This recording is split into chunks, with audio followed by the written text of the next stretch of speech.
time now. We're at like 6 out of 7 or whatever on the flax, and I'm just longingly waiting for it to finish. So today we're going to be checking out Vintage Story. We're going to be picking up where we left off. So the windmill is not done yet. We're still waiting on the flax, and it's just literally been waiting on the growing. But at the end of last stream, we were in phase, it was like 6 out of 7 or 8 out of 9 or whatever it was for flax. And we were like right at that last little edge. So I'm expecting literally within a day or two in game of starting, the flax will finish and the windmill will be built. At which point we'll have the pulverizer made. And I need to scooch the health hammer over. And all of that should just work. There might be some trial and error there. But once I get all that set up, then the next step of what we'd do is I would start pulverizing things to get what I need to get steel production starting to move. So yeah, so if we go and check on the status of everything, because I don't remember where we left off. I had some food. That's good. I've got some onions that are fully grown. Those turnips need more time. You need more time. Yeah, so the spelt is out of 8 out of 9. The flax is 8 out of 9. Oh, we got some rye that's done.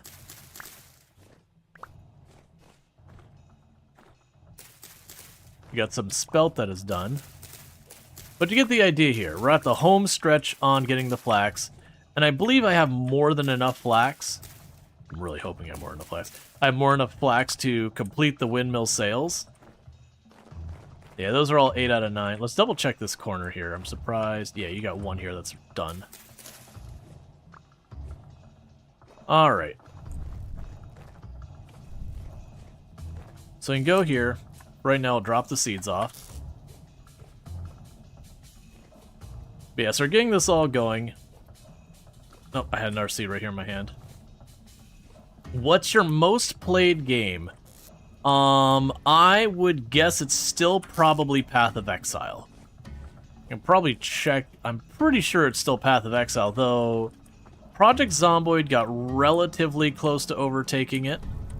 But I don't think there's been any games that have gone particularly close otherwise. Inside projects to do while this is all going on.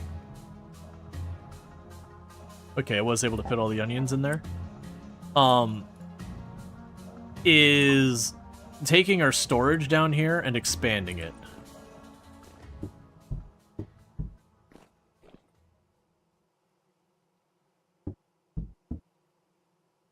Yeah, so I got the soaked ones. Because I'm also trying to get to the point of switching our leather production to start getting it ready for sturdy leather. Okay, so we can go here.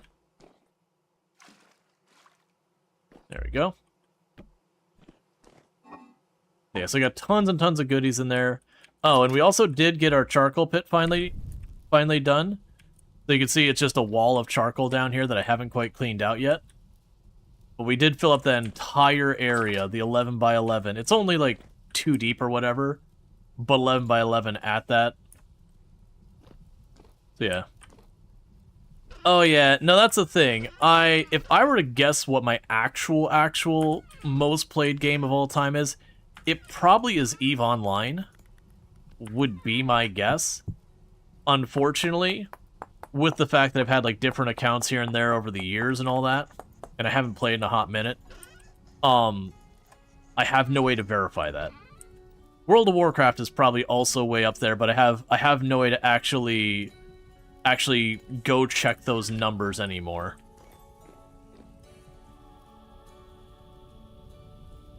That's 242 blocks for the charcoal. Yep. I made the comment of, I want to solve this for a long time. I feel very comfortable that we have solved that for a long time. Okay, so I've got this area free. So it need to be K. Do I have any seeds that are K? None of these seeds are K. Alright. Because we're using up the nutrients and I'm trying to swap stuff in. Alright, so Kateki, you have a good one. Alright, let's check you, see if we got anything that needs to be harvested over here. You're getting close. Those are all at 6 out of 7. Those are 7 out of 8. Yeah, we're about to have a massive increase in the number of things here. Do I still have my... Yeah.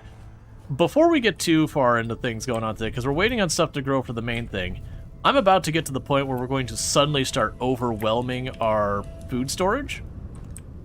Really good problem to have. Still a problem.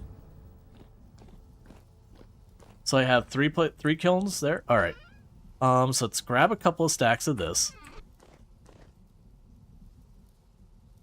I'm really loving having that lantern, by the way. So let's see.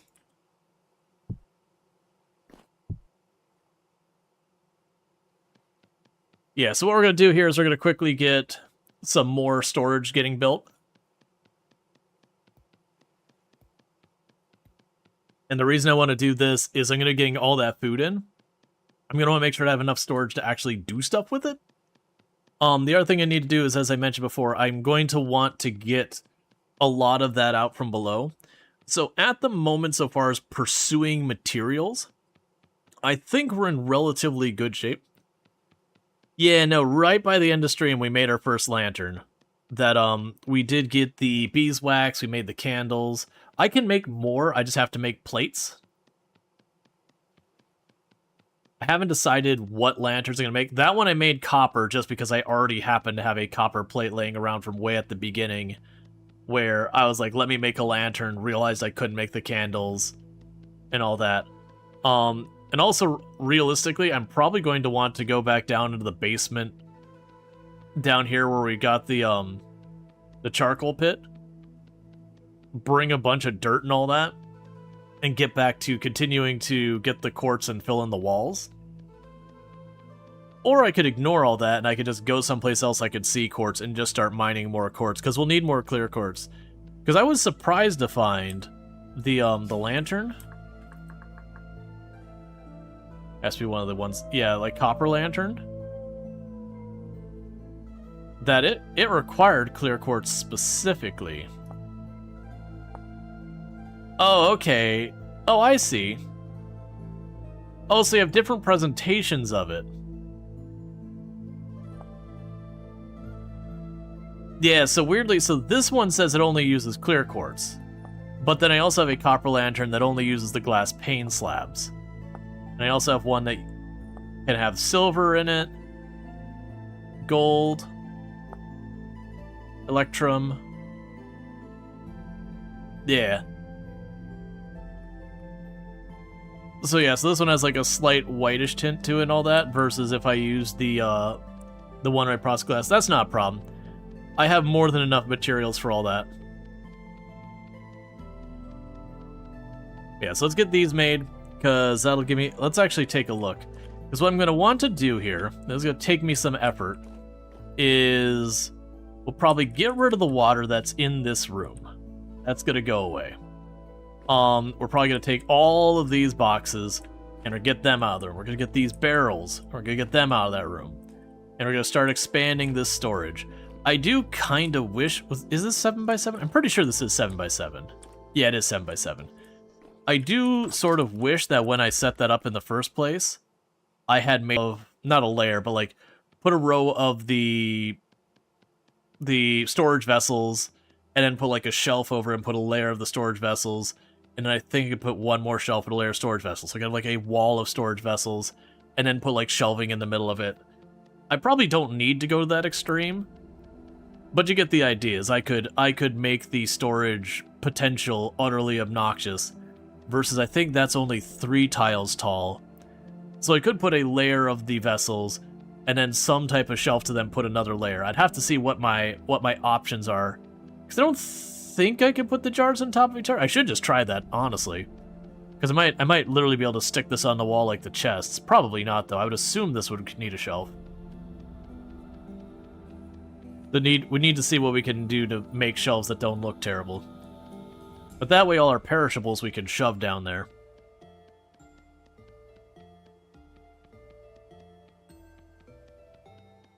Alright. So it just takes a minute to do this.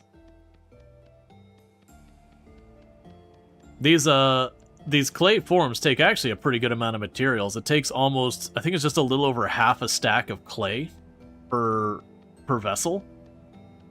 So they're pretty expensive on the clay front. Luckily, clay's not that big a deal to get a hold of. Yeah, no, I remember reading I could take that initial lamp and I could make a silver or gold or electrum plate to make them brighter. The thing I didn't look up is, does it make a difference between them? The silver, gold, and electrum. Like, is the electrum the brightest, gold second, silver the lowest, or are all about the same? Because with this game and how it works, I could genuinely see it going any and all of those different ways. And that'd be a potential place to give some value, because I want to say Electrum was the most involved of those.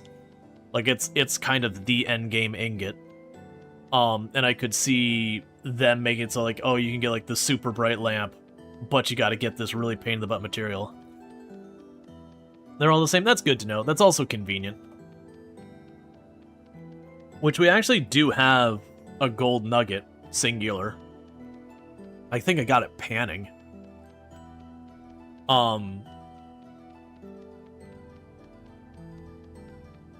Yeah. I wonder what the difference is. Let's look real fast. So, lantern. So we got like the basic lantern here. So light level 18. So then if we get the fancy lantern, so it's 20.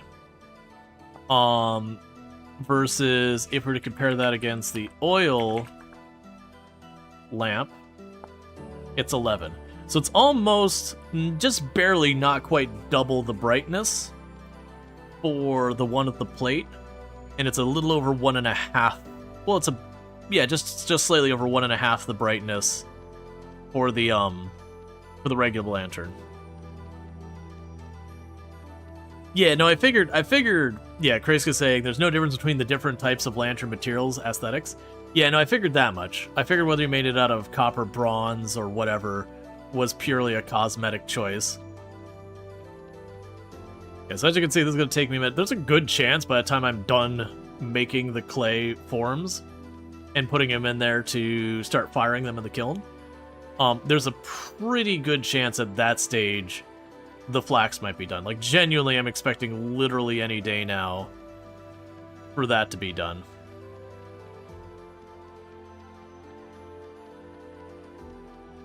And you can do this to make it a little bit faster. You can increase the size. Like, if you do it manually, you can go to those bottom ones and say, okay, make it 3x3, and just go like click, click, click, click, click, fill in the middle. And then these ones, it's kind of... I've tried a couple different methods for this one. One where I just see individuals around the outside when I'm not using Napster. Or I've done where I just, like, put the big chunks in and then clear out the middle. It just takes time. This is, I believe, the biggest mold. The only other one that's comparable is the anvil. And I think this is bigger than the anvil.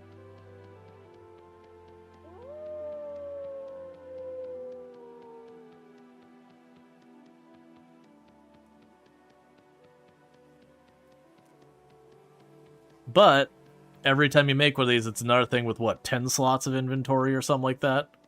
That can preserve food for a very long time. Like, they're well worth making. It takes, like, the berries just in my inventory, the ones that last for 4 days, I want to say when I put them in these things, it's like 28, 30 days, and then you put in the cellar and it's that much longer.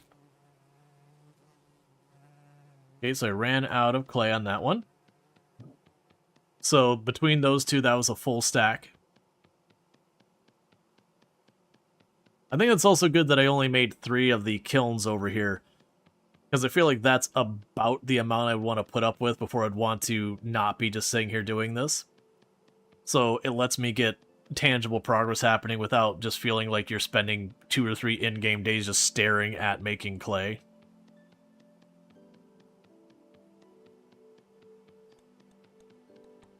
Alright. Hey, Lilypad, how's it going? Okay, so it'll be the second vessel. Done. And last vessel.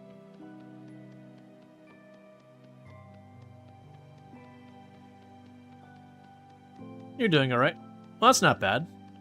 Alright is good. I also need to repair my leather armor. I should go out of my way to do that. I've got plenty of leather scrap. How's the stream? Stream's going good.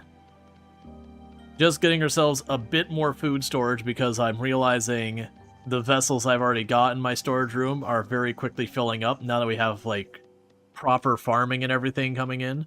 So by the time I harvest everything, honestly, I might even need more vessels than I've got here now, which is a very good problem to have. But we'll get there.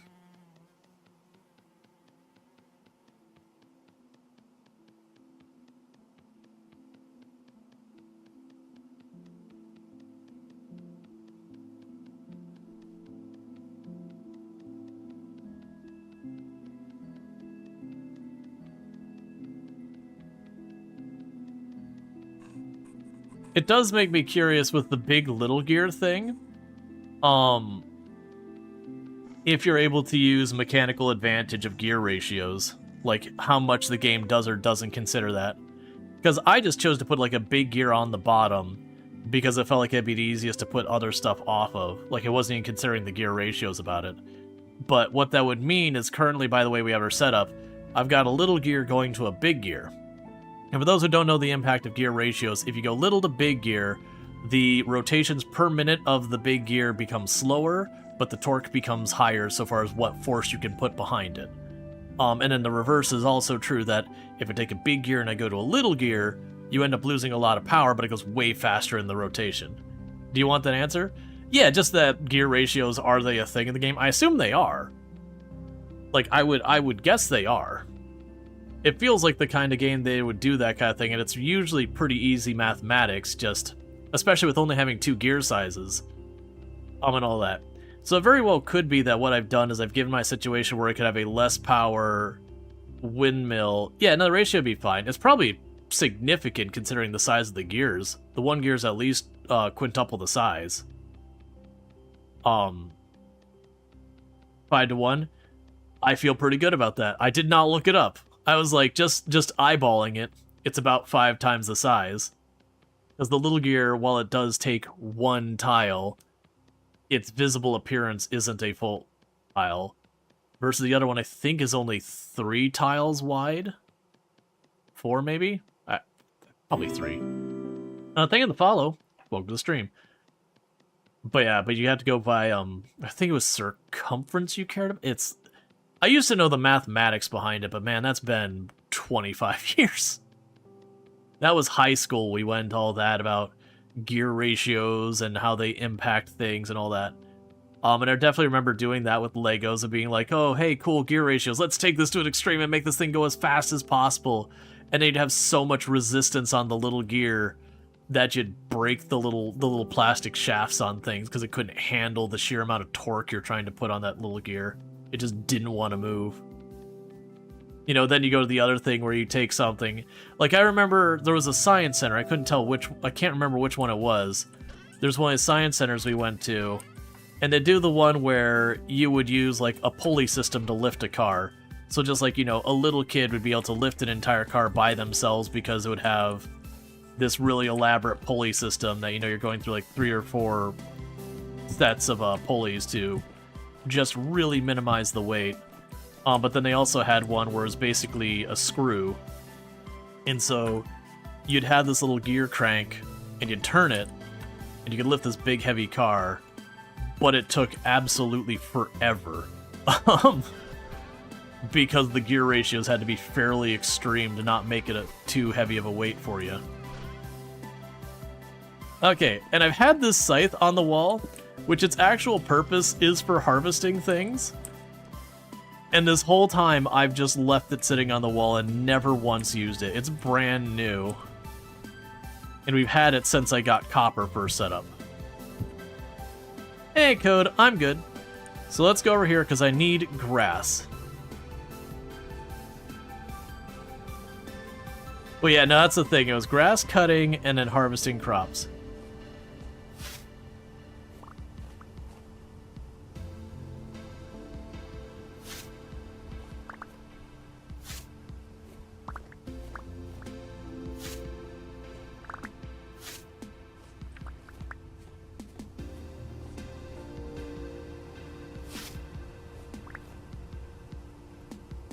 Okay, so I actually do have to hit a grass tile. I can't just aim for the middle.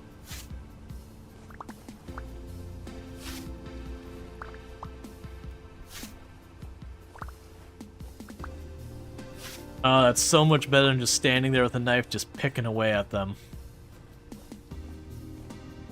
Got myself a genuine little forest over here now.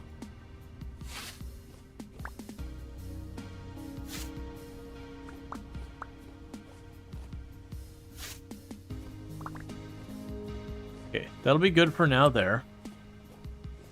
Now my only concern is I imagine it won't exclusively harvest... Oh yeah, these are all going to be done in a day. We're about to be up to our eyeballs in berries. Yeah, imagine that thing probably won't target only the fully grown stuff, so let's be a little bit careful with it for now. Before we go messing around with checking to see if the last of that's right for harvest, get this all going.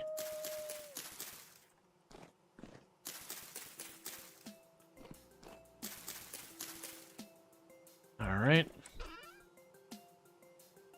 You go here.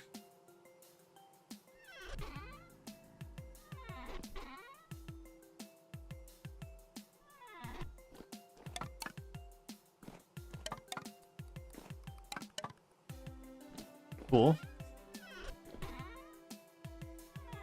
And I think I still got peat blocks laying around here. I believe they can use those instead of firewood. And they've been sitting there this whole time. And I want to say that's basically their only use is that, I think they're just basically a substitute for firewood. That you can use the peat instead of the firewood.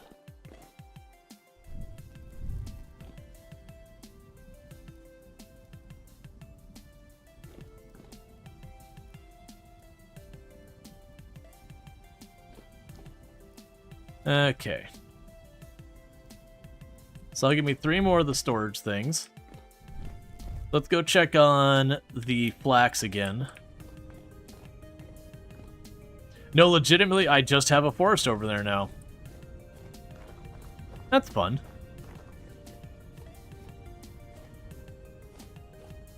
3 out of 5. Those aren't even close.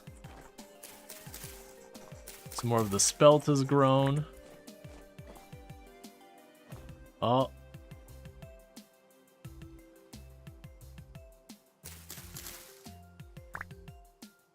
That was a flax that's fully grown. Oh, here's another one. Okay, so the fully grown flax doesn't stand out super well compared to the not fully grown flax. That's worth noting. It'd be a little hard to notice.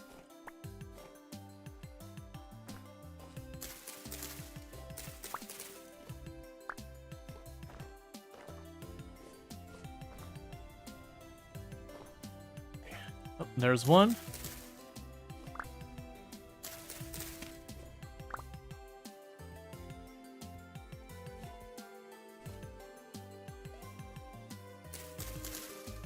I think it's like a little taller and a little paler on the top is I think the difference.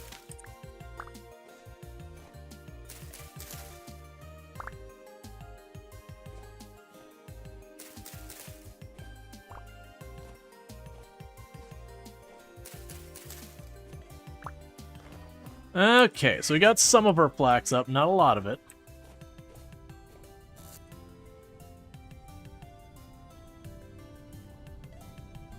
Okay, so that's K.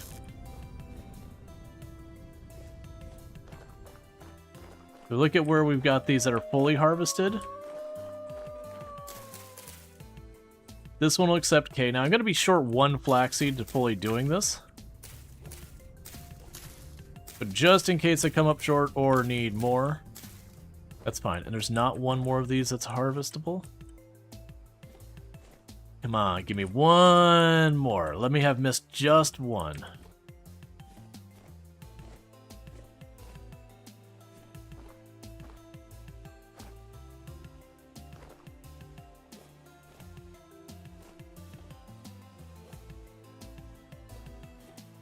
Yeah, it's fine, whatever.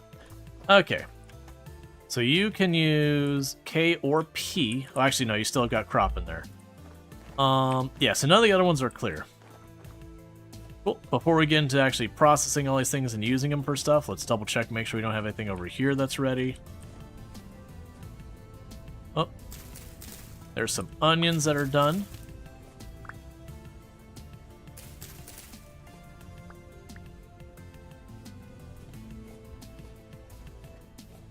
Bunch of rye. Parsnips are almost ready.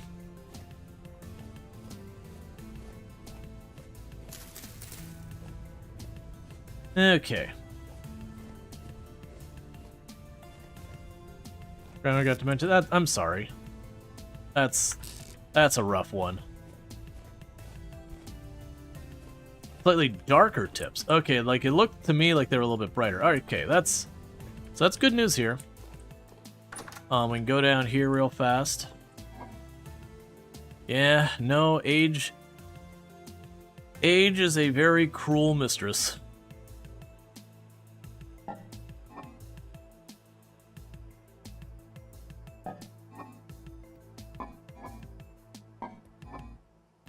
Well, I forgot those are in there. I'm just letting those rot.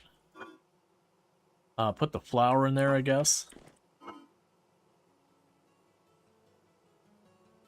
Yeah, no, that's, no, I get it. There's probably a bunch of different ways you can differentiate them.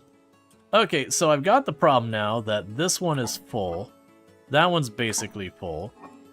That one's still basically full. These don't, like, none of these need to be in here. Let's get these out of here. So I'll put the onions there, and for right now, I'm going to grab all of the onions and put them all in the same one. And then for our leather working stuff, for right now, I'm just going to shove that up here. I want a better home for it later. But that's the right now situation.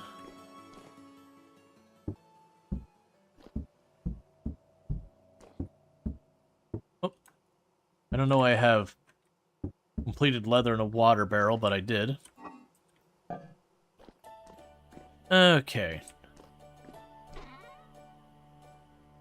Let's actually grab the stack of this. Because I believe...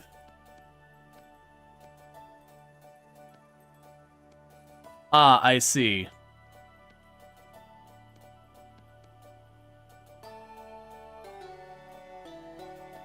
So it takes multiple. That's good information. Because about to be like, man, the cost to repair these is not much. Okay, that's not too bad. It's still not bad, all things considered. Alright, so now we're up to making the sails. So the first thing is I just need to make these into the thread.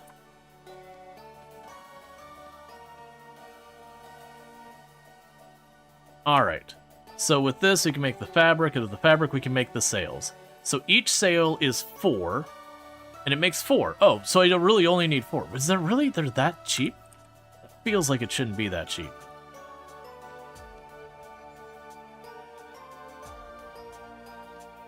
So that should be the fabric I need. Drop you off. Okay, and again, for the sails, I will need 6 sticks.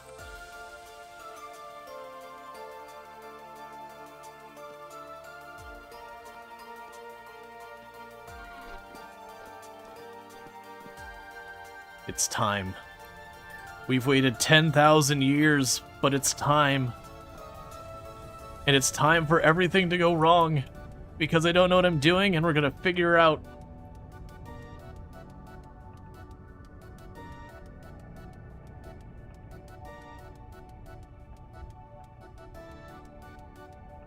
Oh, well, that was...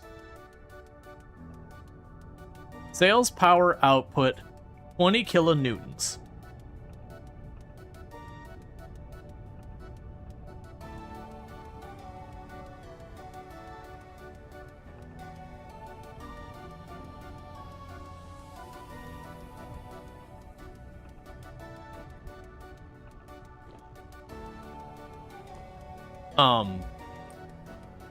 I wonder if I can extend the sails.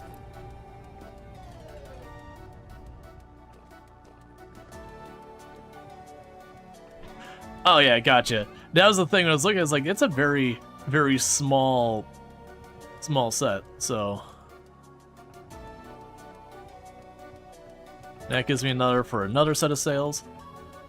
I also have no gauge of 20 kilonewtons, how that is in relationship to any, like, running a pulverizer. It's cheap per set, yeah.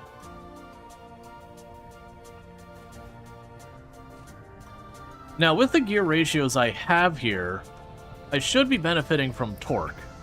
That, the gear ratio should be giving me a slower rate of rotation, but more power.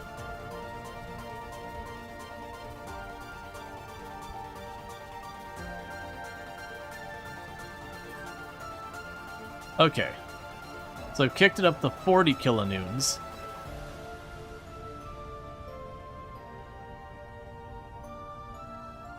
So I see what's going to end up happening here is that realistically I'm going to need to do stuff. Alright, so pulverizer frame, pulverizer top section. Let's find something I can pulverize. And see what we can make happen there. Unfortunately, I need more flax. The good news is we only got maybe a third to half of our flax harvested there. What is it doing? So pulverize, pulverize, pulverize. What do I want to pulverize? I believe there was a number of things I wanted for pulverizing purposes. I just gotta remember what the heck they were. So the bauxite, that's right. The bauxite was one of the things I needed to pulverize. Let's grab a stack of bauxite. And see if we can't figure out how to feed the pulverizer. Did you put caps in the pulverizer? I don't remember. Because I built this way at the beginning before... I'm assuming I don't. Because I don't see an interaction point to shove that in. Oh, wait.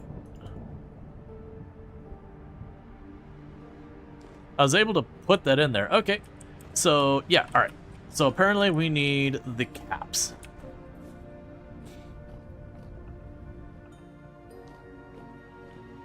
So, I've got some steel ingots here.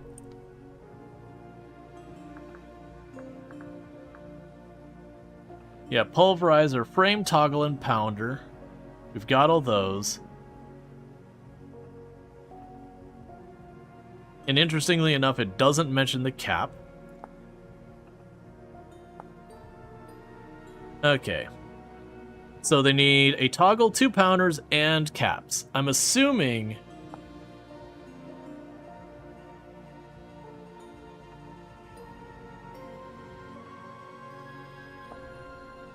Oh, it's interesting. Let's see if it mentions, so...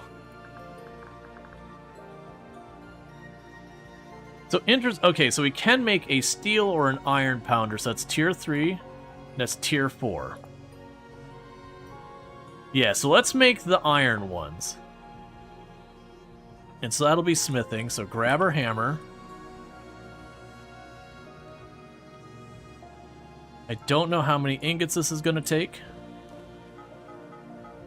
But I'm sure we could find something else to do with the rest of the ingots, so I'm not sweating it.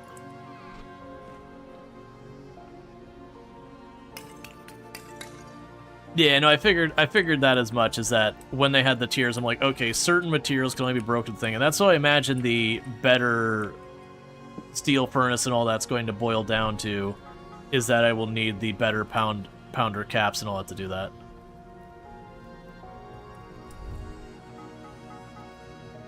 Alright. Put you back on the bar, clear up some inventory space here, eat a snack. You away for right now. Alright, because that'll leave me 4 more iron bars that are already iron bars. And then I already have 12 more iron blooms. There's another 6 in here, so I can break this thing.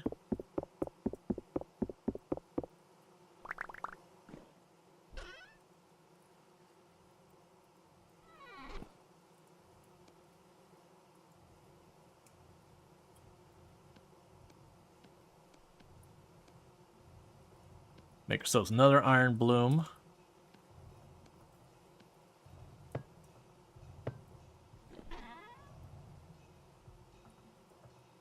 I don't think... Did we mine more iron? Yes.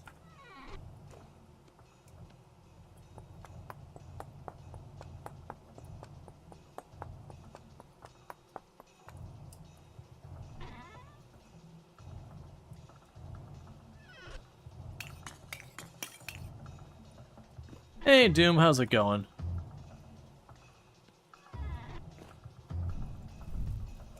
Alright, I need to get over there because we have our stuff going there already. Okay. So, iron pounder cap. Now, it mentioned iron pounder caps, plural. So just to avoid wasting material, do I actually need 2 iron pounder caps, one for each of the pounders, or is it just a set? I'm assuming I need 2. It feels like I need 2. Yep, okay. I just wanted to verify because of the amount of effort it goes in to make all these. I didn't want to make them just to turn around and be like, hey. You wish you could watch 2 streams at the same time? You can if you're not on a phone. If you're on a phone or a tablet, yeah, the mobile app won't let you. Otherwise, just open multiple tabs. Alright, what the heck am I making with this? Okay, so the hatch door is iron ingots. The iron boss is for the shield.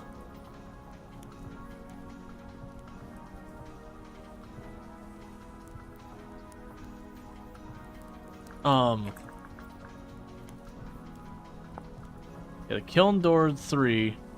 Okay, so the kiln doors use iron rods. I know we're going to want to work on that.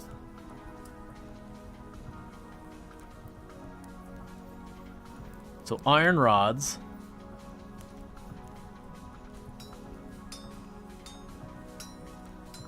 So you did an entire playthrough of Vintage Story and did not realize you could stack ingots to 4 when heating. Feels a bit dumb there.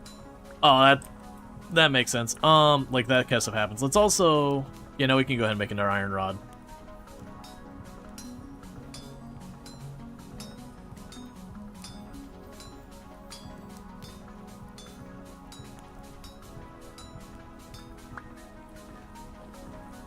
Okay, so we can take you.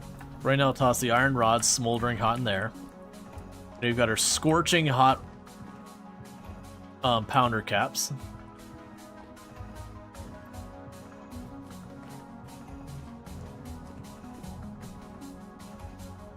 Cool. So I've got that going now.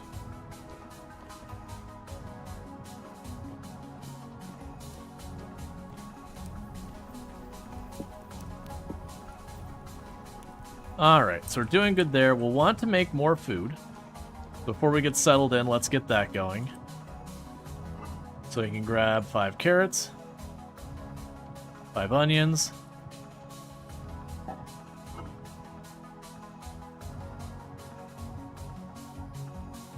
5 of that mushroom.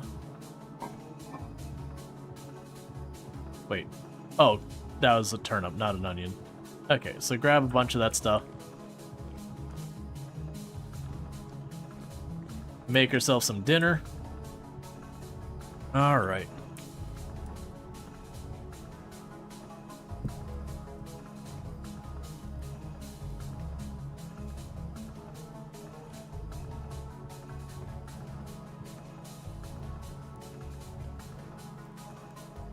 Cool.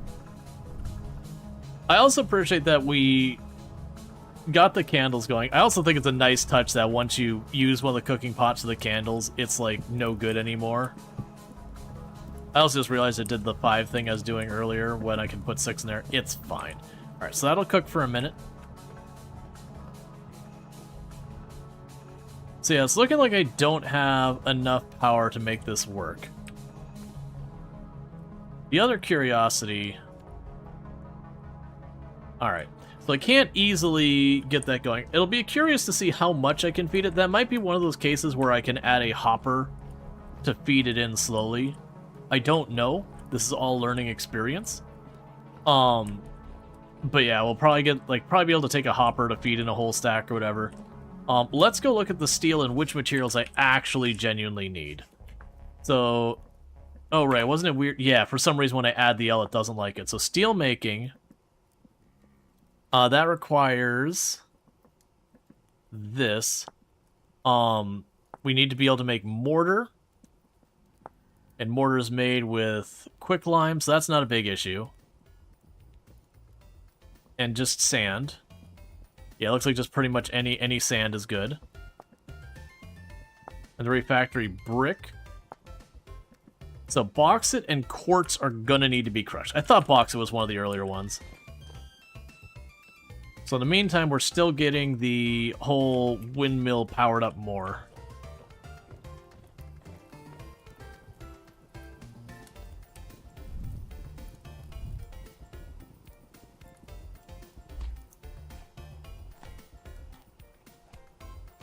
Oh, so we got our food. Alright.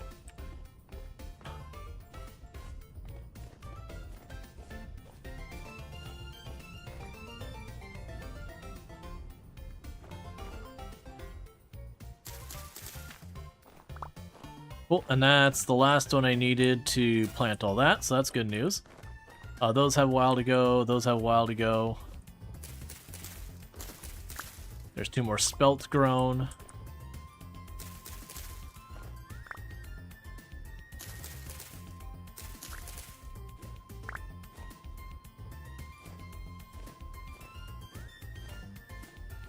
Cool. There's the rye. Pull up the grass.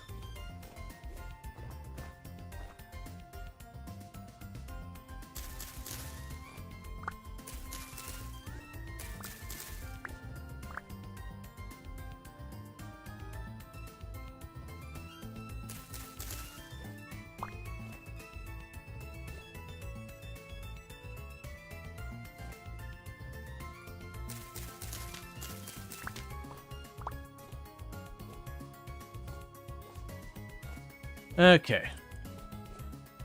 So did we clear any more of these out completely? They're literally growing behind me. Love to see it.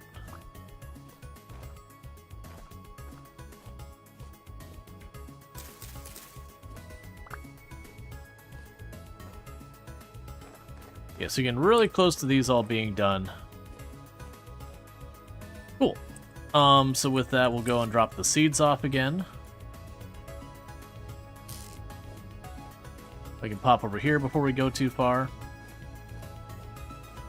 Okay, those are not even close. Those got a ways to go. You 2 are fully grown.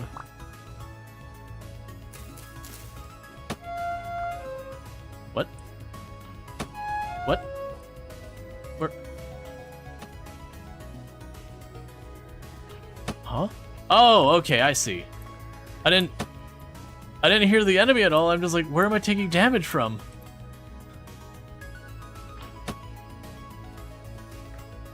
There you are.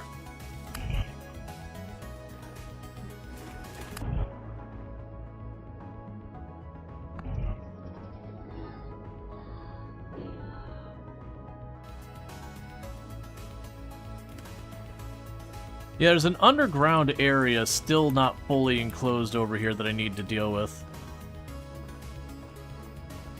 It just, I couldn't see where I was getting hit from, so it's just like, I don't understand. Because like looking around for like some enemy smacking me at my knees or something like that.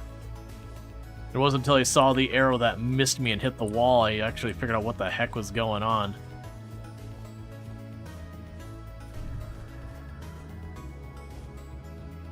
The heck was that?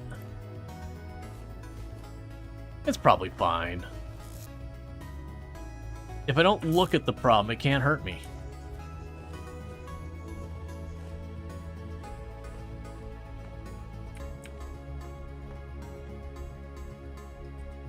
You've got to acknowledge the problem's existence before it's a problem, right?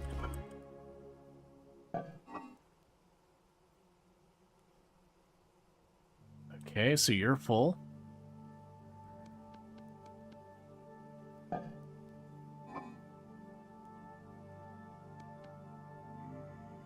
Cool. Oh, wait, there's a little bit more. I'm glad I started making those. That's definitely going to be an immediate problem.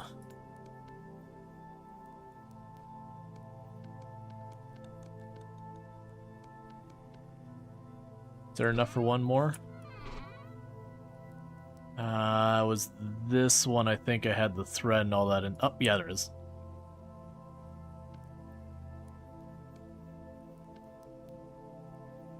Cool.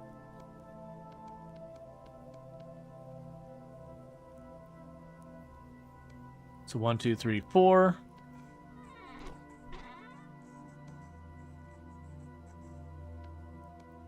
Because my assumption is sooner or later, I'll get enough torque to kick on the pulverizer. Because I think it's all hooked up right. I think it's just...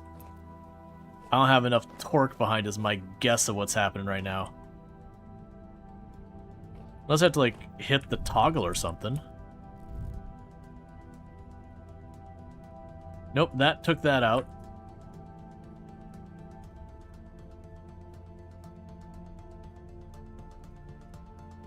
Alright. Let's go give it a little bit more power.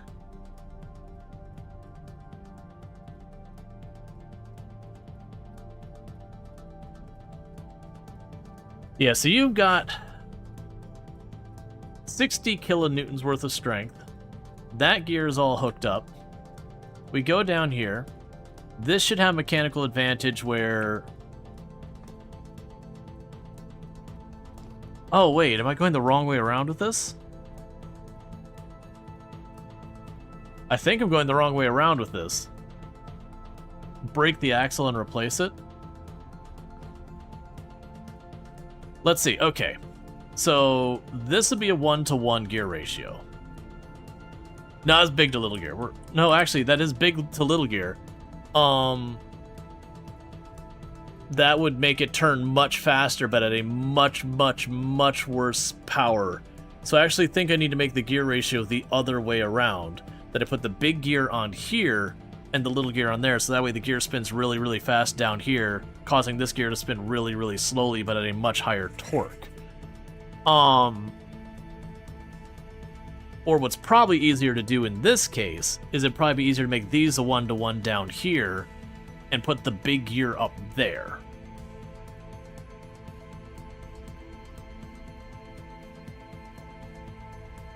Which will be a thing. All right, let's start fixing this. I think that's a problem I've got right now.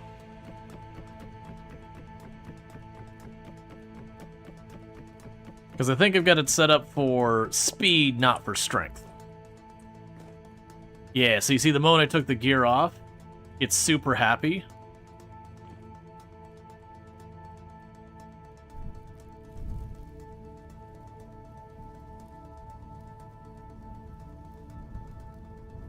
So I believe what I need to do is go up here, take that gear off,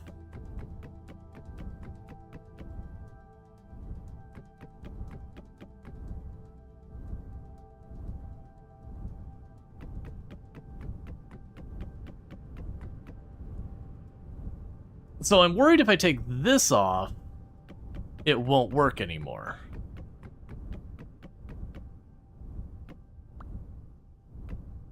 There we go. Okay, we're fine.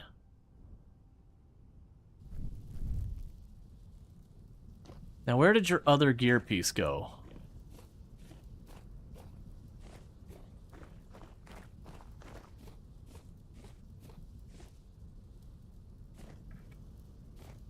Okay.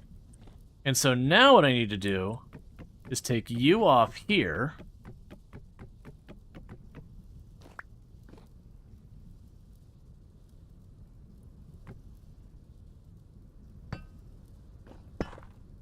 Yes.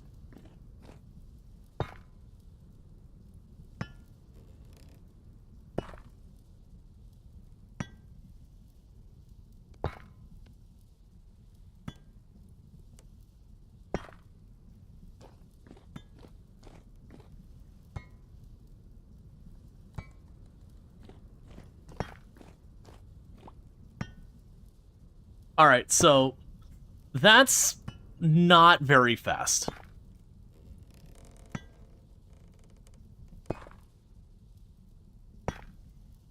Oh, I can feed in 2 now. Alright, so that's going to take some time to get that done. Okay, so the next thing I need to do is I need to get another... Oh, actually, no, I need a toggle here. And I think I've already got all the materials I need for the toggle. That's right, I need a toggle to get the hammer going.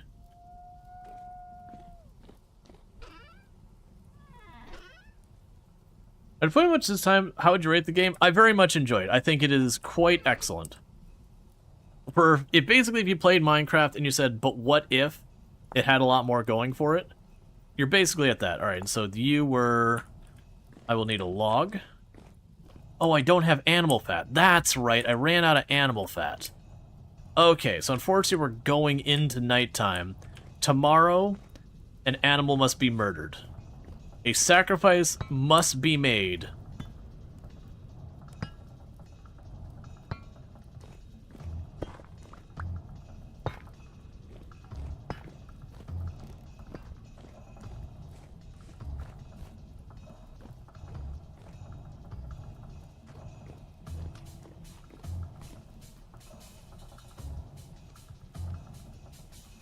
Okay. In the meantime, I'll chuck these in here. And the next thing I can work on, this is going to take a hot minute, so let's clear out some inventory space there. I want to start moving the junk out of here. Oh, right, there's all the chalk we had for the limestone. Okay, let's see what boxes I got up here before we start absolutely filling in my inventory. Because I think for right now, we're going to move all these like stone boxes just sit out front of here. Yeah, so I got 2 open boxes. Oh, right, before we start filling them...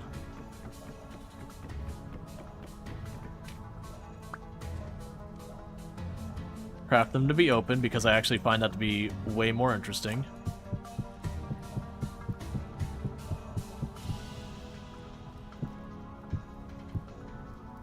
And unfortunately, not all of them have graphics.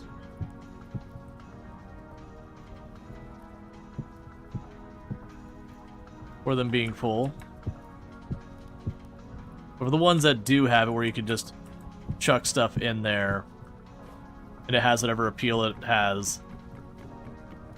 You can see, it's like I got my charcoal box over there. Meanwhile...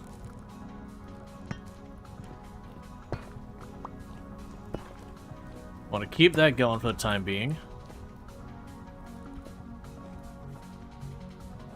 Yeah, so all these are marked as open boxes, so we do have a chalk box for making our lime and all that. Is there any of these that are particularly low? So we got the oak box, that I want to keep here. Got the borax box. Alright, so the borax box would empty pretty easy. Yeah, we'll just...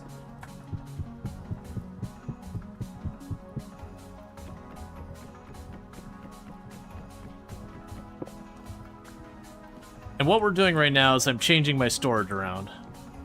If you got the hang of RimWorld now, you're loving the game. Oh yeah, RimWorld's excellent. It does take a bit of figuring out, but it is excellent.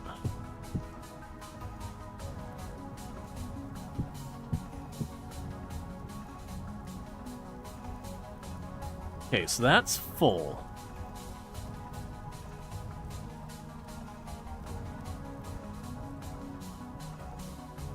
I ultimately don't want to keep multiple boxes of like some of these materials just laying here. It's going to take a long time to get through.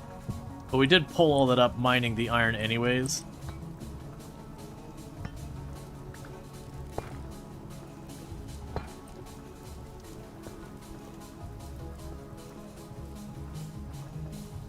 Okay, so that's sorted there.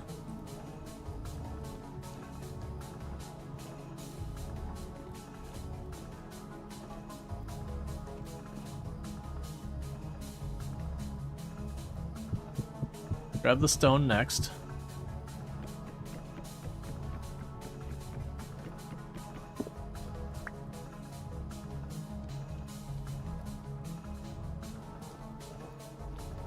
We got the andesite box or whatever it is.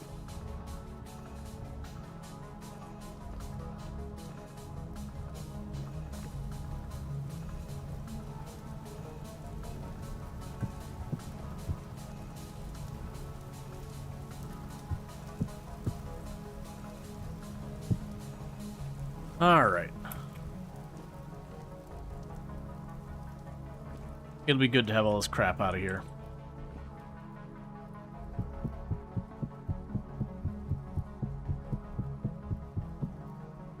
Could almost take an entire box in one go. I mean, I definitely could if I actually cleared out my inventory, but I am way too lazy for that.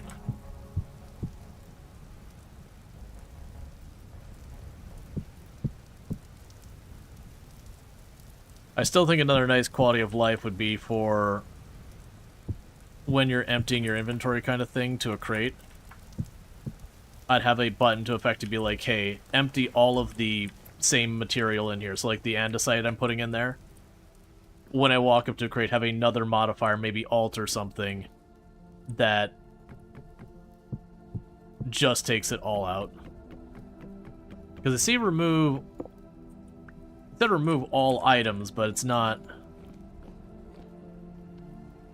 We'll double check. Make sure there isn't a modifier I'm just overlooking, because that's entirely... Okay, so add one item. Add all of an item. Yeah, so it's adding all of a stack of item. Versus I would want it to be literally all.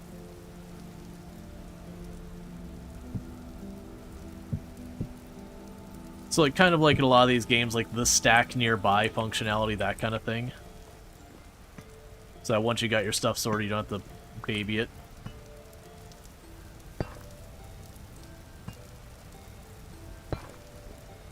Oh, do I have to put it on either side? Oh, I didn't realize. Okay, so I get it. So I have to put it on either side of it, and it works.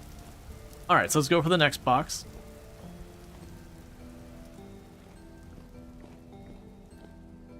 We got quartz, we got oak, we got chert, we got borax.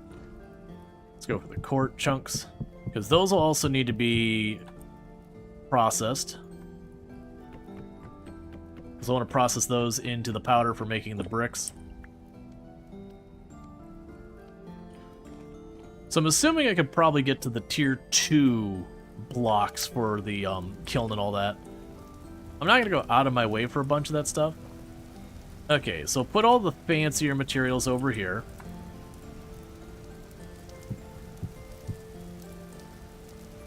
So like if I start stashing ore in boxes like this, I'd put it over here. Borax will go over here. And then this side will just be stone. Just any type of stone.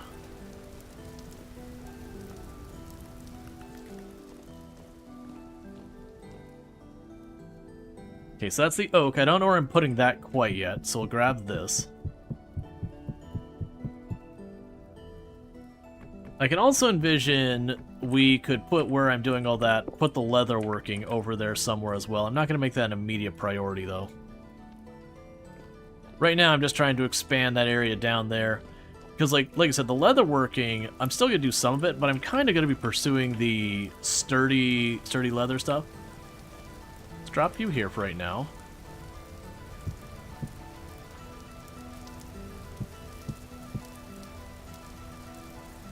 The good news is rearranging this isn't going to take me super long.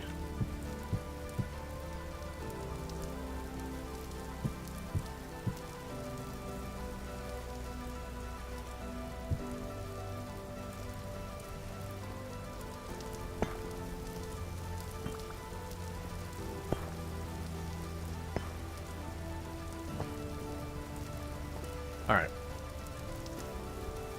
Because that stuff I'm breaking right now, that is making the materials I'm going to need for making steel. So to a certain degree, we are actively right now, this very second, working on our steel. Ooh, do I actually want to move the fire clay over there? For right now, I think the fire clay I'm going to end up wanting here for the moment, so let's just chuck it right here. And that just becomes a spare box. And so the borax and all that is going to be relevant for steel production. So I'll just shove another box over here for the moment.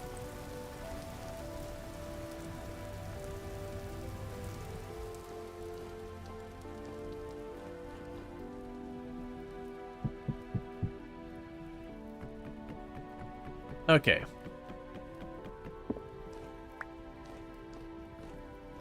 Right. Actually, if I remember correctly, my intention was to move our steel, like, our smithy over here eventually. Which is probably something will happen because a lot of things I'll need to work on in the interim while we got it going. Okay.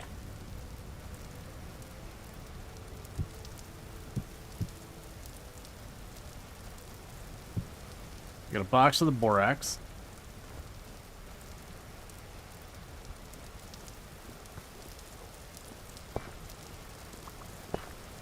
The good news is where I'm making this bauxite powder and all that, or crushed bauxite.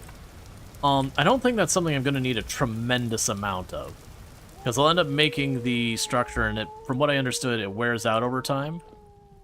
Okay, so this is the question of where am I moving all of this?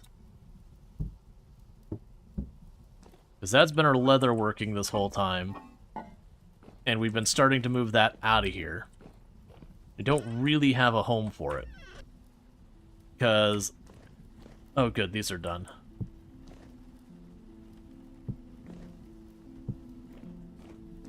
Because I do figure long term, so let's check to see if I can stack these on top of each other. I cannot. Must be on solid ground.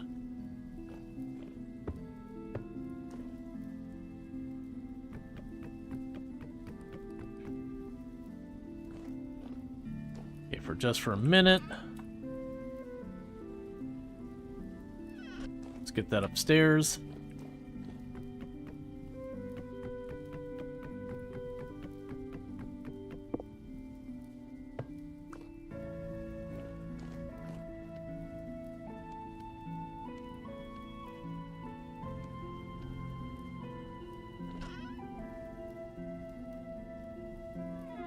Let's just plan for this to be over here. I have no idea where I'm moving some of this stuff, but for the time being, that'll be fine. We'll put the wood over here for right now. This will probably end up getting moved.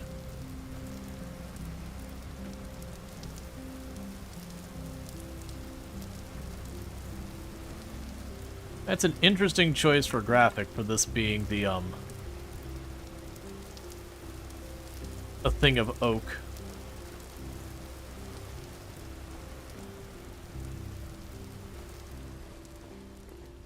Alright. Yes, that's all looking better.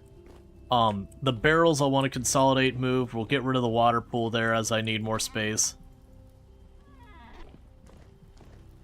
And ultimately I might move the fire clay over here as well as needed. It's fine.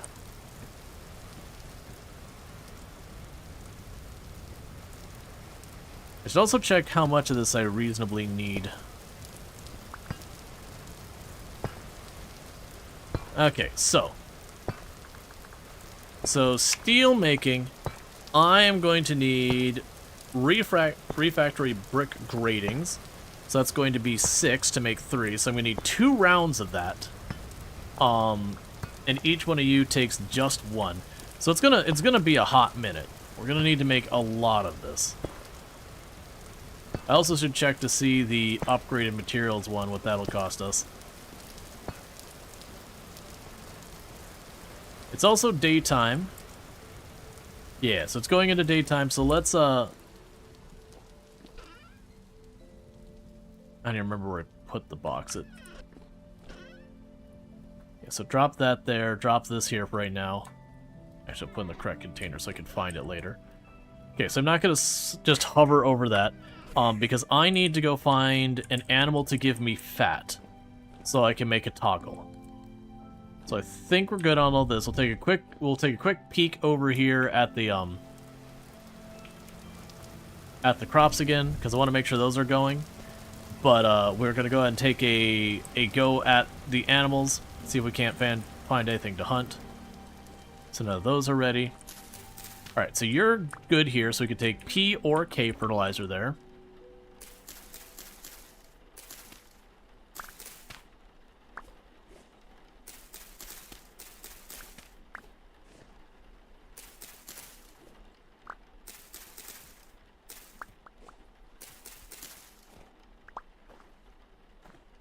Alright.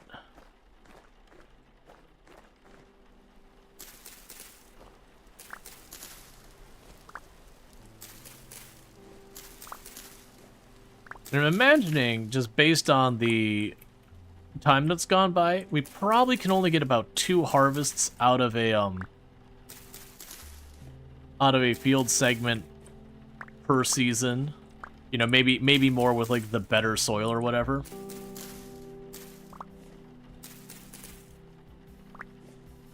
Alright, so I got one space over here that could take P or K fertilizer. So let's go ahead and drop everything off here.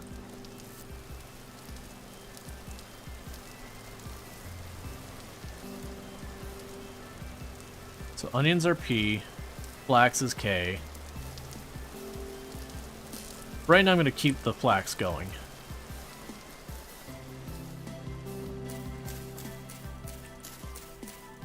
I know as far as nutrition goes, the flax isn't exactly amazing, but it does have the other utility use of giving you the fabric, which then I can make bandages and a whole bunch of stuff with.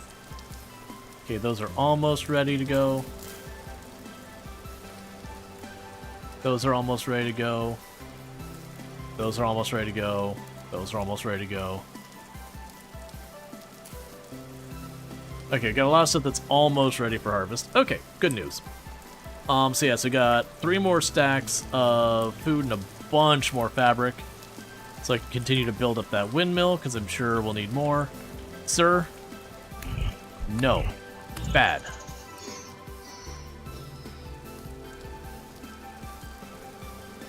Actually harvest it.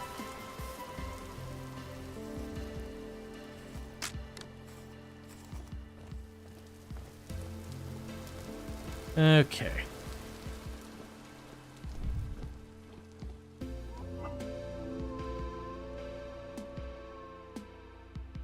Alright, so that's filled up.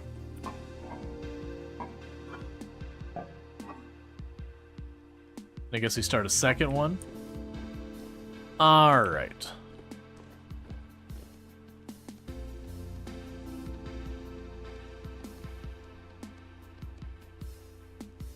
I think we've got enough thread in here for another one.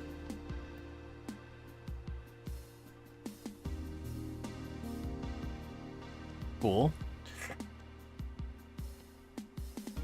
Oh, I didn't realize it only stacked that high. So let's go ahead.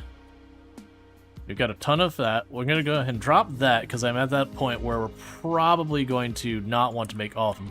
So I can add 2 more sets of these. So 1, 2, 1, 2, 1, 2, 1, 2. And that leaves me 1 spare fabric. 1, 2, 3, 4. 4, and 1, 2, 3, 4. That gives me another set of sails.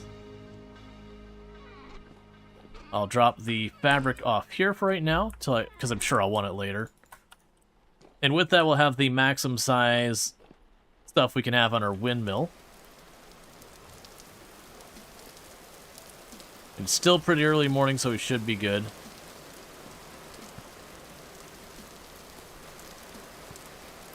But yeah, so we need the animal fat so I can get the Hell Hammer going. And then with the Hell Hammer going, that'll mean I won't have to put nearly as much effort into the iron.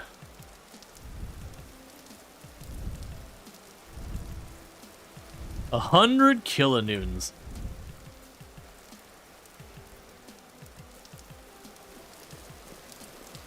Okay. So let's go find some animals to murder.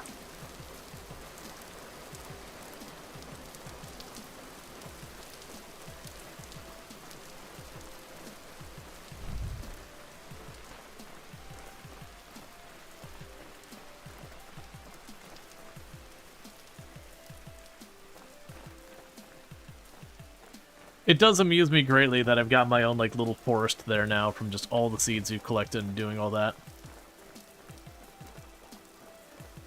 I could see... Where's the chicken farm? I never did get the chicken farm set up. At this stage, I probably should get that going. But I haven't bothered with the arrows in a long time, just because the fact that they require feathers and all sorts of stuff. And the spears do alright. I probably should be moving the arrows.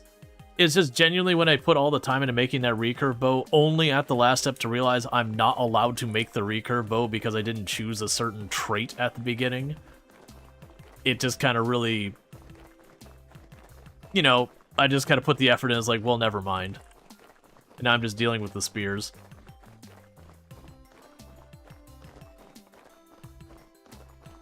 Yeah, I can make a longbow. I just didn't bother to put the effort into doing that.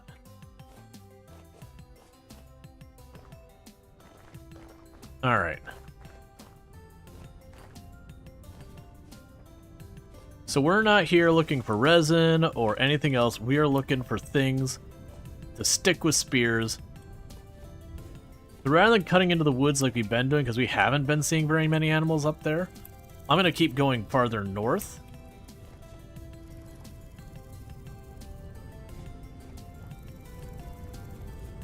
They're looking for deer, bear, wolves.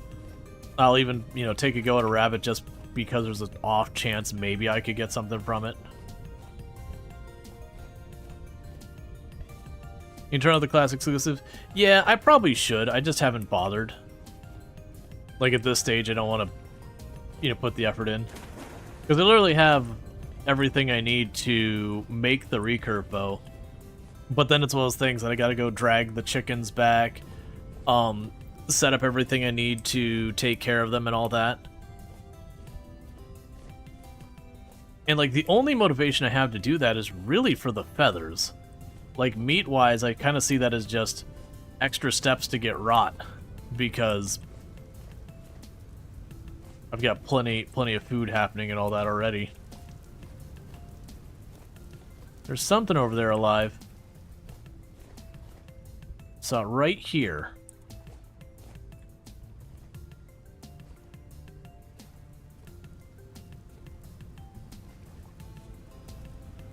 Yeah, I've been kind of warned that the effort that goes into the animal care, so what are you? I think it was just a rabbit. I think it just saw it go over that hill. Unfortunately, the same button that makes you sneaky makes so you can't fall off ledges. Bow torns drop free arrows? Yeah. That's a recent change and all that, which is fine. Okay, so did the rabbit smart enough to go around the big hole, or did it fall in it?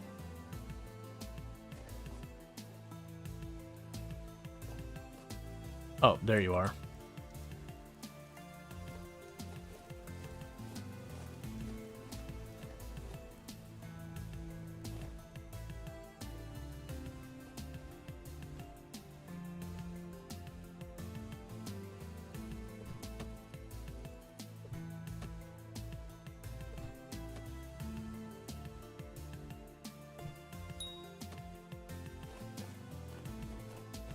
There we go. Took a little bit to zero that in.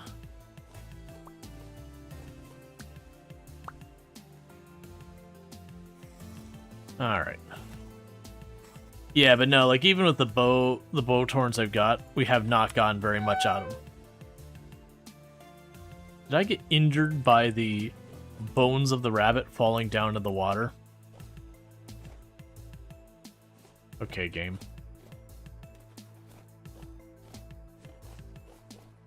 But yeah, so it's one of those things, you gotta kill a lot of bow torns to get many, and the bone tone arrows have a high likelihood of breaking.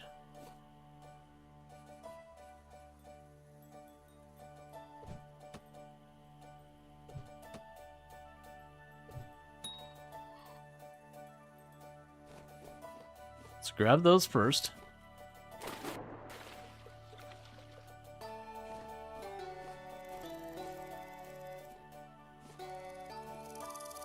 And where did you go?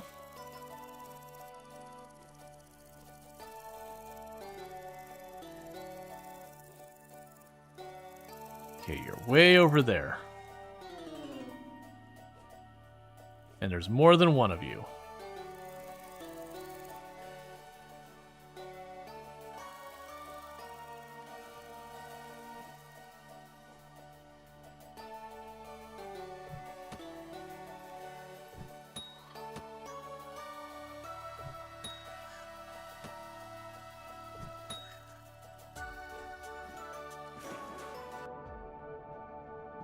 Cool.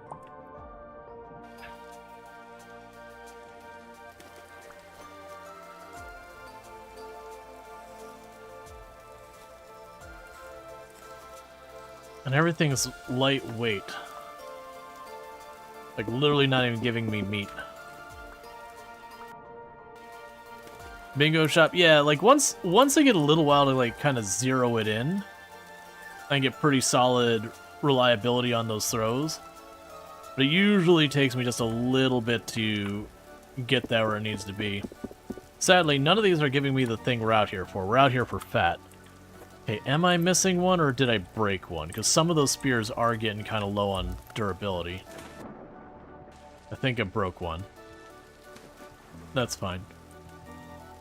Yeah, so I still got 3 spears. I'll probably want to make some more very soon.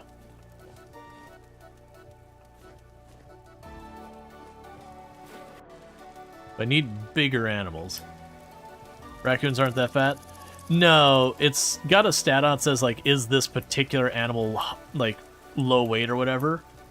Any fat from fish? I have not done much with fish. I killed some fish earlier in the game and didn't get anything from it.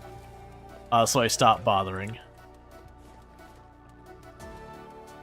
That could have been just early on. Maybe they just didn't have enough stuff.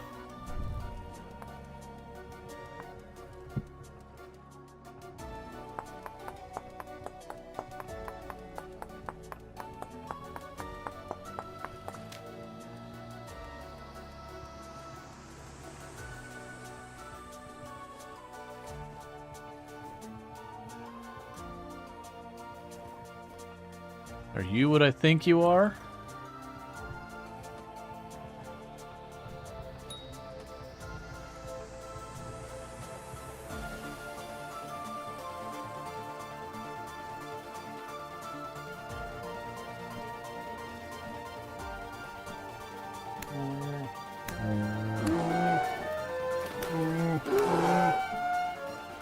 I regret this decision.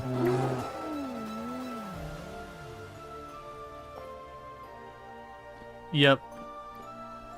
Yeah, no, I was pretty sure it was a bear when I saw it. I haven't seen a bear in a while. Now, the bears are rough. If I would have landed those other 2 spears, I think we would have been in good shape. But the fact that I only tagged it once and then gone to melee is a bit rough. I can, in a lot of cases, if I can get like a straight line run on flat terrain, I can just run away from the bear. You know, run away, re-engage, that kind of thing. But honestly, even with the penalty of death being what it is, can you leave bait for the bears? I have no idea. Mostly I just kill the bears and then take their sweet, sweet food and fat. Their food's actually garbage. But take their fat, because I want to say they've consistently given me a decent amount of fat.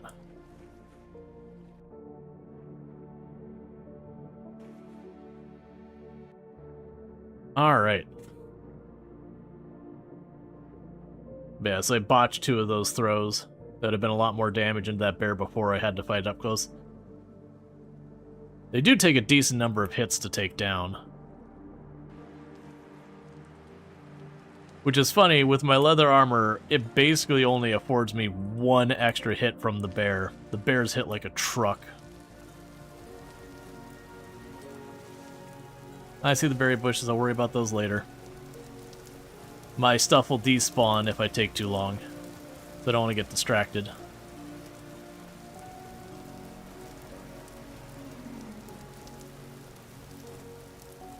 Speaking of which, that does remind me when I get back to the house, my first round of berries should be, like, if they're not harvestable yet, they should be, like, right about to be harvestable.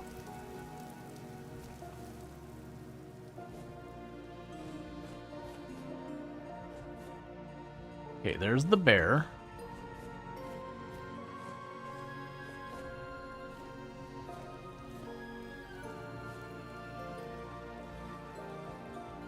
I see my stuff over here.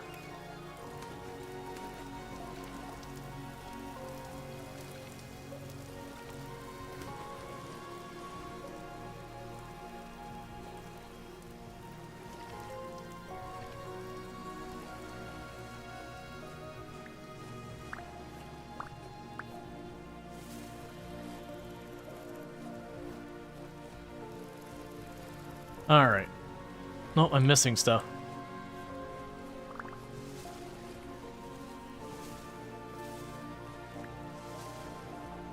Alright, so bear went that way, so let's keep that in mind.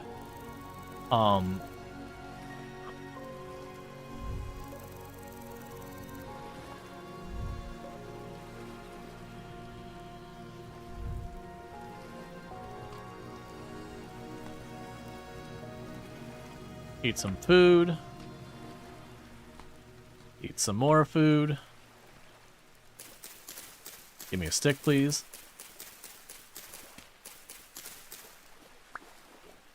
Alright, and that gives me another spear.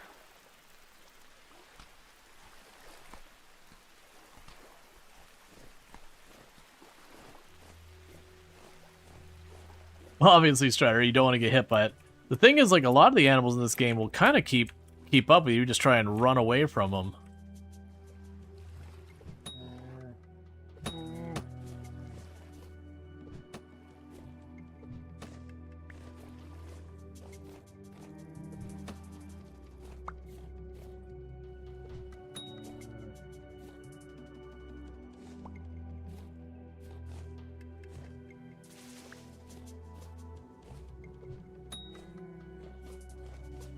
That do it? There we go.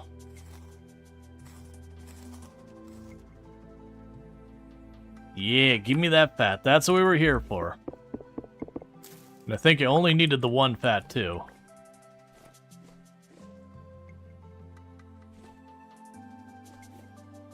Okay. So I didn't recover half of those spears.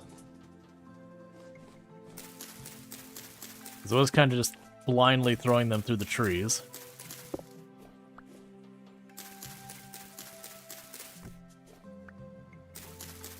Pick some mushrooms while we're standing on them.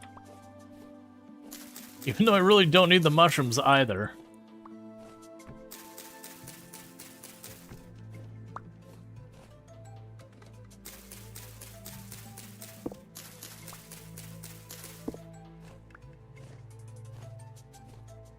So it's throwing the spears through here. There's one of the spears I missed.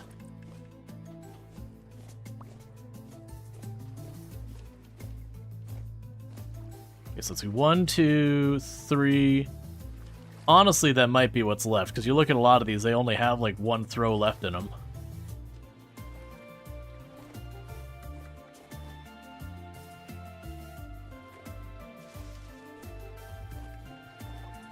What am I seeing over there?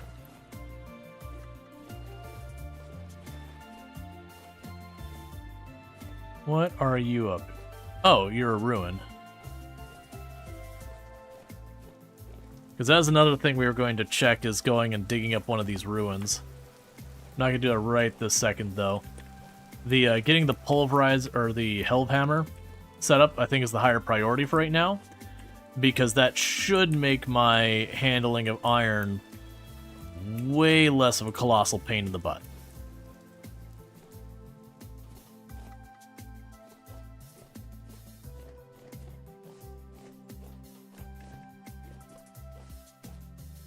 Yeah, so right now I'm slowly working my way home. I'm hoping to catch at least one more big animal just in case I need another piece of fat, because there's a very good chance that'll be the case. Don't, like, it's one of those things I can't, like, I know I need the one more piece of fat for the oh hey, copper.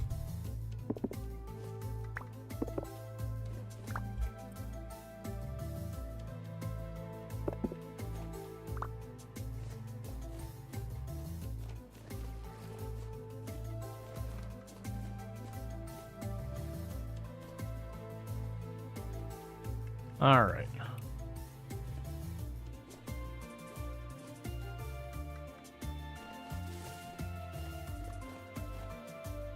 Got so many places I can get copper now. Oh, it's just a single tile of ice. Okay, that's fair.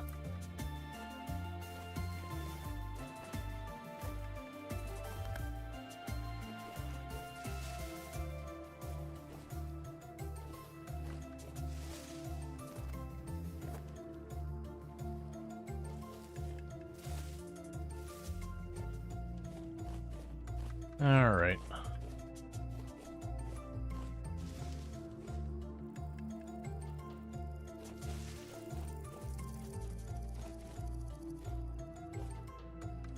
Oh, that's Pete. Okay, I was like, what?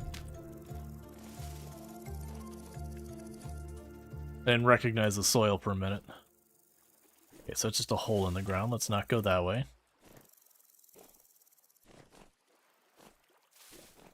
Okay, so pretty soon it'll be just across the water from home. At that point, we'll just swim across.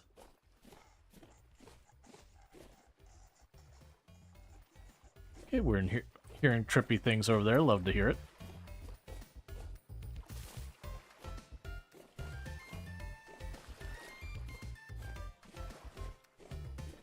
Yeah, I do wonder if there's things you can do to, like, encourage animals into an area. It did seem like they do respawn either once a year between seasons or something like that. Not respawn, but, like, well, I mean, I guess respawn. There you see, like, the populations bump up. But I imagine that is the thing that you could effectively hunt the animals down in an area.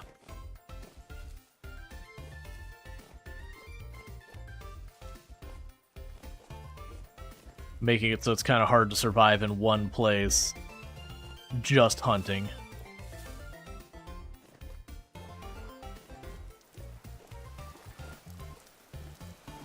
Yep, let's peek this corner, and if I don't say a thing...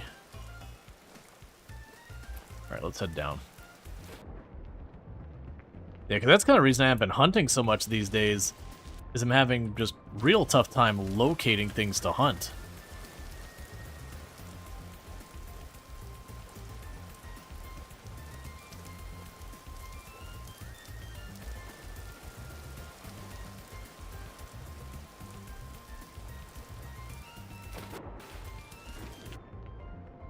Because as far as I've seen, there's no mechanic for, like, tracking or anything else like animals. Like, there's no finding, like, bear or deer droppings or, you know, scratches on trees or footprints on the ground or where they've dug up the dirt. There's nothing like that in the game. It'd honestly be a nice addition to the game. Like, it doesn't need to be super involved like some hunting games do. But just generally, you could go into an area, and other than just finding animal corpses, you could find where bears have, like, scratched up the trees. You'd be like, okay, there's a bear around here somewhere.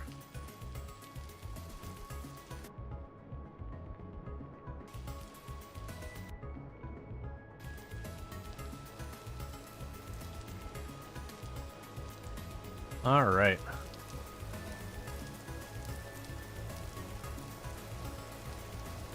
There's so many bees.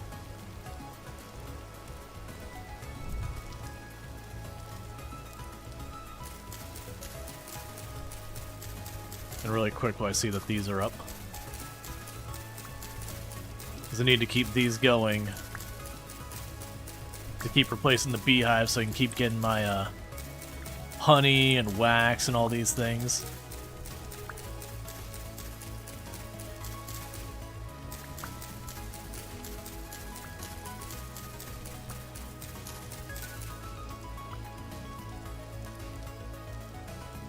Okay, so they are just listing a bunch of different types of knives. I was curious if the scythe thing would get listed, that if we could go up and just knock the whole thing down with the scythe.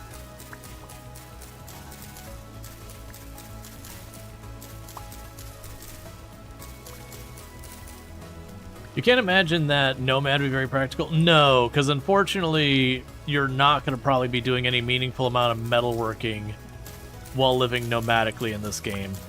Like, you're not going to be able to get yourself a smithy set up and all that, unless you can manage to pack the whole thing up and bring it with you.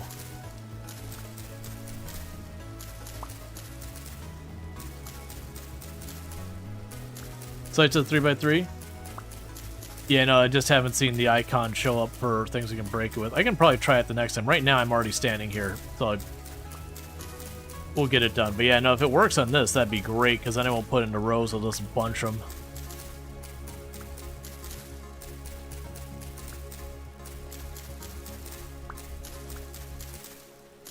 But yeah, the thing is, each time we break a beehive, it's a bunch of those. Did you just say ice cream? It works. Gotcha. That's kind of another thing that would be potentially good. For a lot of these ones where it's like, you know, harvest and it's just rotating between all the different pictures of knives, it might be worth it to just have, like, a knife icon or whatever. You're like, okay, if it's a knife, it's fine. You don't need anything fancy. Any knife is acceptable.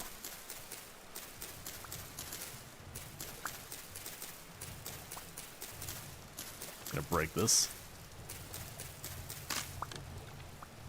That's how we get all but like 3 of them. Okay.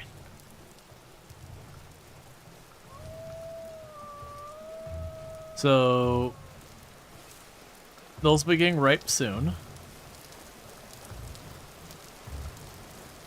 Alright, let's start getting this all sorted out. So, I got some meat. That meat's gonna probably rot, and that's okay. So just drop all the meat in there. I'm gonna stack them because I don't really care about keeping the meat. We can stack you. We can stack you. We've got some raw hides.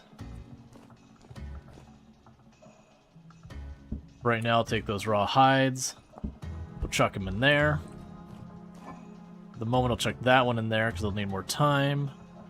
Oh, I've got deer ear. I can drop you in here. Drop off the bones. The bone meal. Okay, so we've got, and we can drop off the copper.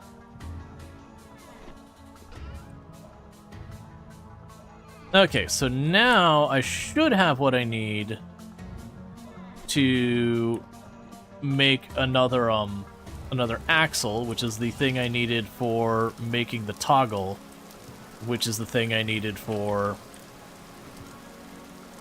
making the next thing. Alright, so let's check here. So the axle is going to be a piece of wood, and then the toggle, I need more fat. Alright, we're not going to sweat it. I need a second piece of fat.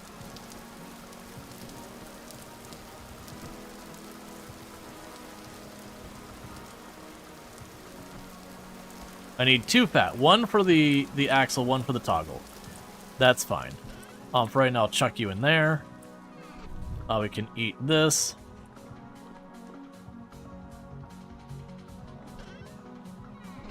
Go over here to the clay.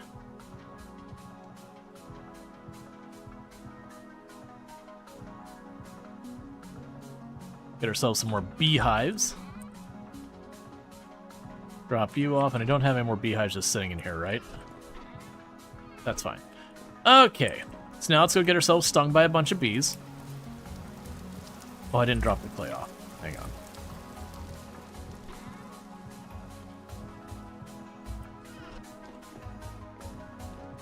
It's about to be night anytime. Alright. Let's go get ourselves stung by a bunch of bees.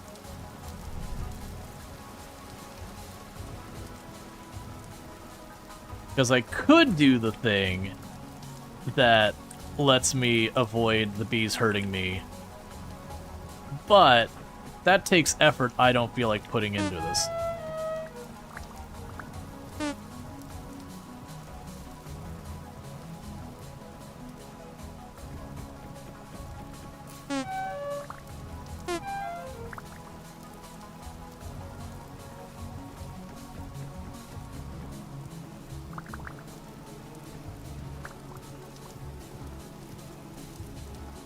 Oh, it's a second stack.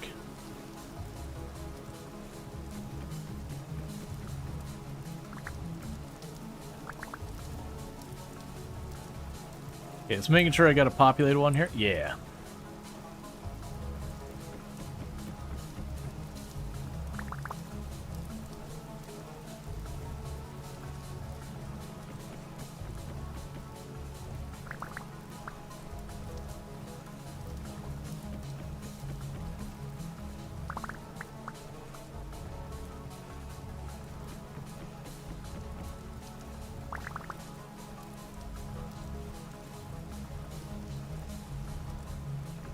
Okay.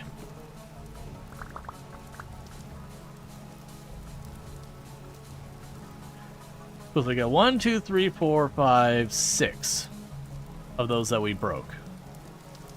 That I didn't have replacements for, I mean. Alright.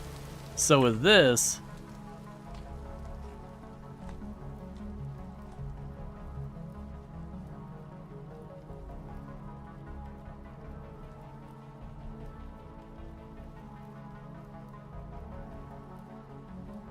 we can go ahead and press that.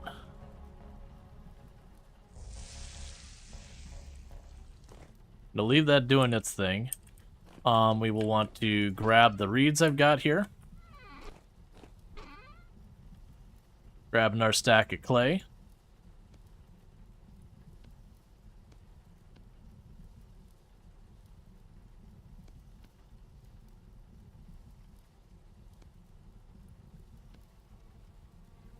Cool. And I got a bunch more beehives to put back out there.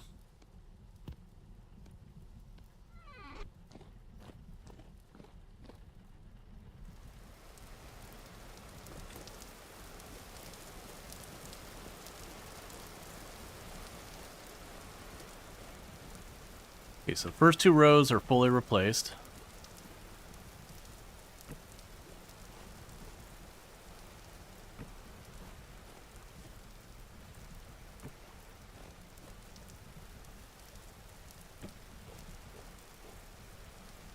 And all the beehives are sorted out.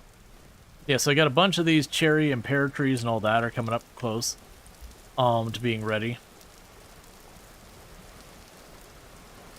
We'll ripen in a day, we'll ripen in a day. We've got some in here that are ripened.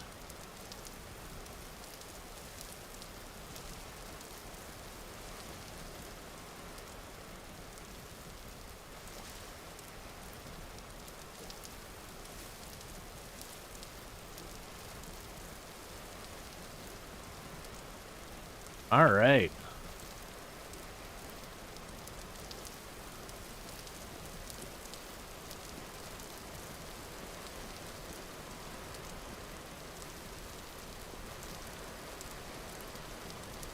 All that time planting these, finally paying off.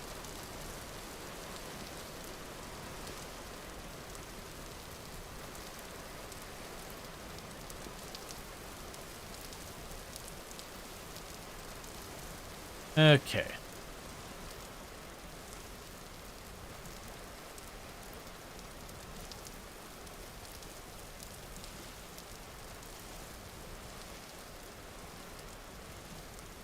So many cranberries.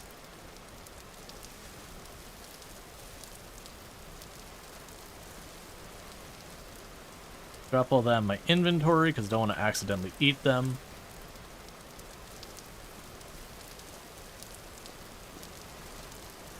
All right.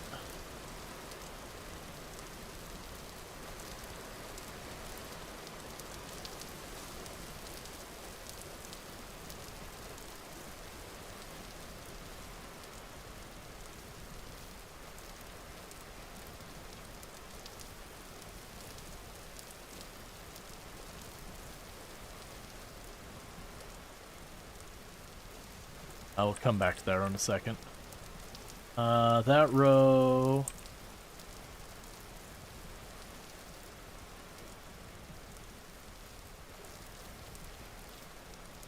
So hard to tell with these ones if they're ripe or not. Flower, flower, flower, flower, flower. Okay, so those ones are all fine.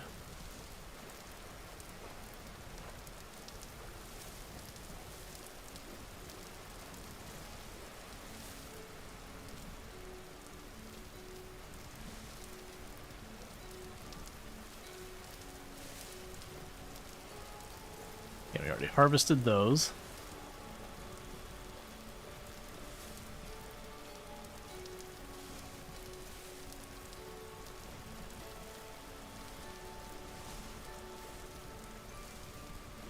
Well, I think it's safe to say I got some berries.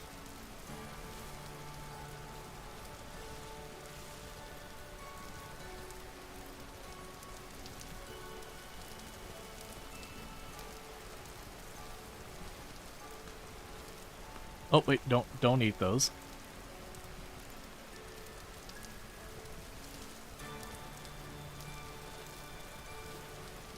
Alright.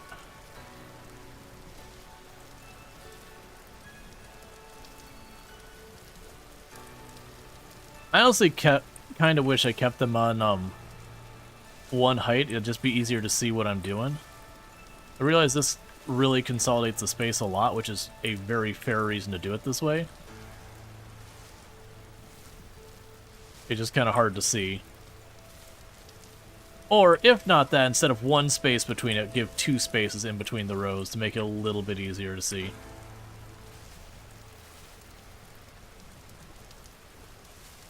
And those are all empty, so I don't need to worry about them. They're fairly new plants.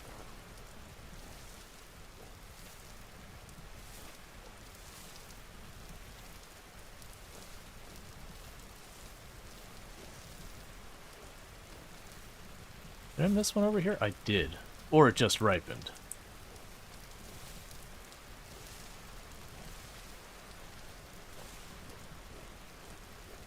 Alright. So we got a lot of berries.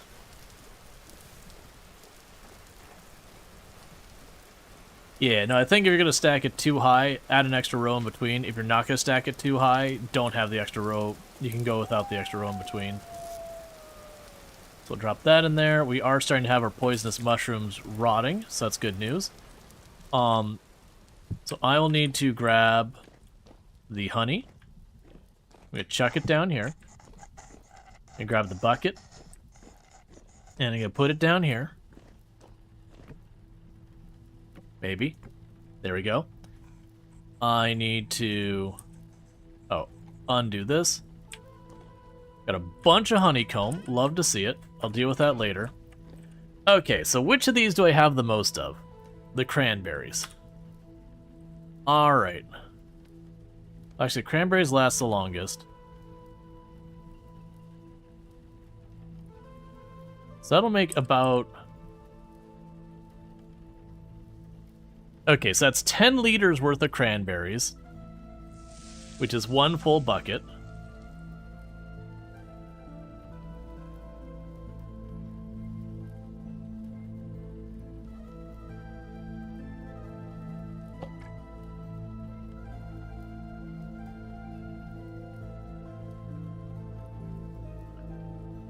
So we got dry red currant mash. Is there anything I can do with it? Mostly the mash is just for purpose of this. And I got a bucket of cranberry juice.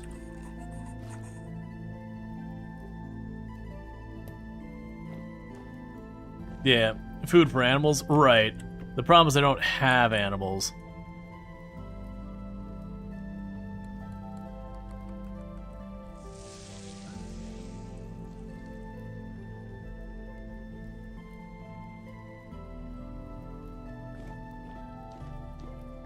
And I guess the meanwhile,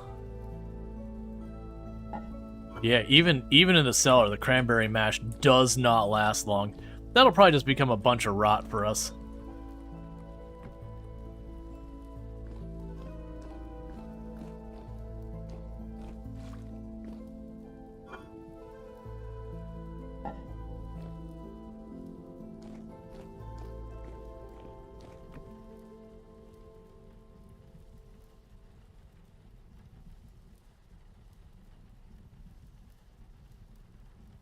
Alright, so I've got a lot of mash to make.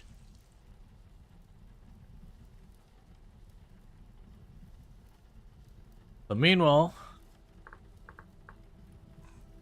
the cranberry juice, ingredients for cranberry wine. So basically, we just put it all in a barrel.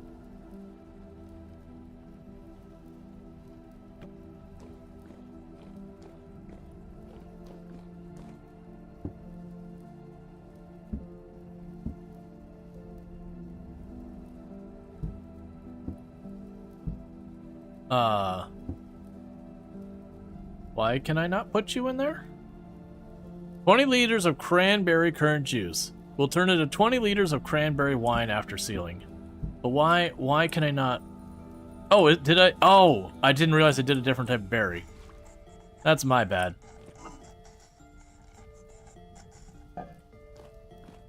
Yeah, no, it's a different type of berry, you're right.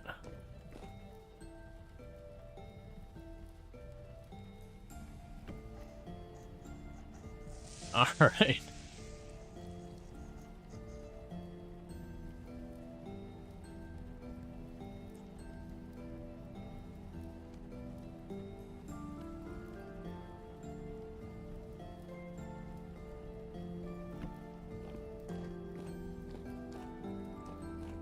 And this is the cranberry.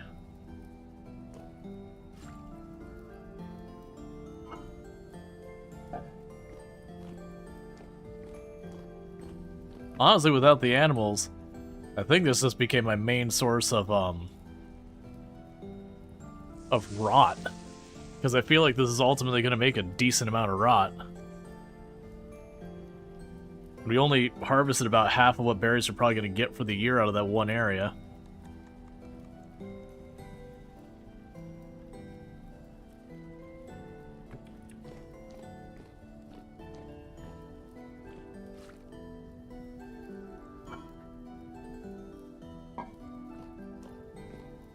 Okay.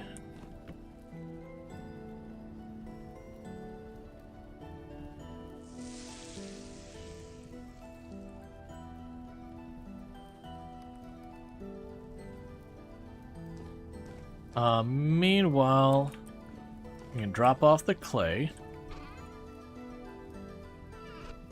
And pretty soon I'm going to need to get my character's dinner going.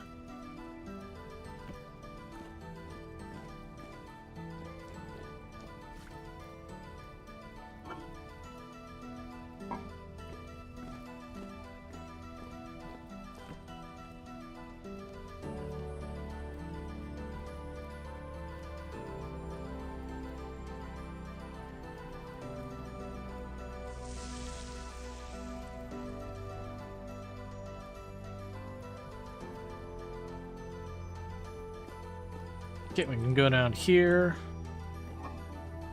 1, 2, 3, 4, 5, 6. There's 2. 1, 2, 3, 4.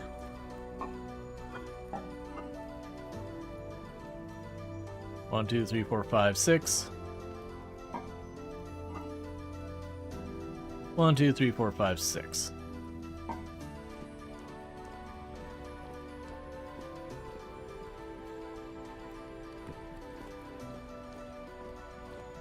Some more red currant.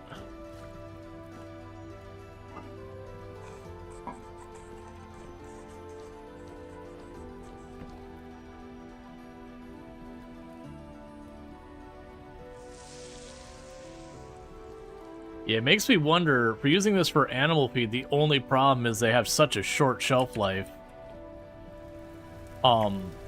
That'd be quite a bit to try and get it to last.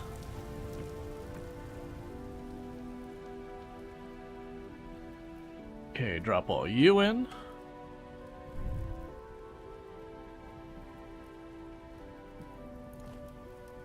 Cool. So I got dinner cooking.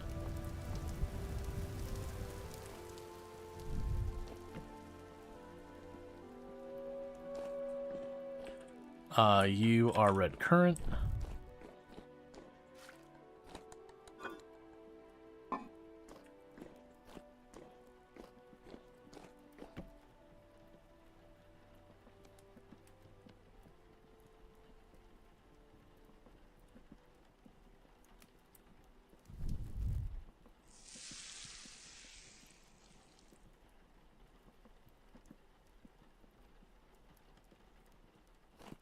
Okay, is there any consolidating I can do back here? Okay, so I can consolidate the tannin. Give myself another bucket. That means for the moment, the white currant needs to go in there and the blueberries need to go in there. I'm not going to get enough to make that worthwhile.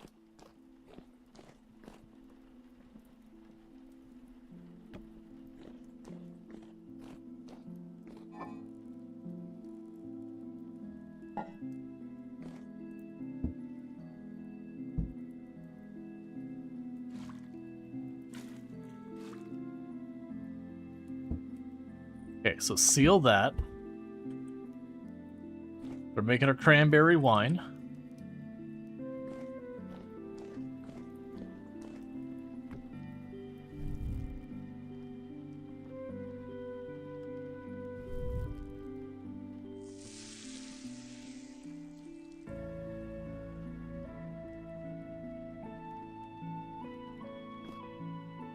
Alright, let's also check what's a barrel. What do we need to make a barrel? Barrel, 3 planks, 2 sticks on either side. So let's grab the sticks, grab some planks. 1, 2, 3, 1, 2, 3. 1, 2, 1, 2, 1, 2, 1, 2.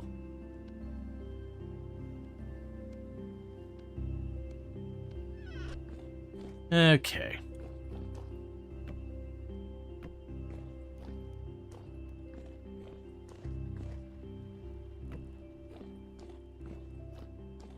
At this point, you're full. You've got that one processing.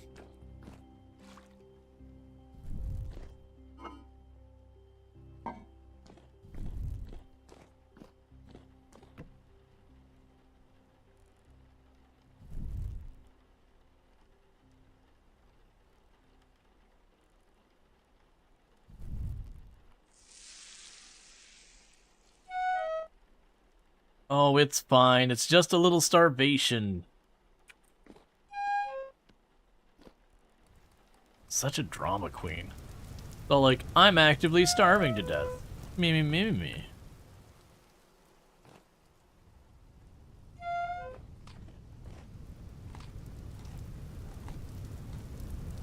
Okay.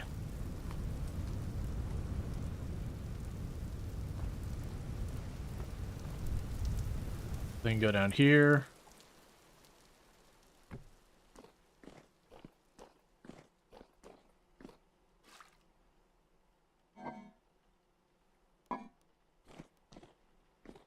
Alright, so we can get just a tiny little bit out of this one, because that'll be the last of the cranberries right now.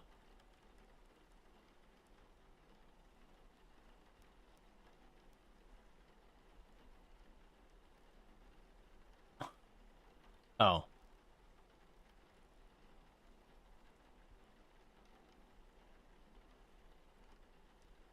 Okay, I guess there's not enough cranberries in those cranberries to do anything. That's fine.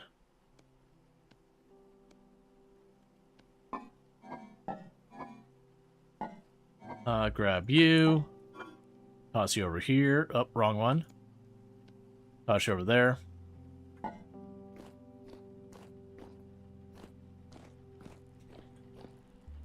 Okay, let's grab the red currant.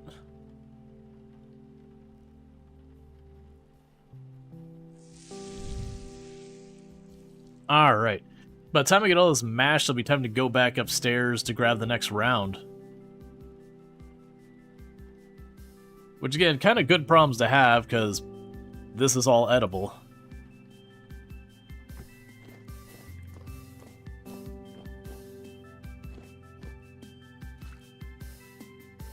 Alright, let's sit that down for 2 seconds. Seal the red currant. Drop the mash in there. Okay, we had the strong tannin. That I could consolidate those. You're still doing your thing, so that's fine. Alright. Now for the black currant.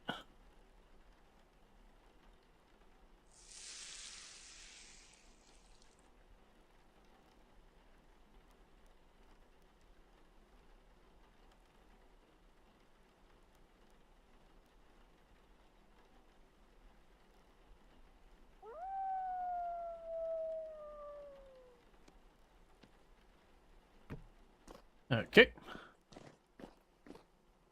I can go there for right now. There's more mash.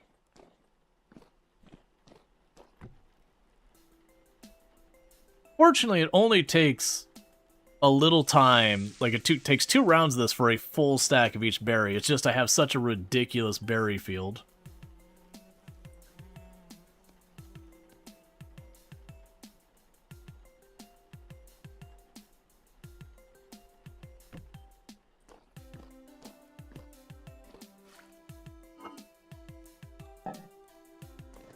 Okay.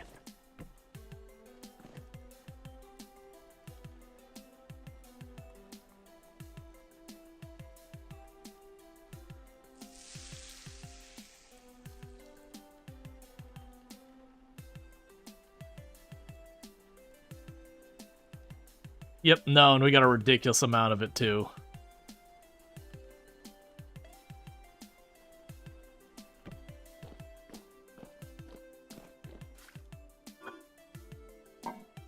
Okay.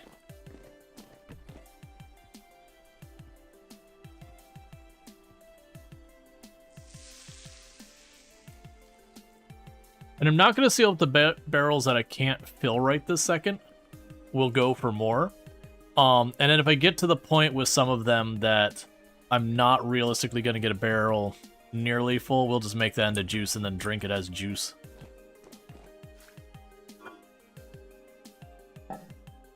Okay, so I don't have a full stack of you. Right now, let's chuck you in here. Yeah, those other ones are pretty low, so let's drop that. And let's go back outside because I probably have another round of berries to harvest. Actually, let's order of operations this. Let's go after our farm first. Check everything on the farm. Okay, those are about to be done. Those are fine. We just planted these. Alright, so you need P or N fertilizer requirements. You also need, or you need P or K.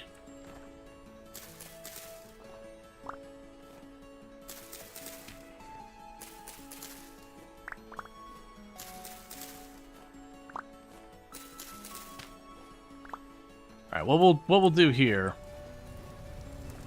for my own sanity, we'll drop all of this just on there.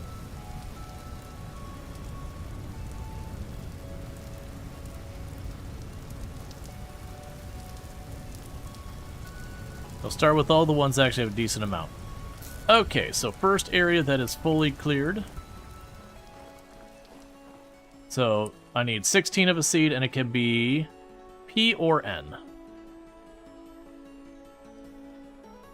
So I'll do the spelt.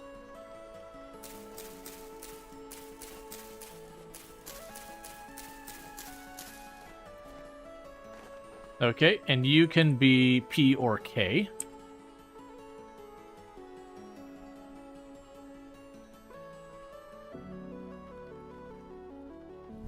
Even though I probably don't need even more flax, we'll keep putting the flax down. Because worst case, I can make the flax into bandages. Alright, you can be N or P. So the amount we have, we'll do the onions.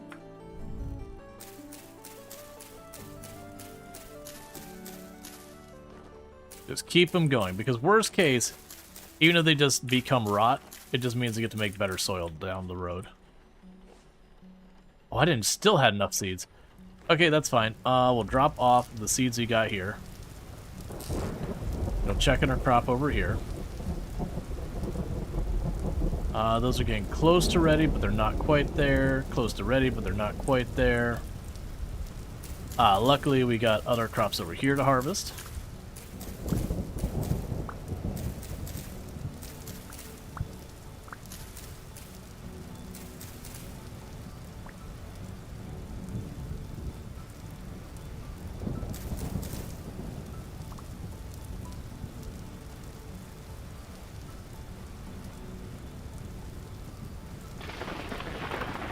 So get a bunch of parsnip.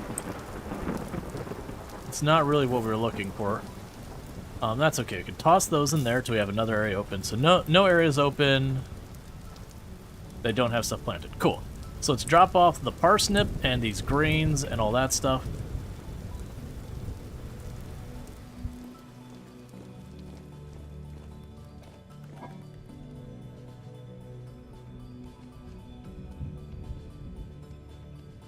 Okay.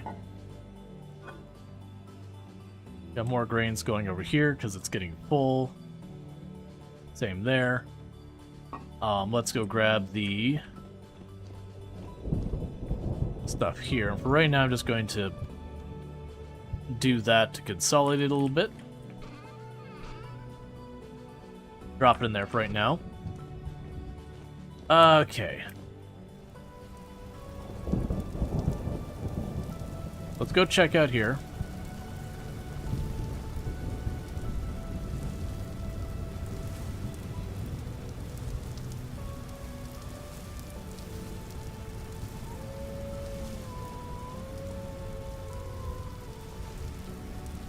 Yeah, I got a bunch more that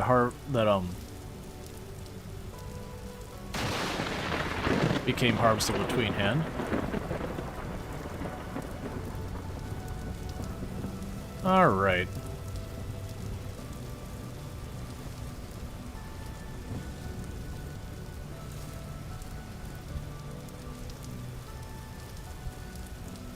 And I don't know if you get 1 or 2 berry harvests per year. It's not many.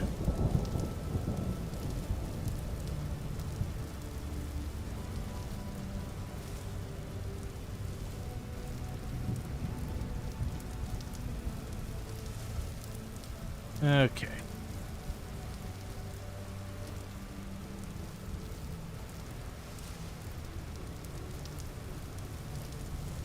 Yeah, so most likely the blueberries are just going to become blueberry juice. I won't have a place to put all the barrels I need for all these things without more dealing with our underground area.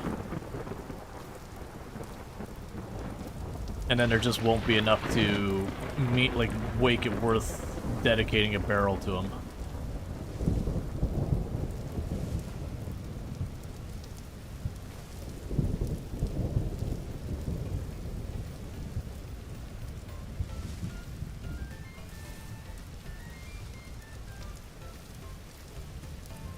Yeah, if I were to keep this run going for a full extra year in game, I think what I'd do, and it might even have required like a new spot or whatever, if you take these rows that are this tall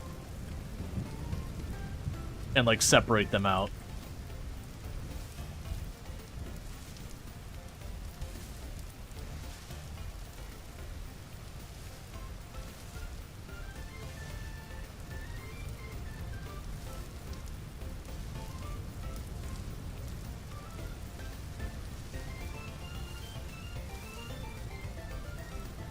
It's so hard to see anything.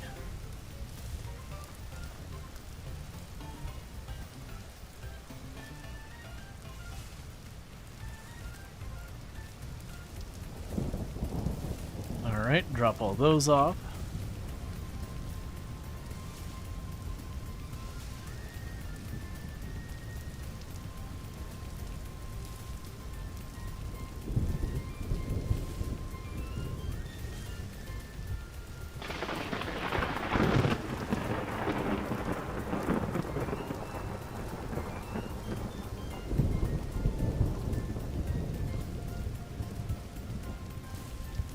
Okay.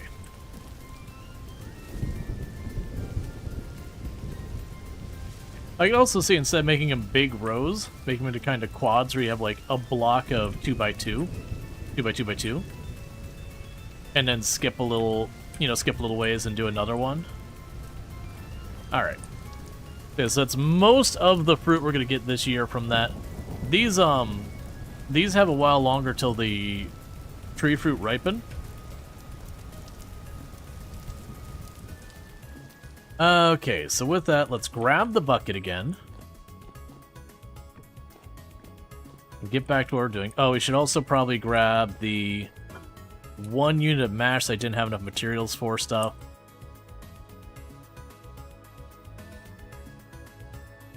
Oh, I see, that's a problem. You can go there. You can go here. You can go here, because like I said, those I'm not going to have enough to be worth my time for, putting them in a barrel.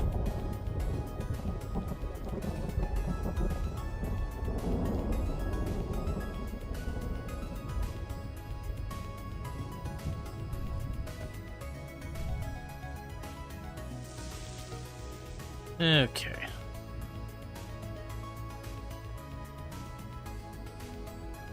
And you're of what? Cranberries. So I get the cranberries, let's see what we can do there.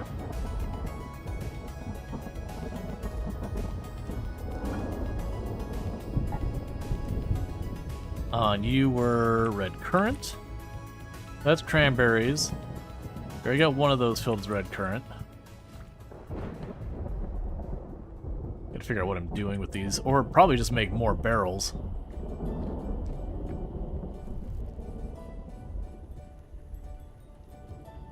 So I'll squeeze this one. I'll make another 2 barrels to toss down there.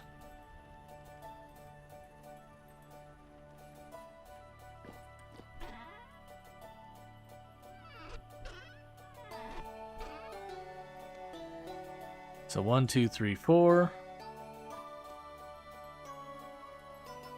Okay. There's 2 more barrels.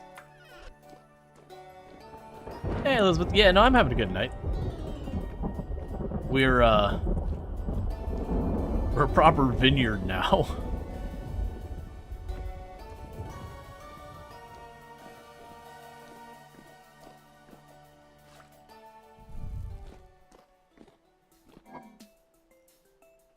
Okay. Grab the next stack.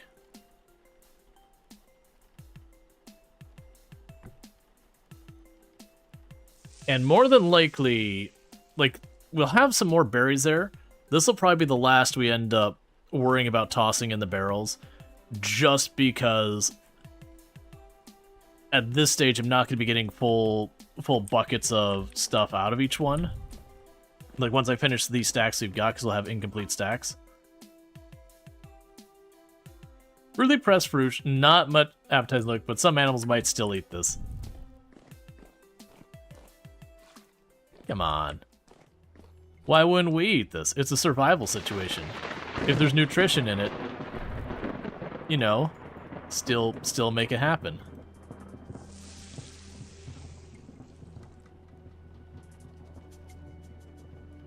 All right.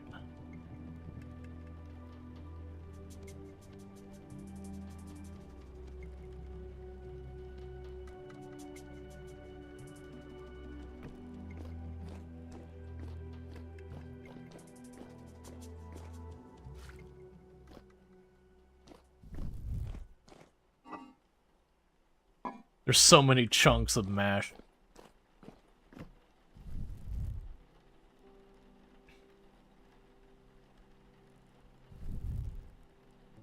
Alright. So let's see. So things I actually need to be working on once I get this sorted is I need another unit of fat to get the Helve Hammer online. That'll make it so I can just make iron ingots without having to sit there and hover over it the whole time, which will be nice. And that's kind of the immediate priority. And this is the cranberry juice, which I believe I've got a barrel here going. Mash is great. Rot's fast, and you get more rot out of berries when mashed than raw. Yeah. Well, that's the thing. I probably shouldn't even be putting them into the storage area down here, but it's the only place I kind of have the space. So I'm just like, you know what? It says 6 days. I'm not super fussed by it. Because most likely, I will worry about like flipping my fields if we do make the really good soil. I'll probably wait till it's the winter where it can't grow anything anyways. Flip all the soil, or as much as I can. And circle back to that.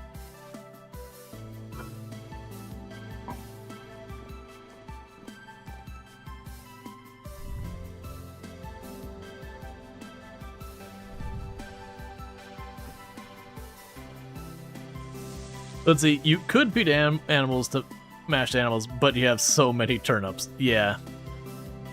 Well, I haven't really been bothering with the animal domestication, because other than having a source of fat, I haven't really... Like, the idea is to be a source of fat and leather. You could also make milk and cheese and all that, but from the mechanics of the game side point, I'm at a situation where my food is basically solid. Okay, you're full.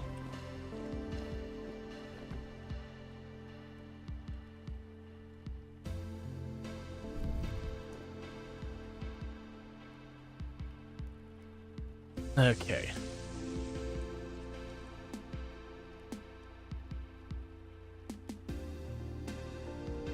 Let's see, feathers for arrows, meat, milk, leather, fat, bones. Needs bone meal. Yeah, no, that'd be the big thing is,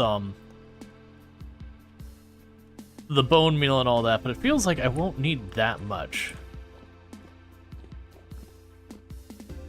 Okay, and this is just more cranberry juice.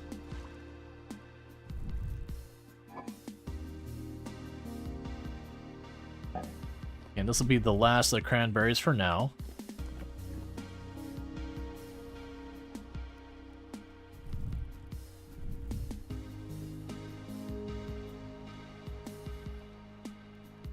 Fresh eggs and bacon. Yeah, well, that's the thing. Like, from the lore, roleplay slash that side of things, sure.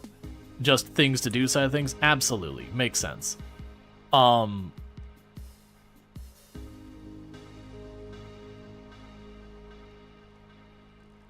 Okay, so you actually did get some in there. I was like, wait a second.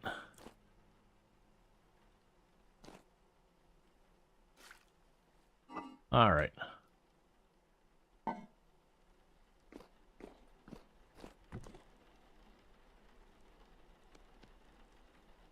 Now it's time for the blackberries.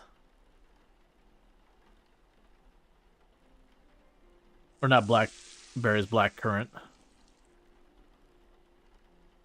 Okay.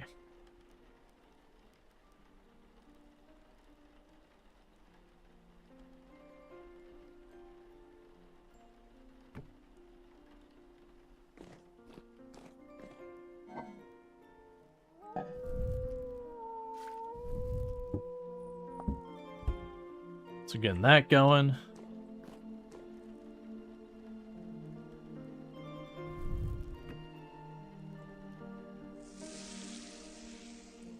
All right.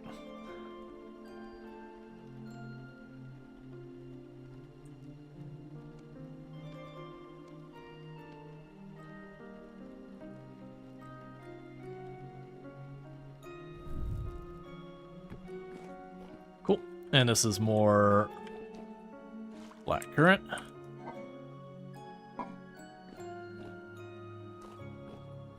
I'm gonna grab all the berries. Because even just mashing them does seem to extend the lifespan. Okay, so this is the one I've got the most of now.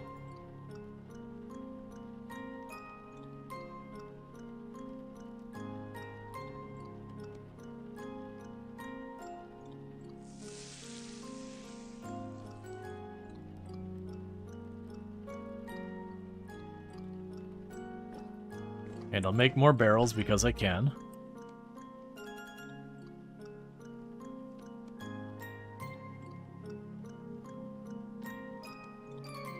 Okay. So keep putting barrels down here. My cellar has become a wine cellar, like it or not.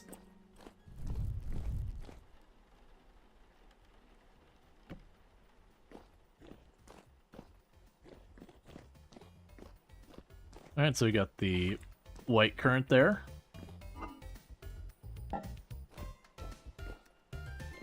Because then what I can do is I can go until, like, we're not getting any more fruit or whatever. And then we can seal it regardless. And any extra, I could probably just take in the bottles I made and just use that as another food source.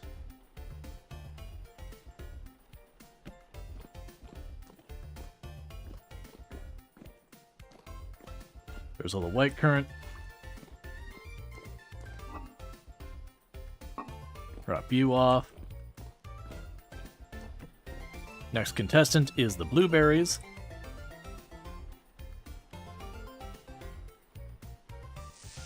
And if I end up in a situation where I don't even have enough of something to make juice where it just stays as mash, that's fine. It'll just stay as mash, and if it rots, it rots. Okay, so now I got the blueberry juice.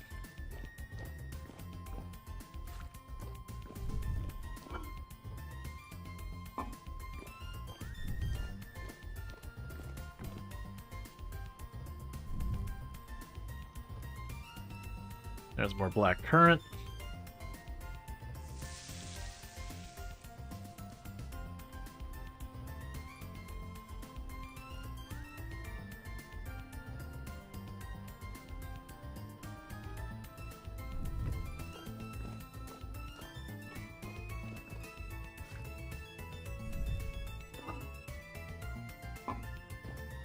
And then the last one.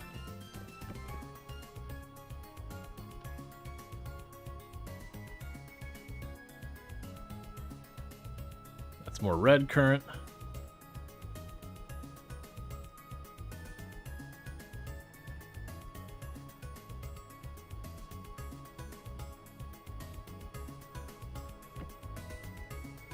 Yeah, so it wasn't enough to actually get the get more juice out of it. Yeah, because even this down here will last like 25 days, which is a plenty long time. Yeah, so that's not enough to fully mash, which is fine. You can drop that off. Okay, and I still got a bunch of this. Just making sure I didn't accidentally split stuff between things. So you got soak tides here that I need to scrape. And then the bear hide. We can keep working this down.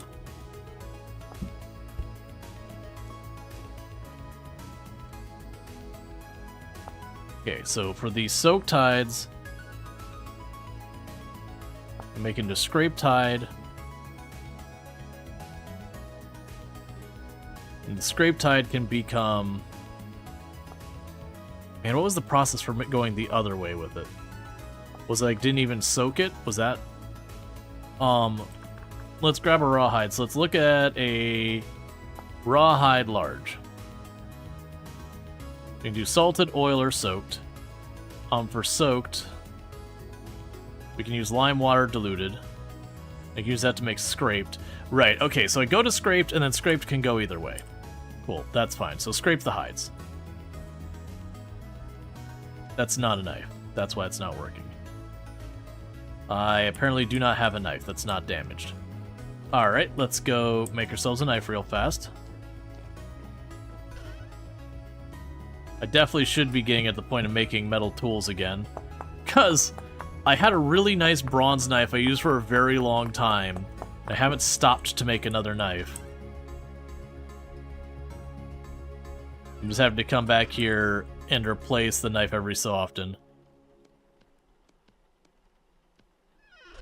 Okay, and now I can go here. Those are now scraped. I'm gonna add that to the stack. So it's looking like small hides cannot be made into other things. So that's an interesting thing to consider.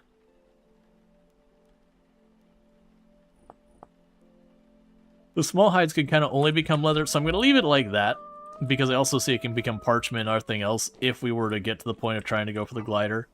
I'm imagining the glider schematic is something we have to trade for or find.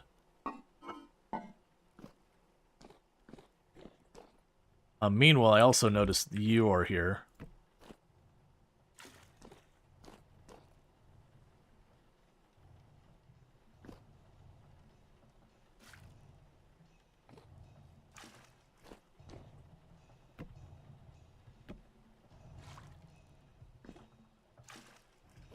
But just disappearing the water real fast, because having a barrel of water doesn't do me any good. Because that can be used for wine later.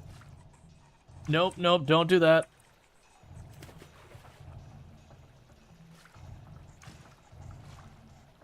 I am going to need a block to get rid of that.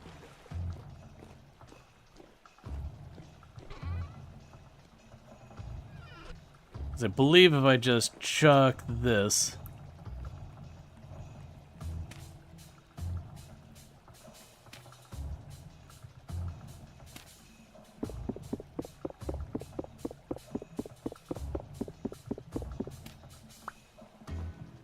There we go. Well, I did mention that it's going to get rid of the thing here. I'm really glad the physics aren't accurate in this, just because what should be happening now is those should have all been ruined by the fact that they were submerged in water. The ones that are open. Luckily, it doesn't appear to be the case. Okay, that just came back on. I was like, please don't stay dark forever. Alright,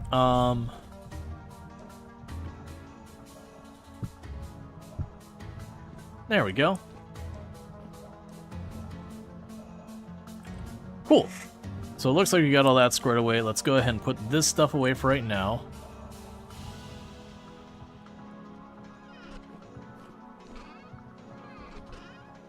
Drop you off.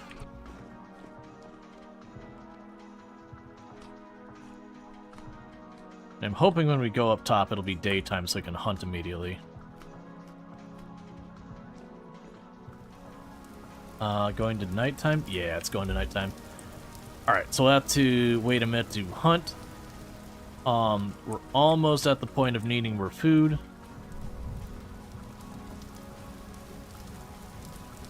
Do another pass on the farm real quick.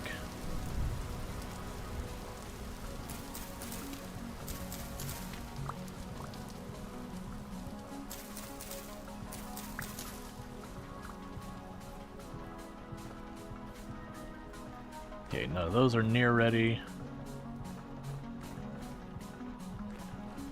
Alright.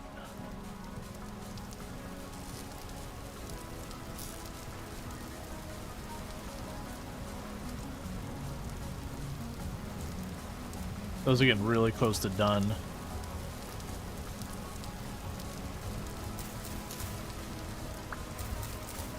Okay, the parsnips all done. Those are nearly done. Alright. Because I want to get those out there switched over to the same kind of thing we have in the greenhouse where it's I replace one segment. We just planted randomly everything where we just kind of used up our extra seeds, but we definitely want to stop doing it that way. So we actually have it a little bit easier to manage. Alright, so for right now, got the parsnip to drop off. We got the turnips.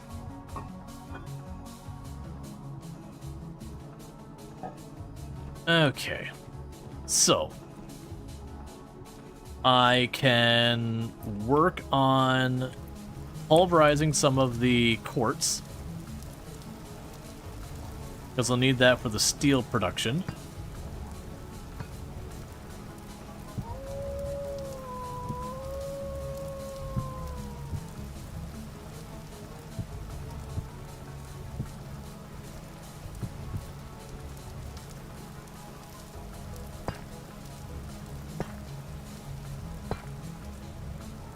All right.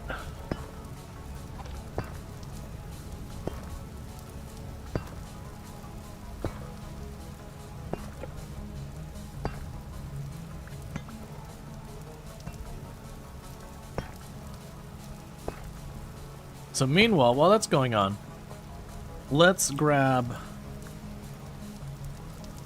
what we need. Okay, so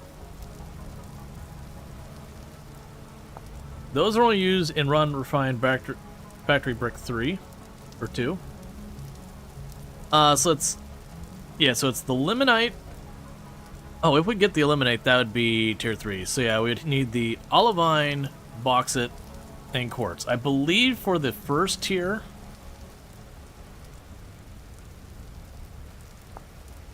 yeah, it's just bauxite and that, and then fire clay.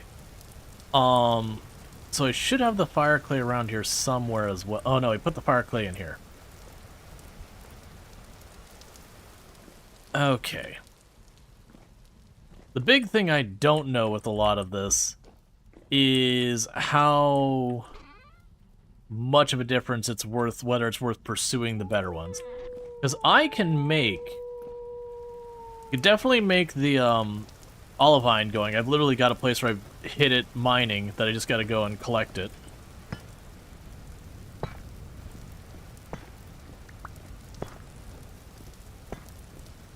We can definitely make that happen. Let's see, where was that? Where did I find all that olivine? I want to say it was down here somewhere. That's bismuth, that's copper and copper. Bismuth, olivine, there we go. Yeah, so down here is the olivine that we found. So let's pin that. So while we're waiting for it to be daytime to go after the animals again, I can run down here. I'll deal with that in the morning. We can grab more olivine Or we can grab, not more, grab olivine in general. And that'll give us stuff for getting a higher tier of those bricks. That way if I'm going to make the kiln and all that, we can just do it right to begin with.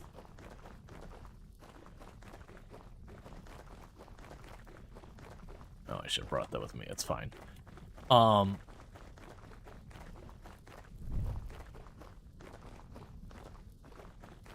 run down this way, find that. And then we've already found places that have, like, ultra-high limonite or illimonite or whatever it is. So that would be just a matter of doing that. Now, granted, more than likely what might actually happen here was with the pulverizer. I might make some of this stuff and come to the realization the pulverizer can't handle it.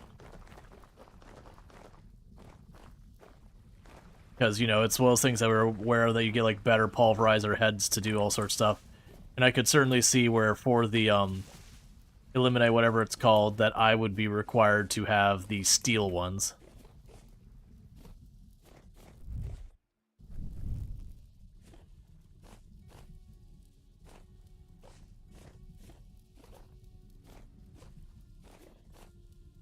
I could go over here and mine a bunch up real quick.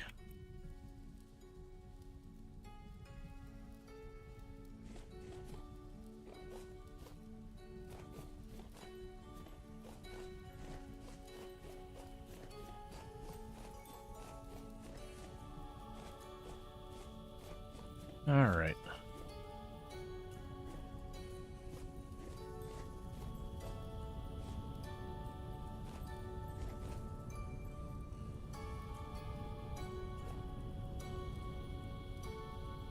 It shouldn't be too far away to get this next spot.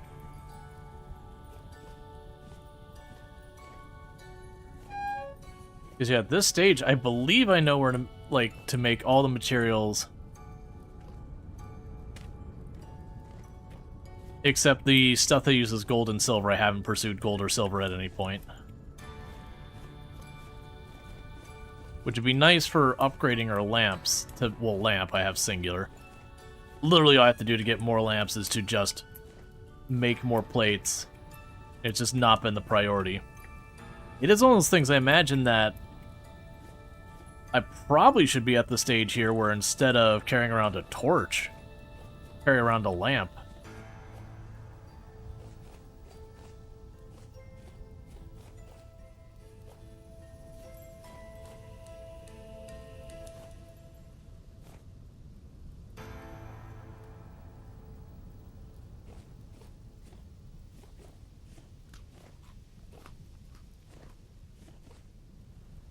Alright, get you on the bar.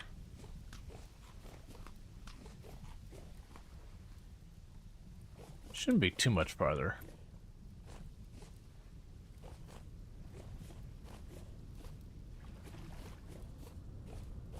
Okay, it's currently showing us calm activity. Yeah, it also feels like they should probably more aggressively update the state of snow and ice. The fact that it's June, and during the night it's 70 degrees and the lakes are all still frozen, it kind of just feels like once you've gone into an area and it's frozen over, unless you spend a lot of time there, it just doesn't have the chance to catch up and fix itself. So it feels like once you go in there, like, I understand they don't want it updating while you're not in the area so it doesn't murder your CPU. But, like, once they go into an area and all of this, it should just thaw really aggressively. Like, I should be almost visibly able to watch it thaw around me.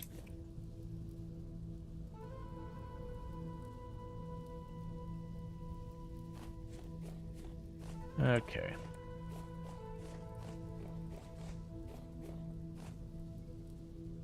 Huh. I don't know, that was, but okay.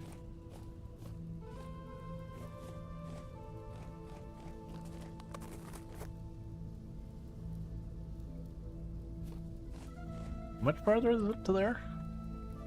Alright, so it's just on the other side of this, and then we just have to figure out our way down.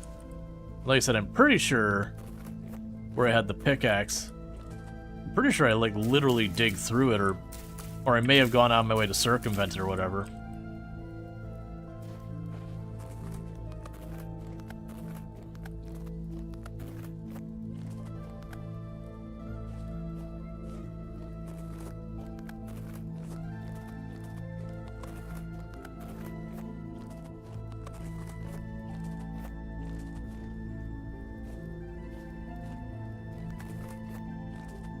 Okay.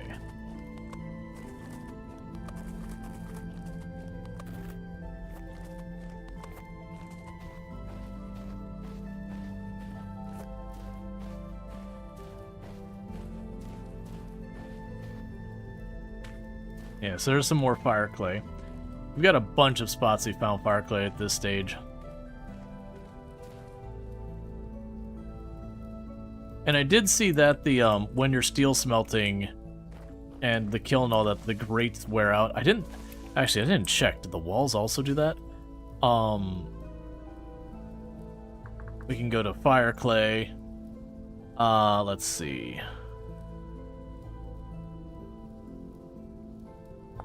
So the bricks. Yeah, because I see that these so it'd be refractor.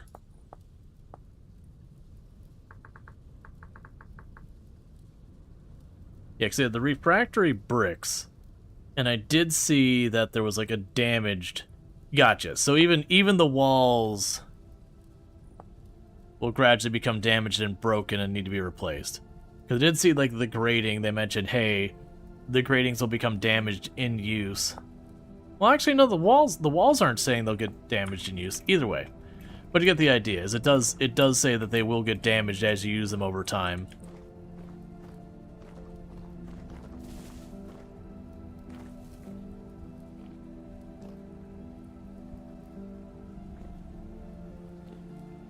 Wrong neighborhood, rabbit.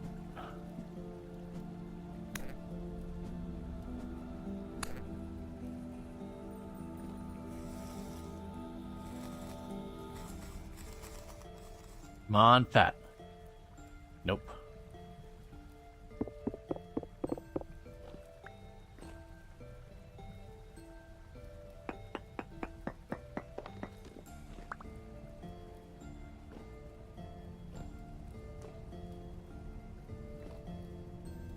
Okay, so it's not this one.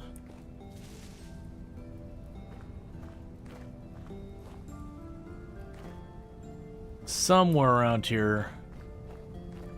Got to tunnel down.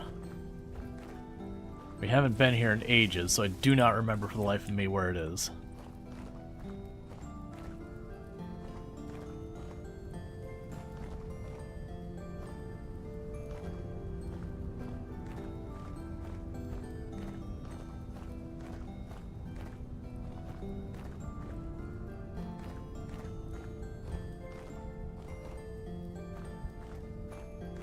I mean, absolute worst case scenario, I just go above where it's at and I just dig down.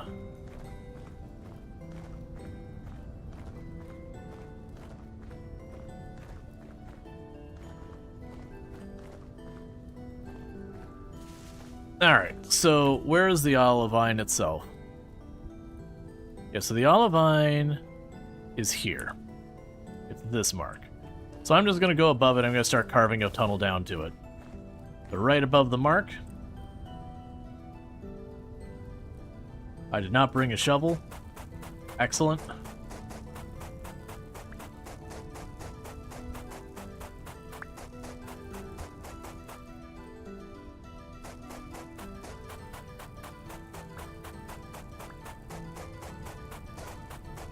Let's see, do you have a list of mods that you use, Rual? Anyway, good day? Yeah, so if you do exclamation mark mods, I believe that'll be the full list. I think I might have added one mod since I made the list. But generally speaking, I'm running very, very light on the mods. I generally don't like to mod my games very heavily.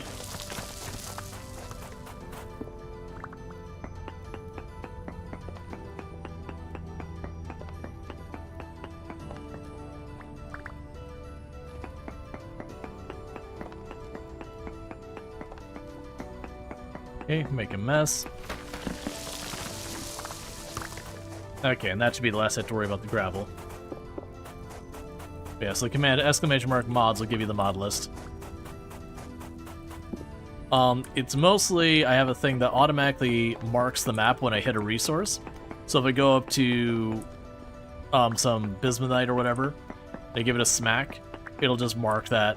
It's just a thing because anytime I find a resource, I'm gonna mark it.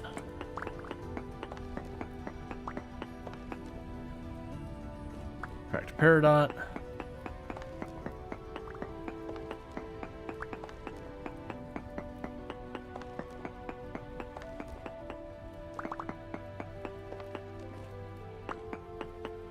You can box it with your rare hands. It's the most gentle of ores. That is one of the comical things that does happen, is me just running up and just giving the ore a smack kind of thing. So there's Olivine.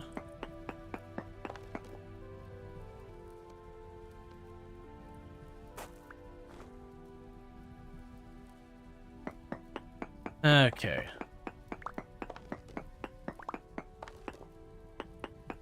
Hey, Infinite Simplex, how's it going?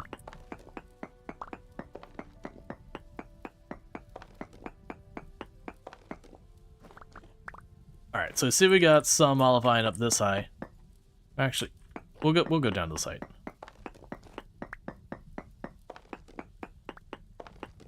Just doing a lap.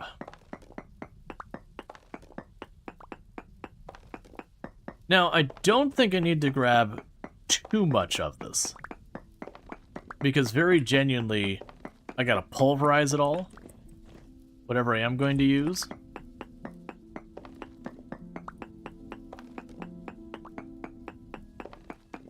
You want the one where you don't have to click everything when you're doing pottery? That's Napster. Spelled with a K. So K-A, or K-N-A-P-P, or it's whatever. It's Napster. If you do exclamation mark mod, you'll get the actual name. Because it's cool that they have that napping thing. It's just after you've done it for a while, you're like, you know what, I don't want to deal with any of this.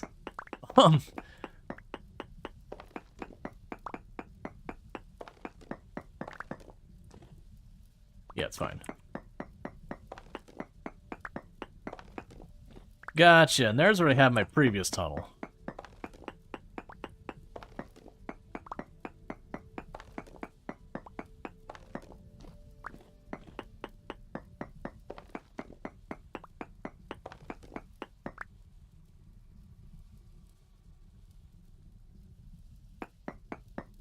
Yeah, so I'm not going to probably go way overboard. We'll probably get a stack, maybe 2 of the Olivine. And then we'll head back. If we have the opportunity to hunt anything along the way, we'll do it.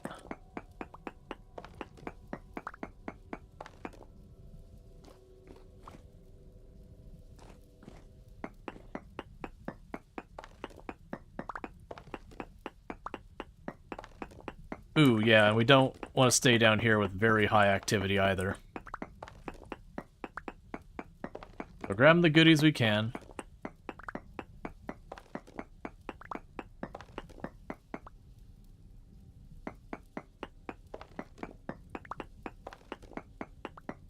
Because for the amount of bricks I need to make, I don't think I need super high amounts. But it will let us go straight up to at least tier 2.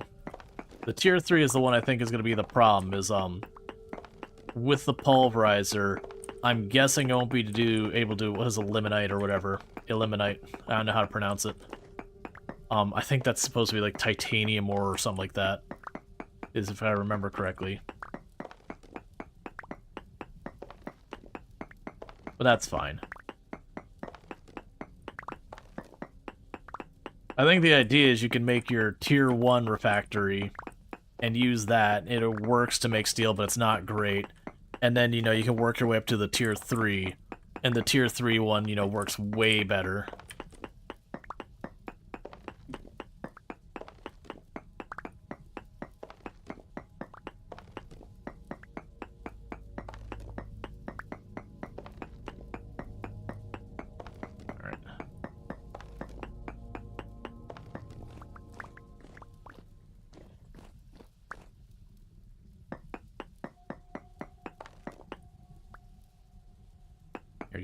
We're getting ready to get our full stack.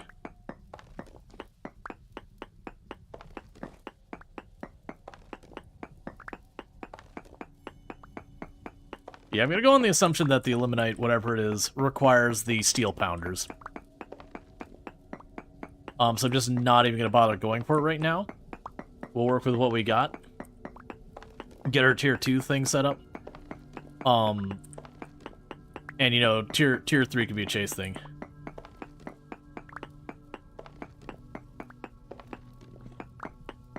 Yeah, no, I made the comment earlier. I think it's like when we first set out on this journey. That's like, you know, at this stage, literally, I just need to make a metal plate. I've already got the candles. I've got the quartz. I do have a lantern in my blacksmithy. It's the only one I've made so far. I've just not been stopping to make that stuff.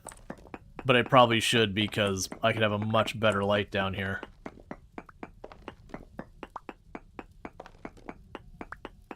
This is a bronze pickaxe, right? Yeah, and then after this, it'll be iron pickaxes. But I think that's the idea, is I want to kind of move... I appreciate in this game, it does feel like there's not really a reason to, like, save your good pickaxe. Like, you can. But because of how much higher durability it is, if you're not short on materials, I don't think it's really worth skipping out on using what you got.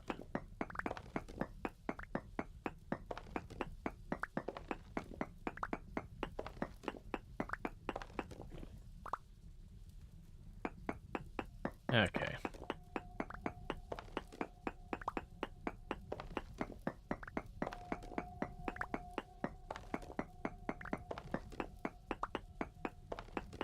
Yeah, so then one of the things we can work on is making a refractory bricks.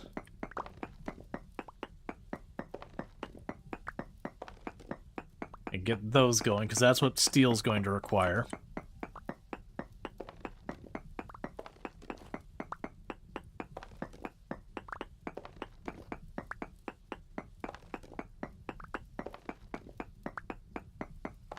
Okay.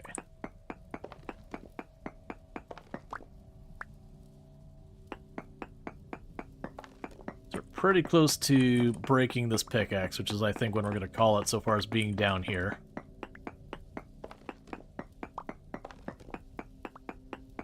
Yeah, because pretty, like, if I go up top, it should be getting to be just daylight, so we kind of just mined overnight.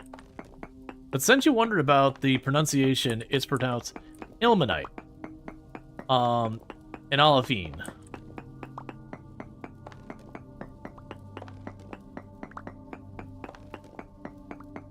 Yeah, no, that's, I believe, because I remember seeing it that, yeah, it was how we spell this again. Yeah, I did see that, ilmenite, yeah, so it gives you 5 units of titanium. The thing that's interesting is you can't make, like, a titanium ingot or anything. You can only pulverize it to make the refractory brick, which makes sense. It would be weird for us to be in, you know, vaguely primitive survival situation where we're digging a hole and throwing wood in it to make charcoal, but then also making titanium alloy. So I do like that you use the material, but you use it as just a material so far as making stuff for retaining ridiculous amounts of heat for the steel production. Since, like, actual titanium has a fairly involved process of actually making.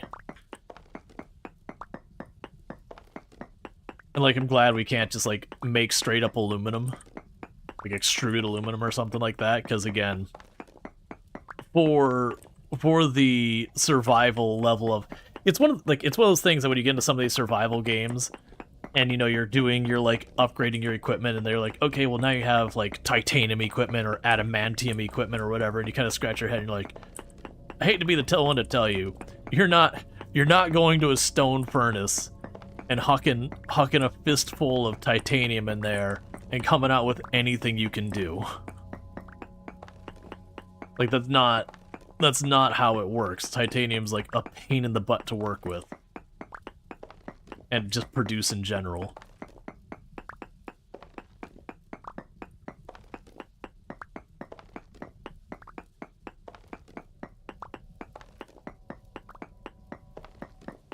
Yeah, so we won't even make another full rotation around here before this is broken. Yeah, and it's only about 7 in the morning in the game, so we should have good time for hunting.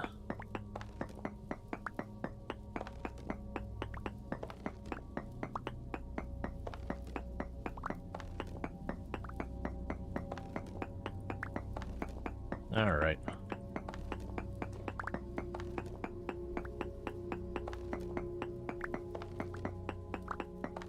Plus, I'm starting to get to a wide enough path around here. We're likely to start getting monster spawns in here. I haven't decided how I even want to deal with that kind of thing when you're like digging out a vein this big to avoid having to deal with constant monster headaches. It almost feels like what you'd want to do is you'd want to like bisect the area once it starts to get bigger. And then just kind of stay in one quadrant, section, whatever. You know, kind of separate almost off into rooms until it's done, then you can just clean it up afterwards.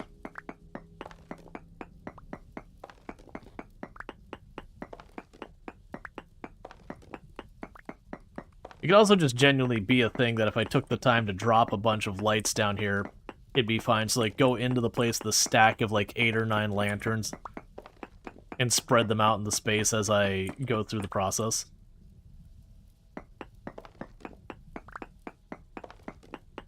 Alright. Probably have to get a peridotite box going.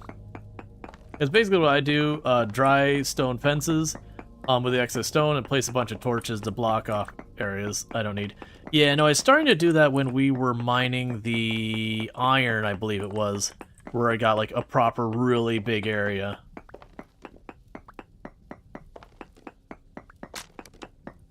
Okay. With that, eat a snack, stack that. Alright. And it should be daytime up here.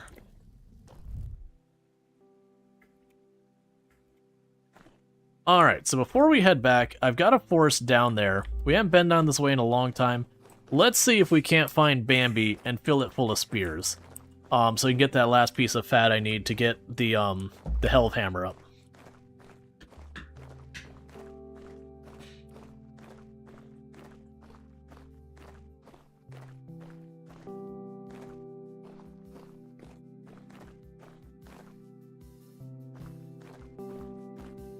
Alright.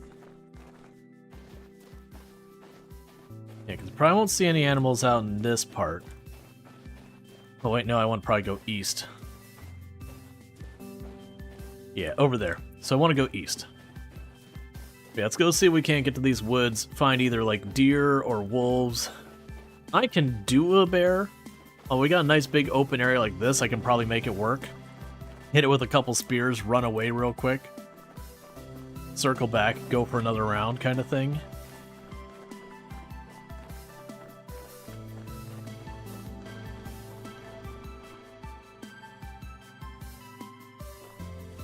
Or just get lucky. I need to not do like the last bear where I only hit one of my 3 spears and then had to just follow up with trying to just one-on-one face tank it.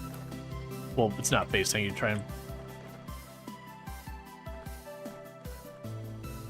Pretty sure that's a goat.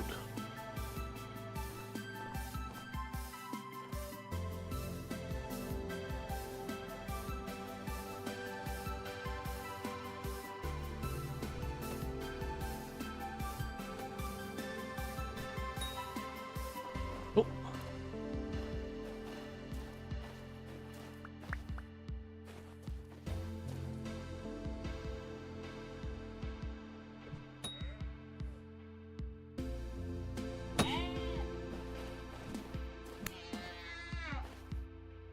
Okay.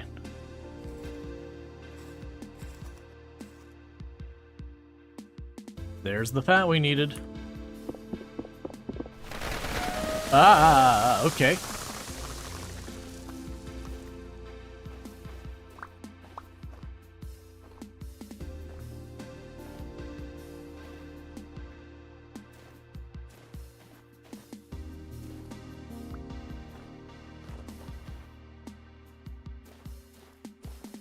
Yeah, we don't have cave-in set or anything like that, which I wouldn't, like, if I had started with that, I wouldn't have been against doing a run. That's one of the things I did on my, with the playthrough I've been messing with off-stream. But that case was all gravel and sand, so when I struck the ground, it was like, oh yeah, I'm supposed to collapse. So like, if you want an example of that, if I go over here to this, that's all gravel up here. So I give you a little poke like this. It reminds the game, oh yeah, I'm supposed to physics. And so it collapsed all the stuff that didn't have stone below it. Yeah, honestly, the cave-ins are kind of cool. It's definitely a much, much slower way of approaching the game. Because you have to sit here, and I think it's like 4 tiles wide. If you go wider than that, the cave will collapse in stone and everything. And so you kind of do this thing where you pick out a little bit and you make like a little support if you're going to keep digging in an area. So definitely not fast. I've yet to trade with any of these people. You got anything to trade, Lynn? So you'll straight up... Hey, don't walk away from me. We're talking. You'll straight up give me lanterns for 9 gears each. Ow. And a heavy tool belt is something you can buy. Oh, yeah, so it only tells me what gears I have on me. What is your name? Why gears? Why do you live here? No, anything interesting around here? Not me.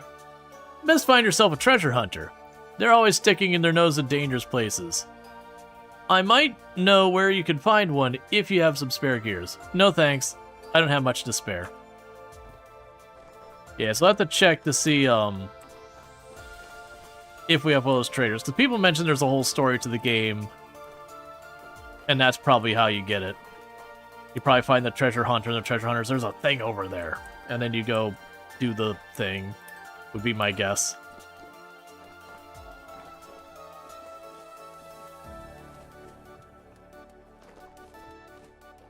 Alright.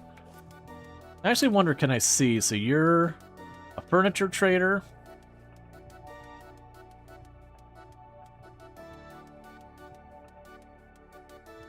You're a commodities trader. We actually do have a treasure hunter trader. Sure, I'll head that way. My guess is like, I'll tell you something if you bring me some gears. Because I'm also looking at the terrain I'm crossing. All of this sucks to cross. Or if I go over here, I can cut across the water, and then this middle area won't be too bad. Oh, actually.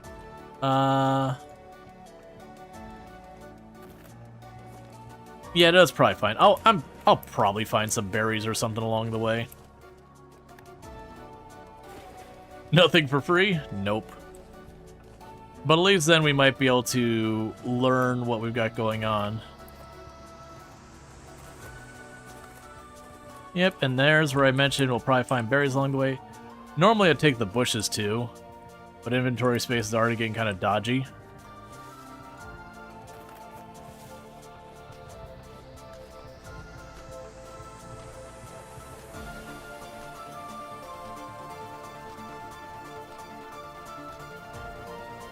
Yeah, I'll cover that for a while.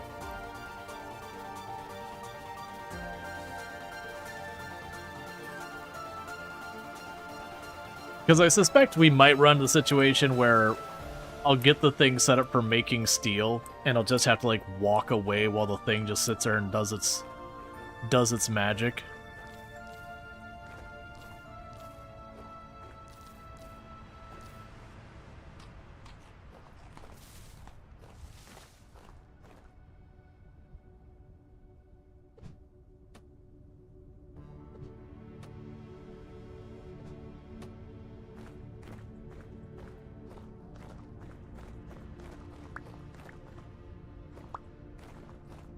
I can probably just run you down, can't I?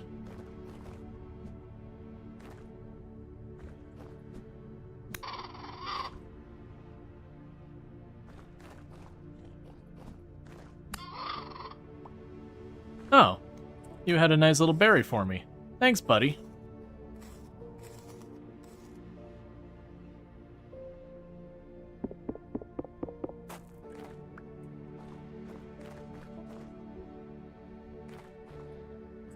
Alright. That's a bear. I definitely don't want to fight the bear on its terms. I'm willing to turn around and fight the bear in a minute.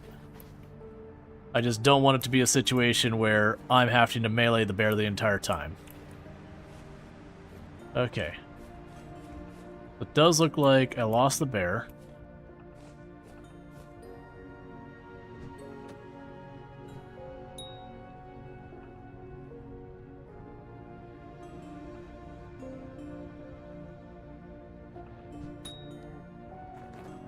Do.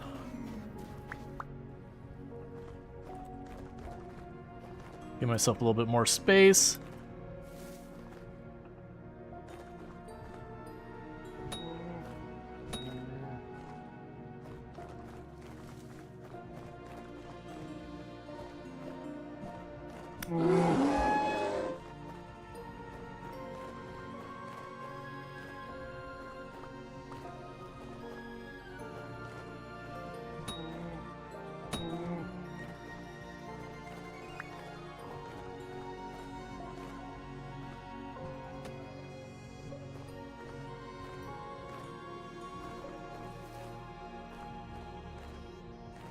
I'm breaking the last of these spears.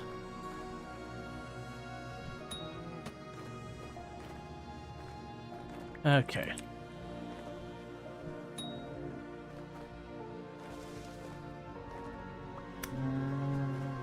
All right.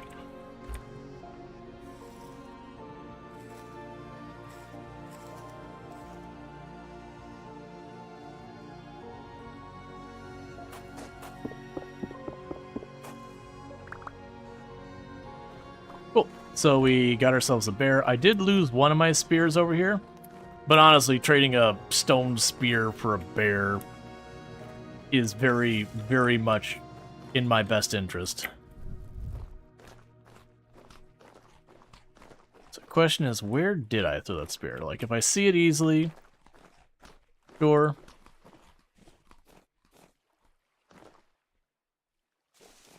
Because I hucked the one way higher than it needed to be. Yeah, it's fine, whatever. Alright. That does mean I need to not hunt the next thing we see.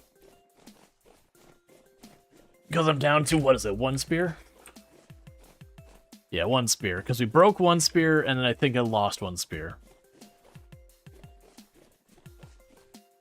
Like, if I have something like a rabbit up against a wall or something, I'll take the freebie. Yeah, I see all those. It's fine. I'm going to ignore the mushrooms. I can ignore all those things.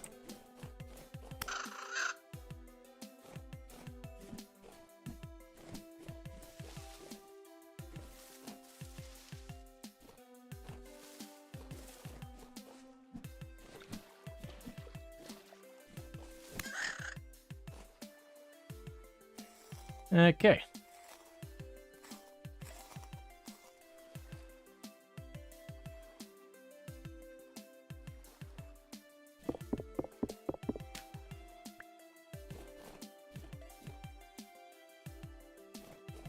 And free food there.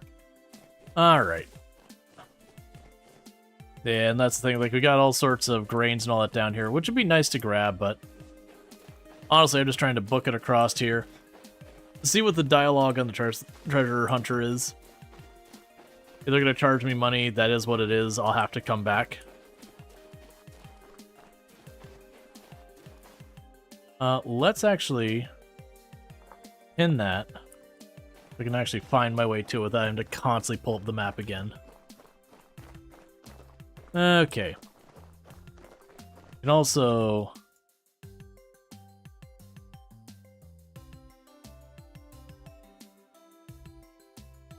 unpin that. Apparently have a hole in the ground that's pinned here somewhere. Have you found iron? Yes. I did find iron. Like, literally my pickaxe is iron right now. We are working on getting steel going right at the second. I happen to be just like detouring quickly since I noticed we had the treasure trader I'd already found down here. But I'm working on... I've got the pulverizer already pulverizing. I just got to go over there and feed it. And I just needed to get some fat to finish the Hellhammer, which I've got what I need. I just have to actually run up there and turn it in now, or build it, or whatever.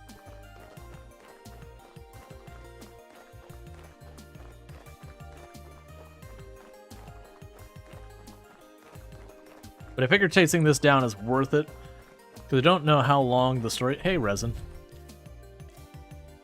How long the story is. But if I happen to be, like, waiting on other things to finish... I can do that. Know anything interesting around here? Got something big for you. Too dangerous for me. But you might be able to handle it. I can't give away a haul like this for free, though. Bring me a tin bronze pickaxe, and I'll tell you where to find it. Trust me, it's worth your while. Got anything to trade for?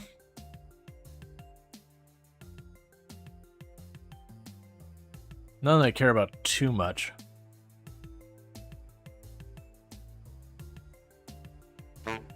Okay, so you want a tin bronze pickaxe. That is probably not going to happen right now, because I don't think we ever did find tin. We found zinc, but he specifically wanted a tin bronze pickaxe. And that'd be like detouring to make an entirely separate production. If I happen to locate some tin and all that, it might be something worth considering. The other reason I'm not super motivated to worry about the story is it's incomplete, it's in development. And it's one of those things I generally find when I know I cannot finish something in a game, I don't want to really start it. I'd rather wait till it's fully baked and then do the whole thing. So we got another ruin here. Right. Yeah, so instead of worrying about like chasing the storyline or anything, if I find myself with time, if we find ourselves like waiting for like, oh, this thing is going to take a full day to process, we'll go to one of those ruins and we're going to go dig it up. Because I haven't done that yet, and there's a good chance there's probably something under the ruins or around the ruins, or maybe there's a chance of it. So what I'll do is I'll bring shovels and pickaxes, and we'll just start wrecking a ruin. Because I know translocators are a thing, and I know they're associated with the ruins. I do not know, like, what the rules around any of those things are, though.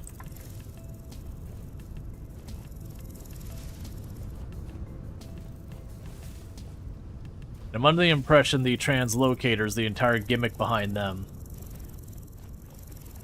Tin is a alloy. It's copper and calcite. Yeah, it's actually worth looking. So, tin. Tin ingots, which come from tin bits. Tin comes from tin bronze. Okay, so tin bronze is the tin ore and copper. Yeah, and it's still down to I've got to find the cassiterite. Have I found a good place for that? I haven't even looked.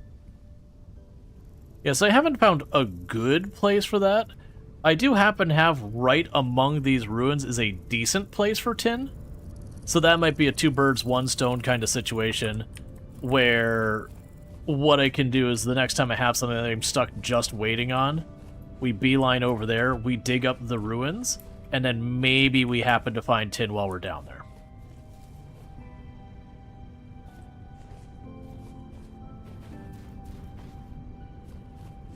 And if we do, great. If we don't, that's fine too.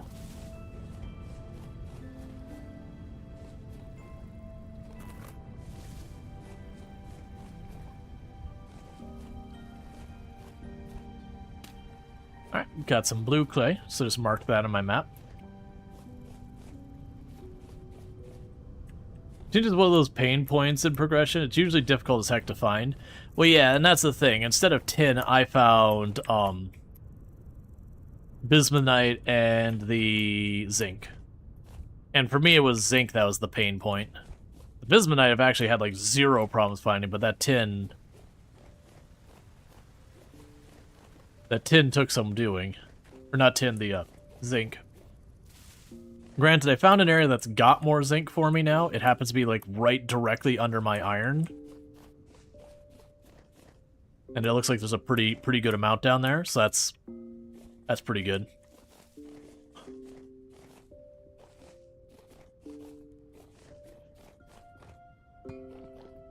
Okay.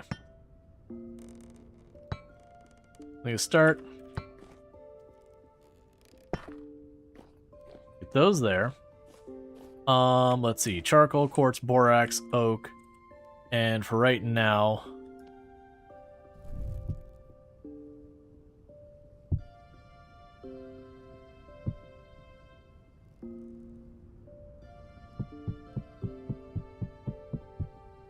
Drop the olivine down there. I've got peridotite. Do I already have peridotite in a box?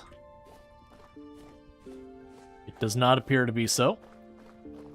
So let's go and shift some of these around to make this go faster.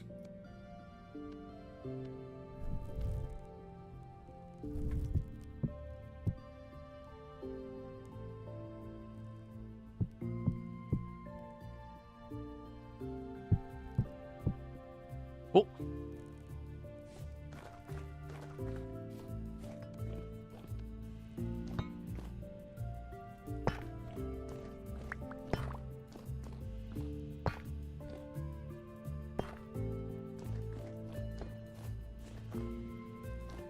Okay, we can go down here.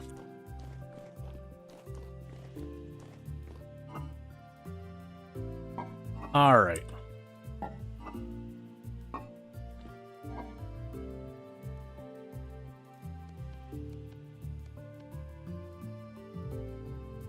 Honestly, at this stage, it's probably worth it for me to make some meat stew with veg. You get gold. I actually do have a piece of gold, singular.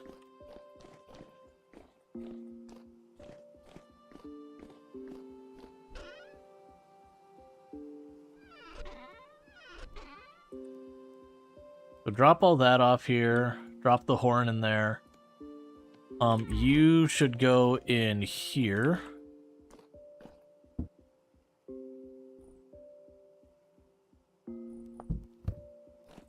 Then we could scrape you.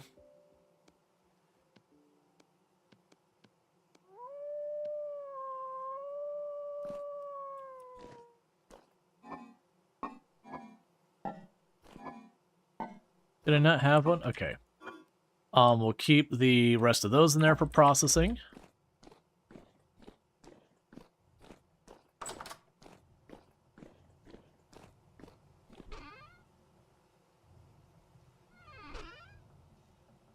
And drop that in there. Drop these in here. That's the crushed quartz and the all this.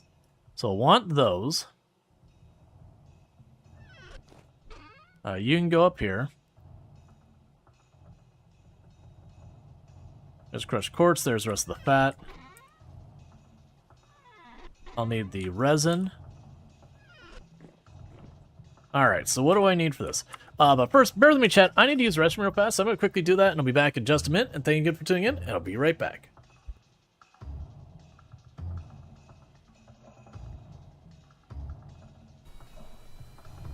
I'm thinking, honestly, that engine all the way back there, I'm more pushing the jet along than lifting.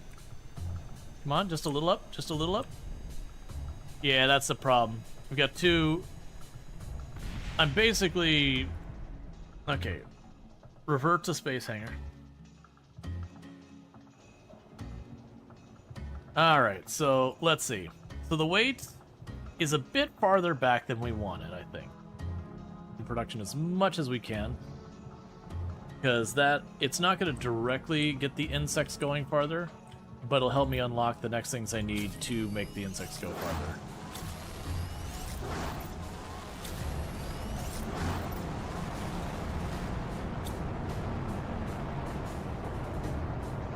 It's fine. Actually, the path I just took. So there's a good chance I'm getting myself boxed in. Okay, we're... Oh, no, we're not fine. We're definitely dead. Oh, no, wait, we're fine. That was a trip injury. That wasn't a zombie hit. That was a trip. We're fine. We're okay.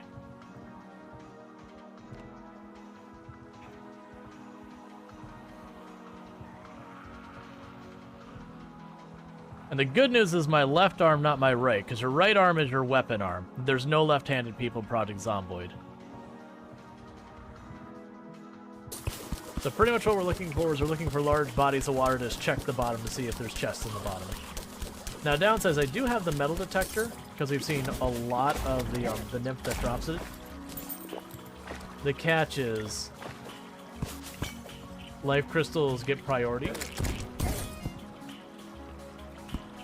Oh, the life crystal wasn't a life crystal, it was a boulder. I've been caught by that once before this run. Alright. Yeah, now I remember we did that, oh, I forget what the name of it. Oh, man, there was a... With Terraria, there's hidden maps, so if you use the right name or whatever, and one of them is something like It's a Trap. And it was a map that, like, there were traps everywhere. I remember I did like the sweaty hard try hard combination. Oh no, what I did was there was one that had like all of the special things going on. There's something like, you know, for the worthy or you're not worthy or something like that. And if you did that one, like, it was just you'd start in hell and have to mine your way up. And then there was lava everywhere. And then there was traps everywhere. And it was a whole big thing. And it was kind of fun in a cursed way. Alright, so now with that, I need to make the wooden toggle. Okay, so I just need planks.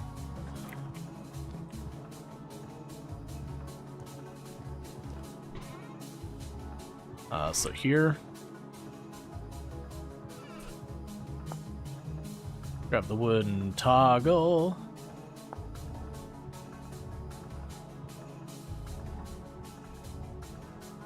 Alright, so planks here and here. You there. That down there. Resin up here. You two here. There's the toggle. And there's a possibility I'll need a gear as well.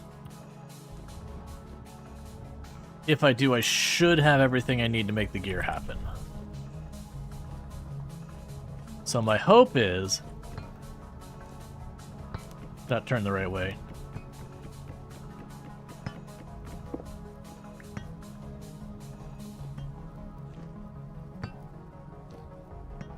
Okay, so you are going to need a gear. I can't really tell how that's supposed to go. That's fine. So, I need a gear. Actually, how does that work? Oh, you know what I bet this is? I bet this is where you'd need a transmission. Let's double check. Transmission used in conjunction with a clutch. No, I don't think that's it. No. I was trying to see how I could...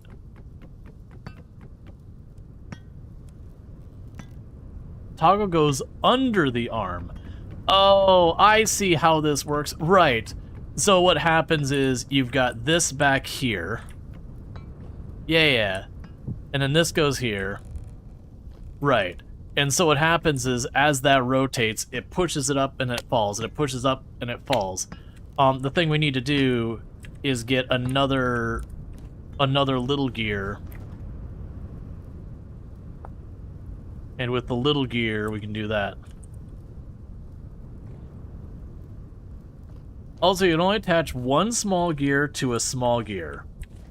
Okay, so what you're saying is where I had this set up before with the large gear, I'm going to have to do that same thing where I have to widen the whole thing. Okay. So that would mean you need to be... Okay, I see what we're going to have to do.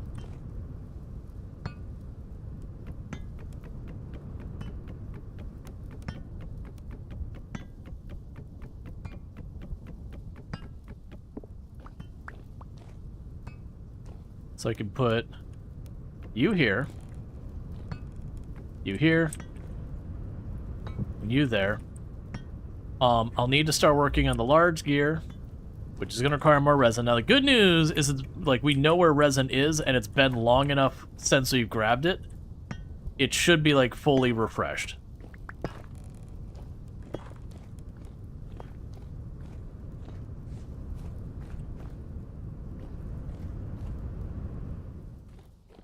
You know, connected in series instead rather than parallel? Okay, so what you're saying is, right now, where I've got this set up to go to there, I could, in theory, put a second gear here, then pipe another bar over, and put it there. Yeah, and I imagine it wouldn't work as well that way, that there are, negatives to that.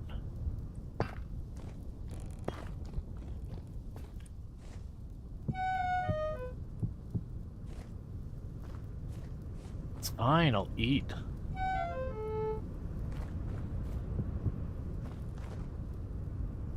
Okay, so let's get some food happening.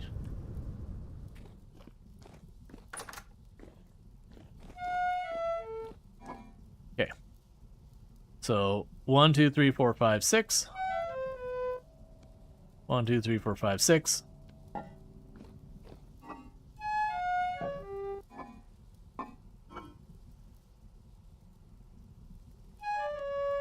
One, 2, 3, 4, 5, 6.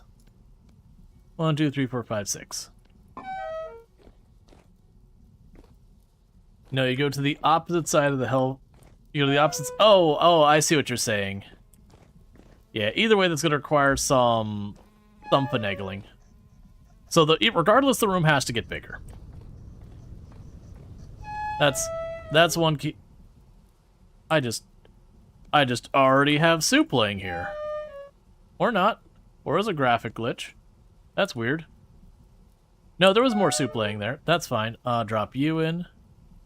Oh, right, because I kept being so used to only having 5 meals that I just instinctively didn't grab it all. It's fine. So we'll cook that. Grab another bowl. Alright, so we got crushed bauxite. I apparently have a seed in my inventory. Oh yeah, because we broke one thing while we're out.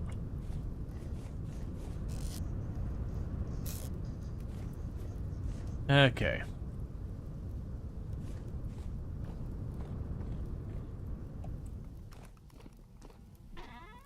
So, for the big gear, I'll need 8 resin. Yes, I need 8 resin. I currently have 5. For the little gear, the little gear, I'll need just 1 fat, so that's easy. This part's easy. I've got 1 fat left.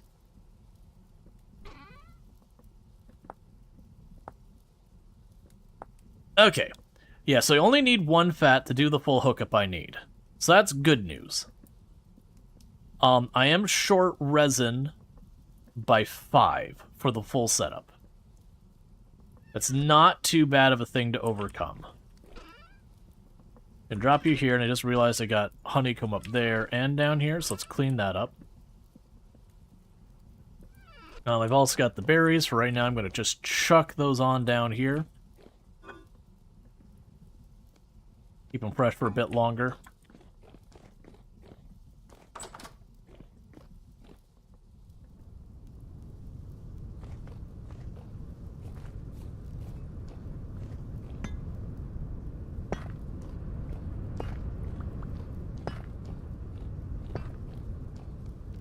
Oh, I can go and toss the fat down there. We shouldn't need more fat.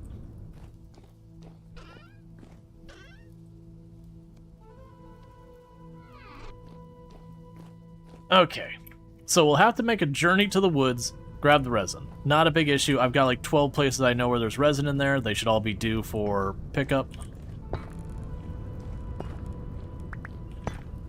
And that'll be good.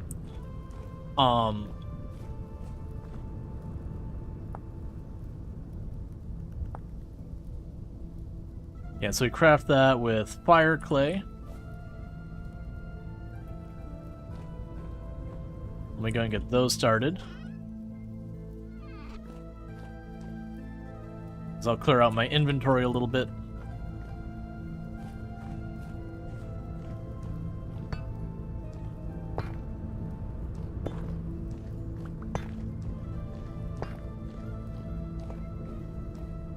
And I already have the box in one of these, right?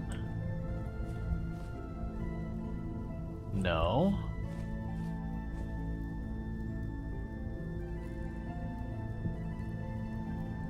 So I'll have that. So I've got 17 there.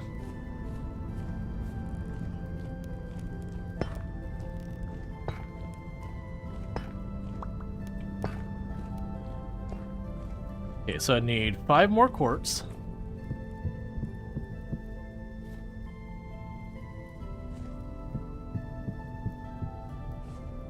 That takes care of those.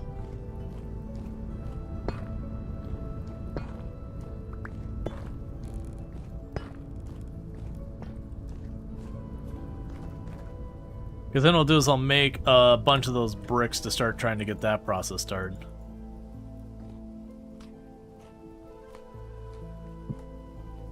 Okay, grab the next one.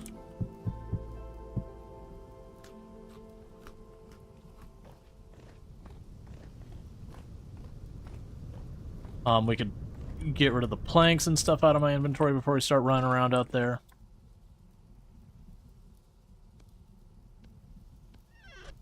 Drop off the hammer and all that.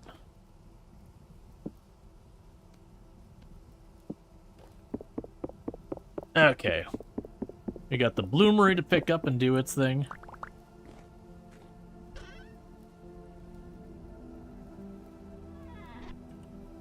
Alright.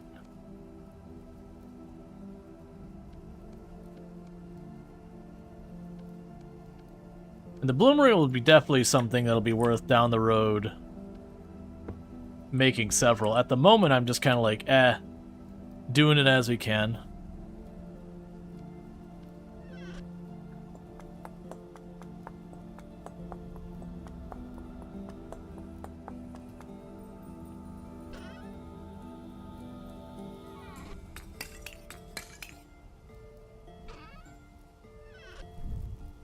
All right. Okay, so it'll still be nighttime for a bit longer.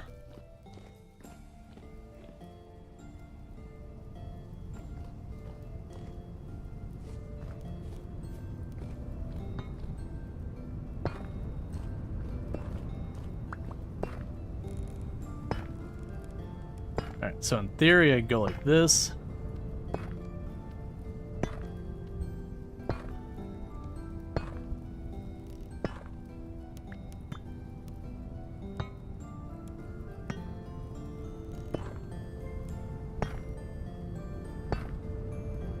And that's 10. Then we can pit kiln those.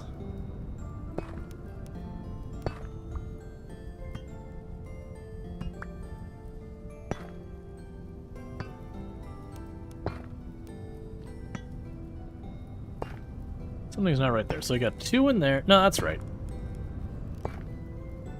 So get that wrapped up real quick.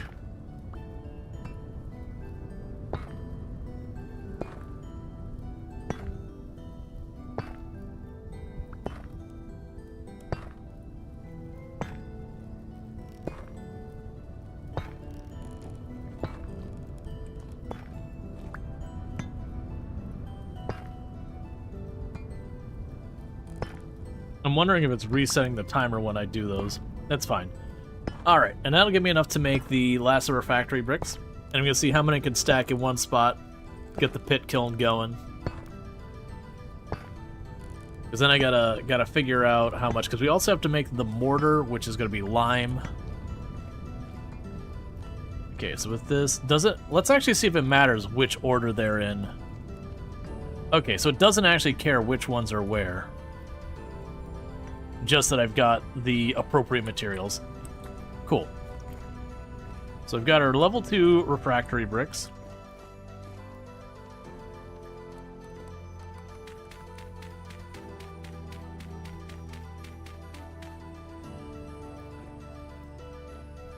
Okay, so it looks like 18 is how many I can do per round. In that case, let's do one more.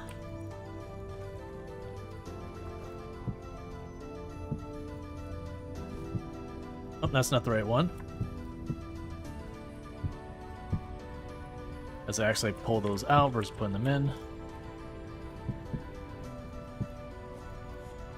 One more round of these, because that should be enough to do a full batch for one of the spots.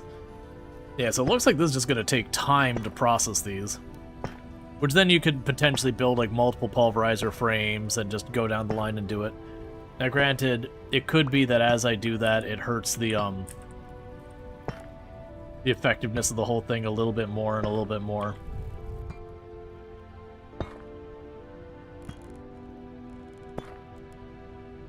Oh, it's interesting. It's like 3 in the morning we actually have some light.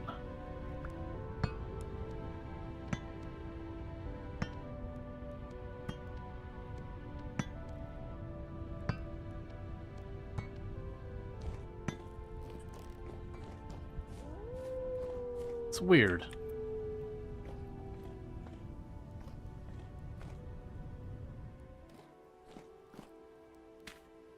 Okay. So we need loose grass. We should have.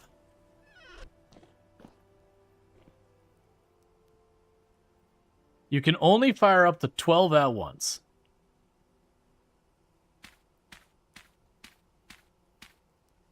So today I learned.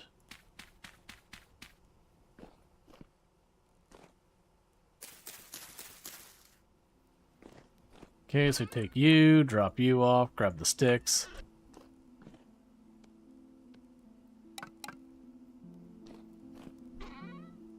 Drop you off. Grab the peat.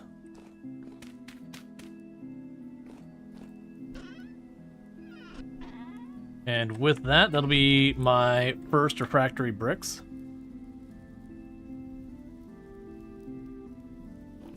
Okay, that basically takes a full day to do that. So let's go ahead and put the fire clay back. Alright, so resin. I have everything else, but I need resin.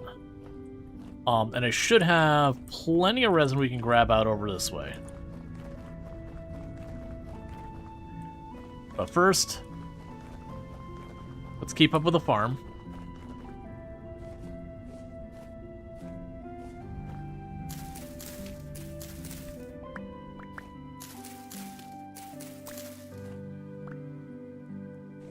That field sorted.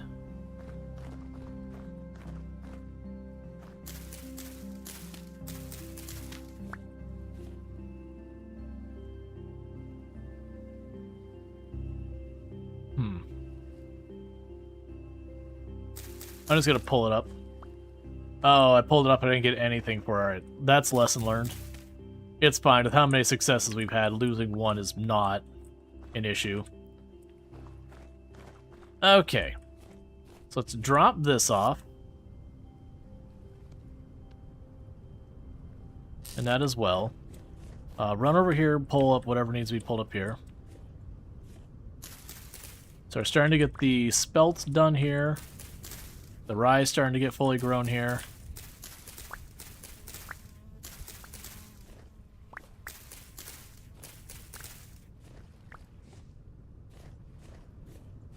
We're right on the edge of the flax being done.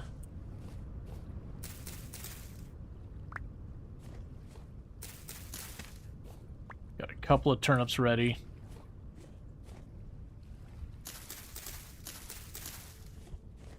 Okay, so what we can do now is drop off the seeds. So which fields do we have that's clear?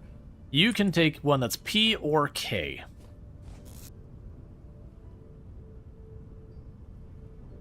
We could use more parsnip.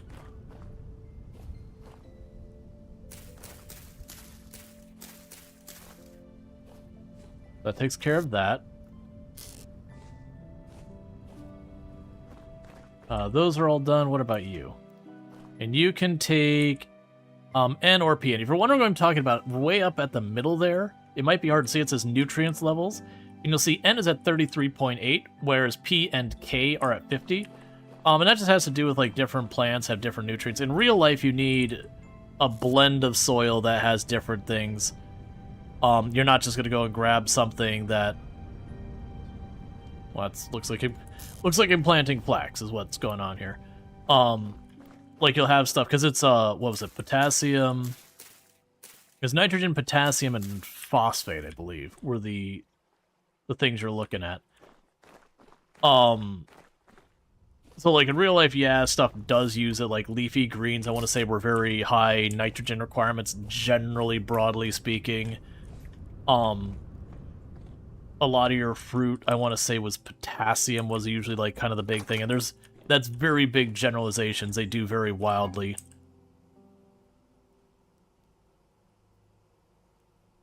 Alright, so you got that all full.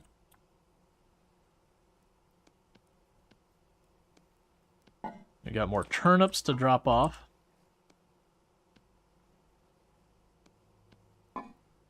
Cool. We can drop off the horsetail. Yeah, do one last pass on the fruit. If it's a bunch of fruit, we'll take the time to juice it. If it's just a little bit of fruit, then I will, I'll just move along. I'm glad that doesn't automatically burn things.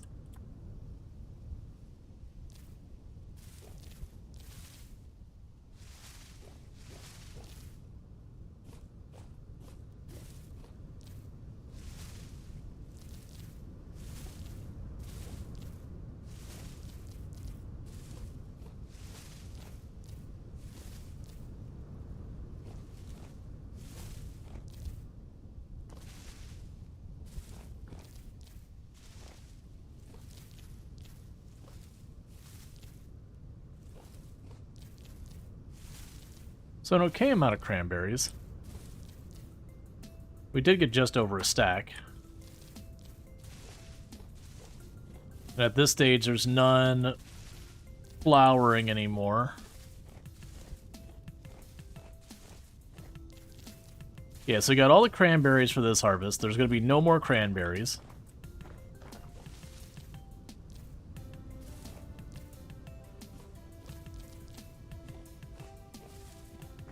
And that's the last of the white currant for this harvest.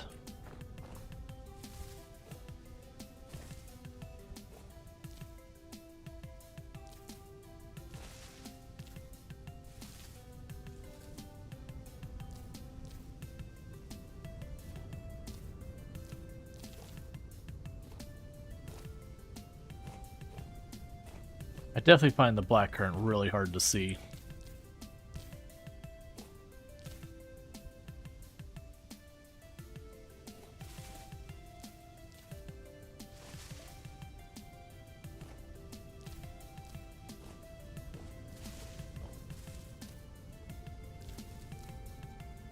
Yeah, I'm sure the black currant, I'm missing a bunch of them.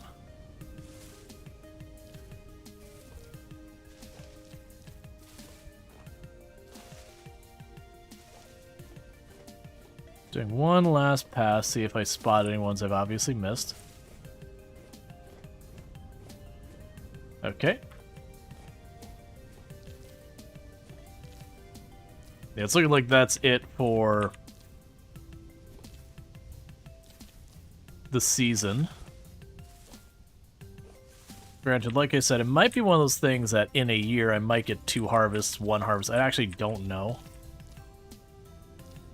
Most real life things like these, you usually only get 1 harvest per year. Like there'll be like a spring berry or a summer berry or a fall berry, all depending on what they are. And I have no idea with stuff like currant and all that, where they land. The ones I'm familiar with is stuff like blackberries and raspberries and those.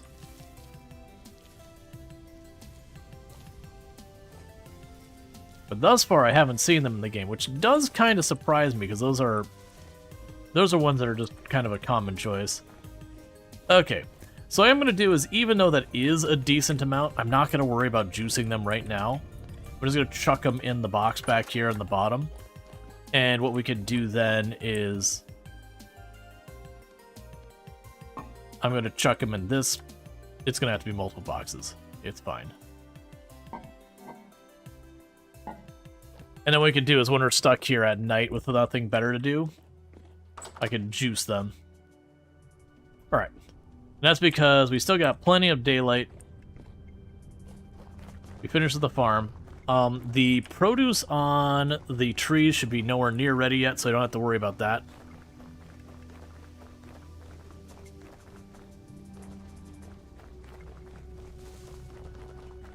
But we're here, and I needed, it was what?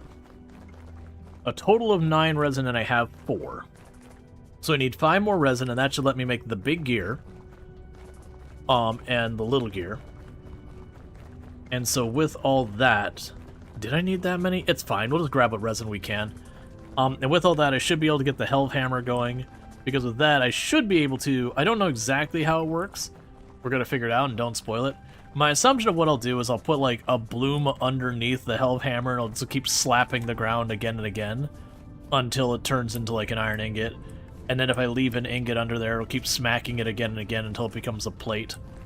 Now, there might be something I do to effectively cause those things to happen. Like, I might need to chip a hole in the ground or whatever, but tries to smash it into said hole.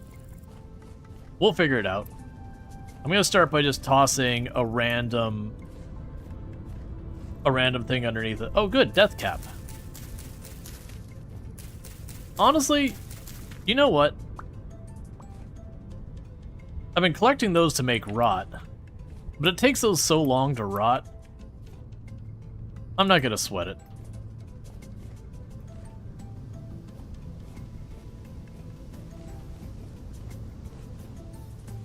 And unlike the times we've come here for resin in the past, I was also dealing with trying to get firewood as well. We're really okay in that regard, so I'm just not going to worry about it. So where is your resin? I think you were one of the ones that had the resin pretty high up.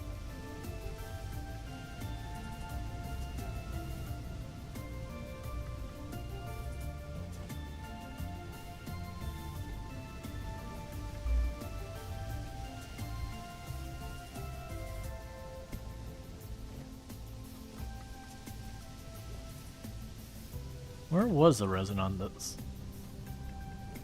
Oh, it's down below.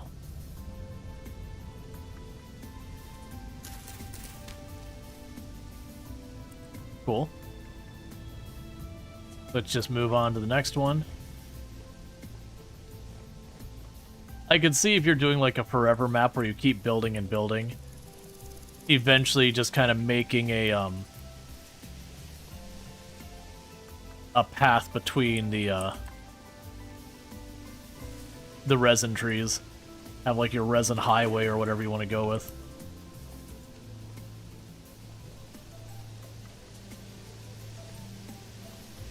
So every couple days you just do a walk around.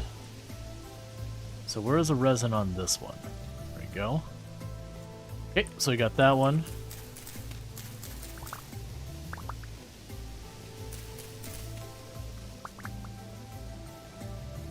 Also, it's funny to me that the black currants are the one you have the trouble seeing, right? Because you can see those fine, but you can't relate the difference of the flowering, right? Oh yeah, no, the white currant's also terrible. The thing I've noticed with the white currant is the flowers, like when it's flowering, they're kind of round, where when it is berries, they're kind of like a downward pointy shape. It's still hard to see, but the black currant, it's more a lack of contrast. That's my problem.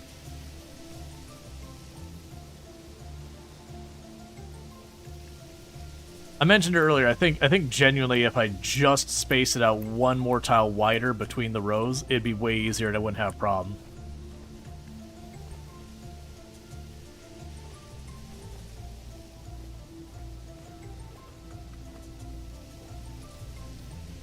There's your resin. Move on to the next mark. As I'm here doing this, I might as well just do it.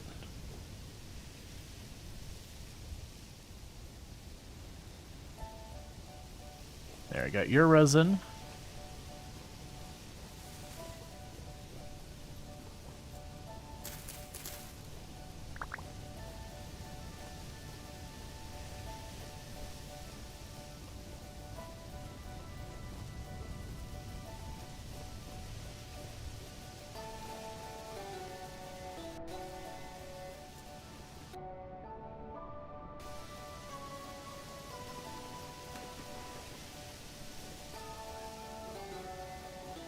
Let me through.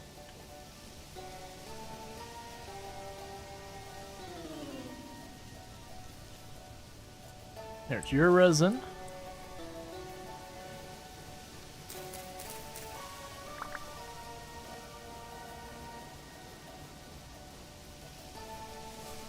Yeah, I'm pretty sure these are ones I planted when my inventory got full.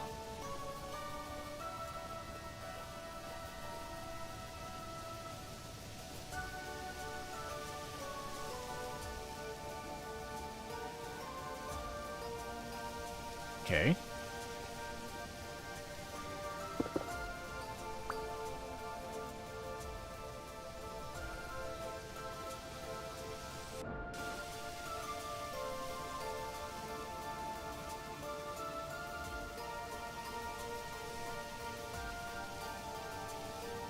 All right.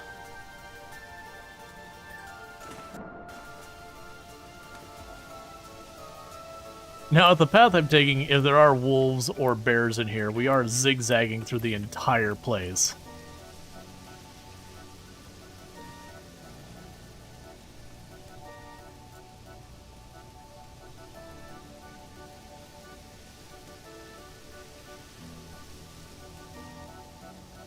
Okay, got that one.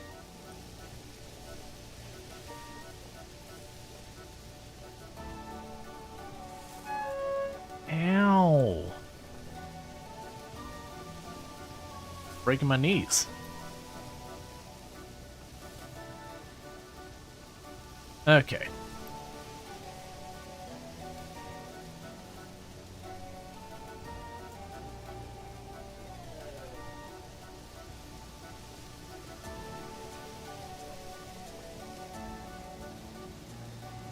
I'm also still checking as we're jumping along, just being like, do I happen to see a resin on some of these pine trees? Like I said, most of these pine trees we're seeing, a lot of them were ones I've planted.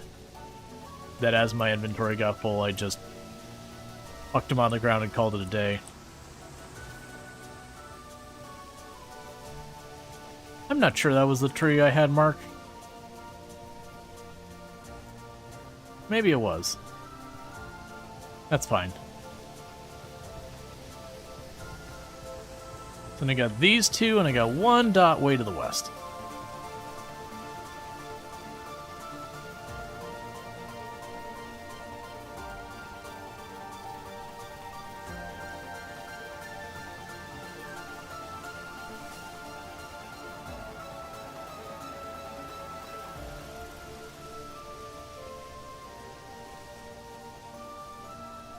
I mean, unless the game regrows trees without you planting them, but I feel like that would be weird.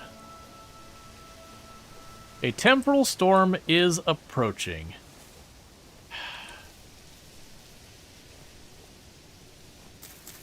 That's fine. A heavy temporal storm is approaching. Cool, man.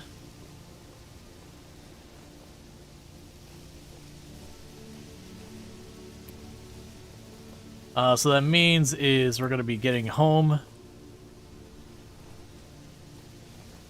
Probably sitting in our basement working on things when it starts to show up.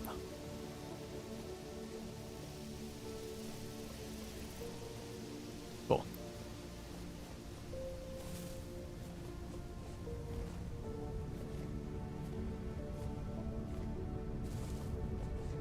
It's a shame that I don't have the building I was doing all the other stuff sorted out already, because that'd be kind of the perfect time to just sit in there and just feed stuff into the pulverizer while we wait. But the lack of roof is going to be a problem where I can have stuff come from above and jump down in on me.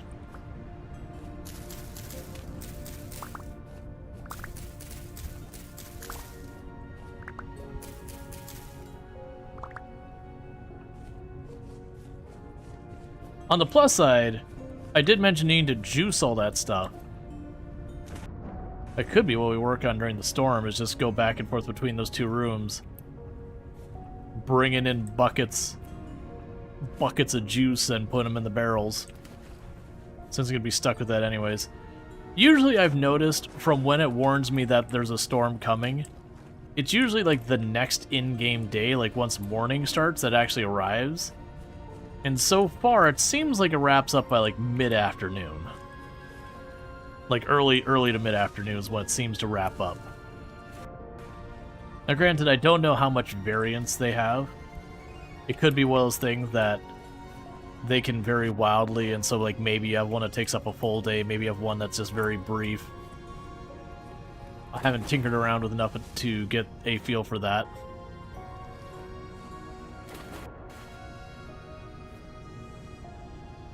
Alright.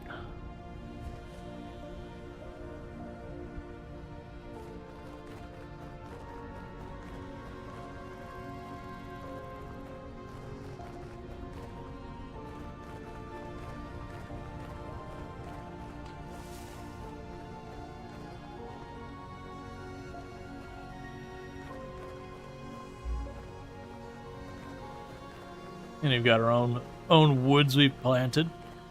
Looking pretty good now. They look this way and it just looks like a forest.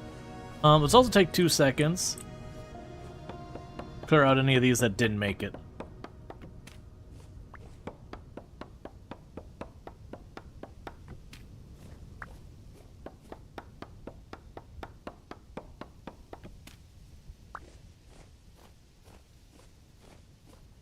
Okay.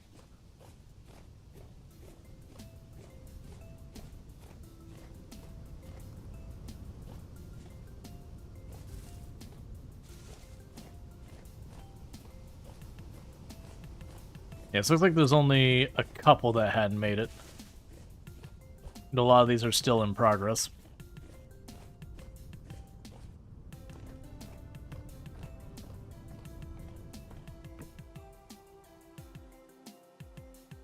Okay. Plant some blueberries. Those are the ones I'm very short on.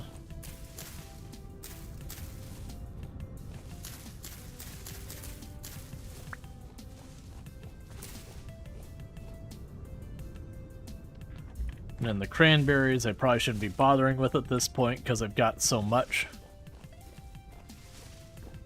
Yes, if it's 3, I need to go 5 tiles deep. No, 6 tiles deep. So 1, 2.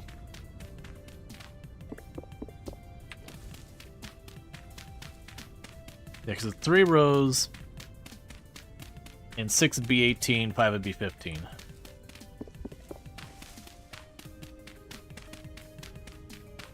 Alright.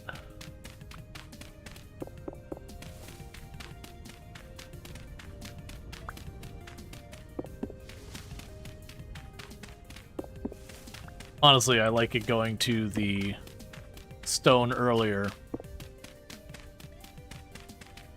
because I already have a bunch of pickaxes that we can use.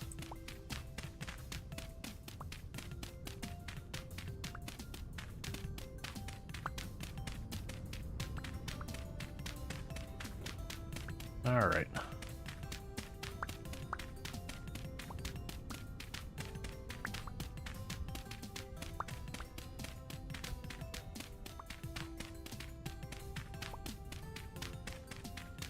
So we'll just quickly get these planted. That way in the future I still just have more berries. I really don't need them. It kind of feels like just one of those things, just keep expanding all this. And then like once per year you go through your berry production. I also imagine the berries probably stay ripe on the plant for a good while. So instead of the way I did this where I kind of did it as able, I probably could have instead just waited until they were all ripe and then just run up and did the whole thing at one go. Okay, and then this should be far enough back.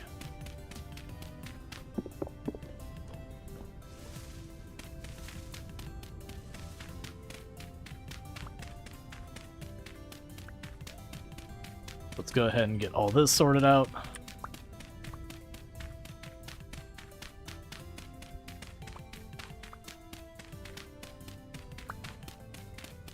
And then, like I said, at least the digging the stone will be fast, because we got an iron pick that's just blast through it real quick. Like, I should have probably run back and made 2 or 3 shovels and used the shovels, but I just don't feel like it.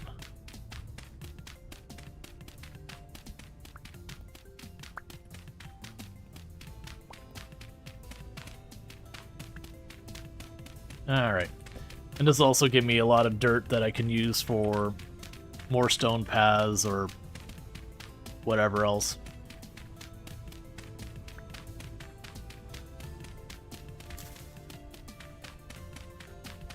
It's also interesting to like slowly terraform. I think kind of like if you wanted to actually make a flat base and you couldn't find just a flat tile, honestly just going up to water and then just building out in the water, like slowly expanding, would probably also be good. You just get your dirt from anywhere you had to dig down or whatever.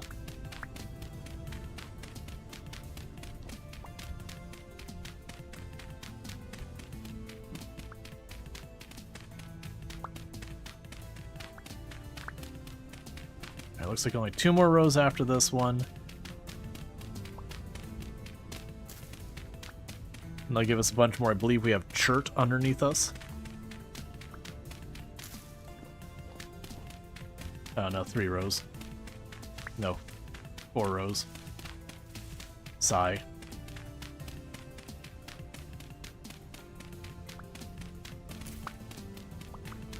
Yeah, it's fine. It's almost done. Everything takes time in this game.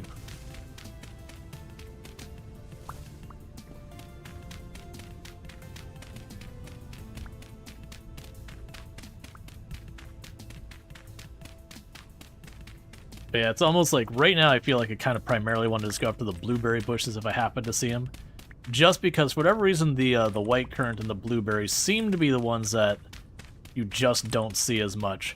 And I've mostly noticed I'm only seeing blueberries for the most part in the woods. Whereas I noticed the cranberries seem to be out in the open, and the red and black currants seem to be kind of just anywhere. Cranberries do seem like the ones you find the most.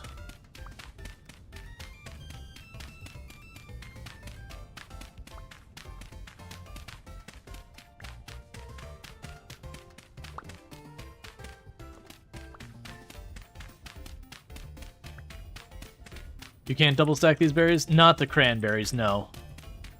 You can double stack the currant, but blueberries and cranberries you cannot double stack. At least I'm pretty sure you can't.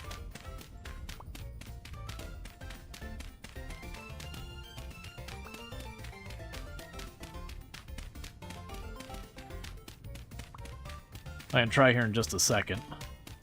We're just about to finish this last pair of rows there. Then we just take the pickaxe at it and it'll go real fast.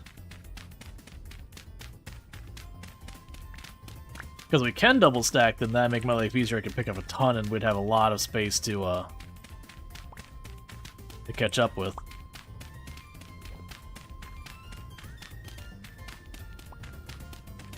I'm also glad I switched the mini-map over to showing the like actual tile color versus like the version they had before, which mostly just gave elevation. Because it is kind of cool to like slowly see as the color of the map changes from the various things. You can kind of see, like, even on the mini-map, you can kind of see like where the rows, it's almost like little hedge lines or whatever from all the berry bushes. You can see where all the trees have come in, so it goes from being kind of a smooth, flat, greenish texture to then you have like all these lights and darks and all that from the trees and their shade and all that.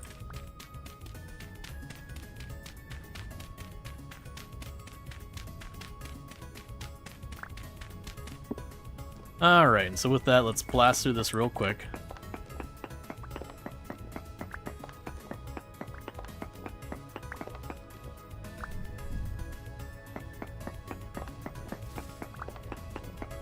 Because then I've got the big gear to make.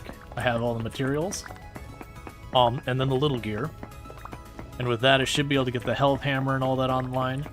I'll probably need to move the wall out one tile at least for making room for the Helve Hammer. The Pulverizer should be fine.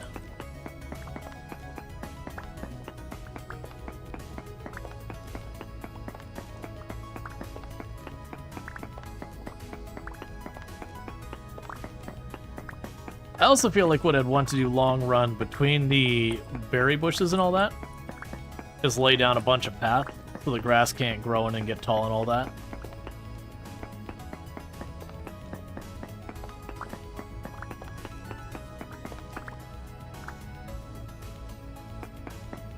Don't tell me I didn't expand this enough. We'll see.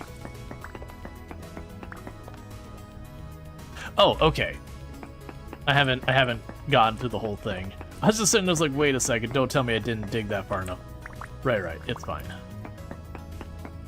Got 2 more tiles.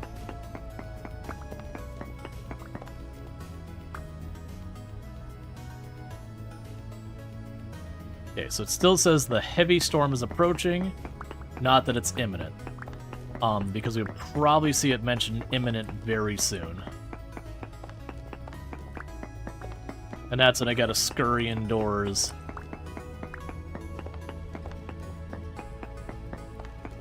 And likely start processing, like, berries and all that kind of garbage.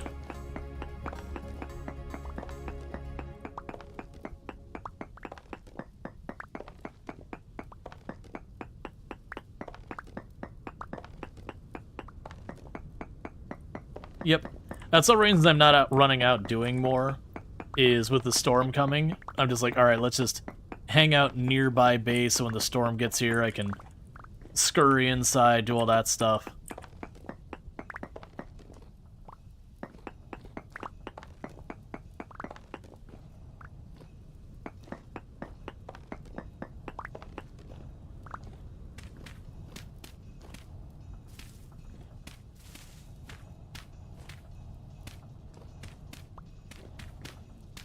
Okay, so double checking. Yeah. It'll only let me plant it on fertile ground.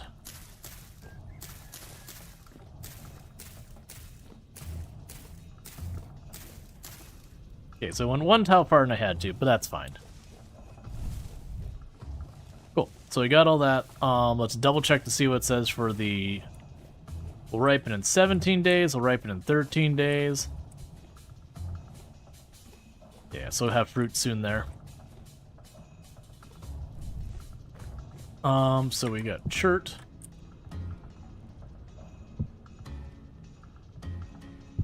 Drop all that into the box. We got quartz. Let's see. Got a bunch of dirt and then a bunch of fruit.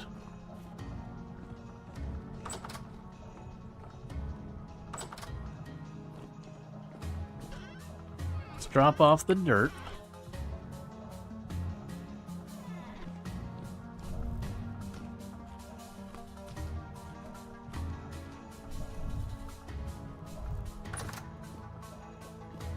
We could chuck the fruit down here.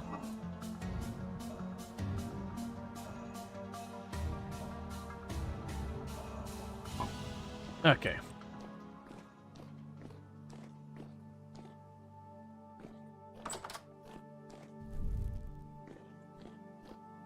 So, let's see. For making what we need here, I need 4 of those, so that's going to be plank, sticks, and the saws and all that.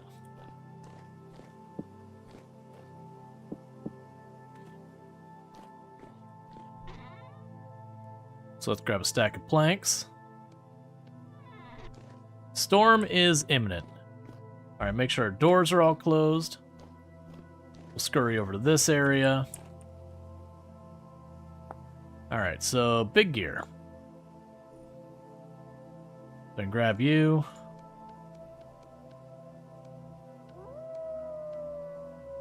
Alright, I'm gonna not have enough sticks. Did I forget to grab the chisel? No, chisel was down there. Okay, so you, chisel's here, Hammer's there. Saw's there.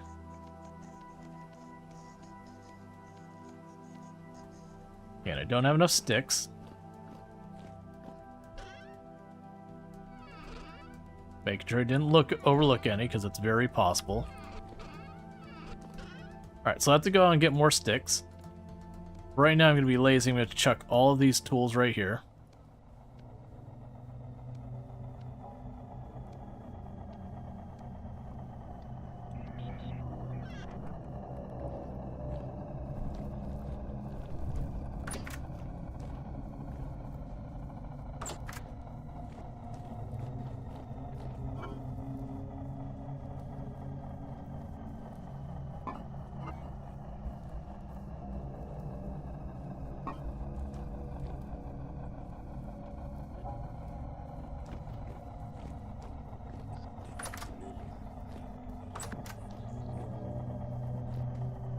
Okay.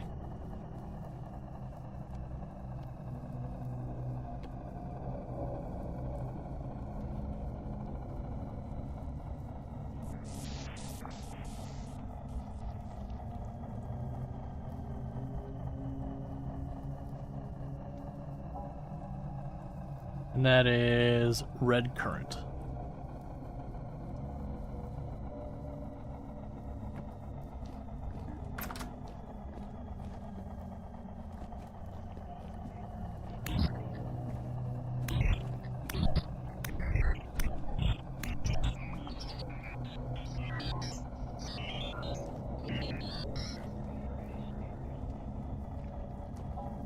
Black currant.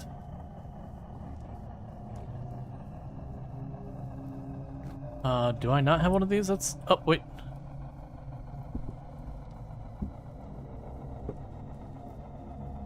Oh no, it's cranberry juice. Okay. Cranberry.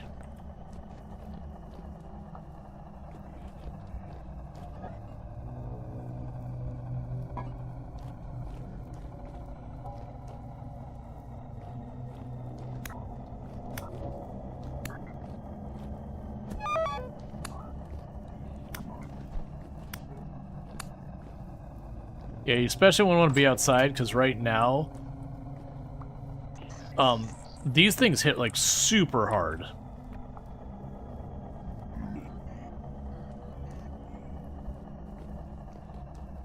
Making sure none spawned in here with how close that sounded. Alright. Yeah, and you also have, like, trippy stuff in the distance when you're outside during this. It has, like, a whole wavy effect it does normally. I turned that off because it is just begging for motion sickness. The good news is this whole event doesn't last super long.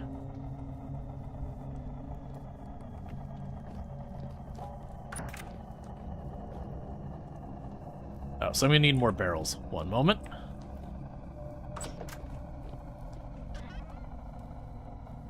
Did not leave myself enough sticks to make more barrels. Alright. No, actually, I think, didn't we empty one of these? Yeah, we did.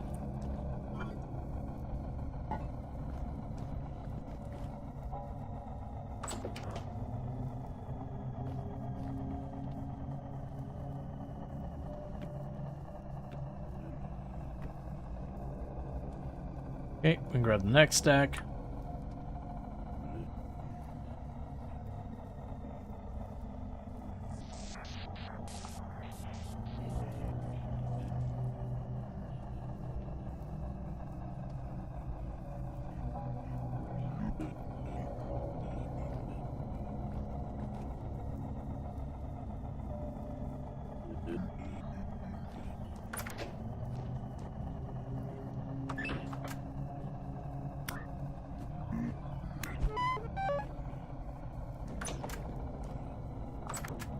Okay, so as you can see, it does not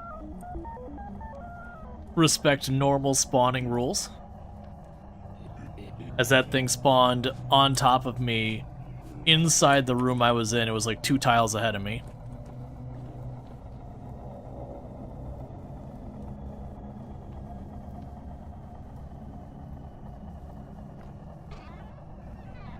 do. Drop the string off. Drop the arrows off. Break this.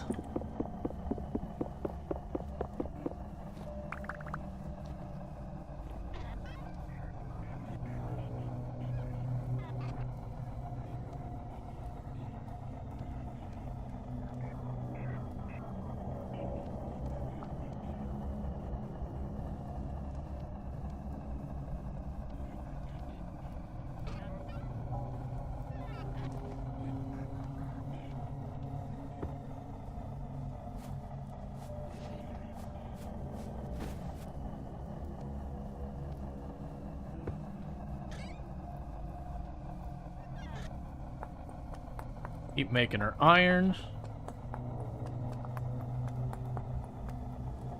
But basically I'm just trying to chill at home.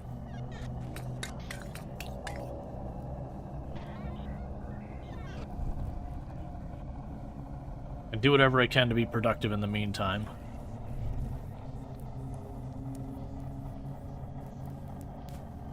Alright.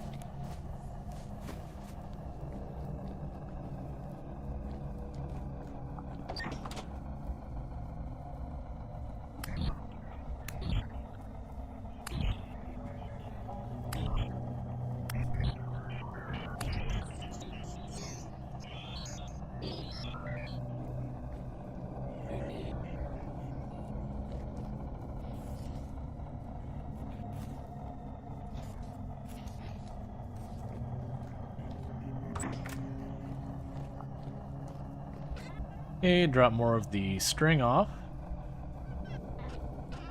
Drop more of those arrows off.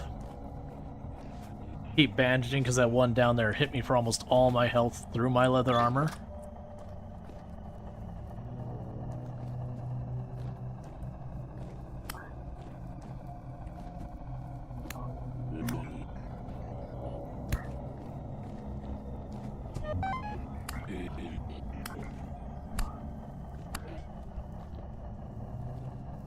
Okay.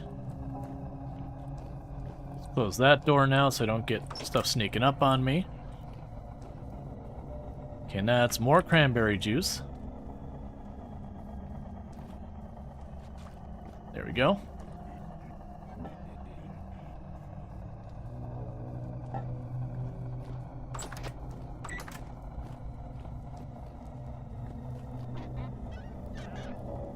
Okay, drop the string off. Bandage my character some more.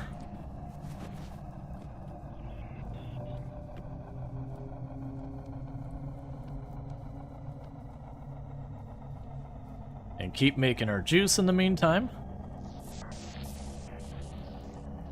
It's just the way we comfort ourselves. Like, everyone has their distraction, you know, the world's literally on fire and you're like, no, I'm just gonna keep making my juice. Don't worry about it. Just soothes the nerves to have something to do with your hands.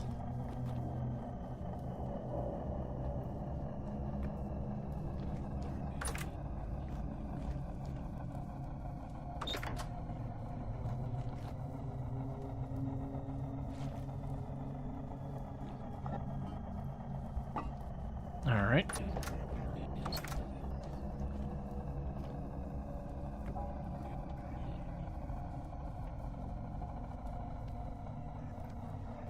Cool, so Storm is going away.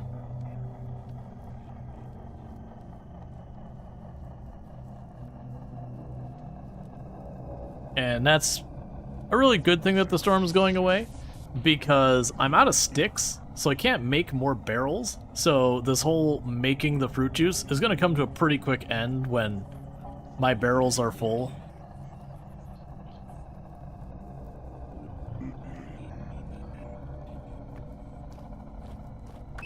Alright, so this is red currant. I've got some of that here in the corner.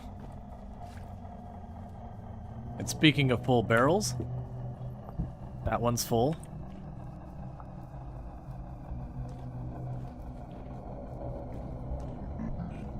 Now, chuck you down here.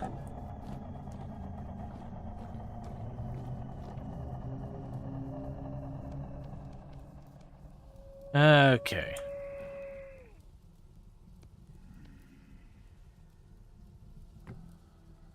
And now it's in the middle of the night.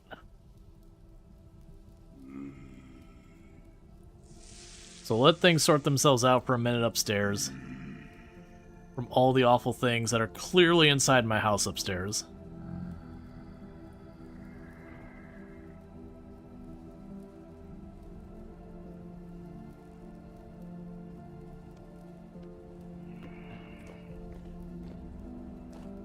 Okay, so top you off.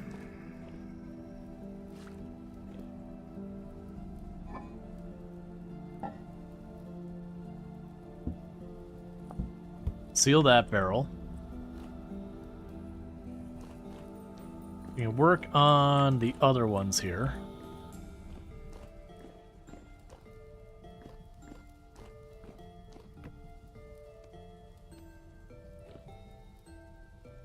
You are a red currant. Okay, cool.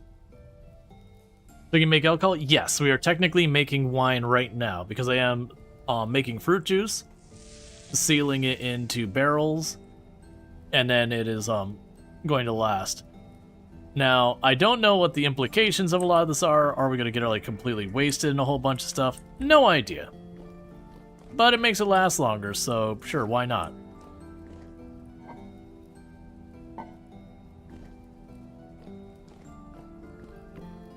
Okay, we can grab the red currant.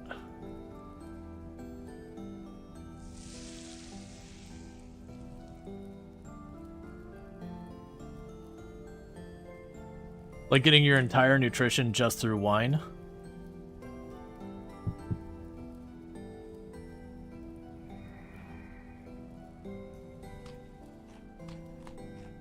That's not what I wanted.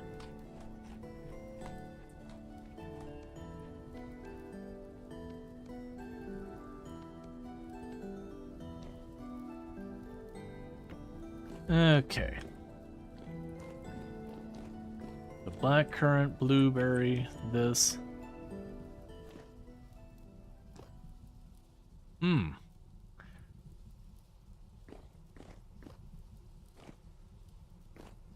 Okay, 1 second. I need to drop berries in here. My inventory is full. That's more red currant than that. Yeah, I'll keep for 26 days, so that's fine. Chuck you in there. Actually, wait a second. Okay, yeah, it's... Alright, so I gotta go get sticks.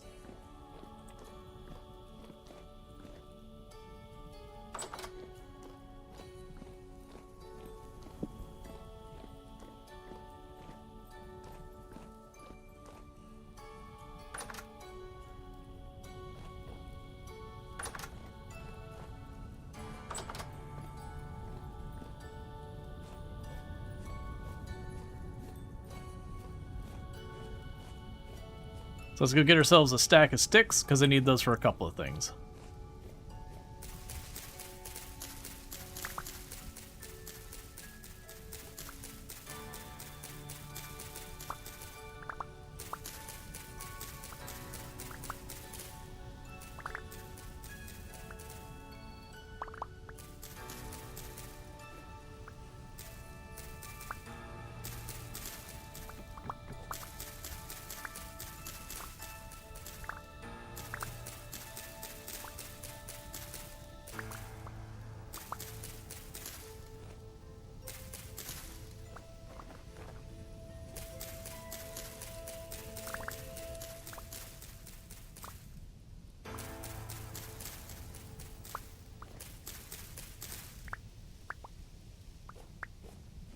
Alright. And I got gaps in between my trees. Let's keep the forest growing for later deforestation purposes. Cool, so I got ourselves a full stack of sticks. So I can make myself some more barrels and all that. It'll also give me what I need to get the rest of the other stuff going. Oh, I had 2 more seeds.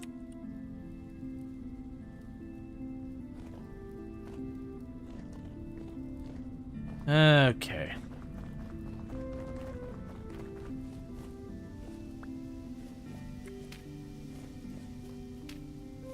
There we go.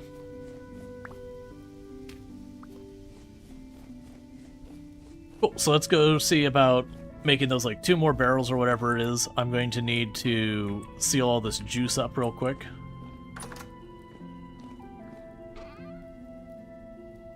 So I can go 1, 2, 3, 4, 1, 2, 3, 4. 1, 2, 1, 2, 1, 2. And barrels.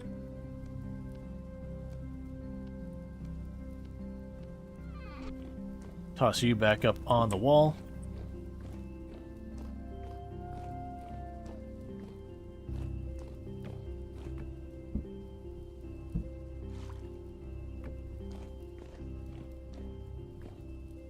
We'll need to grab back all the fruit.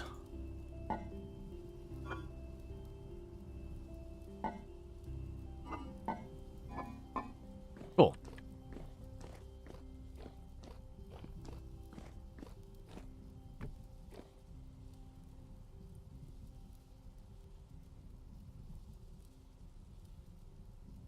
Huh?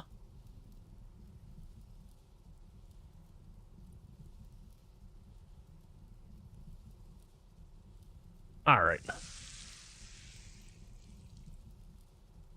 Grape juice is good too? Yeah. Take this out of our hand for right now.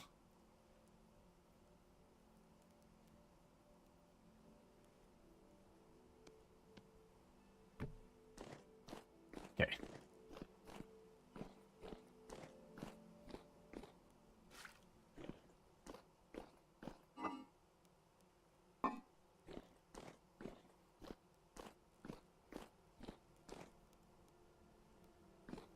Alright, so I can't get any more juice out of the blueberries. I don't have enough. We can chuck our chunk of blueberry in there. Next up, we'll do the same thing with the white currant.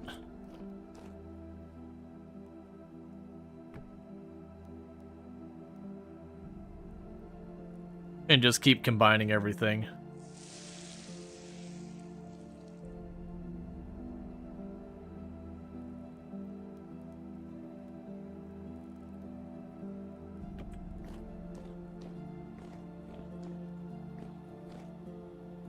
It's the black currant. There we go.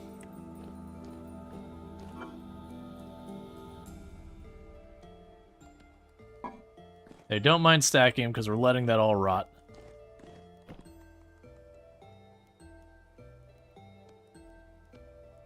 Grab you.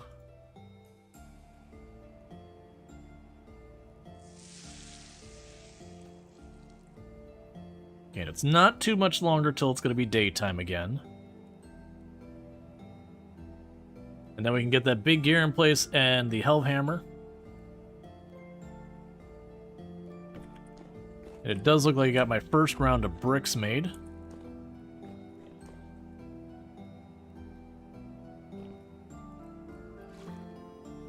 There we go, there's a red currant. Drop you in there. And also combine those 2 stacks. And these 2 stacks. And those 2 stacks.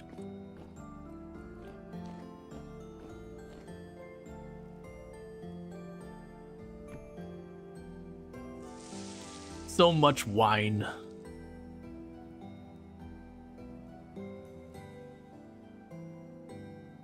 Okay.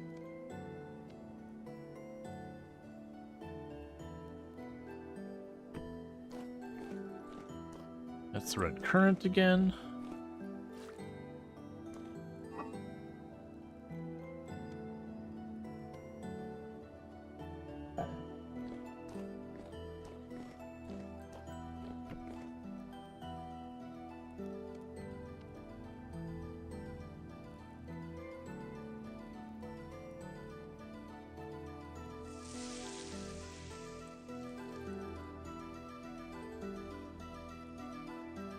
And then we're just down to the blackcurrant.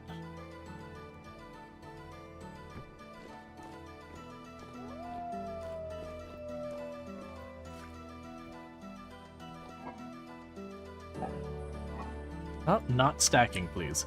I understand the reason they're not having them stack automatically is they don't want you to take stuff that has a lot more time on its lifespan before it rots and combine with a pile that has less time, because it will, I can't remember if it, like, tries to average it out or whatever, but the point is it will reduce the length of how long, you know, your good fresh stuff goes.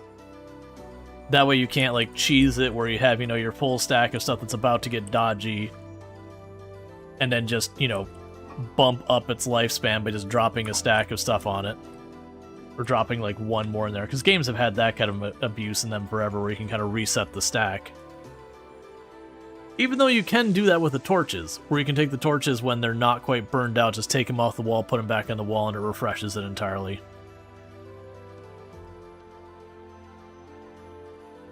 Okay.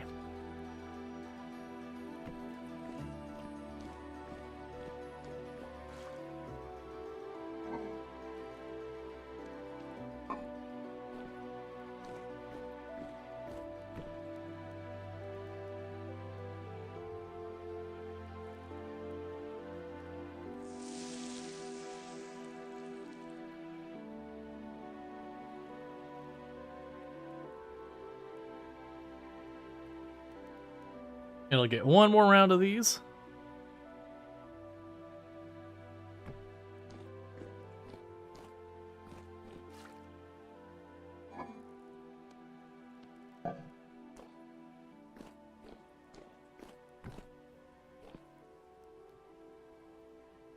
And then with that, that'll be all the berries for now. And the only place we can get berries now is running around grabbing stuff for the most part. We've pretty much tapped out our entire field of berries. How are you doing time-wise? Okay, so it's still 7 a.m. in game. So it's still pretty early. We're doing good. Of course you're full. There we go. Yeah, so we got all of those are full. You're full. I still got some tannin left over. And none of these are full.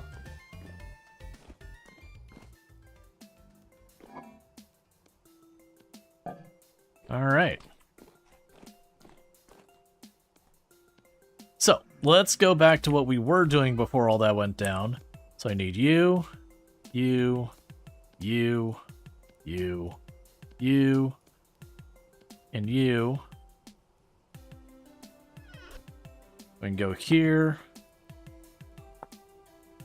Oh, I missed a thing. And you, so I don't accidentally make too many. So I can grab you. Alright, so the recipe is stack of sticks.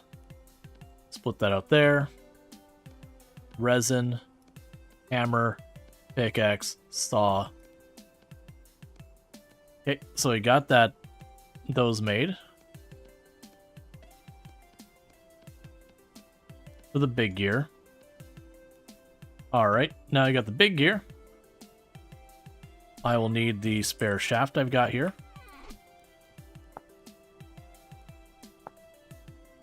So you.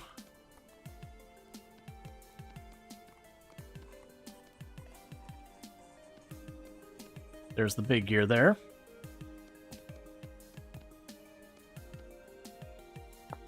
And now we need the little gear. Well, that requires not planks, but a log piece itself. That's fine. Let's go over here. Also, with the little gear, do I actually need...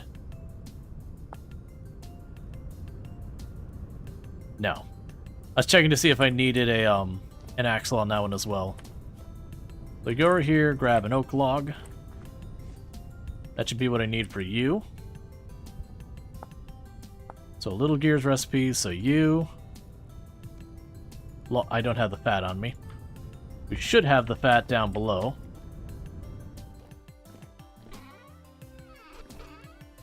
There you are.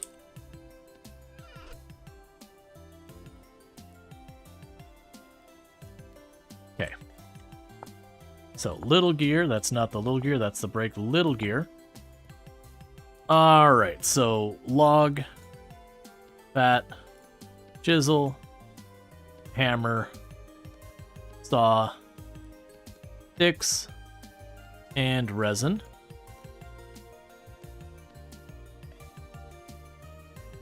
Cool, we can start putting all these back.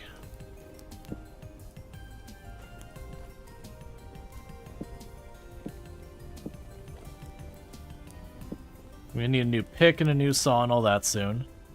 I've got plenty of spare sticks we can drop off.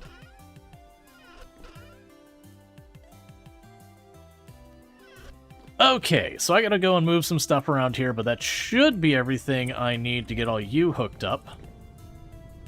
Like I said, this wall's gonna have to move, but we'll deal with that in a second. So first, gotta pick you up. Gotta pick you up. Ah, this is gonna make that gear ratio issue again, though, isn't it? So I need to grab the big gear here.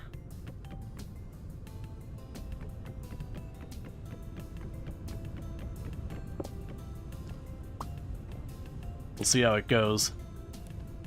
I'm a little worried. There we go.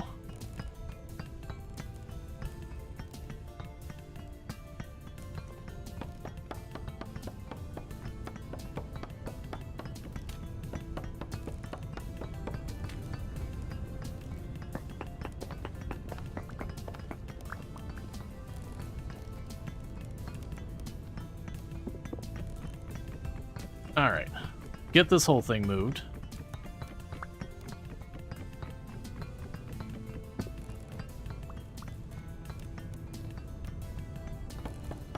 I mean, maybe you'll be at a 1-to-1 ratio again? Top to bottom? Yeah, no, we'll see. Oh, that's not the right direction.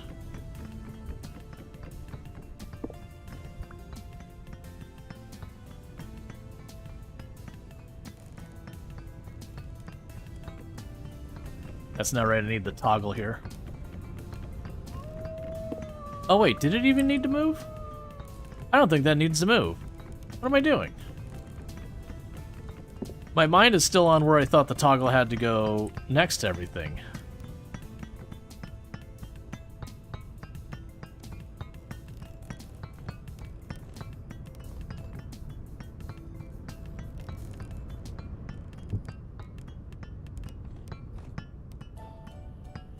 Okay, so you're facing the wrong way.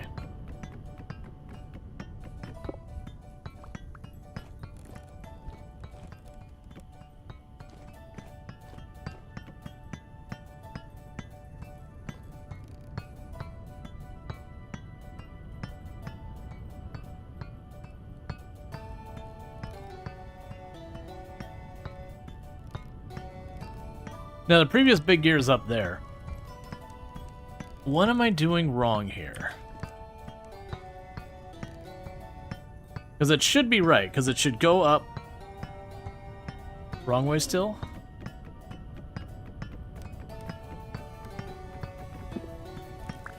Oh no, you might be right. The ladder might be in the way. Let's check the ladder.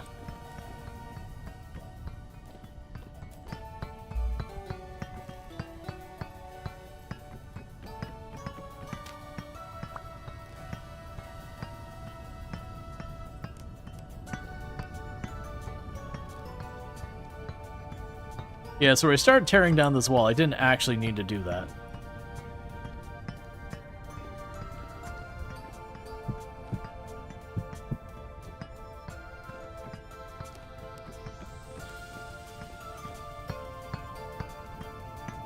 Alright, so I still have a spare axle. For right now, I'm just going to shove that back there and ignore it. And same with the ladder. Well, actually, the ladder, well, actually, we'll pick these up. I'll put them away right. Okay, so now the question is, will this work the way I suspect it's supposed to? If I drop the iron blooms there, will it start smashing them into ingots? And if not, like, don't spoil it. We're gonna be experimenting. We're gonna be sciencing. You're gonna work out or it's not. So let's grab our iron blooms. All 30 I've got made. While we're here, grab a stack of those.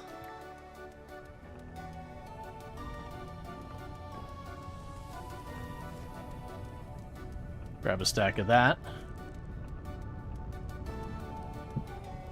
Grab a stack of you and you.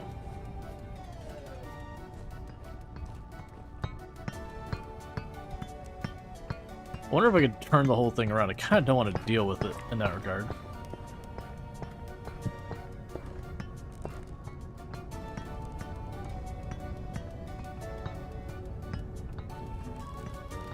I don't think I have to lift it. It doesn't look like it's working, though. We'll let it sit there for a minute.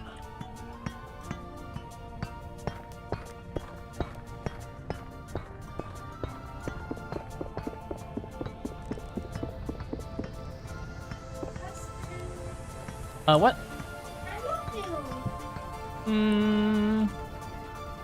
That seems dubious. No, it's true. I love you the most out of all the people in all the world. Yeah. That's why I married you. We all make mistakes. It wasn't a mistake. Wasn't it, though? So, chat, what do you think about the practicality of this? That, as we're working... That sounds better.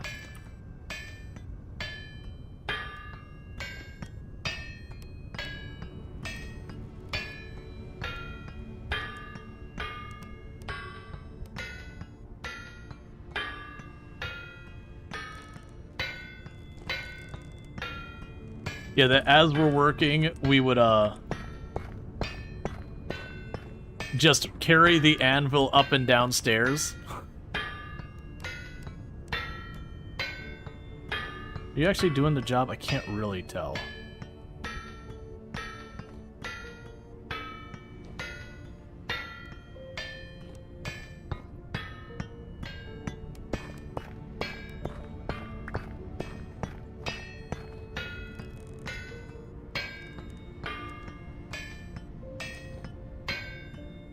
So let's grab the hammer and see if I can see what's happening with this. Because my assumption here... Because there's two possibilities. One is I have to heat it up.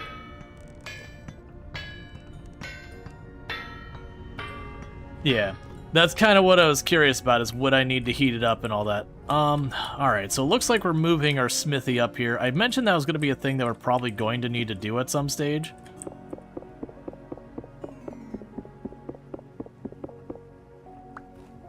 So we're going to start turning this into our smithy up here. Yeah, and I was kind of figuring that.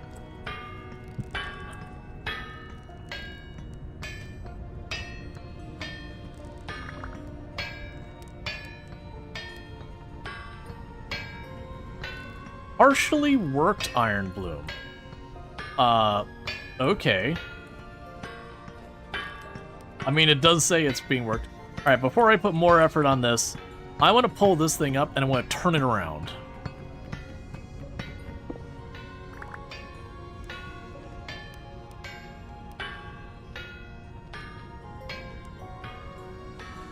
Nope, that's still backwards.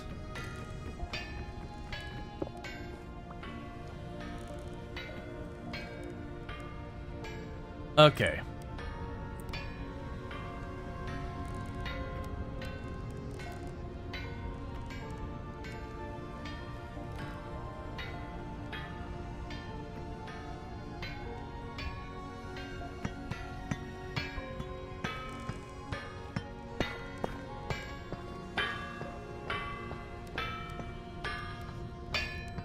It does an indication that has been in the workspace. Saves the voxel state. Yeah.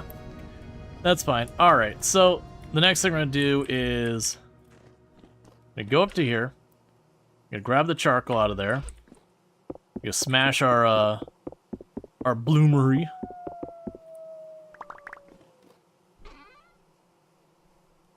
Grab those out of there. That's fine for the time being.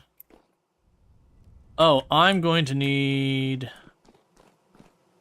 Alright. Grab these off the wall. Grab you off the wall.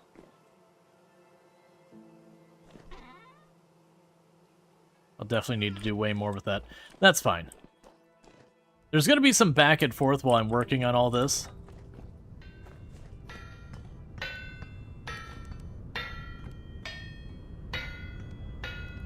So put the chisel here. Put the hammer here. Gonna need you to work with the hot stuff.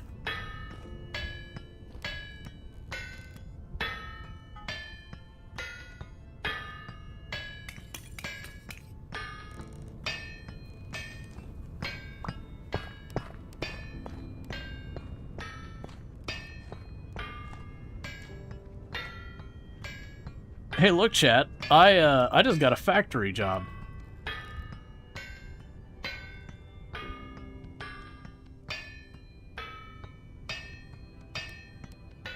For better or worse.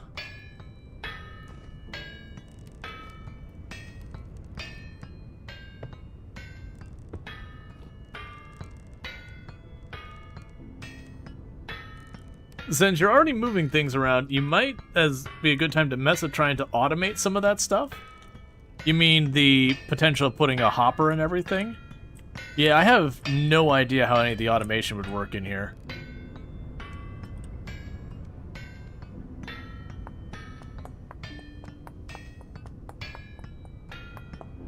So drop all of this off.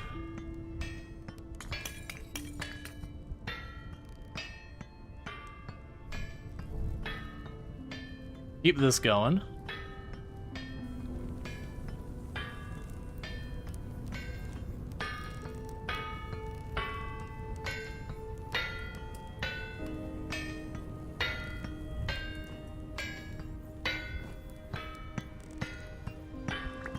All right, so hopper. So the hopper would allow me to drop materials in. I don't know if you drop the materials into this using a hopper or not. That's the thing. So we've got the hopper. That's fine. Because I could put a hopper down there and a chest below it. And that would allow me to just drop that in and not have to collect it all each time. But I still have to feed that manually. And that's the thing you gotta deal with there. And so far, it looks like I would have the hopper up here. We might as well make the hopper and see what happens with that.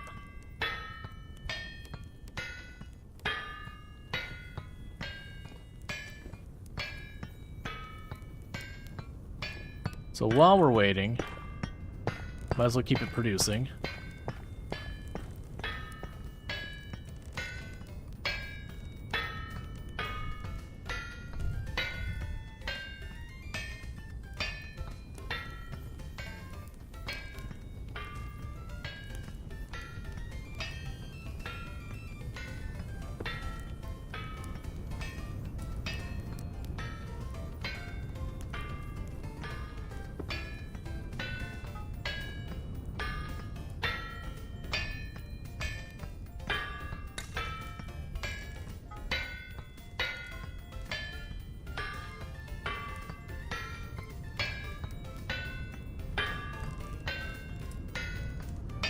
Cool.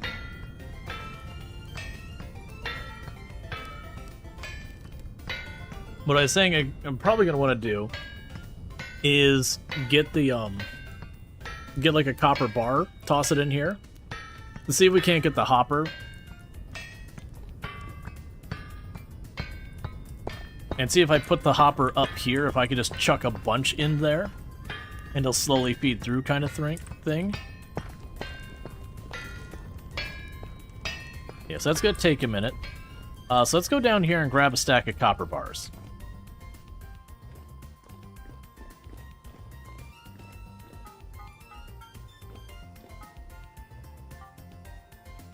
Just grab them all. Because I'm going to need... It's 2 per plate, and I'm going to need a total of 3 plates.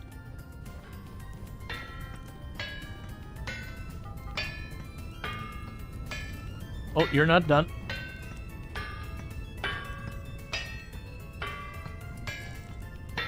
Huh? It looks done. Oh, there it goes.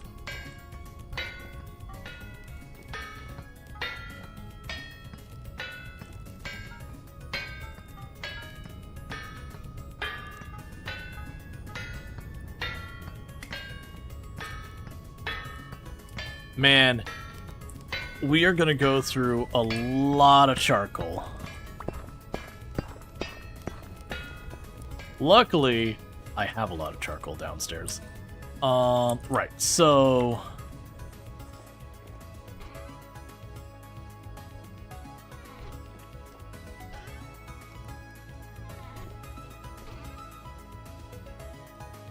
grab the magnetite.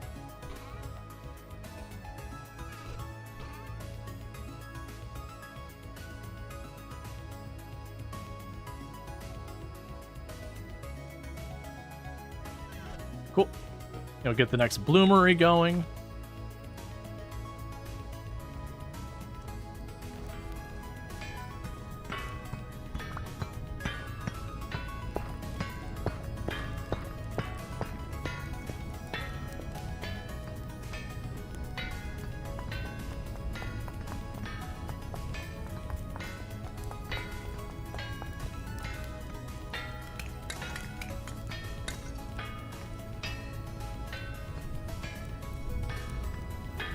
All right.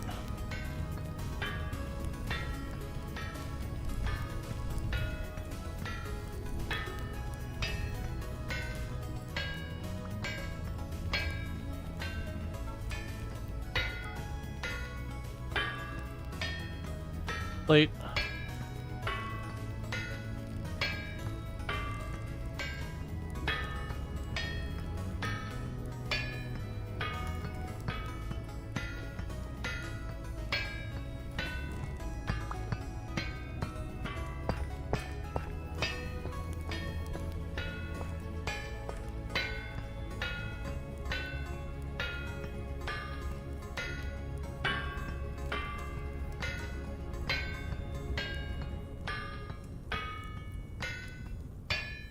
See, you can make more auto hammer bonking in one iron slag into an iron bar, making the process faster. Oh, you mean having two hammers?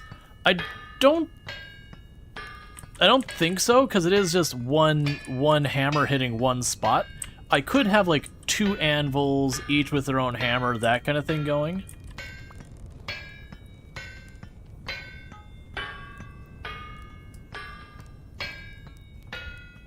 Okay, and then plate. More material.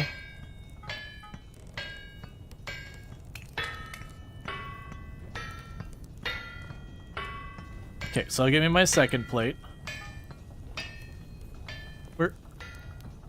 Where did my iron bars go? I put my iron bars over there and they're gone.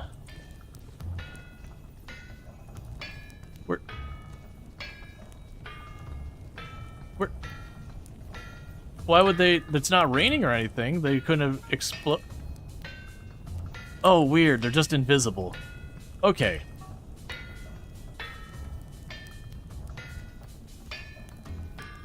Okay, that's so weird. They were just invisible for some reason. I had a momentary be like, no, my iron.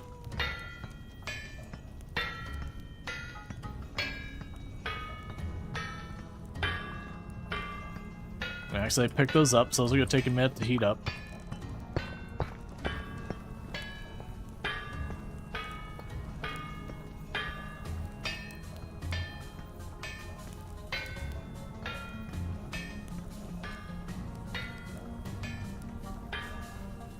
Okay, so we got those.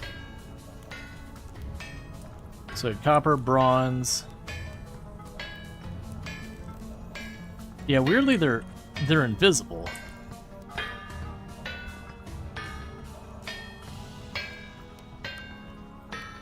Okay, that'll be those.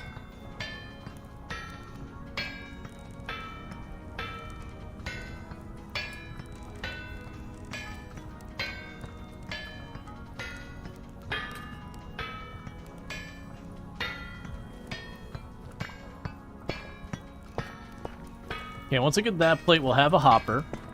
Then you can put the hopper up here. The Help Hammer is godsend for iron processing alone. Oh yeah, no, just the idea of being able to sit there where it has to just get banged on. You can do that. The downside is, like, I am wrecking our charcoal supply.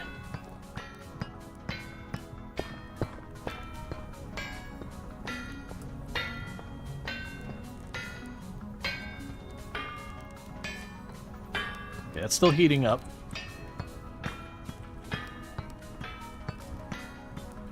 So I've got the hopper now.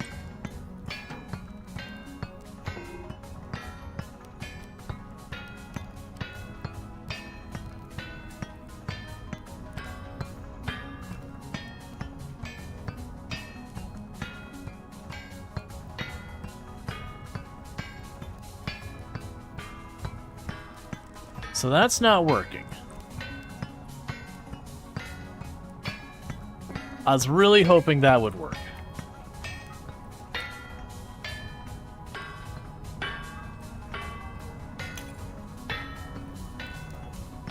We want to build a 6 windmill abomination. Needs to be loaded from the back. Oh, it's not up and down? Okay.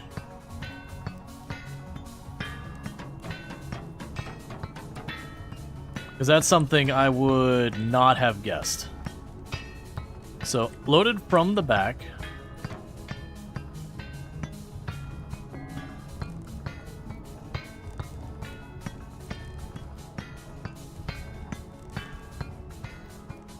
Okay, don't think that's working either. Okay. Try picking that up. Oh, I didn't even see that there were elbow shoots. Yeah, that's the type of thing that this game does have some pretty annoying problems with. I see. I understand how that works now. Okay.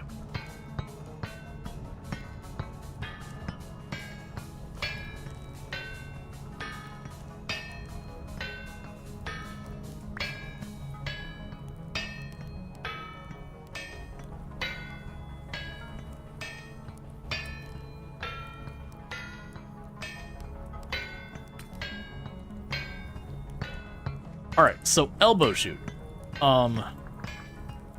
Shoot section, cross shoot, T, elbow shoot. So that's a shoot section.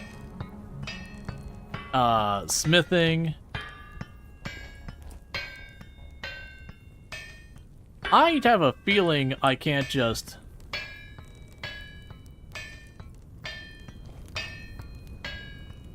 Oh, and thank you so much, Lardean, for the 550 stream streak. Catch the last 550 streams, not miss a single one. Means a heck of a lot. I really do appreciate that. So thank you so much for that. All right.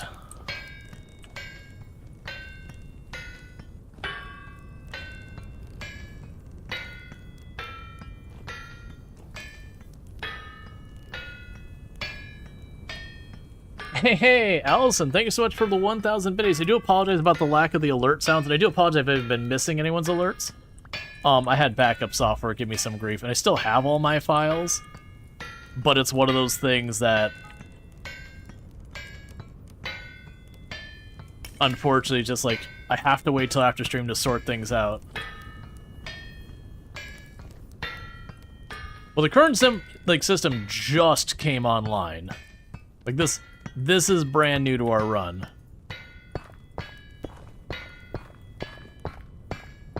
Alright, well, if I can automate this, let's not stand here and do it this way.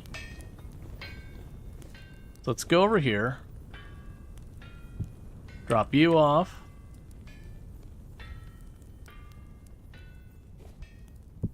Drop you off. Drop you off.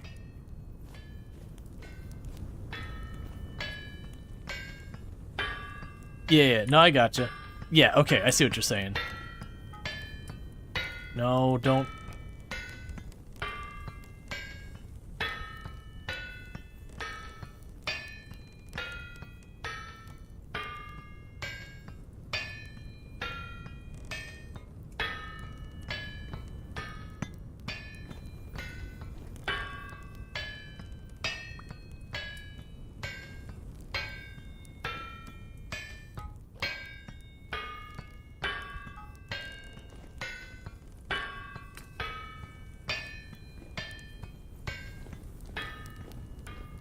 Okay, do we mix our materials? Because I'm genuinely considering just mixing our materials.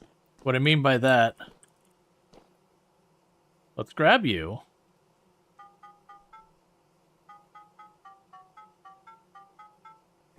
And get all these up here.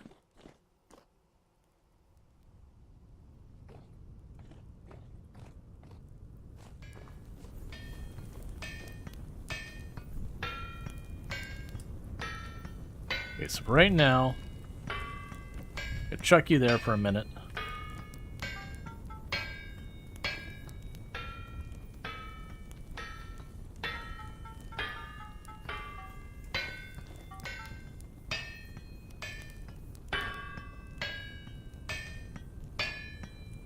Yeah, no, I caught that people mentioned I only needed one for doing a whole thing. My thought is I'm just continuously feeding this thing.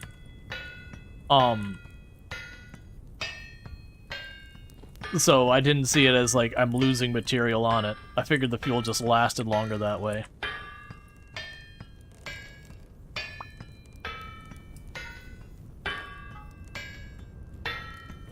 Okay, so let's go look at this chute. How much for the elbow chute?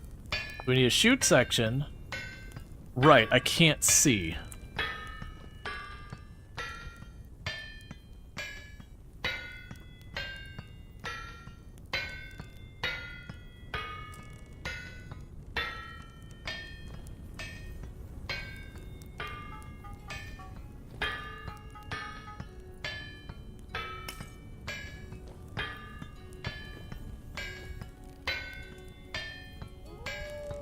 Yeah, I'll just keep it going until I run out of charcoal on my person.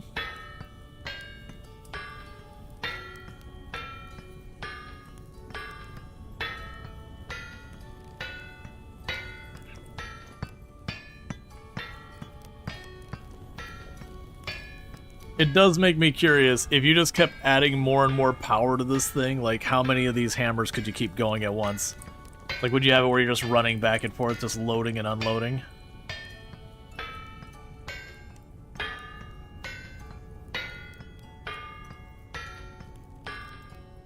Alright.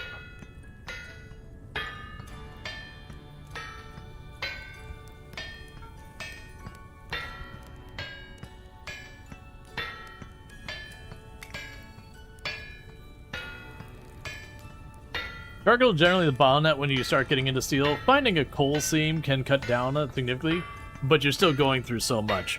Oh yeah, no, I can definitely see that. Okay, so let's get it properly heated up, because I don't know how much I need.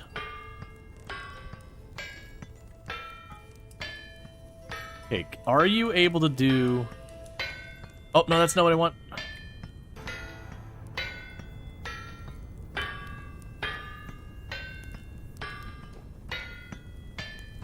Let me put it down.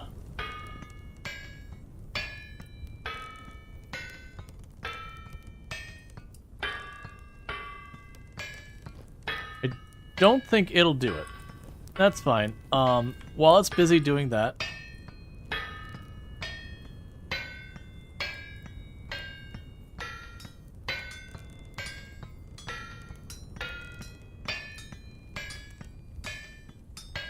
so I didn't want to actually make this, and apparently I couldn't cancel out of it, which is a real big bummer.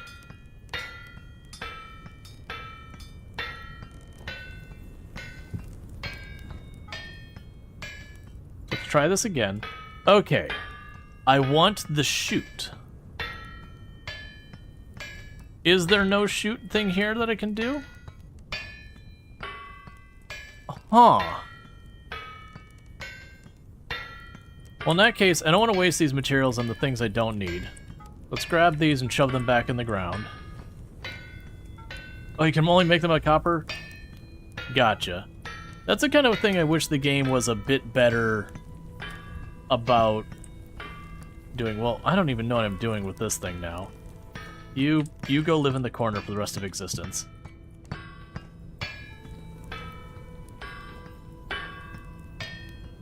Yeah, no, that's what I kind of figured, is the Hellhammer wasn't making it anyways. Okay, that's gonna take a minute to heat up. That's fine. Do I already have more charcoal down here?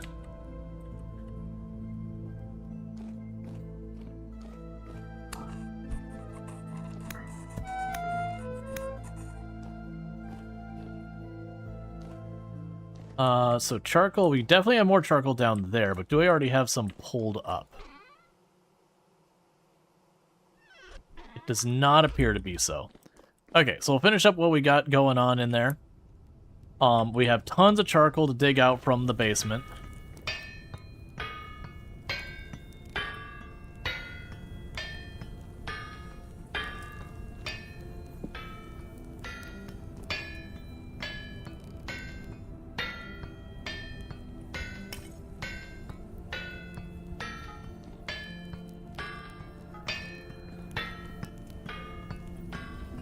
The vanilla helm hammer can only do iron blooms, blister steel, and make plates. These days, you consider X skills a must-have for the bulk of nail production. Yeah, no, it definitely seems like there's a lot of room for a lot of cool things to be done with all this, and mods. But the good news is this is making ourselves a lot of iron. I am going to need to make a bunch of other stuff. Yeah, so that's still heating up. That'll be a minute. Let's go check... Do I have a decent amount?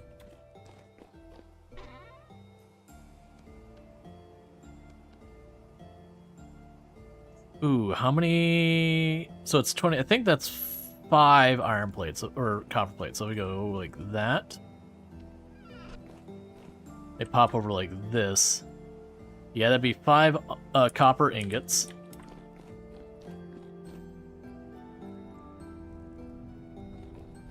And then that let me get the chute going.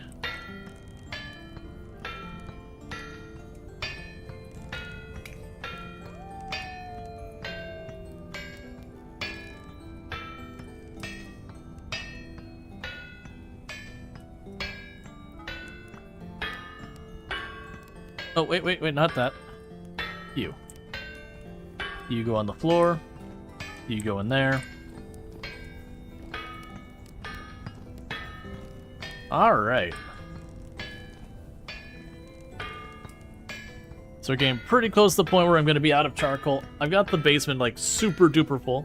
You honestly can't imagine beekeeping at a scale without X skills from the golden combs. The sheer amount of reeds that you need to keep up with the significant number of skeps is absolutely insane. Yeah, but I also feel like you don't need an absurd amount of bees in general. Like, sure, it can be fun to get all the honey, but... for the purposes of the wax, I don't see needing a ridiculous amount of wax. Like, the big thing it seems like the wax is for is the candles, primarily. And with the candles, you know, like, we're able to get the lamps and all that. Yeah, so I'm gonna need to take all of this iron. So you had 80 skeps in your setup, and your math's right, it's an average of 1,000 reeds per harvest to rebuild. Yeah, I think the problem there isn't the speed or anything around that. It is having that many bees going.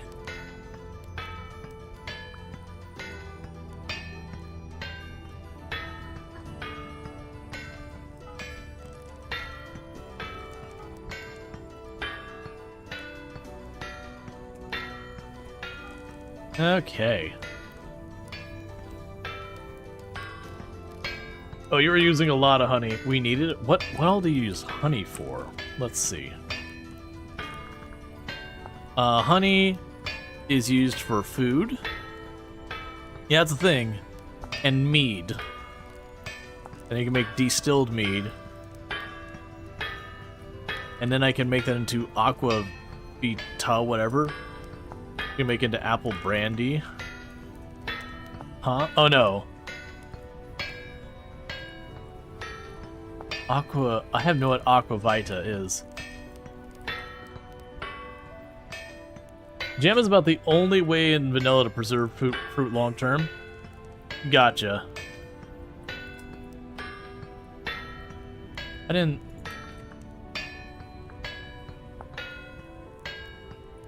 Gotcha. So you need sweetener and a little bit of honey.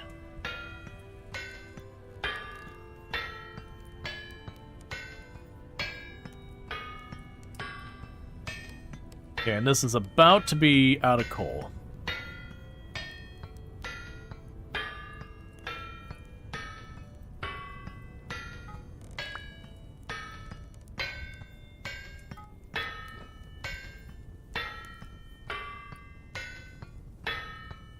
Okay. But yeah, like I said, then what I can do is I can go down below. I'll make a couple of shovels. We'll pull up a bunch more of our charcoal. And then with that charcoal, I'm going to make a bunch of copper ingots. Well, 5 copper ingots. One second, just checking one thing. We'll make a bunch of copper ingots. And we could use that to make the chute for the pulverizer, so I could just dump the stuff in there. And where I've got all these iron blooms, I don't think I need more iron blooms being made right now.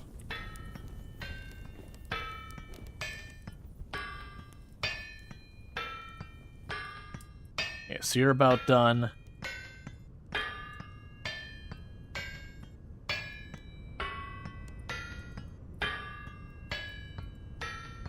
At least I can still use the Helve Hammer or still use the anvil while the Helve Hammer's there, so even if I'm doing something the Helve Hammer can't do, I can just kind of work on it while the Helve Hammer's doing its thing.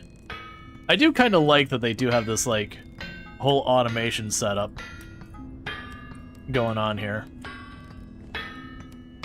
Alright, we'll see if that gets a temperature.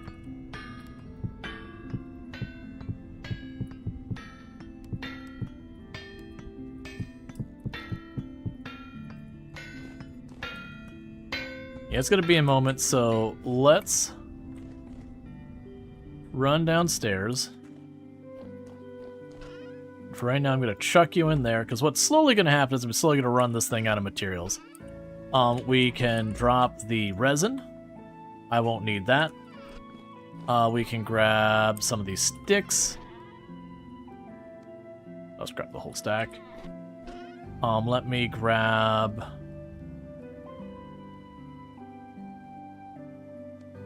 Got bauxite to pulverize later.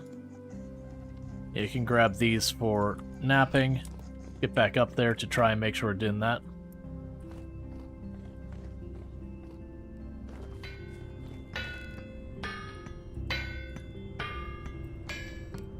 Yeah, because that's done. I'm actually surprised we're getting one more out of this. I expect this thing to run out of fuel any second now. From golden combs such as well-made... It's such a well-made mod that feels like it's already vanilla, to be honest. If you remember correctly, they're actually planning to implement some of the features in the base game. Gotcha. Okay. Alright, so what I need to do here is go boom, shovel,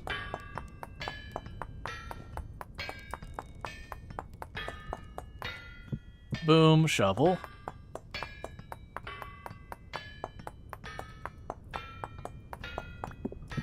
boom, and then...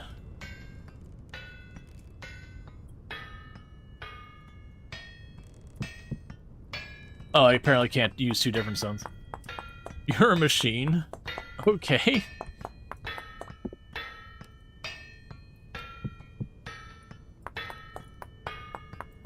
Alright.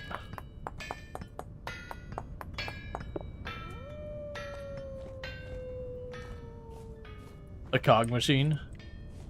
Yeah, so let's see, we got the chert, we got the chalk, we got the... There's that. That.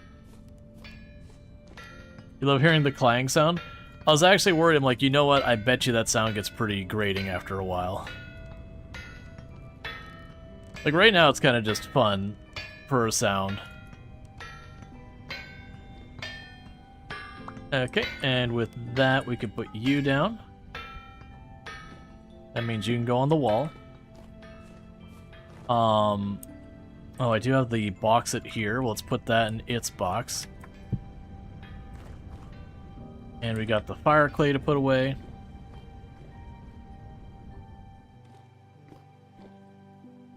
Much like everything else, there's a mod to dampen it if you find it annoying after a while. Yeah, I imagine it's one of those things that's only like while you're in there just sitting there working for long periods. Right now, I'll chuck you in here. And the fire clay brick, I'll chuck over there. I do apparently still have a bronze plate I made at some point. Okay, but first of all, let's get ourselves our next meal sorted.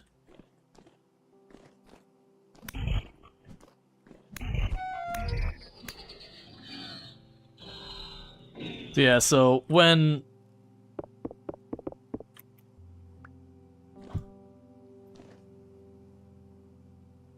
Yeah, this is the problem I've got going now, is, I now no longer have enough light here because we put all these things in the way. Alright, we can fix this. So let me drop that arrow in there. And what I'm gonna do is not worry about our porch lights. Get those back. And see if we can't stop some of these random spawns in here. So I got that one in this side of the room. That one in this side of the room. And right, inside the house, I have one corner they keep spawning in. That'd be the one.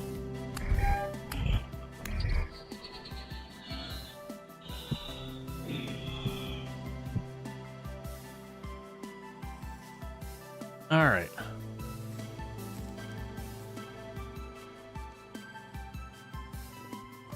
So now, like I was doing, let's get down and get some food. And I gotta go in the basement and dig up a bunch of stuff. So, 5 and 6. 4 and 6.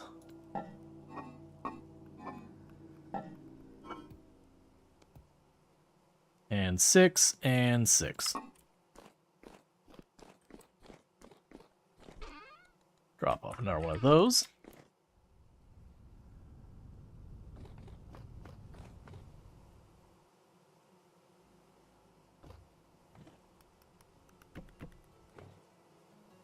Plunk you in there. Where did I put my torch? Did I sit? Oh yeah, no, I sat in the room so I had light in here. Because I still need to go and make an actual light for that place.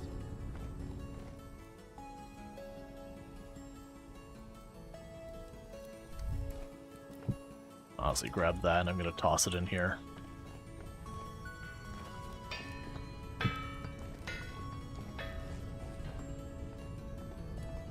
Okay, so while that's going, let's check on our farm.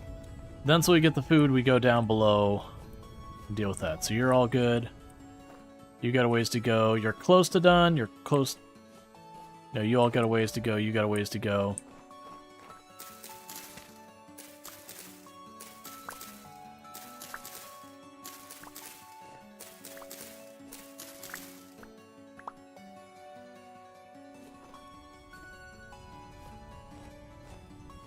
All right.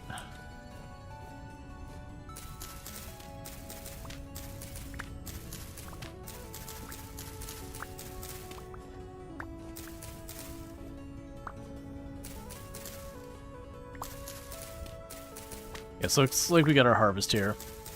So we're in June, so we got July and August. And then by the time we get to September, October, probably expect the crops to wind down a lot.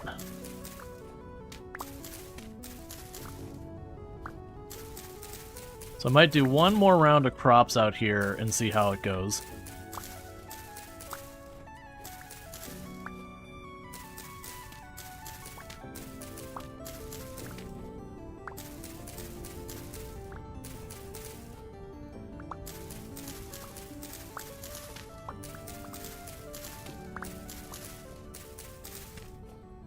Okay, let's see here.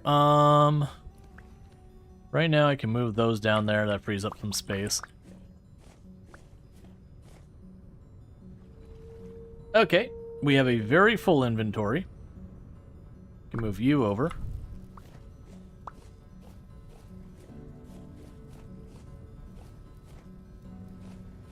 Alright, so let's drop off our seeds for the moment.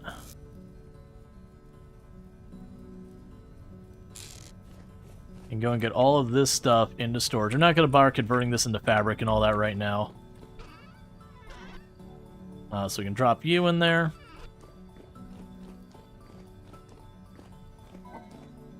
So there's you.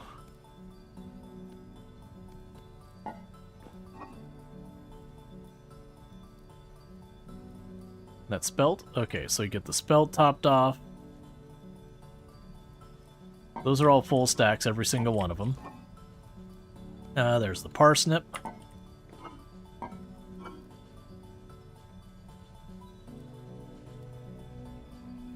Okay, and we got all that full. Oh wait, there's one tile left. Let's see. Any of these able to be combined? No, so I'm gonna grab you out, toss you in, and move you in here. Alright. And by now our food should be ready.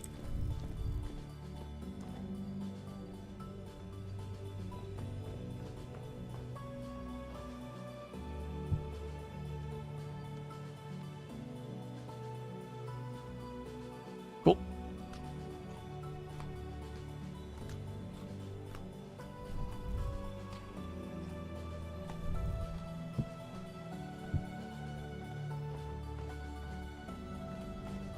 And then last but not least, I need to... But don't need to. I'm going to plant more stuff. So I'm going to prioritize the grains. We got 1, 2, 3. Let's actually see. So N, K, and N.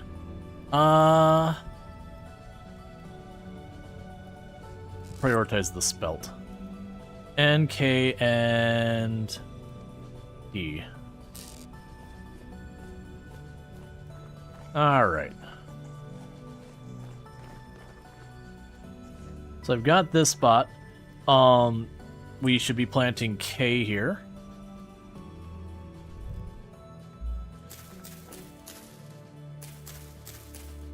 Cool. And we'll go out here, so we got this spot. K or P will work there.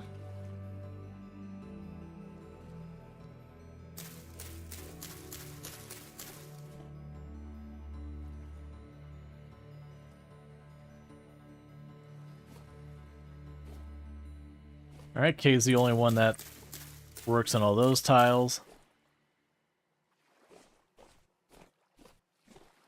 K or P will work there as well. So I don't have a full thing. We're just going to look to see if there's any place that N will work for a whole area. Okay, so N will work here.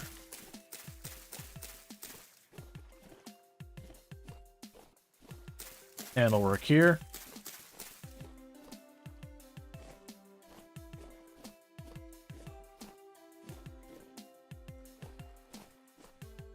Okay.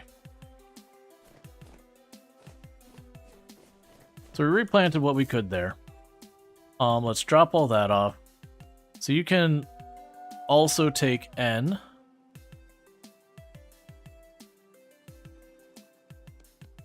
Yeah, you'd also be N. I don't think there was a spot that had room for more N.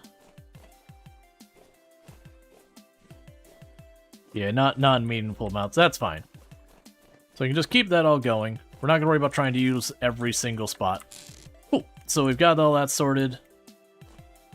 So what's going to happen here real fast, chat, is I got to use the restroom. So I'm going to do that.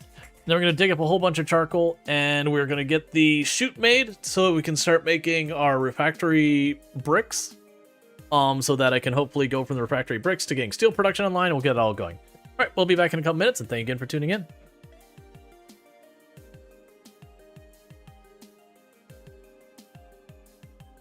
A potential alternative for saying no, too. Yeah, how's that feel, Boomalope? Sucks to be you, huh? That Boomalope right there? That one? The one who ate my crops, who ran away? Sucks to be you. Even Cassie's tired of your garbage. Locking you into a one-style spot, telling you to get wrecked. We're looking for the restroom door. I want to find the restroom door, and I'll make those go to the kitchen. I am with you. We will stop the oppression of the trees. We knew this all along. They didn't believe me. Fuck it. Wait. Why don't you hop in this car with me? Let's go look together. Oh, this is a bad idea. Hold on, Alright, I think I I'll got let myself in. Oh, there you go. All right. All right. Let's go have a looking around.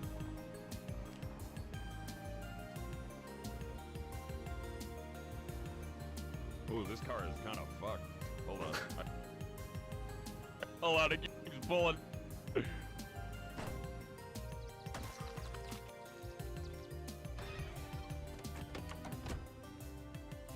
You, Sir? Sir? Well, that's just embarrassing. Well, I'm glad I didn't try to shoot you at the beginning. Gun went click. He was clearly bit and about to die, and knew I... We broke an atmosphere, and we're descending towards the landing site. Is that a building down there? What do you mean you can't identify it? Hold on. No turning back now. Positions, everyone. Touching down in 10, 9, 8.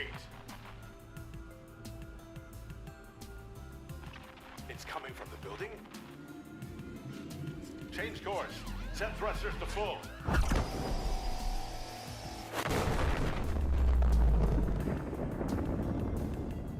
So, you're still picking me up, right? Right? Still getting a ride? All right, and we are back. Okay, so got the food, we got all that stuff. Right, so we're going down here to get our charcoal, so we can continue doing our smithing adventure. And you're wondering, it's like, I hope you've got a good amount of charcoal. Oh, don't you worry. We have got charcoal for days.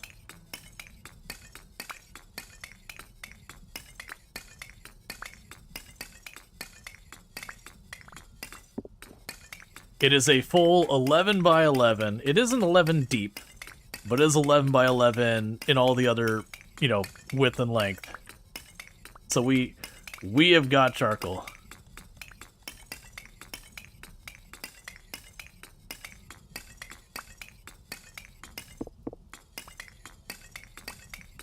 Can't lie, you always ignore the radio in Subnautica until you finish the cure so the Sunbeam survives. Is there like an alternate ending where the Sunbeam survives?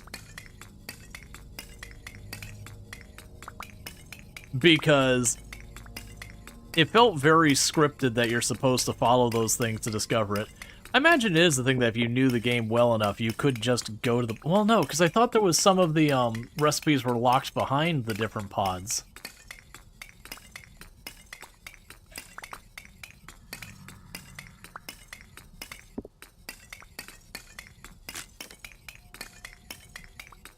Okay.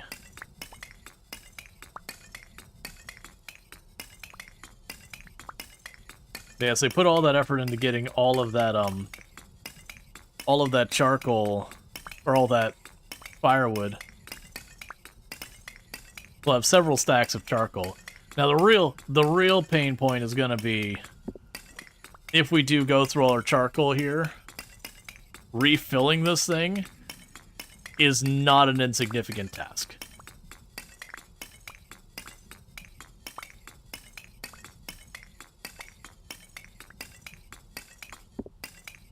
Because at this stage of the game, I believe the only thing I haven't done so far is not counting stretch stuff, but like your base equipment is steel.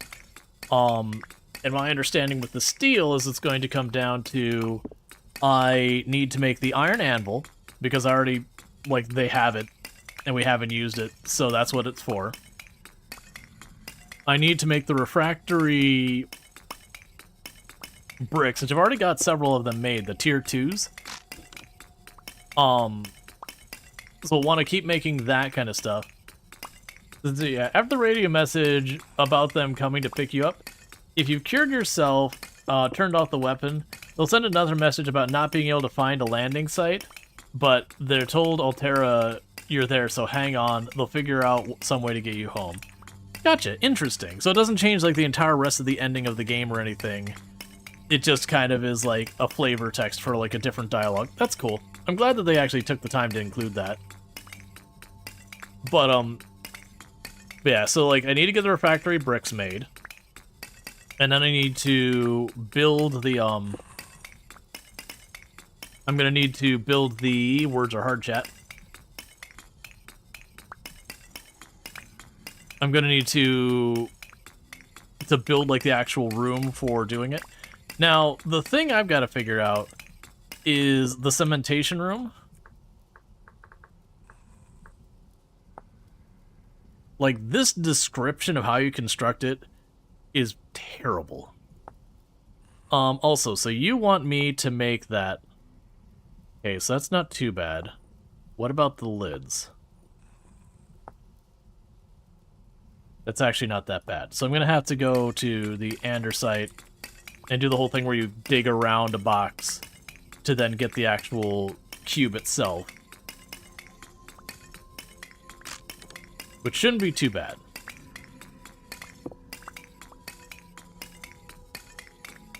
Then I'll carve out the solid things and all that.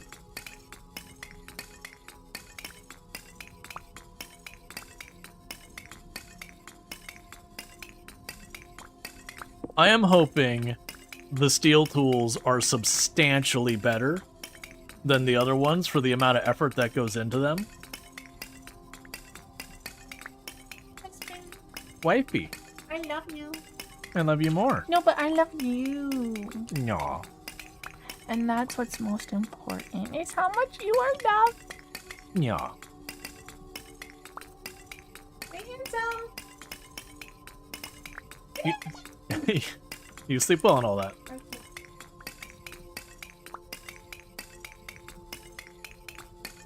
Okay, and this should be the last of the batch of shovels I made. We still got a bunch more left in this room, and I'm about to finish 4 stacks of charcoal. I imagine on a multiplayer server... Yeah, there you go. I'll just finish that last little piece. There we go. Imagine that's one of those things you probably have in a multiplayer server, is you have that person who's just like, I'll take care of the charcoal, just cutting down trees endlessly and replanting them. Okay, so let's go over here. So I've got a bunch of charcoal to drop off there. I'll keep a stack on me. Drop that off there.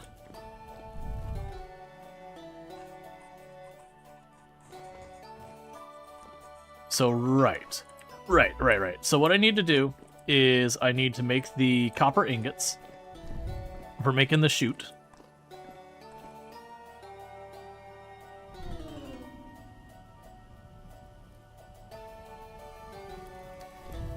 And while that's heating up, I've got my stuff for this over here. Let's grab you two.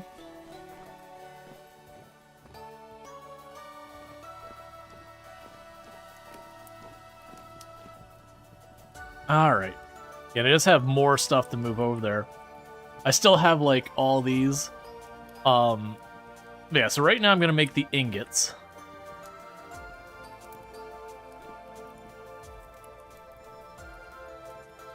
And it'll be 5. Okay, so the thing we're going to need to figure out is... I got copper bits up here. Well, we'll see. If I end up needing more copper, I do have plenty of places I found copper there. We've got copper here. Like, at this stage, I've got a lot of stuff. We got 2 copper areas over there. Yeah, so I've got, I think, what is it, 6? So 1, 2, 3, 4, 5. 5 places I physically have seen copper. Yeah, and I got a 6th one down here that's already been tapped pretty good.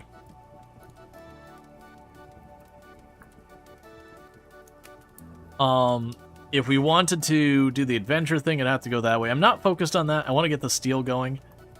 But a reason I want to get the elbow is then I can just feed all the stuff for the pulverizer up there and just let it spit its crap all over the floor.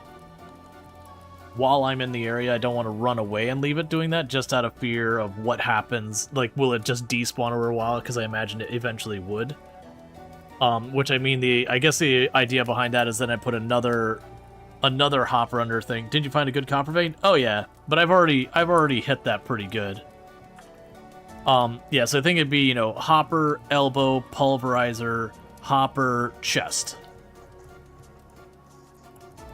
And then I'd have it where I could just, like, let it just go and just keep dumping stuff into the box, turn that into the refractory bricks or lime or whatever. Let's see if there's anything else under the chute we have. So I've got all the chute things here.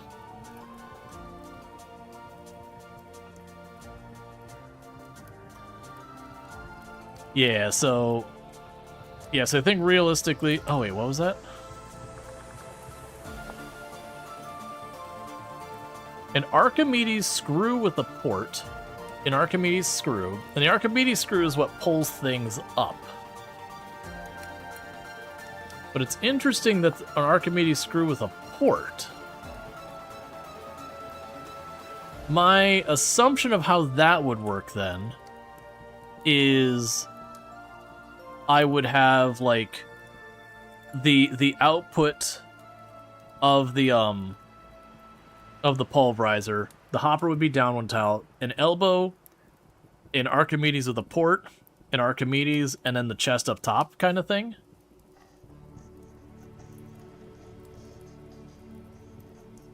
Because my assumption is if I get any of the chutes to go to a chest, it'll just feed in whatever side. Because I haven't seen, like, some special thing to imply there's, like, different ways of doing this. Alright, so 1, 2, 3, 4, 5.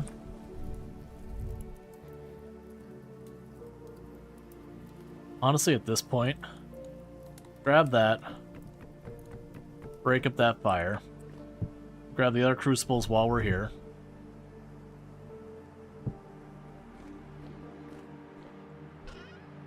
And let's grab a thing of brass.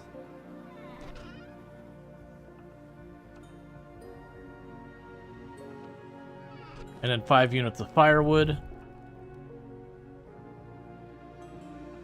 So I can move our crucible stuff over here.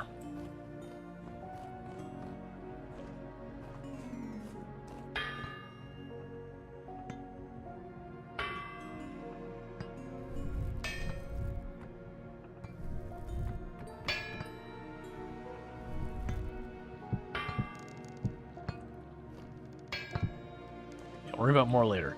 Okay. But yeah, so my thought is I'd have a hopper down here, and then the chest below it. I'd probably just need a way to get to it. I can worry about that when we get there. We've got all that charcoal. Right. That's fine for now. We can just drop the charcoal into the box over here. I'm going to need to slowly empty these boxes out and move them. I just don't feel like it. Right, so I've already got that going. I've got to wait till those cool off before I can work with them. The refractory bricks, we just need to work on that. So what material do I need to grab? I can go for the copper over here in case I do need to have a bunch more chutes and other stuff going like that. I can go after the cassiterite. And the reason the cassiterite is just the, that would be for if we go to make the thing for the story stuff.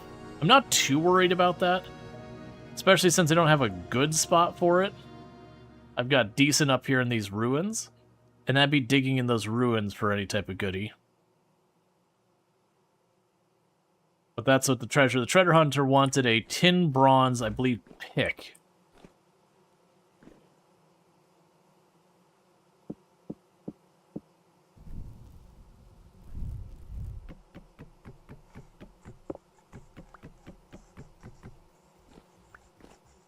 so get those picked up and moved. The windmill must grow. I mean, I've got the materials to add some stuff to it.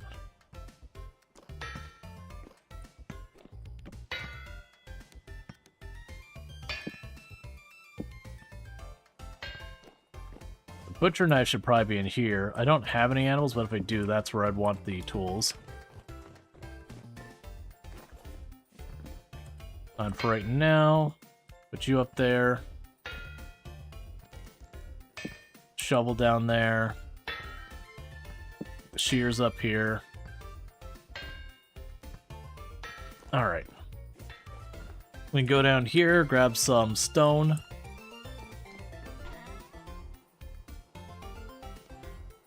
That's fine. Okay. So. Oh, that's, too soft. That's fine. You don't have the Paradar thing. I actually do have one andesite. Oh, right. I need to get the andesite. That's right. Right, because we need that for the coffins. So that'll be 3, 4, 5, 6, 7. All right, so I'm going to need 7 more of those blocks. And I don't have a spare pickaxe now. But it's not that big a deal. I've got more than enough ingots. Okay, so if we're looking for the andesite, we could go to this copper node and try and get the andesite there. Otherwise, I could go to these ruins over here and see if we got andesite down there. I don't actually know which ones are which. I'm going to go with the copper just in case I end up needing a lot more copper for more shoots and all that kind of stuff.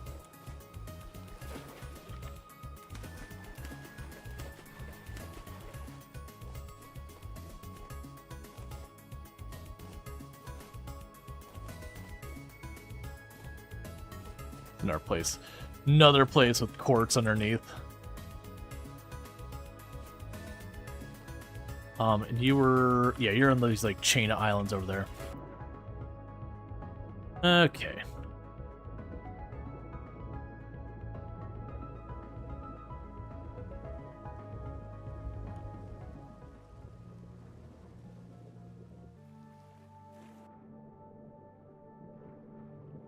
Now, I should have made a shovel as well. It's fine.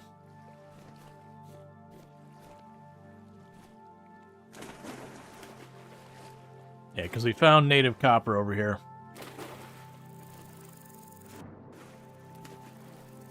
Oh, take the map.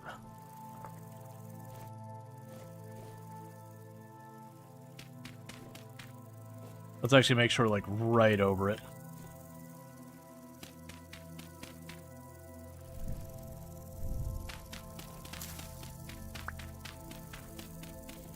Okay.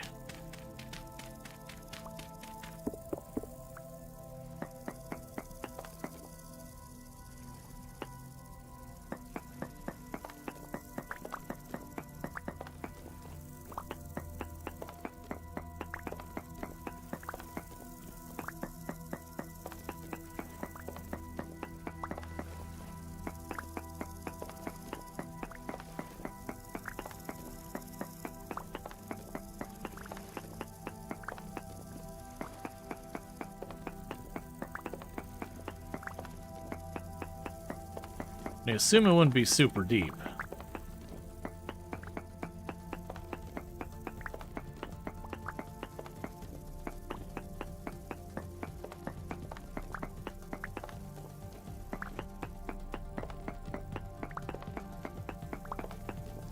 That said, we'll dig deep enough if I hit the andesite or peridot or whatever it's below.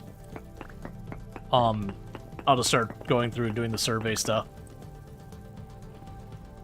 I tried to aim where I'm basically directly on top of where I found it.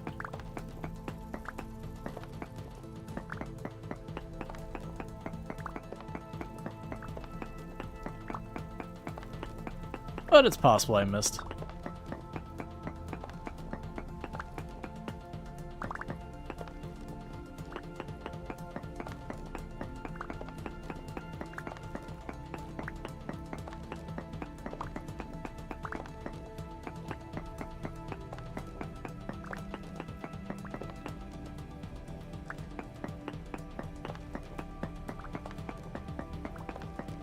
Actually, not actually that deep yet. Okay. Medium activity.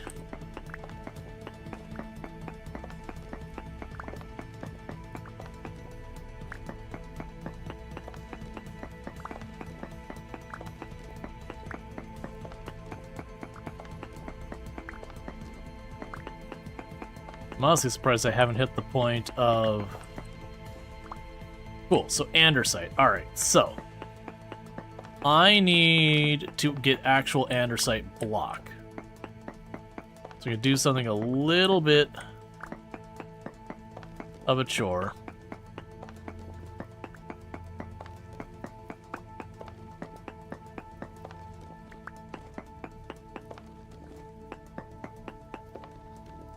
There's one.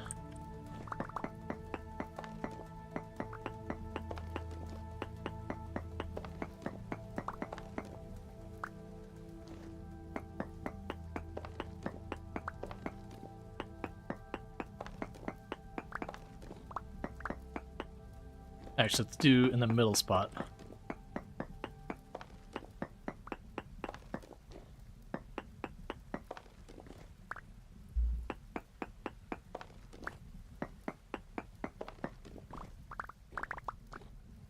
Okay, so I've got 4, and I think I needed 7.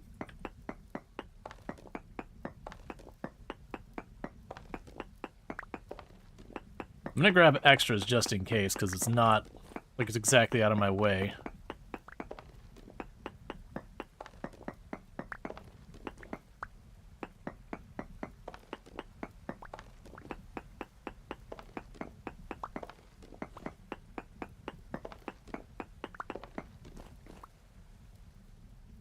Okay, and I'll need to grab this one. Alright.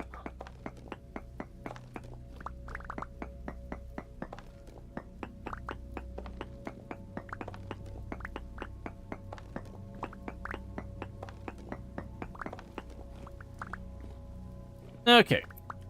So I got that all sorted. And that's 9, that should be plenty. So this also means I can do this kind of surveying just while I'm here.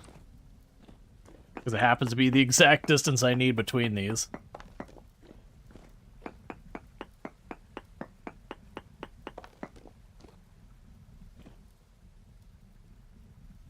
So that's interesting. So we found copper on the surface here.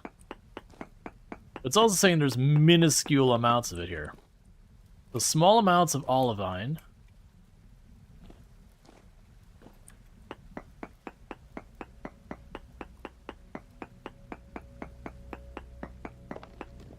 Trace amounts of olivine. Or olivine.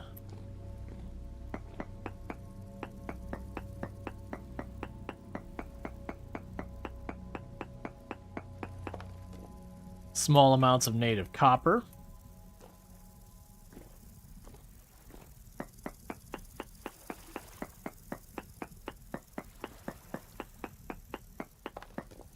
Medium amounts of native copper.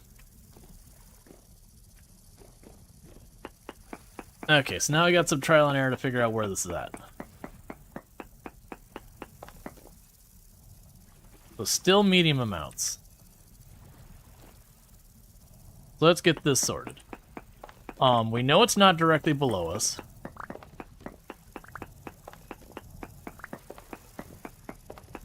So it's 1, 2, 3, 4, 5.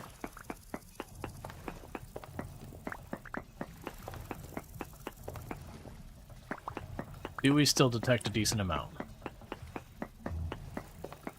No ore nearby, so it's not that direction. So let's try going the opposite. And there it is.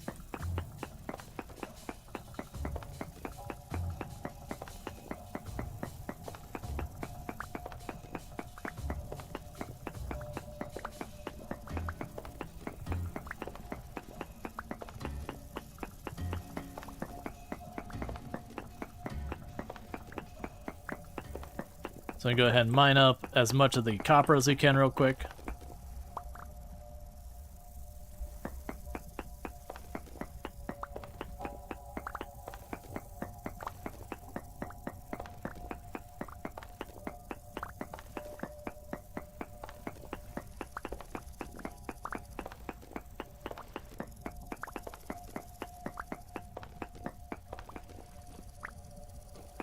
Okay.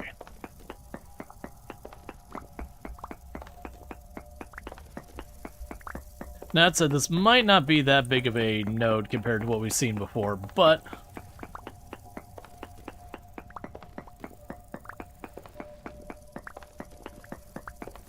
I'm still down to pick it all up. Now, downside is it's poor quality copper, so we're probably not going to get nearly as much out of it. But it will give me materials that I can make into lanterns. It'll make me materials that I can make into chutes. I got a bunch of good stuff we can make out of it.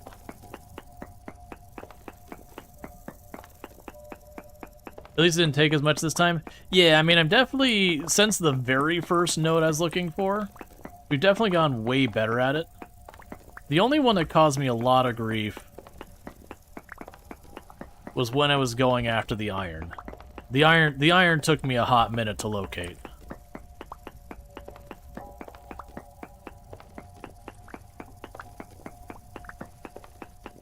But once I switched to a different location that had slightly better odds, I was able to make the iron happen pretty quick.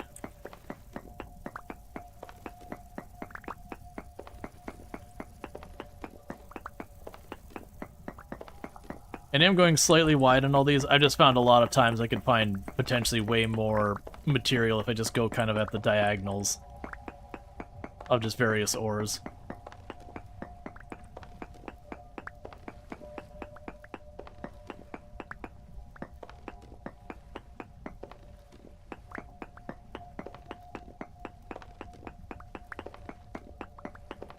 Alright. And that's looking like that might be it. So not a particularly large copper node, but that's fine. For an area that's showing us having, like... Oh, no, there's still trace. Oh, yeah, I got a spot behind me.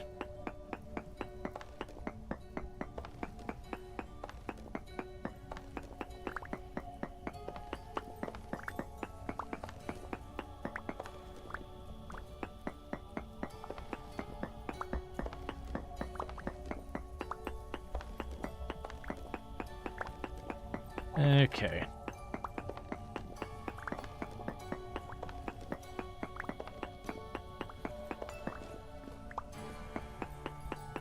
And let's go hit the spot. See what it says.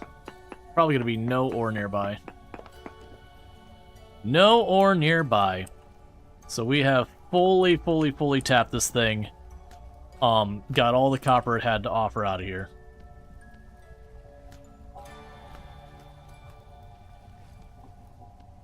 So I'll do in that case, where I've got this, I'm going to actually delete these two pins now. Because I'm going on the assumption, because this basically doesn't even show traces of copper in the area. We actually got copper someplace that doesn't show any traces. Which is interesting that that's apparently a thing. I wouldn't have expected that.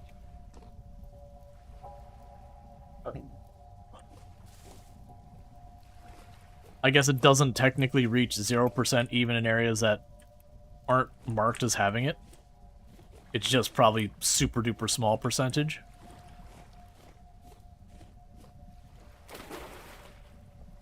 Ooh, almost put on my torch.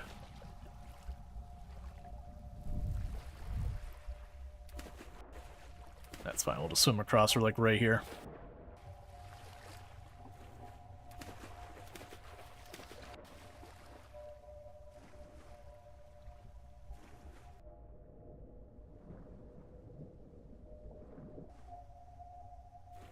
Okay.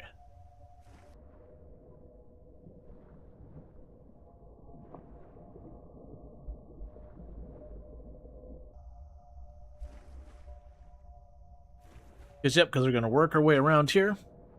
We got the copper so I can make more chutes and all that. which is going to be making a bunch of copper plates as well. And kind of just navigating how all that works. I think I actually have some spare bronze parts I could make another chest with. So I probably could go make the chest that we could potentially just point the hopper at and see if that... Oh, right, I actually got rid of the lamps I had outside. You're wondering how other light sources react with water? Well, that was my curiosity, is if the lamp is... Well, like me, because you couldn't actually have a fully enclosed lamp in real life. A fully enclosed lamp would just go back out.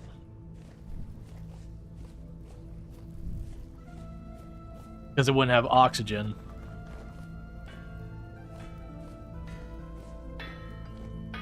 Alright, so let's grab our hammer.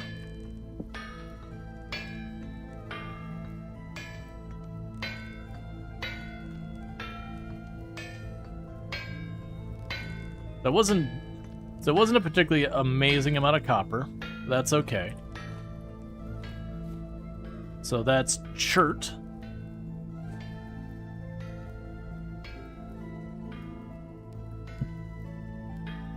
Which is in an almost full box. It is in a full box. Let's go grab a crate.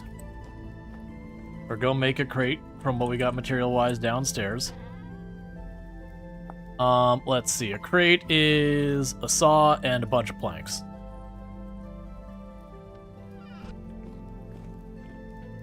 Let's go make ourselves another crate to toss more chert in.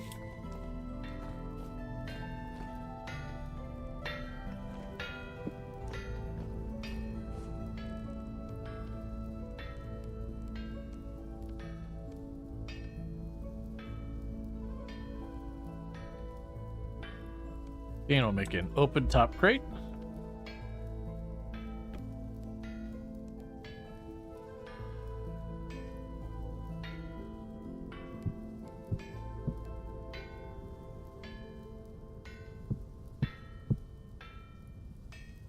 I got the andesite and the peridotite, so let's see.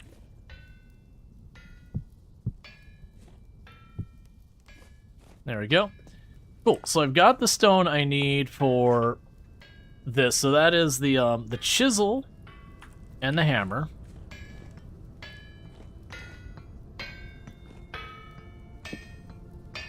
So one thing I'm probably going to want to go out of my way to do before we get too far, let's make ourselves another hammer. So let me go over here. I'm going to want the sticks. Do I actually have parts?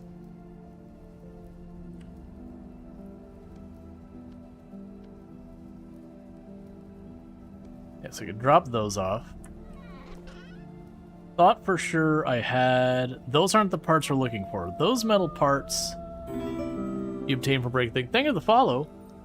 Welcome to stream. And you use those for all the more advanced tech. Okay, not seeing him there. Maybe I don't have spare parts laying around. Huh. Grab that. And thank you for the follow. Welcome to the stream. Okay. So regardless, I'm going to need charcoal. So we're going to grab that. We'll drop the quartz in one of the boxes up here. Or one of the crates.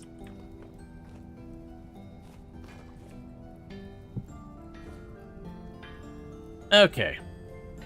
So, if I wanted to make a chest, I do need nails and strips. Don't worry about that in a minute. Oh, we can drop the dirt down below.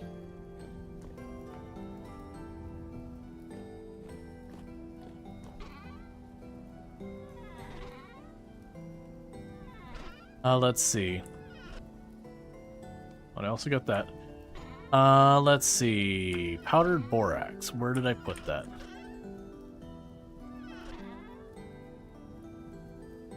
Yeah, okay. So I've got some powdered borax. So how much do I need it for The coffin lid. I need just 1 unit, so that'll be plenty.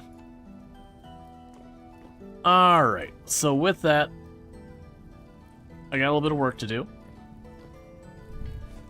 Put this not in our inventory, or not in our hands. Grab you, put that in our hands. And from here,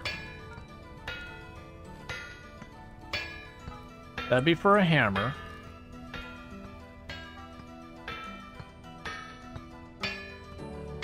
Yeah, probably can't mix and match, that's fine. Okay, so we can make that hammer. Also make a pickaxe while we're at it. I think that'll be good for right now. So let's grab the charcoal. Oh, I also need to... Before we get into that, let's go downstairs where I made those copper ingots.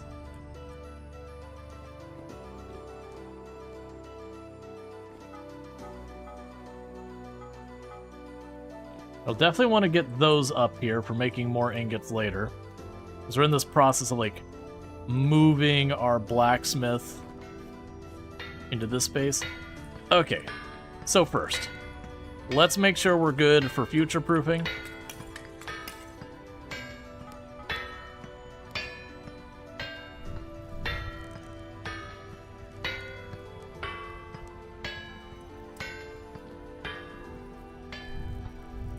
All right.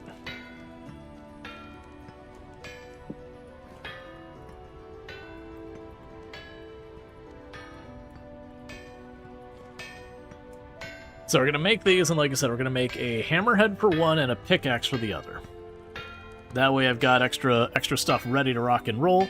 Then we're going to go put the copper ingots in there and make the shoot elbow. And I realized I can't make, with what I got in my hands, another hopper yet. Oh right, I've got the crucibles here. Alright, let's go down there while those heat up.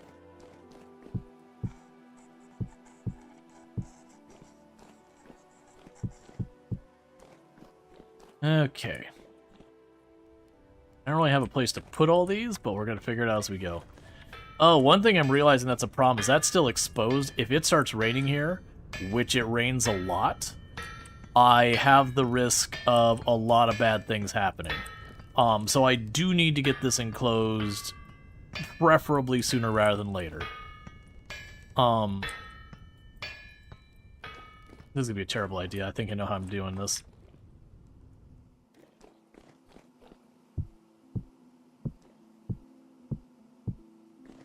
I'm just gonna run the scalding hot liquid molten metal over there to dump out.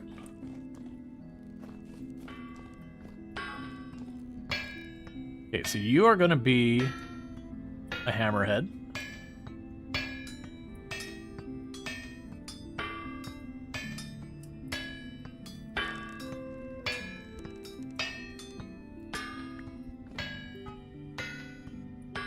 And you're going to be a pickaxe.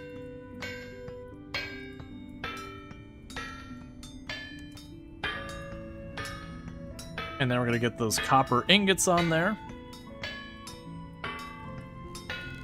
to make the elbow.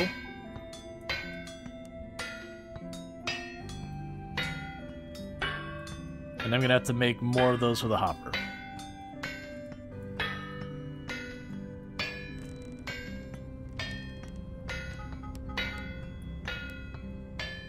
So let that sit for a minute.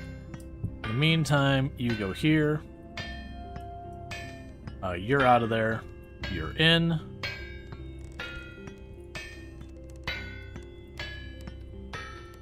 And that'd be 8 ingots worth.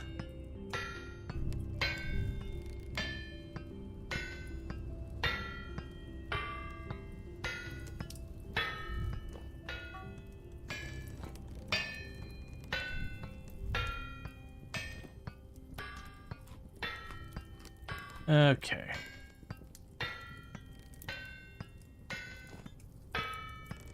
Looks like you're about to run out of fuel. Where did my charcoal go? Oh, I put it all here, that's right.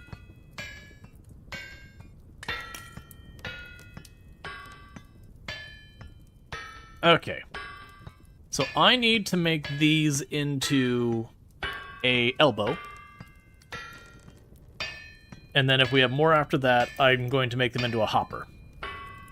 Which, that's not going to be what we get done because I won't have enough. But you get the idea.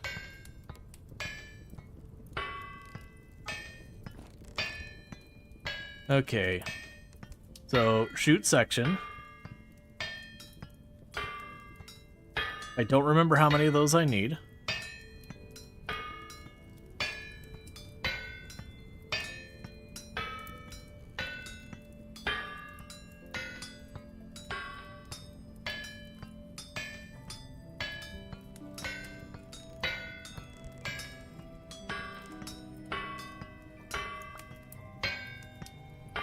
Okay, so shoot section is... So that's 2 of them.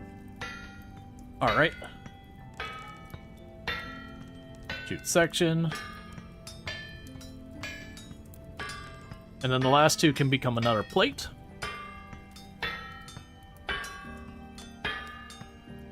Because I'm going to, you know, switch these between making chutes and lanterns and all sorts of stuff.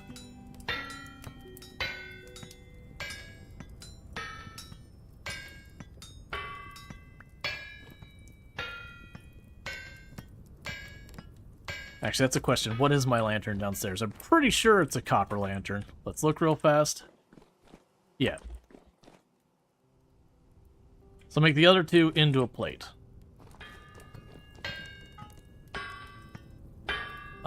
Plate.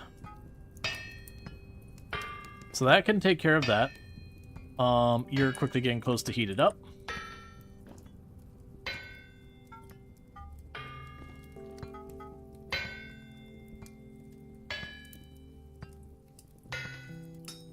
I guess I'm helping out. It would appear the wind is dying down for the moment.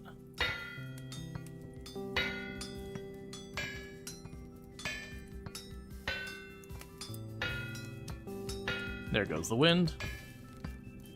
Meanwhile, I can take you. A stick. A stick.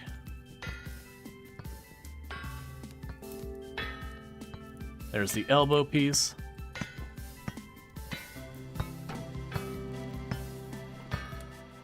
Now I've got that.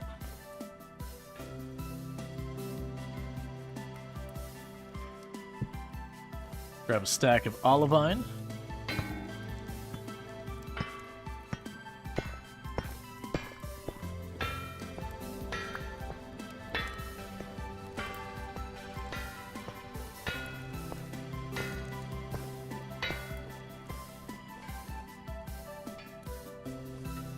Stack of bauxite. Stack of quartz.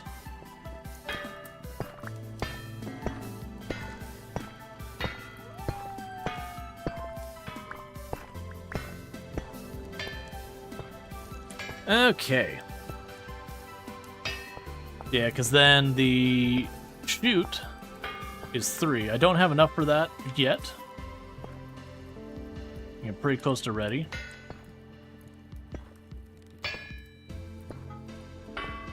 Okay, so we'll do plate. Extra material. Okay, then we'll take that downstairs and pour that quickly into our ingot molds so we can get more of that going.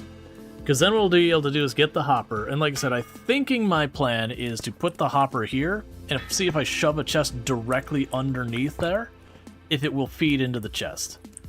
So in the meantime, I guess we can start digging that up right now. Actually, let's just make it a pit. Yeah, because the hopper goes here.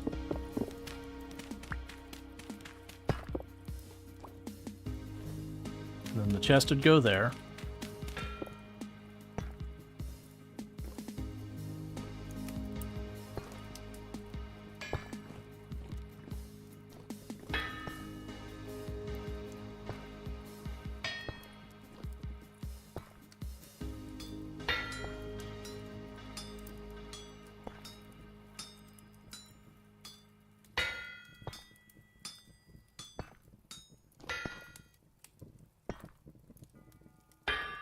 Alright, so we've got this molten hot.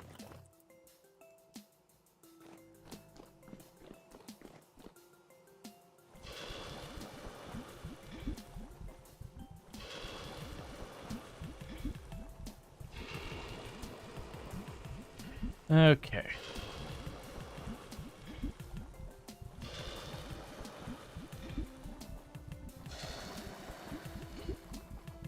Then I can make more different chute sections and all that kind of stuff as needed. While we're down here, grab the ladder. Wait, how many sets of sails and windmill did you manage with our flax harvest? We do have 5, I believe 5 sail sections on that windmill. Yeah, it's got plenty of temperature, that's fine.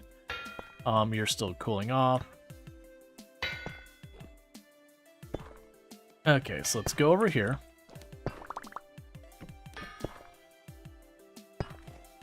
Cool. Pop down here now, put those away. Alright. So those ingots are going to take a while to cool off. And you're almost done with the second plate for making a hopper.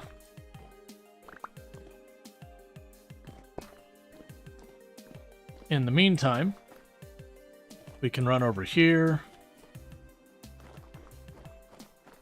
Yes, those carrots are almost done.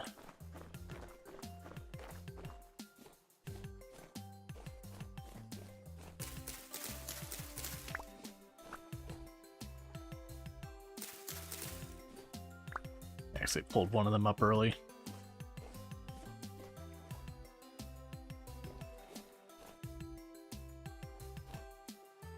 That's fine.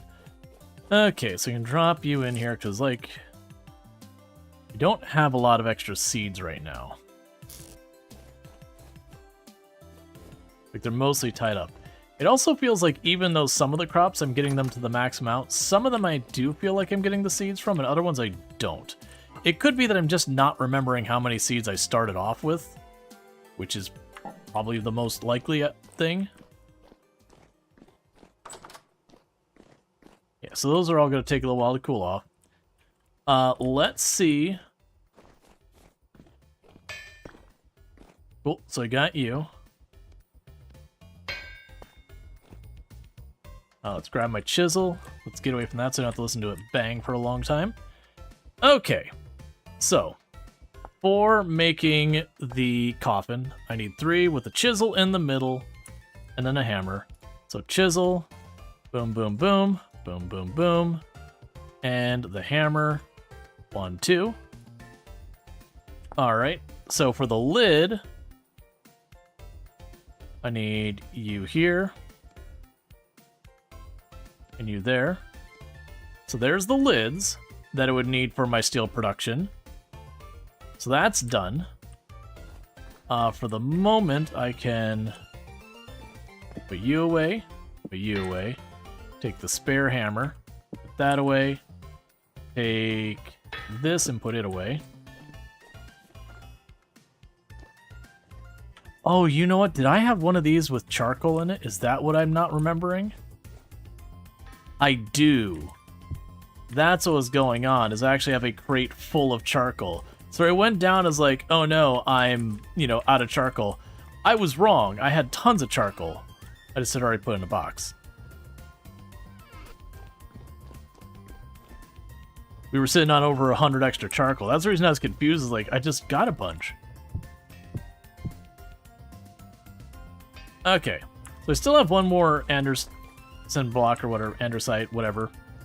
Block. We can chuck that over here. Meanwhile, let me grab some charcoal. Let's make some parts to make a crate.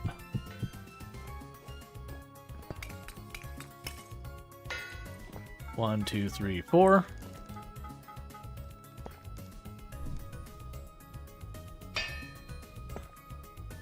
And I know don't need to do that many, it's fine.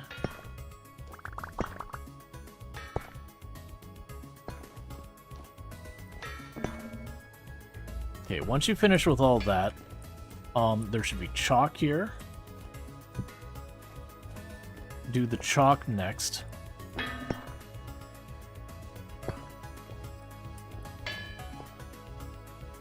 Oh, I will need you back and you.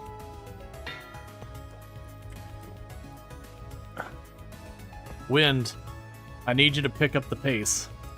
I guess I actually don't care, because it's mostly just for the Hellhammer. And that's what I'm assuming the transmission's about, is you could, like, use a clutch, you could release, like, the Hellhammer to not be on the system anymore, to just let the other thing just churn away at speed.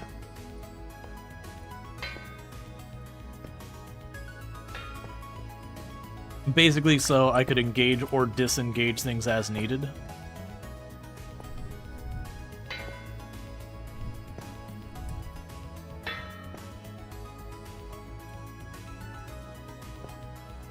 Yeah, so this is gonna give me what I need for my refractory bricks. And I like this should genuinely, by the time this is done, should be enough to get me a full steel production's worth of refractory bricks. And then on top of that, and I could be wrong in that one. Okay, so we need nails and parts. Before we get too far, I already know it takes 2.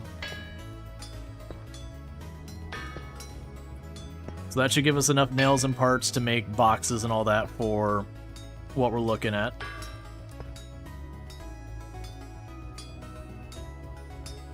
It'll decide what I'm doing with the other pieces in a minute.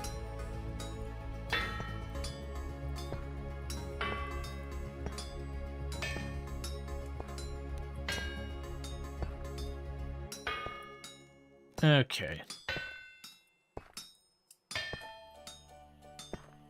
Yeah, the amount of charcoal you go through is definitely noticeable. And I imagine the steel's got to be terrible, because I'm under the implication we fill this thing up. Okay, what am I doing with the other part? So honestly, those would be fine. Yeah, things I would potentially make this out of is I'd make more parts. That's certainly one answer. The other answer I would potentially consider is, where did it go? Why can't I see it? You know what, let's just make parts. I already know I'm gonna probably want a bunch of those.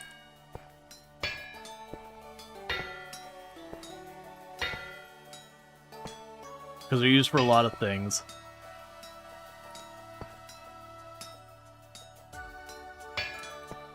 Okay.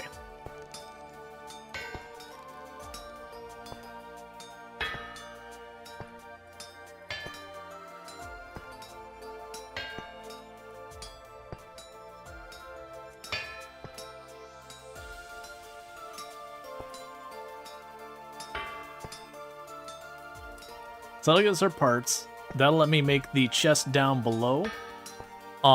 Where then I would want to get a hopper. Unless, and I'll check it, I doubt it'll work. I'm wondering if I shove a chest right up against this, that probably won't work.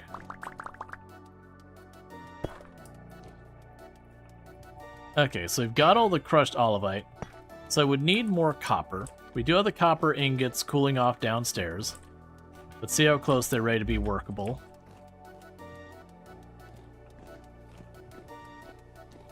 Cool, they are workable.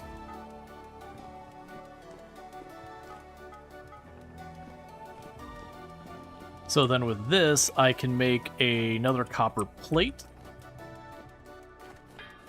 I'll just probably make them all copper plates. Let's grab a little bit more charcoal. Keep that going.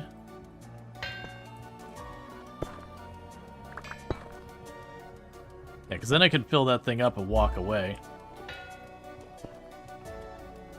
We can put you back on the wall. Got those going. Got that going. I gotta figure out where I'm putting the the steel. So for the steel making, it's unclear to me how big. So it says place a 3x2 flooring upgrading in the middle. In the middle of it, place both a stone coffin. Oh, okay, I think I get that. So basically, I'm gonna set 3x2 on the floor, and I put the stone coffin on top of the grating in the middle there. I understand. Let's put it on this side. So let me cut down this tree real fast. I'm lying. Let me keep making sure I'm worrying about my... Okay, that's got a minute. Let's cut down this tree. And it'll need to clear up space. But I'm going to go over here and we're going to make our steel furnace, kiln, whatever the crap it's called. The cementation area.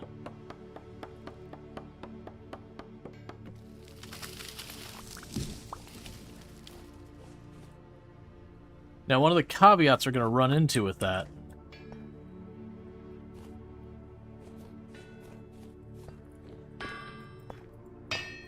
okay, let's grab you, drop you, copper plate. There's copper plate.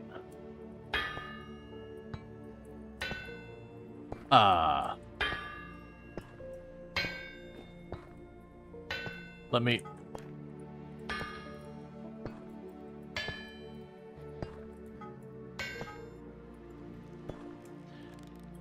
Okay, that's awkward. Okay, it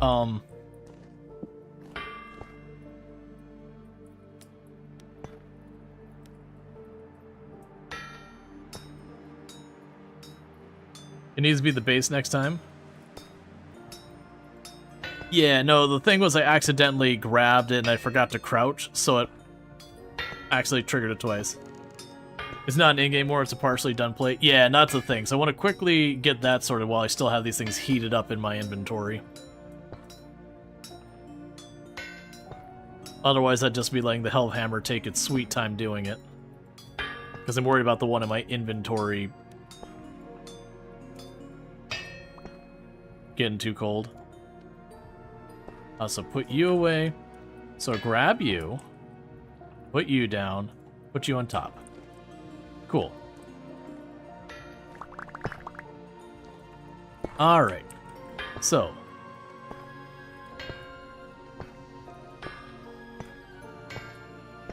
We can do this. That'll give you a chest.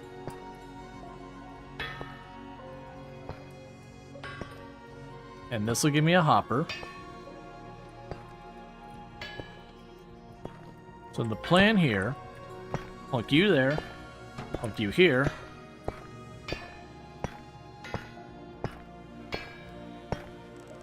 And did that successfully put in the chest? Yes, it did. Alright, so drop all that in the chest there. We'll go over here and grab the next thing.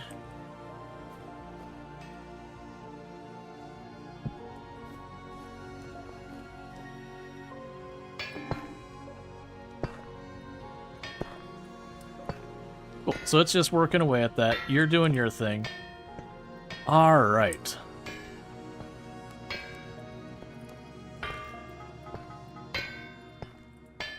I'll grab one more piece of coal. I'll get there. Cool. So that means that's going to just keep feeding that. And so that's good news. In the meantime, we'll grab our axe. Make firewood.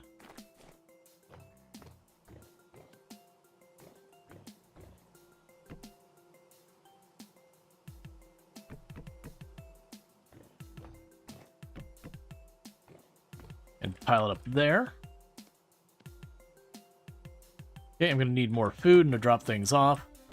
Let's go take a minute to heat up so we can drop down here. Keep things moving. Let's see. So drop off the wood there. Not going to need it.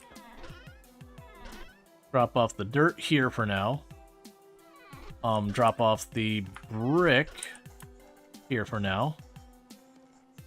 And the sticks. And honestly, those... Oh, I actually did... Yeah, so I did have more bronze parts. It's fine. Let's grab some food. 1, 2, 3, 4, 5, 6. 1, 2, 3, 4, 5, 6.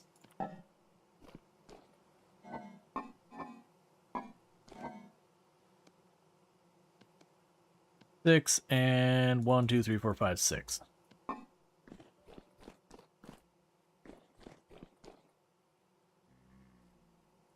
Take a quick peek at how things are going over here. So you're still working away.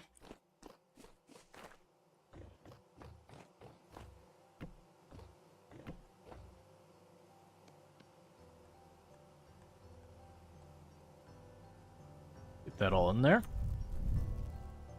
Okay. So yeah, just honestly just running around doing this kind of stuff at the moment. Just manning the machines.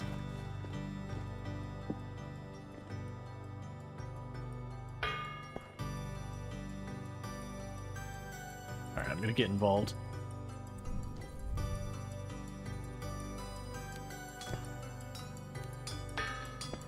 Making progress. It's just unfortunately not going very fast. It seems we're at like a low amount of wind right now. Okay. Plate. There you go. Alright, the entire thing stopped going. We're so low on wind that it's no longer functional. Not my favorite.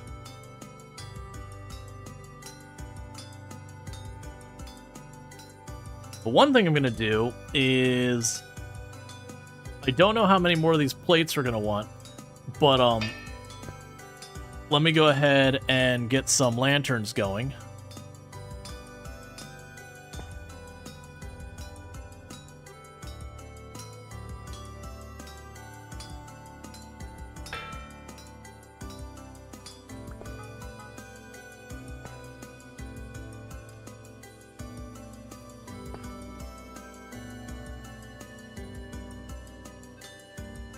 All right.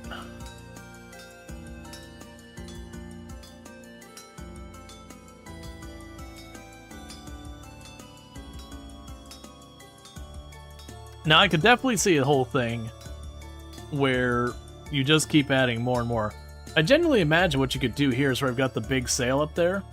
I could probably build that axle even higher until I have enough clearance to build another big sail to keep the power running. I'm not super worried about that right now.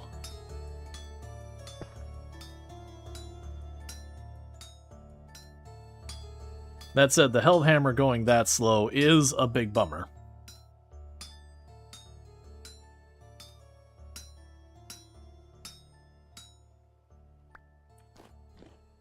Is wind directional? I have no idea.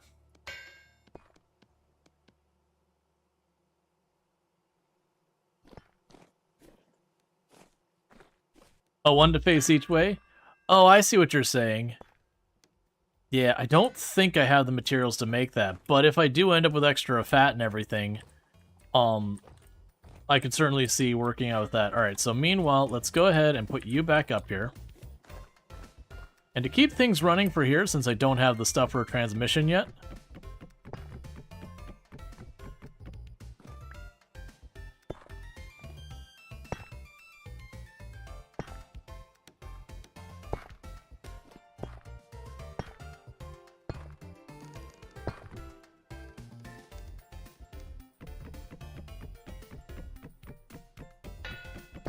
you need flax for one? Well, I've got a bunch.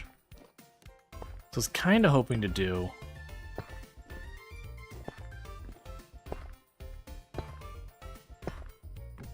It's fine. I don't fuss it. Alright, so with those...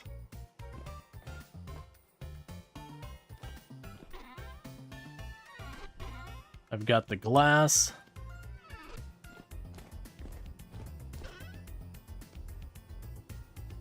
Grab the candles. Do I have more clear? I do have clear quartz. So smelts into... Gotcha.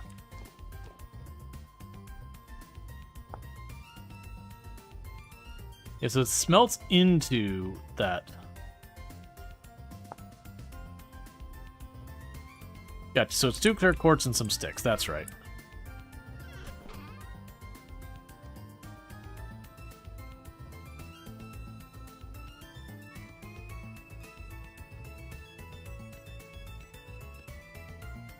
Cool, so we can saw that in half, and get ourselves a couple more lamps.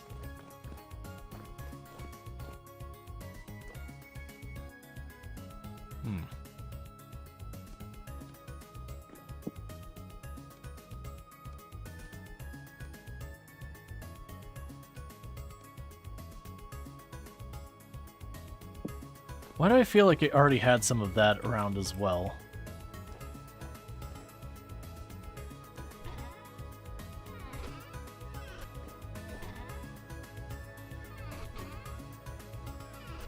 For some reason it felt like I had 2 of those. Okay, that's fine. So that we would need for... Oh, do you not work with the lamps? Let's check. Yeah, so the idea would be I put this here, put those there.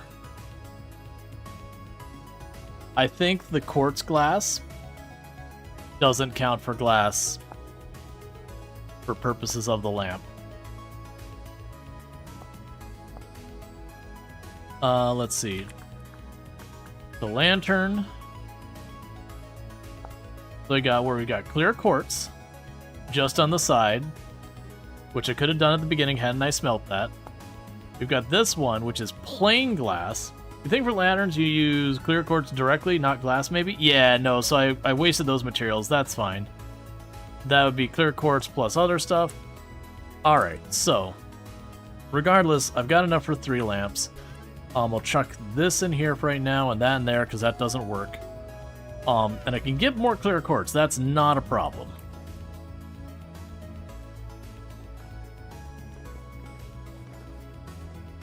Okay, this whole thing being shut down like this is not gonna fly. I really just wanted to be able to,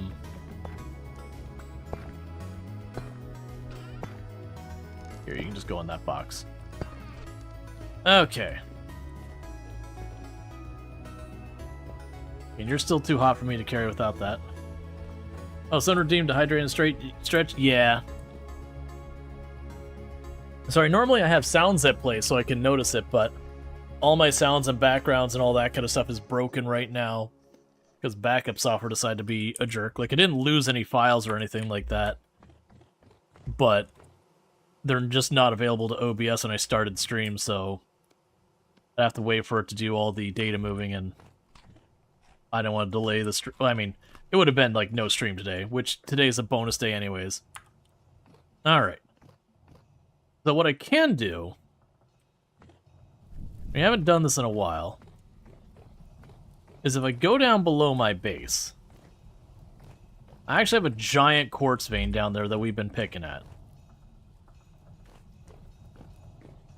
I'm a little concerned... Excuse me.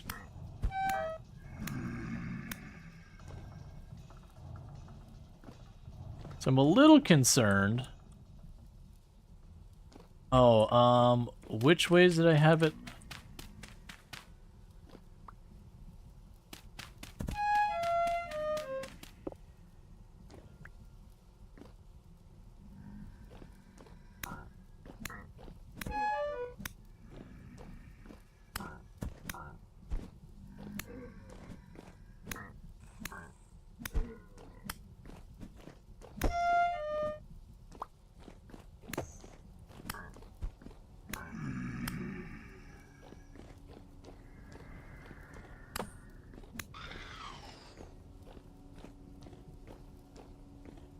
Yeah, so as I mentioned a couple of times, I really do need to just go down here with a ton of brick and all that and fill this all in.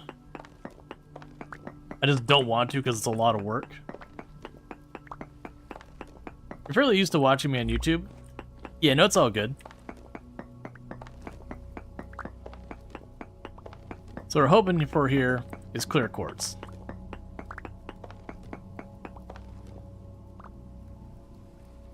Put that on my bar. Because each piece of clear quartz I get,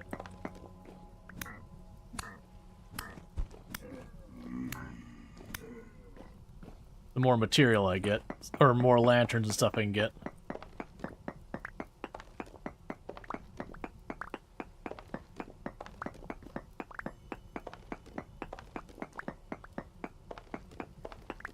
All right.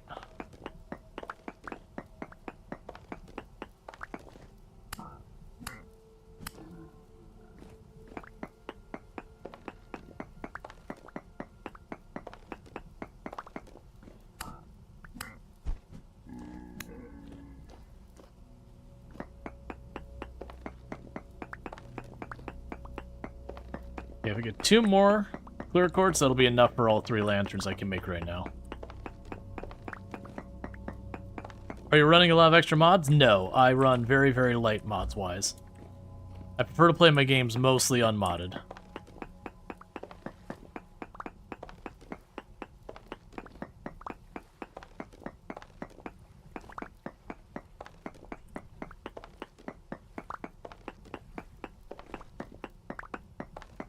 Okay, could definitely hear water through that wall. We must be very close to piercing through.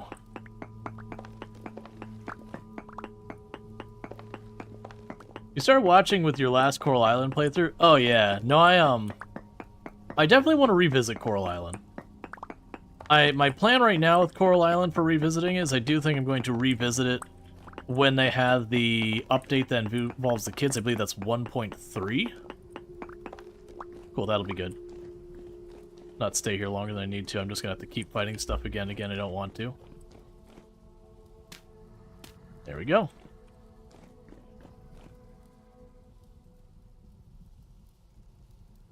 Alright, so with that, I should be able to go in here and go boom, boom, boom. Oh, ow. It's fine, just burn myself again. Alright.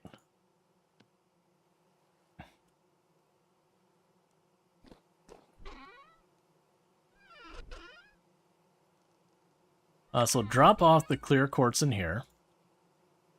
We can go over here and drop off string. Sticks can go here. The regular quartz and all that we could take to the boxes out there to drop them in with the rest of their stuff. Should I watch you play it again? Yeah, no, I'm looking forward to it. I really, really enjoy Coral Island a lot. It's just a matter of, you know, as a content creator, playing way too much of a game if people aren't, like, super into it kind of thing. You can end up pushing people away if it's just not the content they want. So unfortunately, Coral Island doesn't really have a whole lot of people watching for it, unfortunately.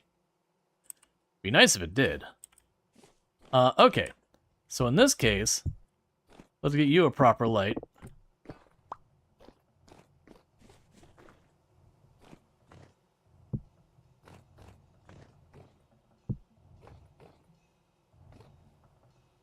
Cool.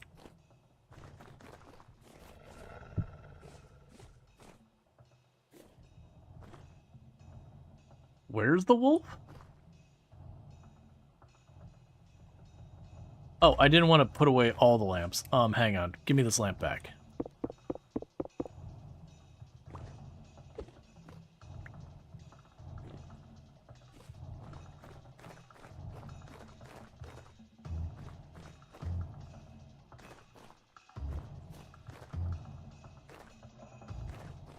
I went over here and I heard the wolf growling at me. There's a wolf pretty close by.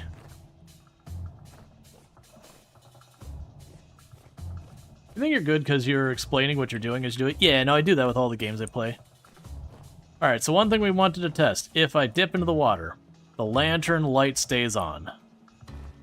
We'll try properly dunking in the water here.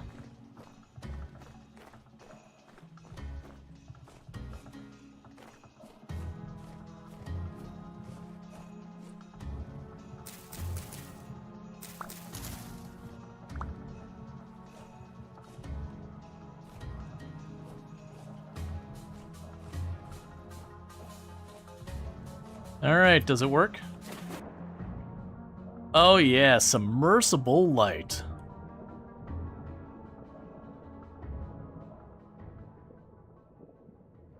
Heck yeah.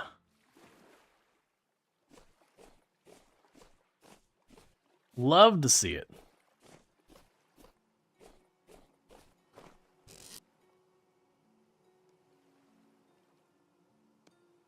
So that's K and P.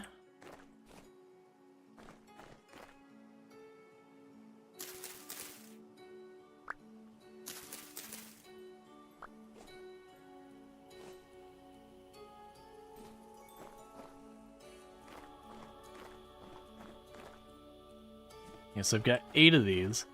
This is K. Alright, so let's see if we got any of these areas over here that's good for taking carrots. We don't already have some planted.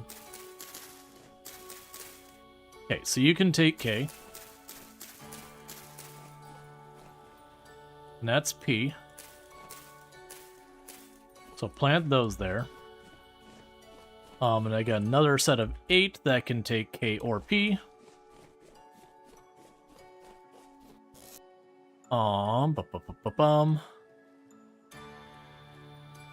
Yeah, I don't really have much else to plant there. That's fine. So it's another 42 carrots we just pulled up. No more running in the dark. Yeah, no, and if we get a silver plate or anything like that, then I can take it even farther so far as brightness. Okay, so let's make ourselves a bunch of shovel handles.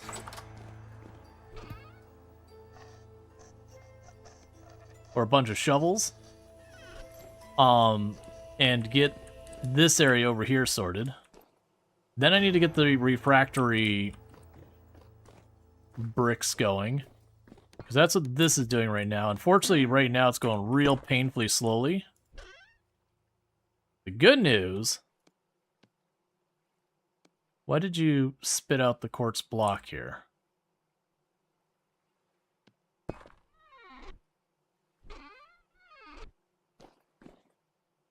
That should be becoming lime. Oh, you know what I bet? Actually...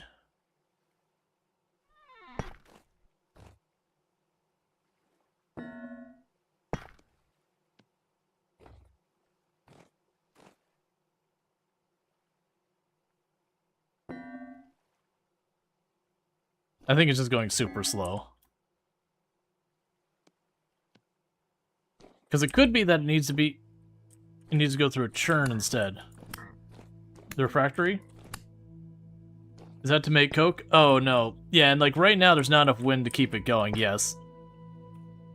It was when I saw that there was, No, it's kicking the chalk right through. Okay, so we can't do the chalk in there. I believe the chalk needs to go through the, what's it called? The kern or whatever. Okay. That is an interesting consideration. Because I don't really have the room to do that. Alright. Well, in the meantime... Grab a stack of those. Grab a stack of that. Grab all there is of that. Go away.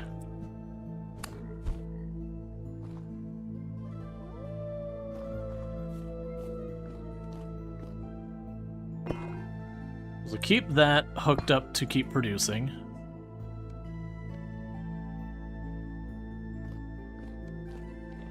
And I'll need to get the other thing for making the lime and all that.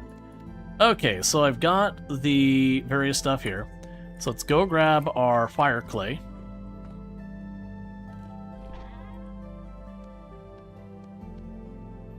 And then drop all these here. And there's our bricks level 2. Okay, so these are done.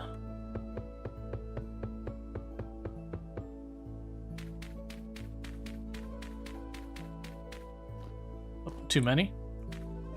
Can I do 12 at a time?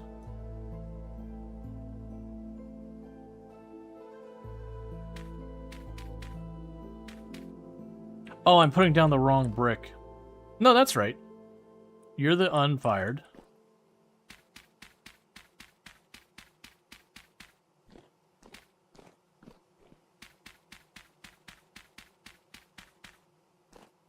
Cool. And we can go up here. Chuck those in there.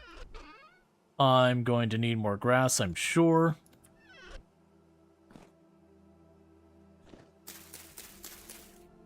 I may have underestimated just how much of this we're going to need. Alright, so I need to get more grass. Let's go get more grass.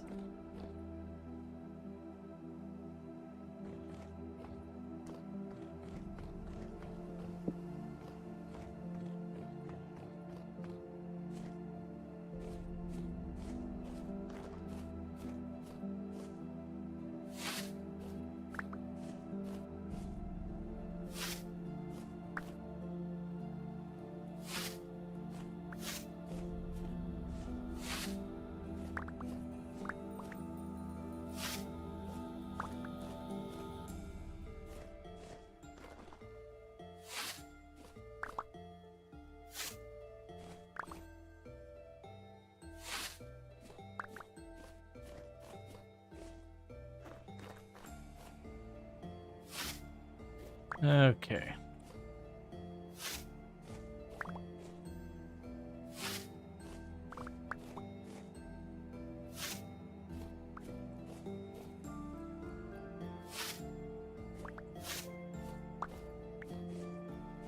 Definitely a big improvement versus running around with a knife.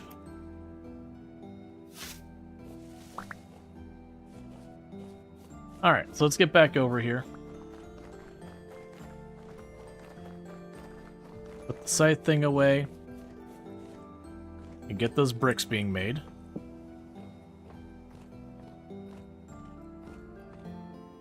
Alright.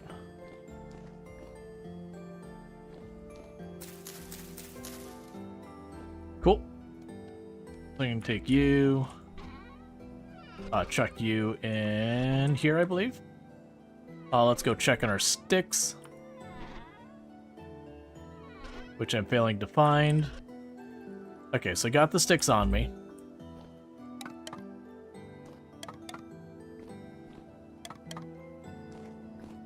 Alright. So drop that off.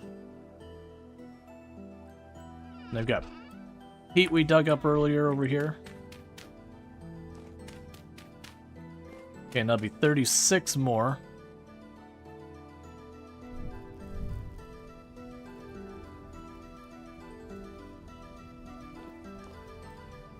All right.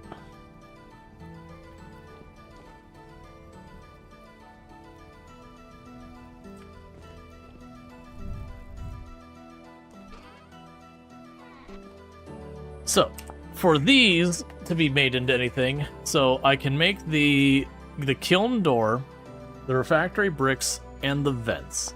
The vents I need to have. So for that, I need mortar. Mortar is any type of sand and slaked lime. Slaked lime is quick lime and water. Quick lime is lime.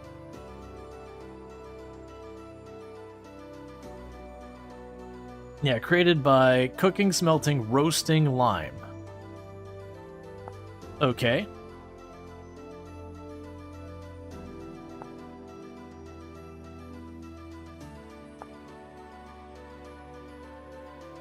Can we get that by grinding chalk and all that? So, let's see about trying to get... Ow. Oh, I'm starving. With food in my hands. As you do. Sometimes you just forget to eat.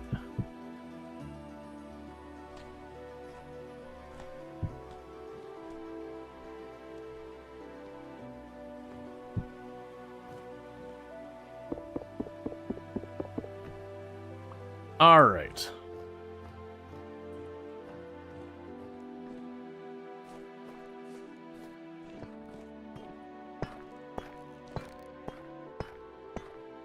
So, the way this, I believe, works is I need to feed power in through the top. Which means it's kind of a, this can run, or this can run. Unless we dig underneath here to make space for it. I don't believe I can move that whole thing up one and not have a problem. So let's grab this, tear apart that fire. I can make another place underneath here. Very genuinely, I'm probably going to ultimately be taking this place. And just making, like, an underfloor area. Because I think, like, with the steel production as well, I'm going to have that same thing where I need to get underneath to drop in the charcoal, then to close it off, that kind of deal.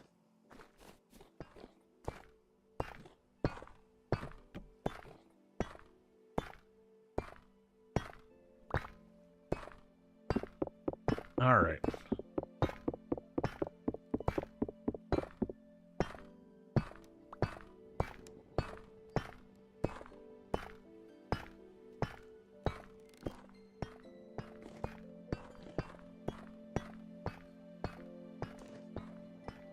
Okay, so let's grab all that.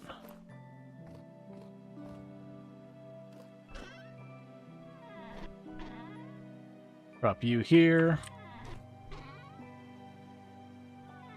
And I'm sure there's someone who's taken the time to figure out how to, like, min-max this whole thing and be like, oh, well, clearly the precise way you deal with it is you put this here and that there and that there, and then you're just good at that stage. I don't really care enough to do that.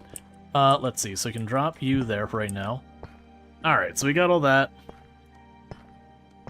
And grab the bowl here. Okay, so I've got the kern there. So let's go grab a stack of chalk.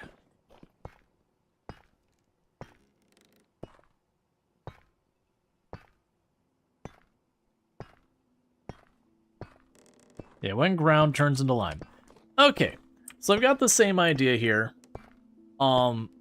Now I could go over here, potentially, and put the gearing on that side over there. And I put the... No, it wouldn't be, because it needs to go through the top. Never mind, that wouldn't work. I was gonna say, to put the kern up here, and it's like, oh wait, never mind, that's not the right angle. So what should happen is it should eject some material out in the side I'm on here.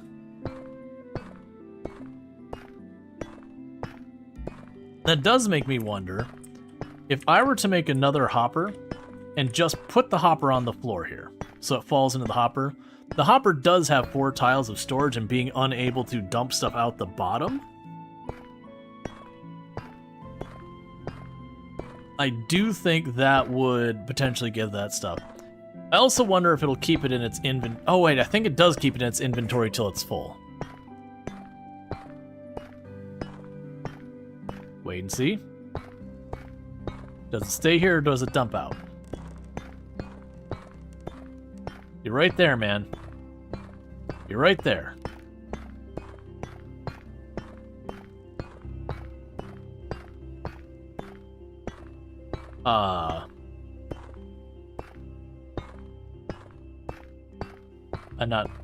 I'm not sure what's happening right now. Oh, cool. It's 1-to-1. Cool. So I can literally just leave it there. As long as I don't put more into it, it's good. All right, cool. So with that, let's start clearing this area over here. To do that, let me grab... Let's see, for each block of the side of the current, it grinds 25% slower. Yeah, I remember reading that, but it was like it could dump out into less sides. Yeah, we can open it up. It's fine.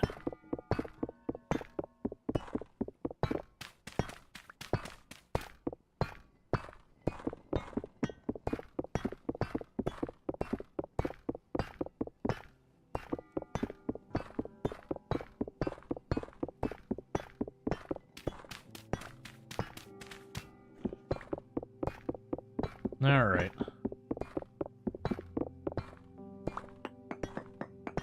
This definitely feels like a whole thing you'd probably spend hours figuring out, like, okay, here's where I need to put this, then I can pipe it over there. You know, like, to get, like, the ideal arrangement kind of thing for it.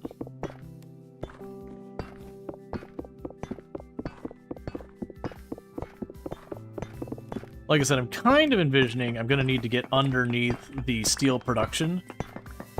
This might not even be that bad of a situation. Okay, so let's drop some of this stuff off here.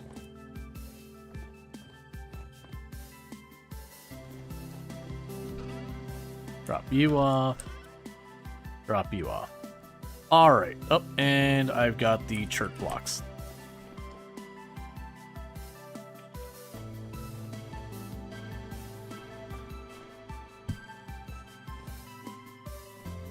Alright, so back to what I was going to do is I'm going to grab these, make some shovels, because I want to dig out the area next to us. Let's see, do I build a couple of nice looking windmills and secretly connect them underground? Or an industrial hellscape windmill assemblies? The second one.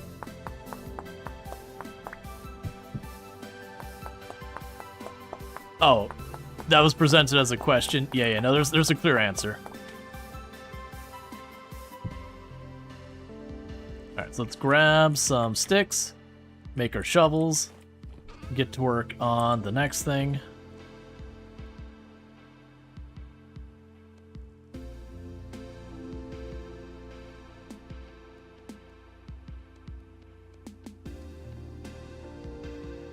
Right, because we are actively working on getting the lime. That's what the kern is doing right now.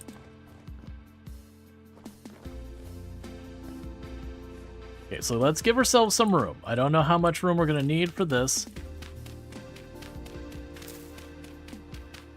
I forgot there's an underground area up here that we had long since built over. Way back at the very beginning of the game.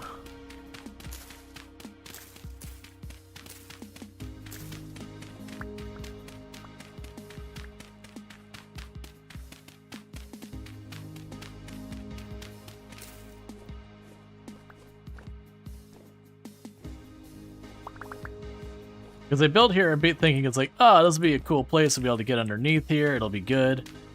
And then, you know, all the enemies kept spawning and like, this sucks. Let me just fill this in. Yeah, so let's make it 5x5 to begin with. I don't know how big it needs to be, but my assumption is 5x5 would be the absolute minimum possible, because it does want me to put a grate, or 3x2 of grates on the floor, and then put the thing on top of it.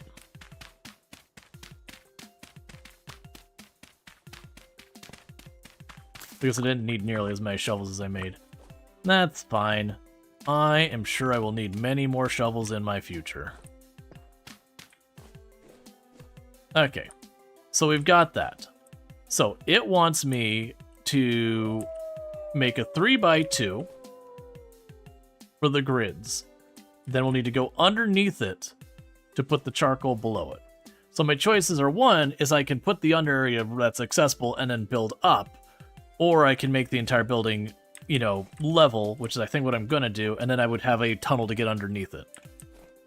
So we'll keep that the way it is right now. I'm gonna fill in those 3 tiles so I stop falling into them again and again.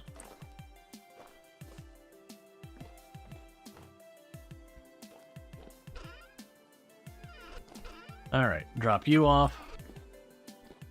You're all still making more of the brick.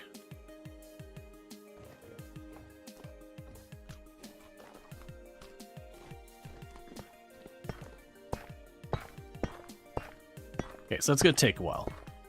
Alright, so let's do some checks. So lime. Let's work this through. So I get 1-to-1 with the lime. The lime water, it is 1...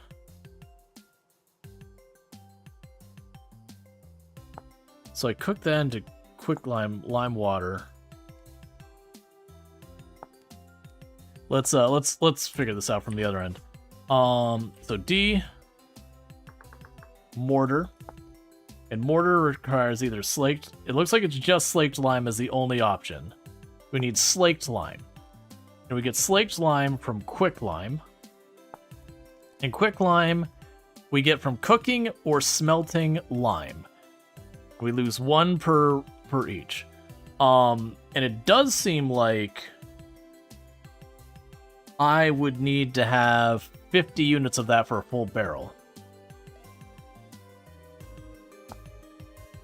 So it's created by cooking, smelting, or roasting lime. So that's going to be a thing that's going to take some tinkering to figure out. Yes, that's going to just take a while. There's not really a how can I make this go faster. Meanwhile, you are done working. So you take that off right now.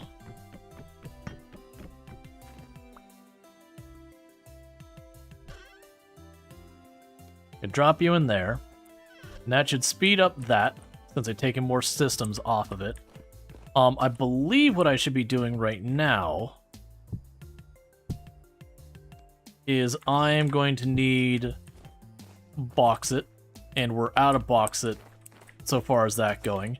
I do have a lot of bauxite down here, so we're just going to run down that way, and I'm going to go on a mining spree to get ourselves a good couple stacks of bauxite.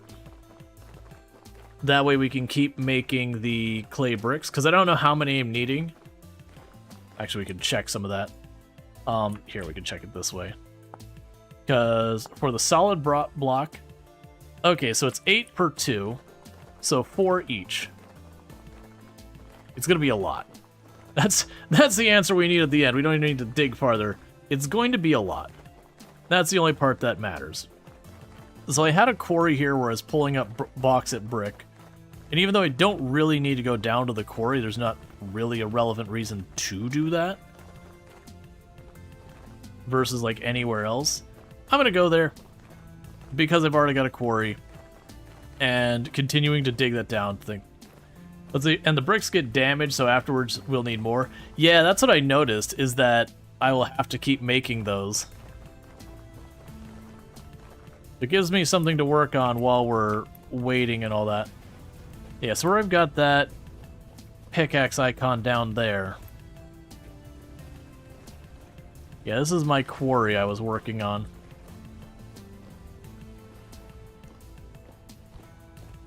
Man, this is going way back.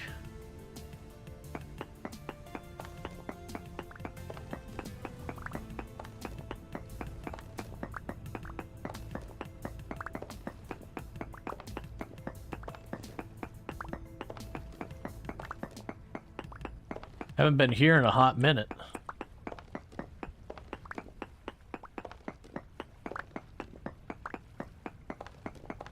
I don't even think we had the ability to survey the last time I was down here. Or prospect, not survey, whatever, the thing.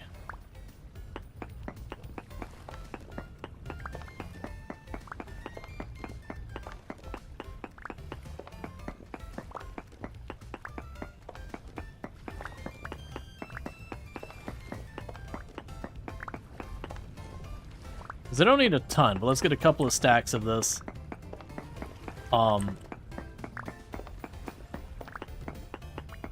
Yeah, that's the thing that also makes me curious, is, when we start doing the titanium, like the tier 3, like, is the advantage I would have to replace it far less because it's far more heat resistance, so that's kind of your benefit, is it saves you all of the production costs for all of the other things? Or does it kind of just work faster, but just have a higher material cost? Or both. Probably both.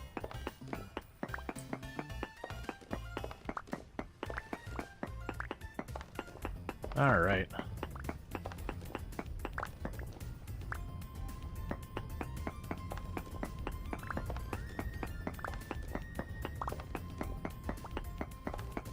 I'll probably also need to pull up sand as well, because I've not been grabbing sand.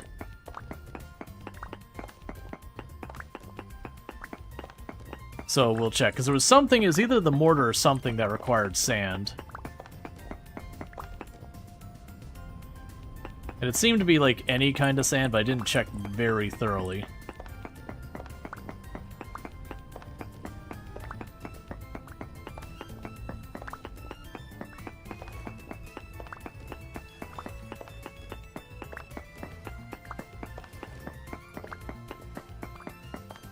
Alright.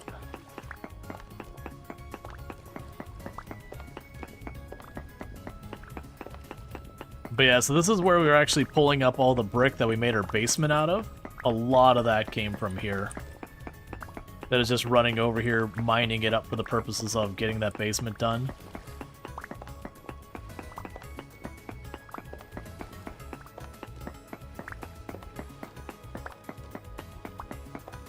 Okay.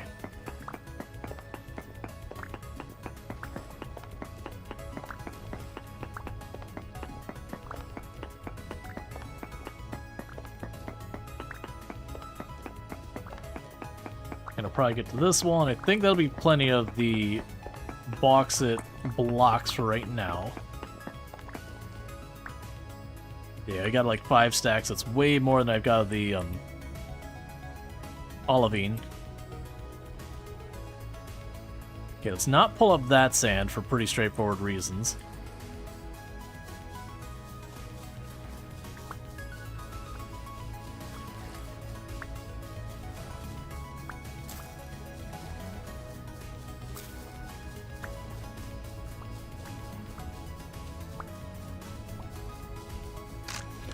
Should probably remind myself what the sand's used for. Okay, so ingredient for...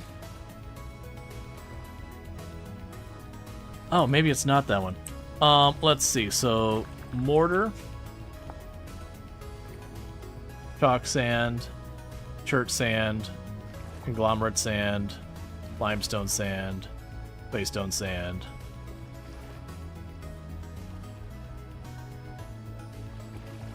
Not bauxite, I'm guessing.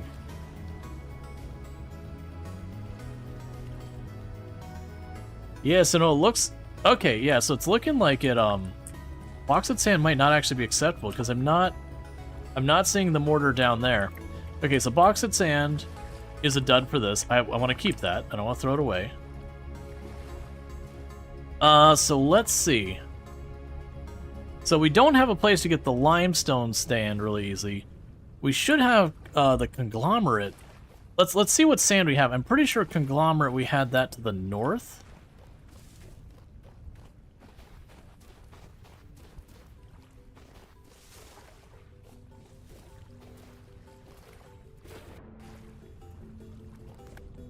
We haven't seen actual limestone though.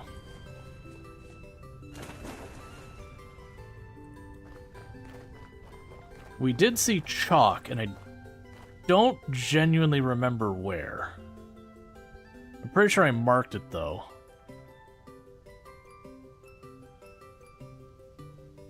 Yeah, so we got chalk way up there. Yeah, I think this is conglomerate. This is either conglomerate or the chert, and either of those would be acceptable for the sand. So we could just go up there and see where we have sand versus gravel and make that happen.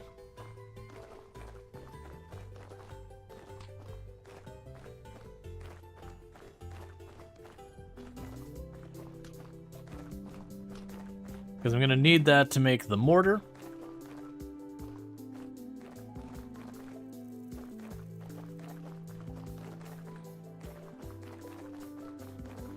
The windmill's cool to see from a distance.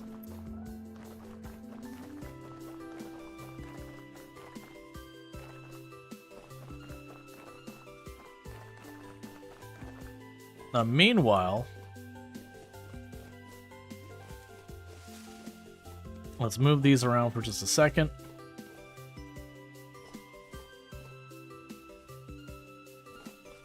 So I can go over here.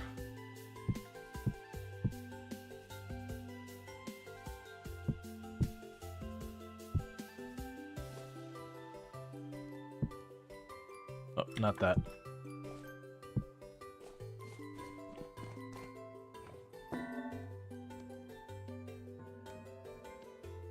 I'll chuck all that in there. No rush on any of it. But that way when I hook things back up, it'll just produce. So how are you doing on your lime production? Got you running exclusively right now. Painfully slow. Real painfully slow. Like, genuinely, that might be a case of making a second churn.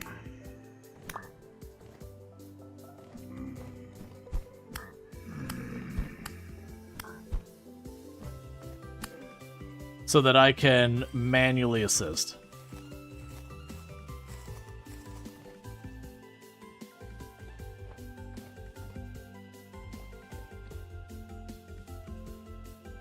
Alright, let's pop downstairs and drop off stuff. And we'll take our boat across and try and deal with that.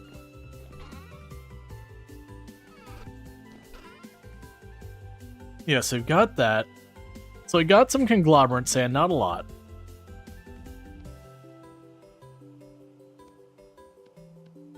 We got tons of gravel laying everywhere, packed dirt and a bunch of other nonsense. We can chuck that into a box. Do that for whenever we want to go and get more windmills.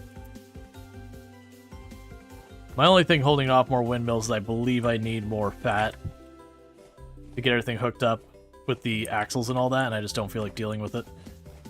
Okay, so drop you, grab this.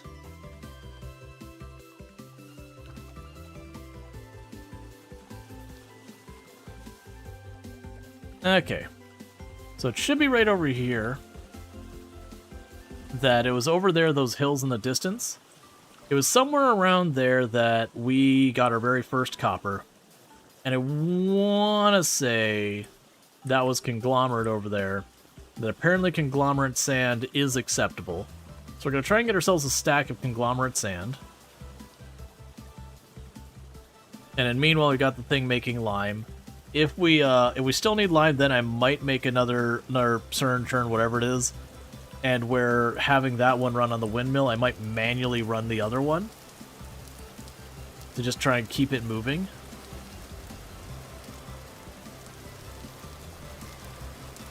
Where was that spot? Oh, I'm turning too early. Need to go around this peninsula. Did you bring a new shovel? I've got 3 shovels on me.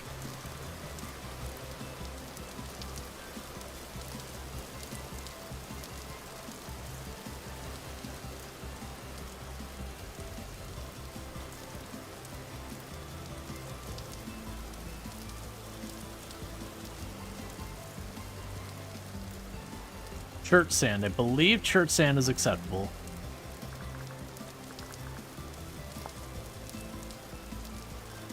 Yep, mortar.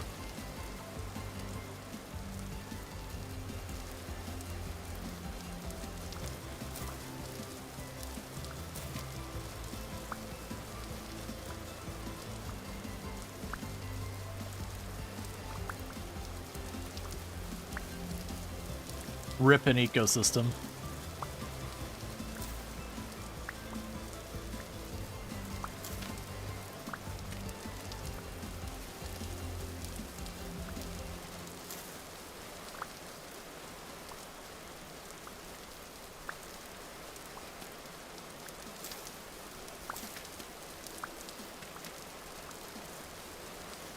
Okay.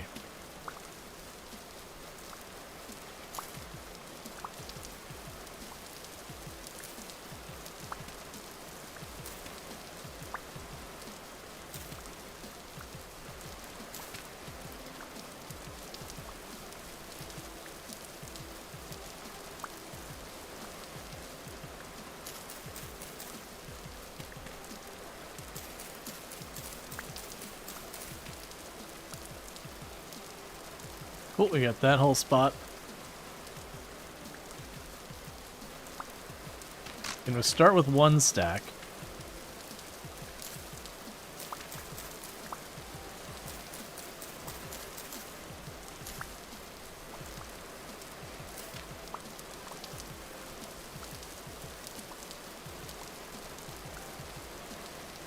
Okay. So there's our first stack. Completely ruining these islands. As you do. But that's good. That means I don't have to go very far to get the mortar. It's just kind of getting around this little peninsula over here. And then, you know, all that. Because that's a full stack. And I don't think I actually need that much mortar. Which is good, because apparently, like, sand seems to be a bit harder to get in this game than in other similar games where you just have, like, you get to the desert and you just dig up the entire desert. There's just endless sand. A lot of their deserts seem to also be very heavily gravel.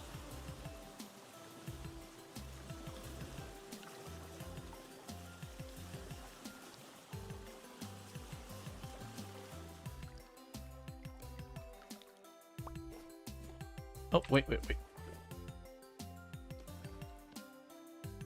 There you go. Can I put my lamp on the boat? I was curious if I could attach the lamp to the boat.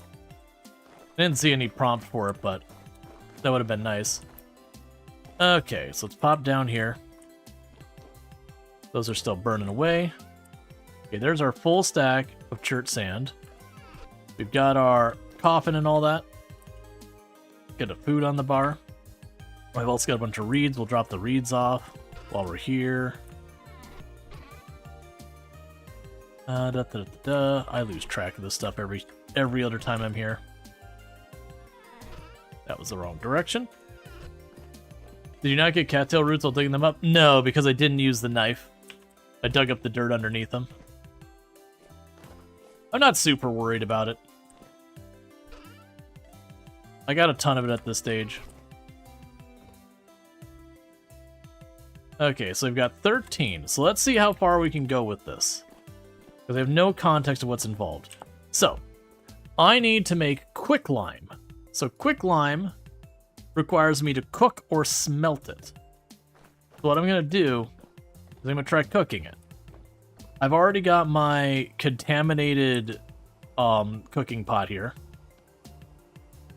So I'm going to see if I could use that.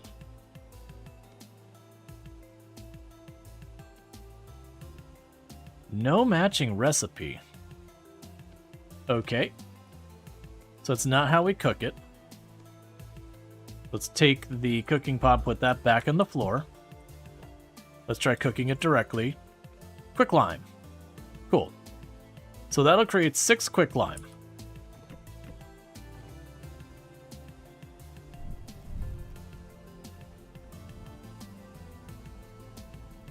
Quicklime is just regular lime that's really fast. Exactly. So it cooks at 825 degrees. Oh. That's not going to work. Because that only burns up to 700 degrees Celsius, and that needs much hotter. That's fine. I'll grab the smoldering hot lime. Yeah, we can check out the peat. Worst case, I know I could use charcoal.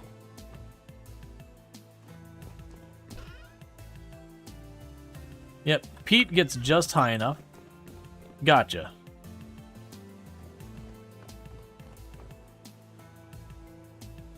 Rather than doing that there,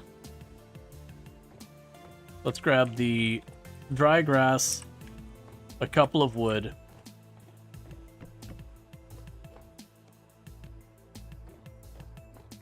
make that fire in there.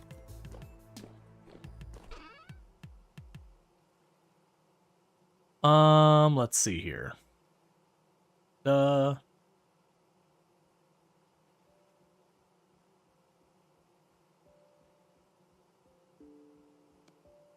right at it. Okay.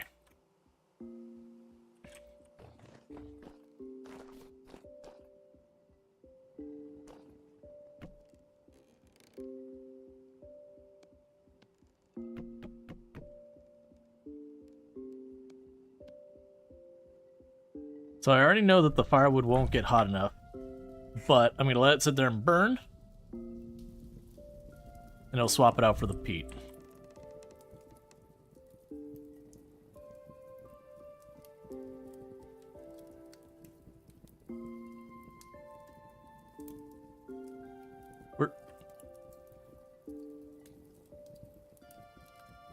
Oh, okay, right. I already put it in there. Okay, so then I was like, but where's my lime? Alright, so we got the 15 lime.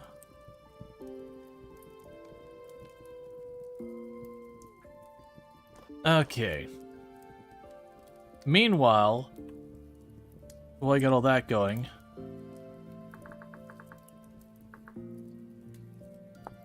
we can. Oh wait, we can look for the angled gear. So if I want to get another one of these going, I would need a fat and a resin, and I do not have those to spare. So if we want to go and get more windmills up top, I'm going to need to get a decent amount of fat, because I'm willing to bet, just looking at that, I probably need to take an axle off to bring the windmill farther away so they don't collide. It might be that it doesn't care, but I could probably get away with one more without doing that. Have one on that side. But yeah, so I would need the rotor and all that. And that's going to take a couple animal fat. So meanwhile, let's grab the peat here. That'll let us get a bit hotter. That's why the quern is slower than the others, maybe? The quern is on the main axle at the regular speed, while the other things were on a big to small connection. You're right. That was an intentional thing. Because I wasn't doing these for the gear ratios to make them faster. Just happened to be the way it worked out.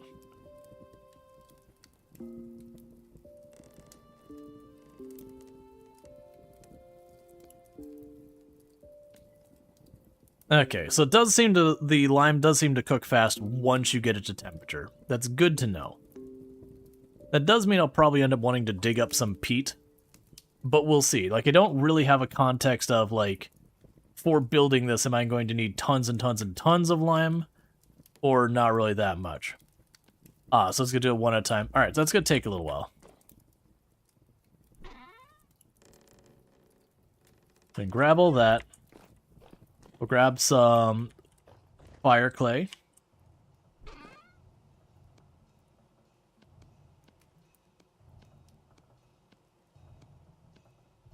Actually.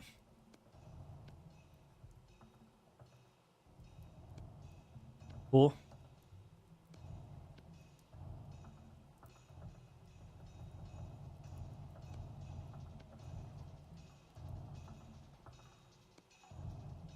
Yeah, it's fine. So I got more lime here.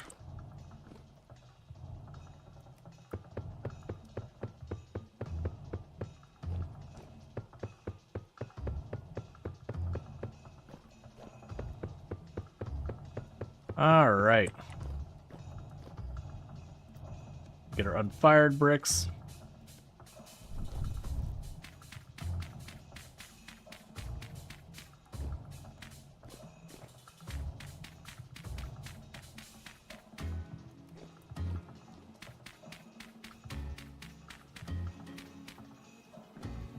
Can stack those.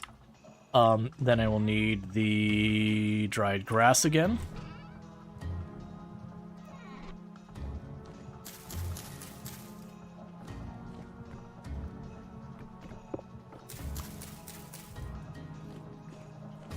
And I will need sticks.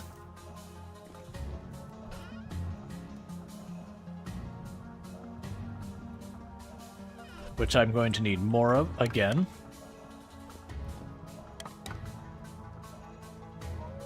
Alright, so I'm gonna go need to get more sticks. Let's go check on our quicklime. Go grab the shears.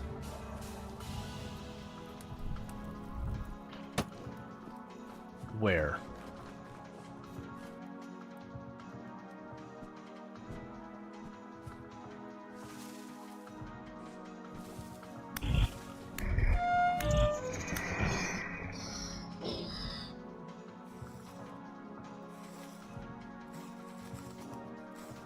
Okay. Alright, now back to checking on our quicklime. Because need that for mortar to make the bricks we need. Alright, so you're still just trucking away.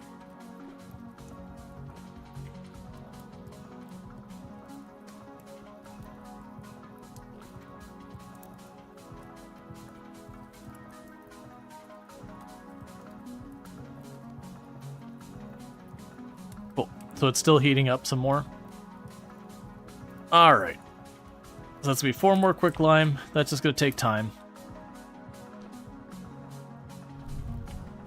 We can eat more of our food.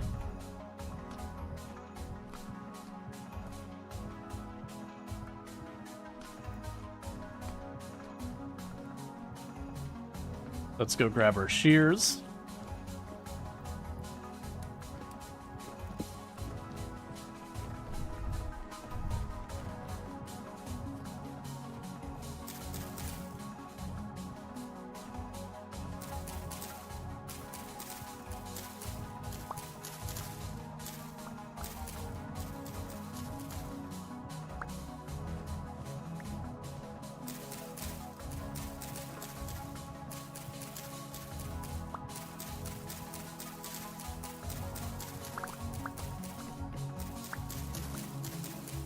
Okay.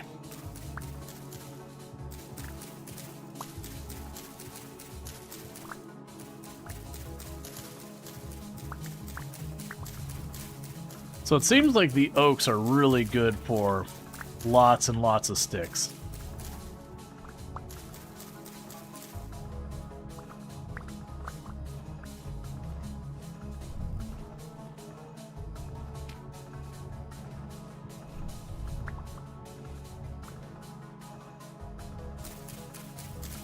It's already almost a full more stacks of sticks.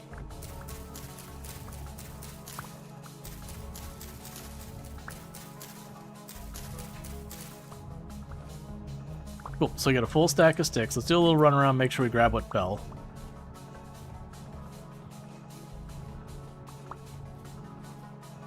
Okay, and we got a maple seed, so let's plant that. Alright. So let's get back over here. We'll check out our quicklime again.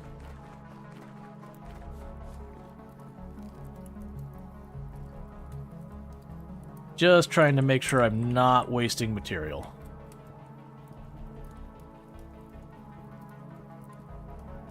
Yeah, so it seems like each time I make a unit of quicklime, it kind of resets the cooking time. As if it has to, like, reheat from scratch all over again. Which I'm not super opposed to, it's just a little bit weird. Alright. Cool, so that'll become another unit of quicklime. Now I grab these sticks.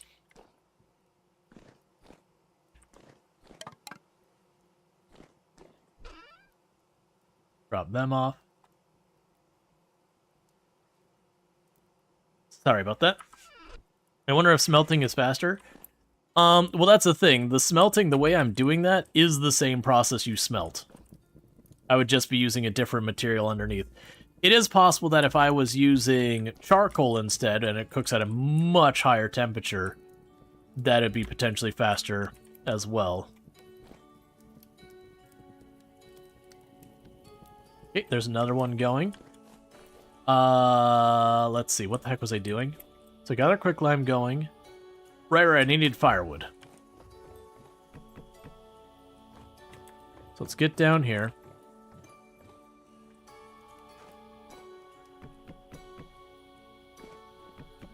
Because then I'll save the peat.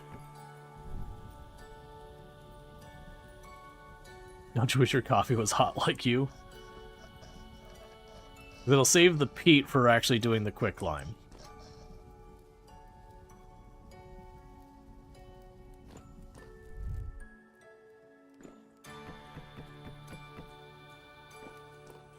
Alright.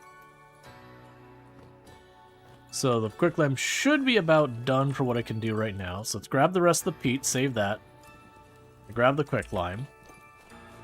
I can run back over here. Drop off the peat for the time being.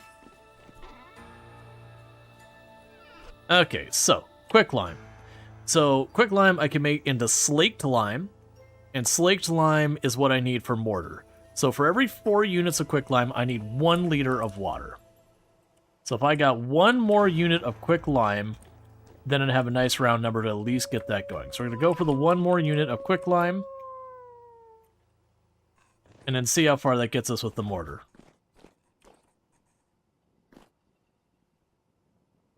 Okay, so do we have... I need to wait for that 1 to finish there, because once I get 2, that's enough for 1 more unit of quicklime. There we go.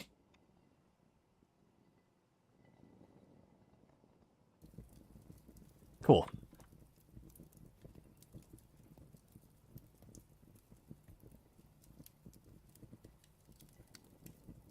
Yep, and once that's cooked, I will need a barrel for this stuff. So let's see here. A barrel was 1, 2, 3, 4. 1, 2, 3.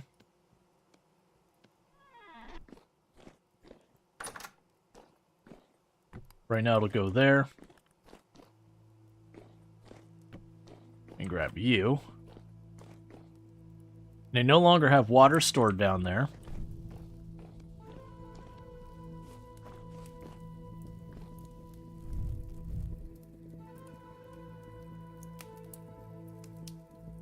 Yes, it's still getting up to temperature. Okay. So if it is 4 units of that, so I will need 3 liters of water. Let's grab the barrel. Let's go up here. And I need to take 3 liters of water out of here.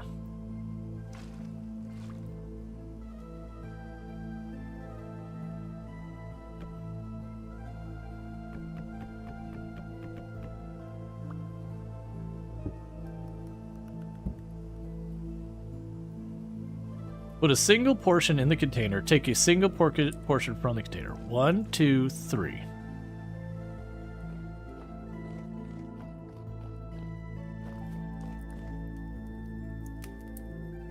Cool. All right.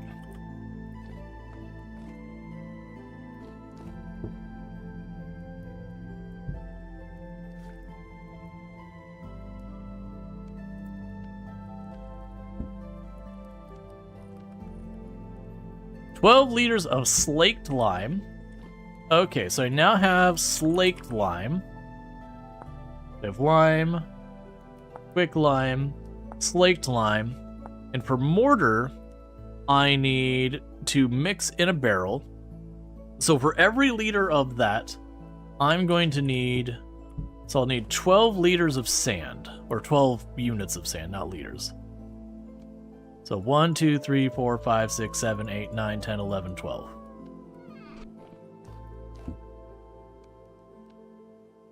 And I've got 96 mortar. So that actually produces a pretty good amount of mortar. You're all doing your thing there, so let's take the unrefined out there. So it's looking like, honestly, the kiln is going to be a big bottleneck. But that's alright. So let's go over here then real quick. So for mortar... I can use that for a bunch of things. Okay, so for the grating,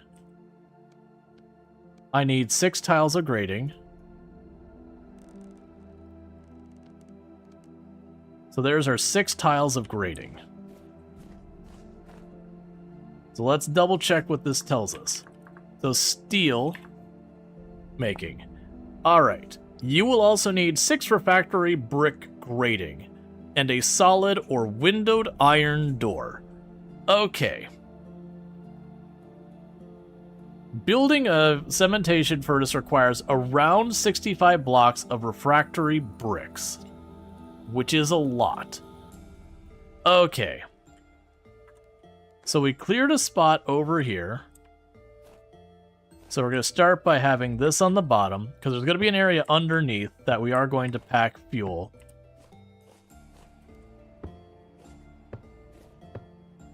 Okay. Let's check the steel making again. So, we got our brick ratings. And it'll need a solid or windowed iron door. We'll worry about that in a minute. Build 2 stone coffin sections and 2 stone coffin lids. From either granite, andesite, basalt, or peridotite. Place a 2x3 flooring of grating. 2x3 flooring of grating.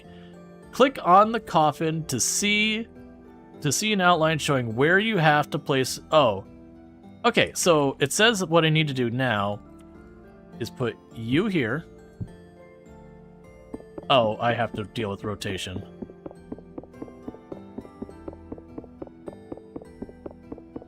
That's fair. And you, I probably need to be here. Alright.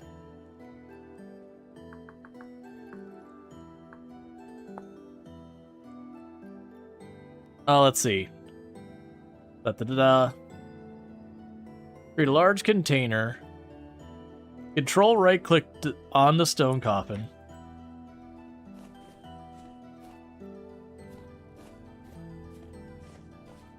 Okay. So that is where I need to make brick, is I need to fill this thing in, and it looks like the door is going to be here. So that, all of that faded part needs to be solid. Alright, for making the actual block, fair enough. So grab you, and do this.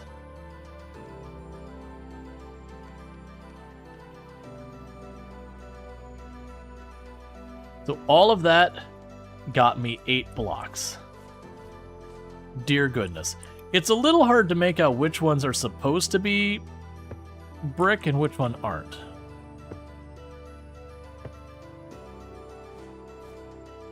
Okay, so I don't need the corners.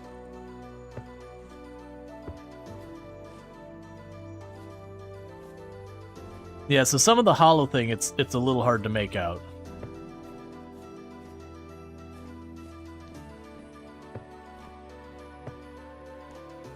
Alright. That's just going to be a lot of brick I gotta make. Alright, but it looks like we're pretty good on that. So for right now, it's looking like this will be our actual issue.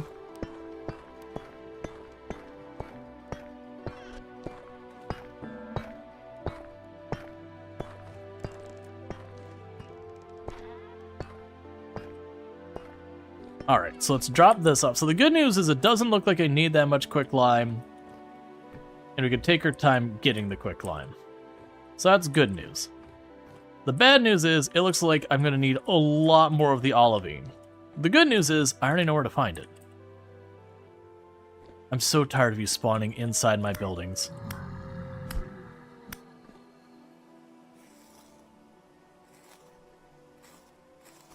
Okay, so I've got all this. For the moment, those are cooking. We'll kind of semi-sort this. Drop all of you in here. Drop you in there. We have the coffin lids. For right now, I'll toss you in there as well. I need to drop those here.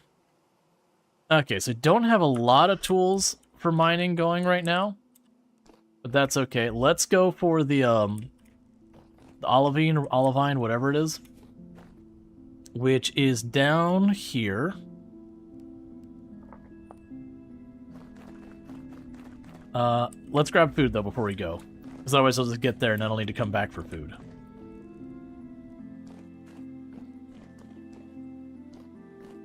Let's hop over here. 1, 2, 3, 4, 5, 6. 1, 2, 3, 4, 5, 6.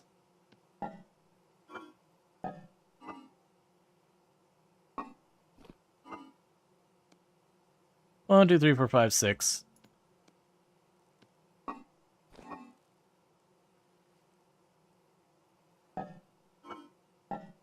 I'm genuinely surprised some of that hasn't gone yet. These should be rotting pretty soon. Yeah, all those mash we had, they've all got about a day left. Alright, so I'll make the soup. Grab the not chemicaled up cooking pot.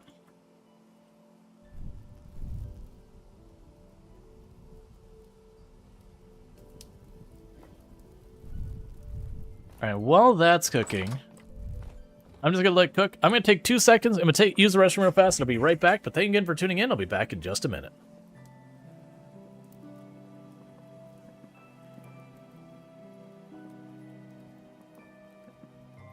Need to sit for a moment and rest.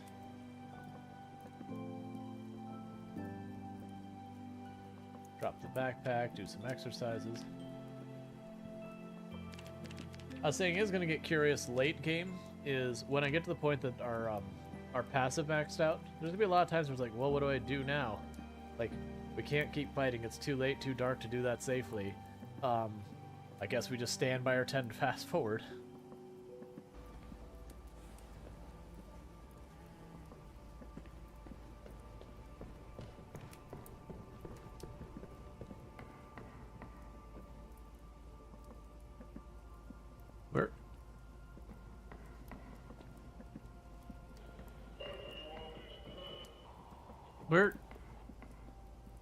Where's my body disposal box?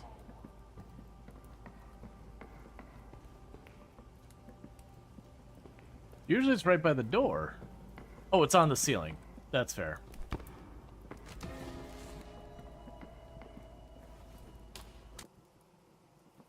Get more involved.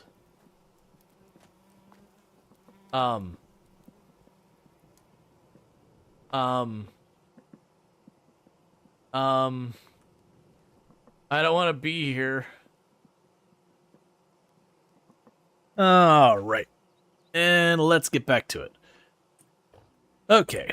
So I need 2 more of you. Let's grab our soup.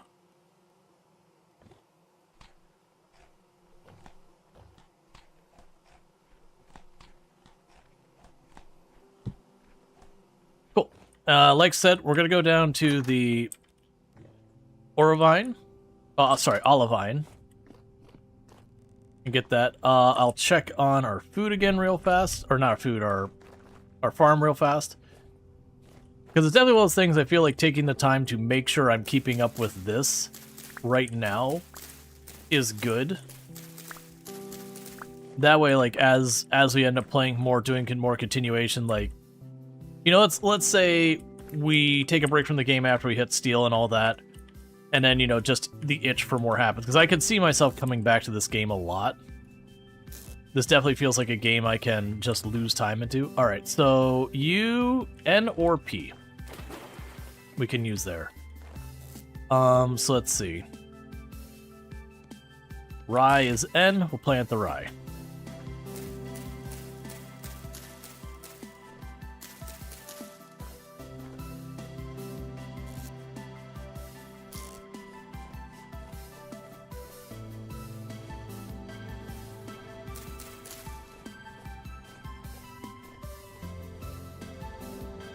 Okay, looks like this is all fine over here. Cool. That's basically a whole extra stack of carrots. So every time we do that, that's just that much longer I don't have to manage food at all. And how much longer to any of you are a problem? Oh, I already have cranberry wine. And it's good for 4.9 years.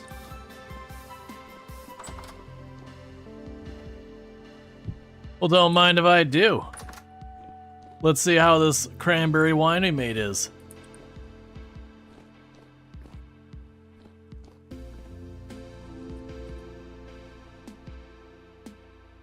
Oh no.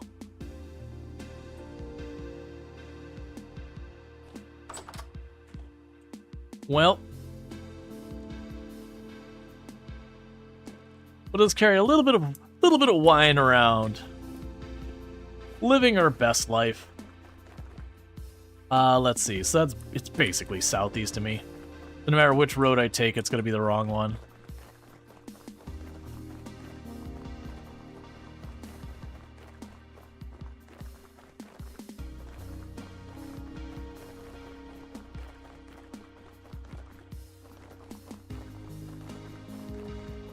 Remember way back when I was going to start building a house there right at the beginning?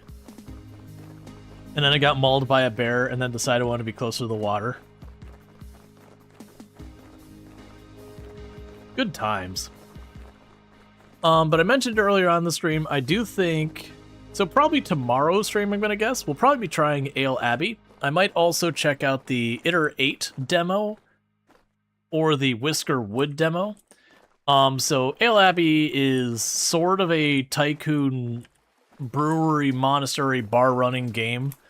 That looked really solid. It released in 1.0, I believe, this past week. I could be a little bit wrong on the date, but very recently went 1.0. So I want to start checking that out.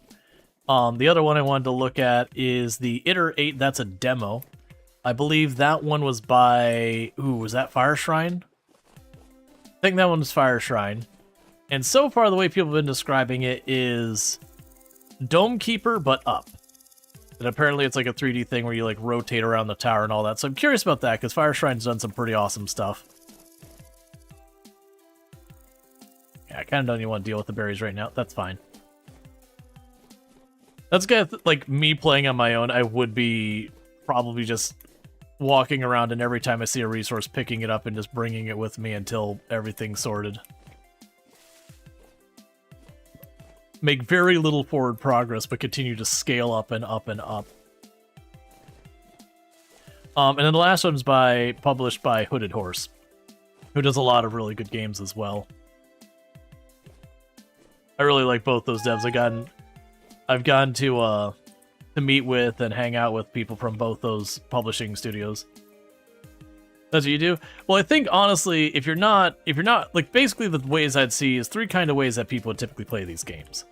One is you're going into creative mode and just doing creative mode things, which means all of the other conversation around it, not really particularly relevant, because you're just, you're playing differently. Not a bad way, just differently. The other one would be you either, A, you kind of rush the tech, like rush going to, like, the next thing, which is kind of what I'm doing for stream. That way I have meaningful progress each day, hopefully. Otherwise, what you do is you'd kind of just sit there, hang around your area, and kind of just exploit what's around you until you kind of run into a wall where you do have to sort of go on farther. Like, there's one thing in particular, like, getting in your way. They're like, all right, I'm going to stop and go after whatever it is. So, like, at the beginning, it'd probably be copper. You'd get a bunch of farms set up, and you'd be like, you know what, I really want to get some tools going, so I gotta find the copper. So you'd take a break from it to do that, and then once you got the copper to continue forward, you would likely just exploit the stuff around you until, again, you have kind of a need that forces your hand to be like, all right, if I really want to get anything done, I gotta do this. But yeah, for streaming a lot of these games, you unfortunately have the reality of you can't take the really, really slow, I'm going to just continue to expand and exploit approach. Just because the progression of the game is so painfully slow, people are just going to lose interest. Alright, so I believe this one up here. Yeah, this is where we go in.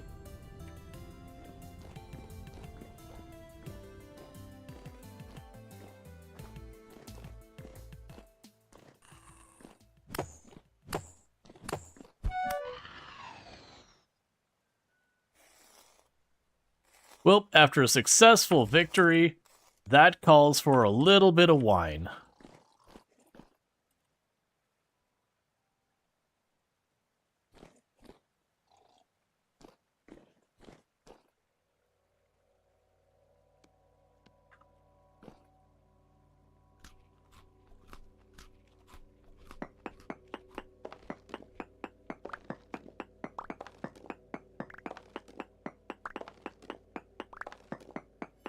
And now, we are slightly intoxicated where everything's got a very slight blur to it. The good news, it seems like it's very short-lived. You get, like, the blurry, like, wanderingness of it, and then very quickly, it sorts itself out.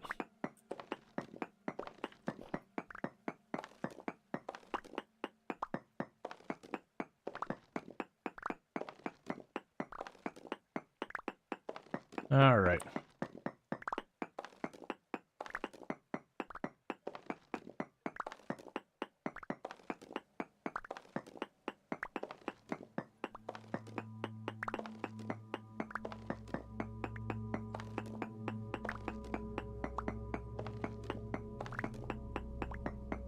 I'm gonna get tons of peridotite. I need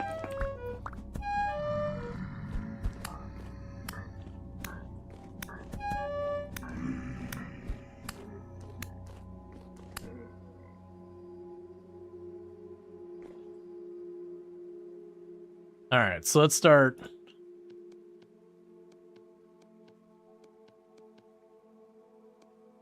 Doing this nonsense.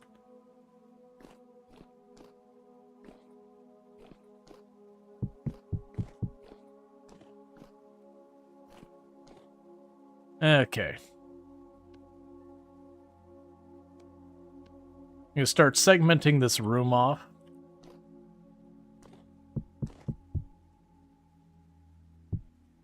Okay, so we're gonna start in this corner and just get to work.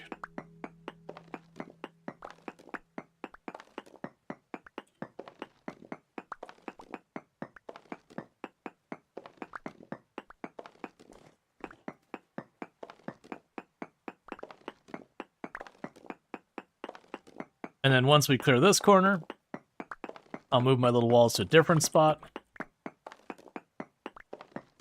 Do it again.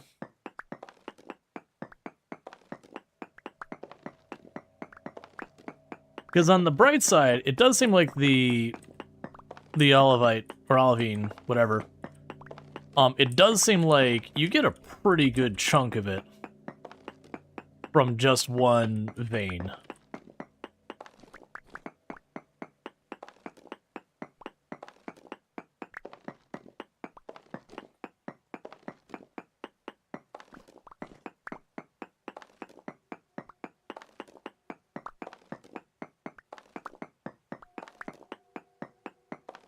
All right.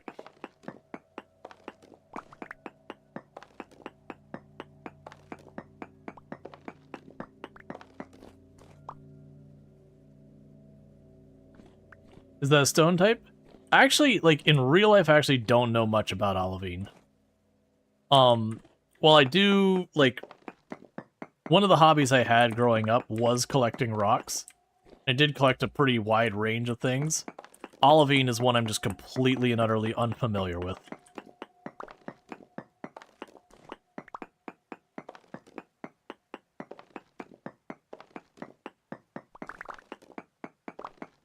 But definitely seems like some type of ore or crystal or something like that.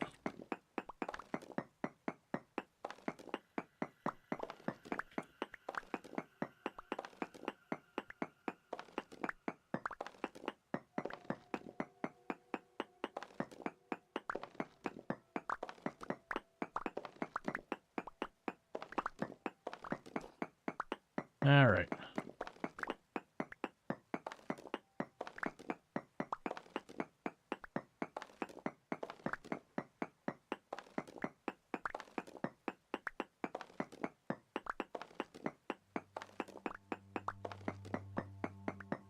Hey, Belnar, how's it going? Can I get a shout out for Belnar? Absolutely fantastic content creator, fellow member of the Halcyon Frequency stream team. And all that stuff. Plays a whole lot of indie games, plays a lot of similar games to us, so if you like your indie games and what you're seeing here, you'll probably like it over there too. Let's see, olivine is a green magnesium iron silicate mineral, chemically represented by MgFe2SiO4. That is the most abundant mineral on Earth's upper mantle and is found in mafic and ultramafic igneous rocks, known as olive green color, granular texture that weathers quickly on the surface, but has applications for energy technologies such as removing hydrogen sulfide from biogas, or sulfide from biogas. The gem quality variety of olivine is known as a peridot according to the Gemini AI. Gotcha. So it's a Gemini AI, so basically the reality is it's probably just about anything other than what the AI said, because the AIs are garbage. No, it's probably mostly right. But yeah, now always be careful with the AI. The AIs are pretty hot garbage.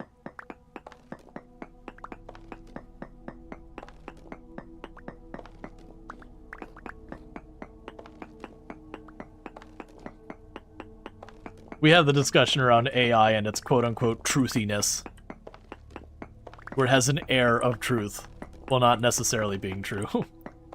Yeah, that's why you added the AI. No, I do appreciate it. Need the salt. Oh, absolutely. It's just one of those things I make sure to take the time to be like, hey, be careful using AI. Like, obviously, it's not important in this context enough that it's a problem. Like, because if that message was 100% wrong, like start to finish, just absolutely wrong, there's no harm done. Because it's just an interest, we're not actually doing anything with it. Where, if you're sitting there over, you know, some smelter or something, being like, hey, what's the stuff in there I need to put in here as it's sitting at 1200 degrees Celsius, and you pull up the AI, and it's like, cool, put sulfur in it. And you're like, cool, man, and then it explodes because you just put sulfur in it. You know. Because a lot of the AIs are wonderful and have brilliant ideas, like using Reddit as a reliable source for stuff that's important.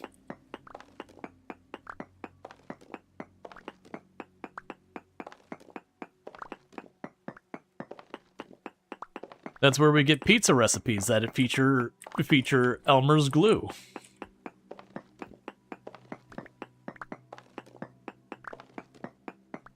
Oh yeah, no, there's been a number of AI snafus that have come up where you'd get like a cooking recipe and it's like, no, literally that'll kill you.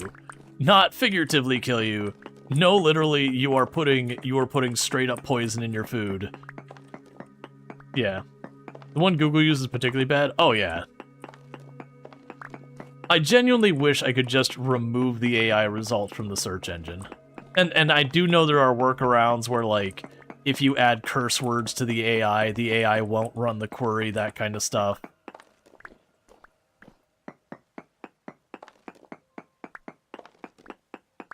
Let's see, you asked Google's AI for the ferry across the Mediterranean. It told you took the ferry from Tunis to Italy, then drive across the sea to Libya. That's just like Apple Maps back in the day. I remember when Apple Maps very first added the navigation, and it was like people would be crossing a bridge, and it'd be like, okay, you need to turn left off the bridge. And the person would just be like, yeah, I don't think I'm going to do that. I don't know where you're getting this turn being, but I'm on the middle of a bridge. There's no turn.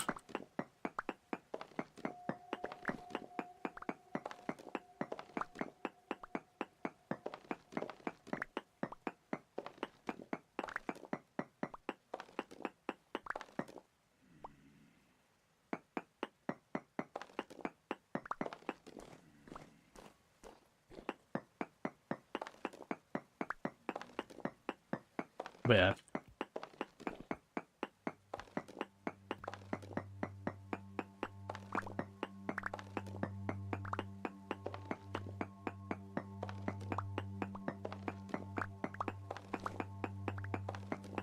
No, I wish I could think of an example off the top of my head.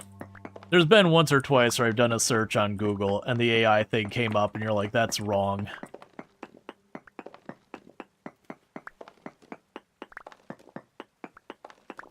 Like, it'll have information that conflicts itself in there. And I don't mean, like, when you really think about it. It'll be stuff like it'll have two different dates, but they'll be off by literally hundreds of years from each other. You'll be looking up, like, oh, when was the fall of the Roman Empire or something like that. And it'll be like, the Roman Empire, starting on whatever date, ultimately came to a fall in 1992.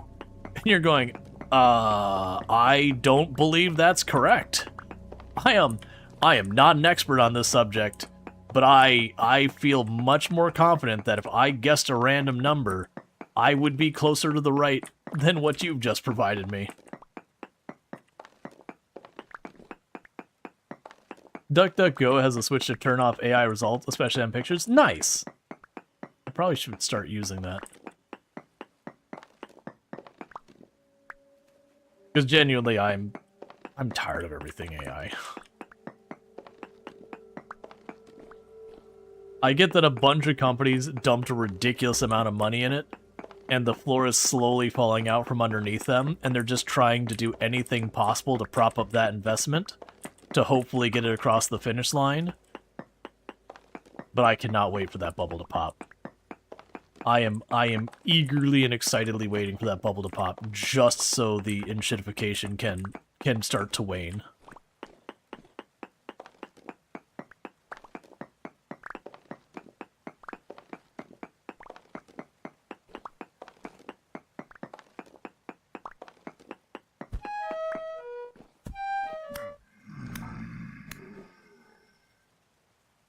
Alright, so I think we're getting to the point that even that quadrant I kind of cut off, even that's starting to get big enough for me to have spawns in it.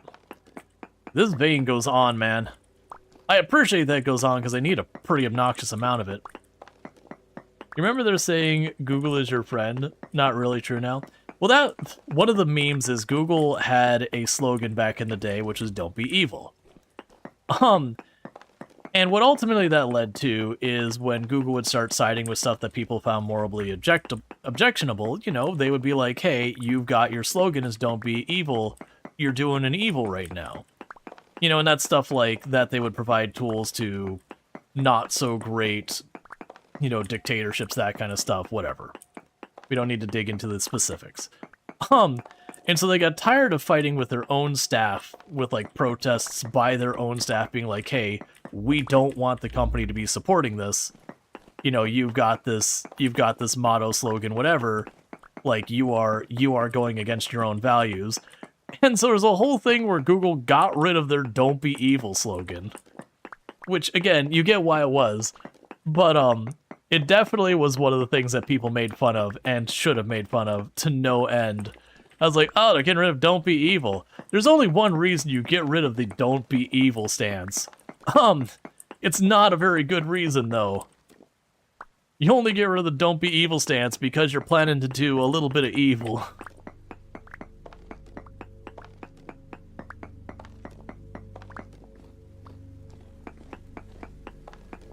I just keep mining it.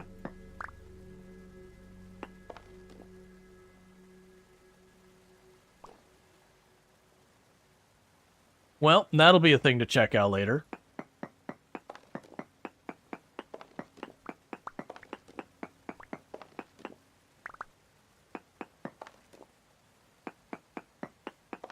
Or now, I guess.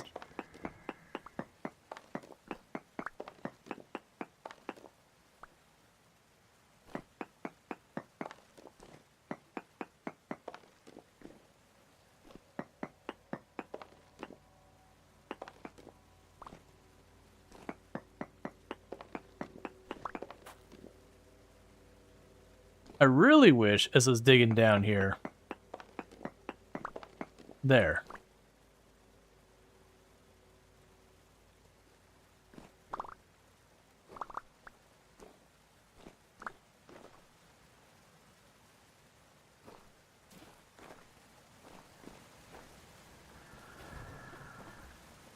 What am I hearing down here? Oh, it's just one of you? Alright, 1 second. Flop this out. Eat something. There.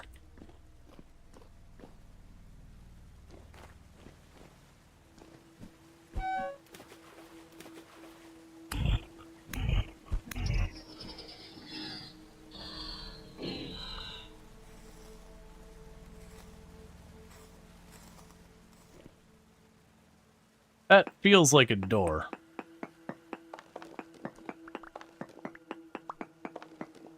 Or not. I'm gonna guess no.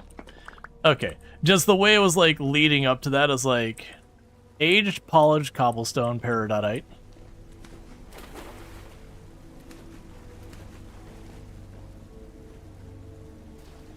It's just a weird chunk of cobblestone here.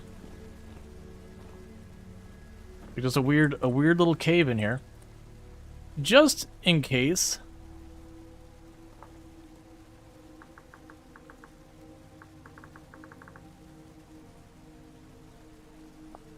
We'll mark that. I don't really see much else. I don't want to sit here and like dig all of this out right now. There's just a weird little pocket here. In the meantime, though, we're gonna put our little kitty door. You're gonna be a jerk, sneak up behind me, and then slap me in the back, and try and skitter away.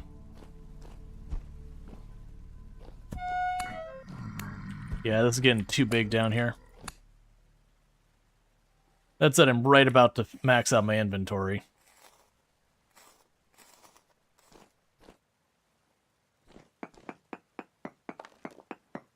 Just a wee bit of evil. A smidgen of evil The diet of evil, yeah. But no, it's pretty funny when it happened. Because I remember working in tech, and they're like, yeah, we're going to be discontinuing the slogan, and pretty much everyone was like, what? It's like, you do know what specifically this implies. The only reason you get rid of this is because you are, like, it runs counter to your new values. And if your value was, don't do evil, and you want to change that value to not be that, it implicitly means you're gonna do evil. I understand the reality was, like I said, it was, they were supporting stuff that people found objectionable, and they were tired of having their own staff protest every other thing they did. That was, not every other thing, that's being exaggeration, but protest stuff that, you know, again, supporting customers that were, you know, countries who were doing things that aren't great. And so they were just like, look, man, we want the money. They decided being evil makes more money. Surprisingly, being evil is apparently extremely lucrative. It's like the whole skit from The Simpsons back in the day, where, you know, I think, can't remember if it was Lisa or Bart, he's talking to the mob, he's like, you know, crime, that just goes to show you, crime doesn't pay. And there's like, you know, you're right, and they all get in their, like, limousines and all that and start driving away.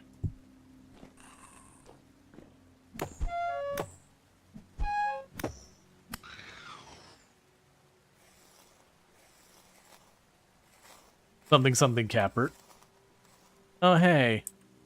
A gear I don't really have inventory space for.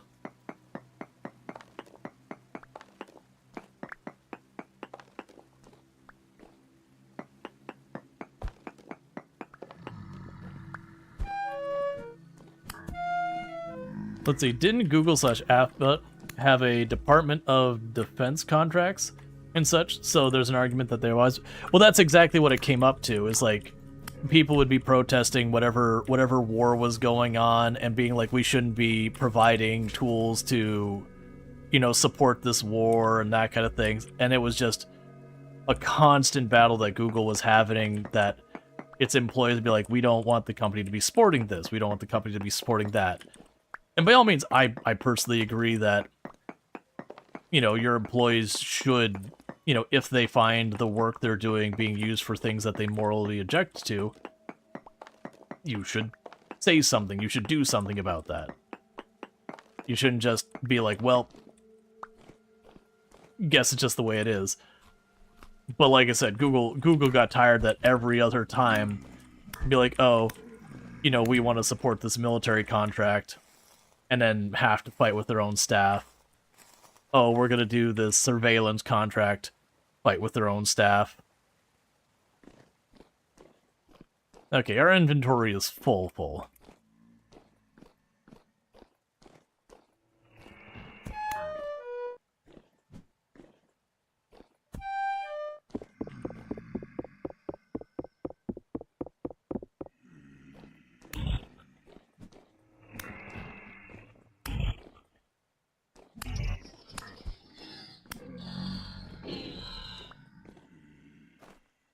Yeah, let's get out of here. But yeah, now it's kind of the argument is that, you know, it goes against our slogan, but all that. And it's a still, like, even with that slogan gone, it's still a thing they deal with. As you can imagine. You didn't learn there's a command on Google search without AI? Nice. There's no avoiding military contracts with those big companies anymore. Google, Oracle, Amazon. Right. Like, you can push back and be like, yeah, we're not going to do it, but with being a publicly traded company and all that, and the pressure of the shareholders, if you're like, oh yeah, we're just not going to deal with the military because we morally oppose it or whatever, and this, you know, like, for whatever reason, like, we don't want to support it, it would be one of those things that the shareholders would be practically frothing at the mouth, demanding the CEO step down immediately, because that's just money on the table they're letting go.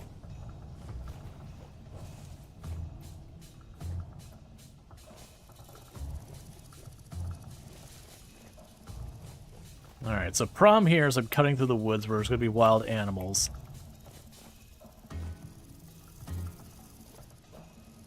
And there are these, like, kind of spiky hills that are all really steep and hard to climb.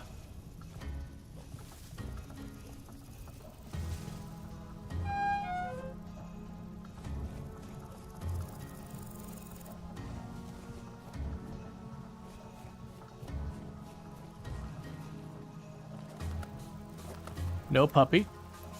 Bad puppy. Saw a group of 3 wolves there. I'm like, nope, not right now. Now is not the time for me to be fighting a bunch of wolves. I don't have the inventory space to take their stuff even if I win. And just running up in on 3 wolves on terrain that's hard to climb quickly is a good way to not be around to collect.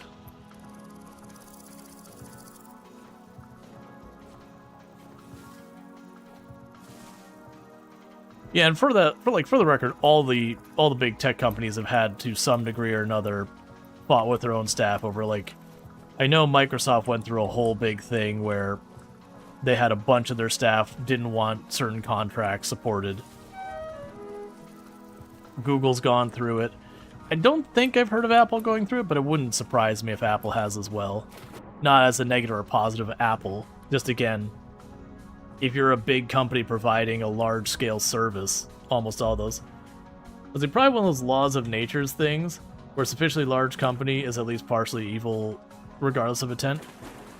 Well, it's just the nature of when you're looking at like publicly traded companies, you have a fiduciary obligation to continue to grow the company, become more profitable, that kind of thing. And when you become a large company, by nature, you end up needing to become publicly traded. Like, there's certain limits you can do. I don't know all the details on it, but there is a point where it becomes a thing you're just going to end up being publicly traded. Like, you have to go through a whole IPO, and it's a whole big thing and all that. But you don't get to be that big without going through it. And once you do that, like I said, you got the fiduciary obligation. It doesn't mean you have to do literally anything and everything that comes by for profit, but you have to demonstrate to your shareholders that you are continuing to push towards being, you know, more profitable. You don't necessarily have to do whatever, like, the scummiest, fastest thing is. But as you grow and you get more market share, getting to be... Because not only getting more profitable, it's usually getting more profitable at a faster rate than you previously got more profitable. And as you capture more market share, that becomes less and less viable, less and less realistic. And so you end up having to expand, so stuff you may not be willing to consider previously, well, that's where it's going to have to come from. That's where stuff like the, you know, the whole enshittification phrase comes from, where you take a product and it gets gradually worse and worse and worse as the pursuit of profit causes it, because you stop coming up with brand new ways to make more money. So you got to kind of take what you've already got and figure out how to bleed a little bit more money out of it. And eventually, you're going to just run into a situation where you're going to start... Cutting corners isn't what I'm going to say, but you end up trying to cut costs and provide the same service, which just doesn't work. You know, if you're investing less to try and do the same, you're just going to be disappointed. So it becomes the whole thing. It's either or because the stockholders demand it, or not. Because being evil in any way would be untenable. Yeah, no, it's a thing. Like, as smaller companies, you just don't have to. Like, you don't have to, like, cut corners or do all that. You can just be like, I'm happy with the size the company is, and what I'm doing is good, and I'm just going to keep doing it. Just Google, add AI off at the end of the search. Gotcha. Alright, so we got the Peridotite.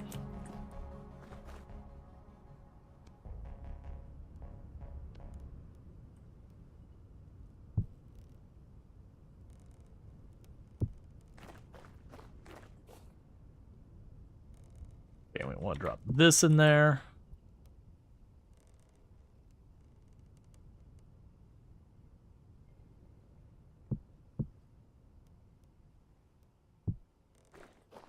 It's like spending all the profits and make sure none, let's see, spending all the profits, making sure none along the way to making a profit is negatively impacted. But yeah, no, it's just kind of one of those things that, like, as you grow and it becomes harder and harder to sustain that growth, you do stuff like you start, you know, cutting wages, or you start trying to reduce your staff even if you don't change the actual wage itself. Because, like, you've got to... If you can't make the profit go higher, or sorry, the revenue go higher, the only other way to increase your profit is to make your expenses go down.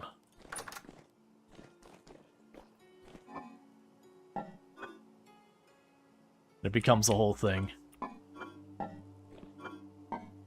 So I've definitely been burned by working for companies who were not publicly traded when they went publicly traded. And you could just kind of see the nickel and diming everything as it just slowly got a little bit worse each and every other day.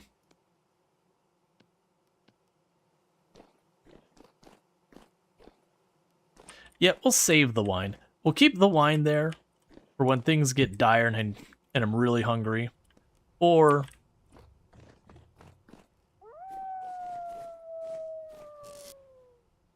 dealing with the other stuff. Okay, so we got the gear. Drop the gear off.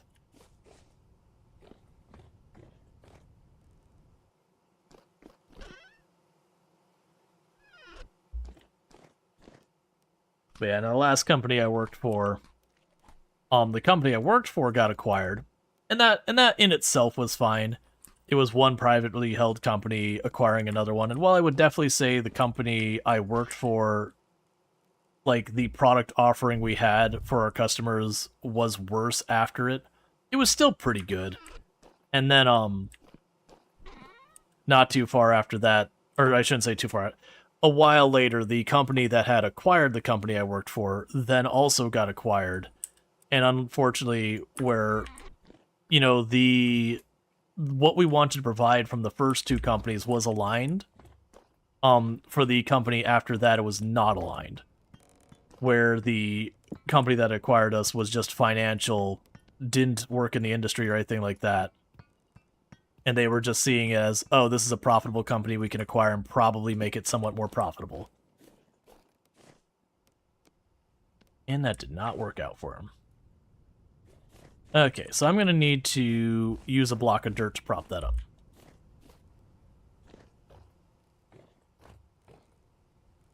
Alright, Luxury, take it easy. Let's see, you're off the bed, Rual. You saw the charcoal room. So are you going to make another? That was cool. I mean, I only need the one charcoal room. Like, eventually, if I run out of space, I'll, like, if I run out of space, I can make more. But the charcoal room specifically, the bottleneck is actually getting the wood. So I don't... Oh, don't do that. I don't imagine I'm going to make a second one, because it'll be just collecting wood that's my bottleneck there. Oh, I'm going to want to... Even though it probably doesn't matter.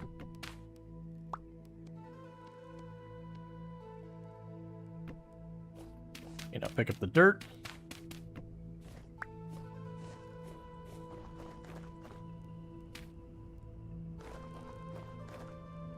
And one box is now different from all the others. You're welcome.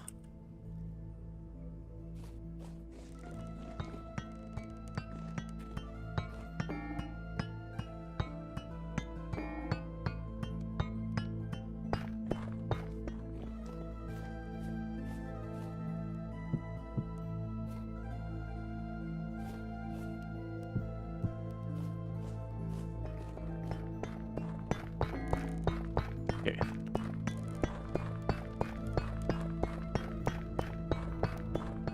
So keep feeding all that in there.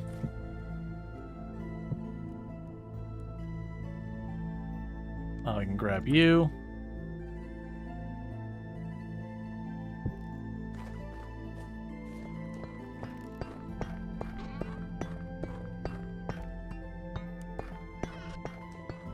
Cool. So I've got all that. We can go down here. I don't think I actually need more quick lime for anything right now. What I will do is I will just keep feeding this to make lime, because we can use the lime for leather, we can use it for a lot of things. So making a bunch of extra doesn't hurt anything.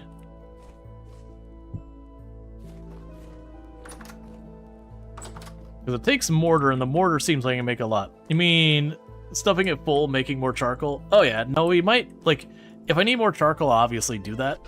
We're pretty good for a good long while, though. Okay, so we've got the crushed olivine. So let's grab you. And some of this. I moved it all into the box. That's fine. We got crushed quartz, crushed olivine, crushed bauxite. We got these bricks we'll want to use. We got that. We got the lids. I will want the clay. So we got you two, you, and you, and you. There's our bricks. The rest of this all goes back in. So now I gotta pull these up.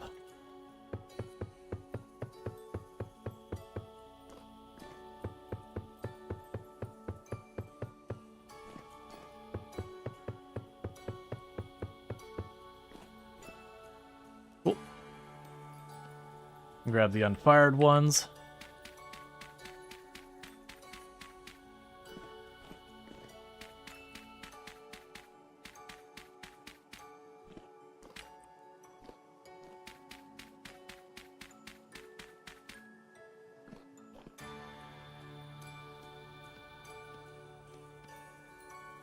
Okay, and from here, need a bunch more grass and all that.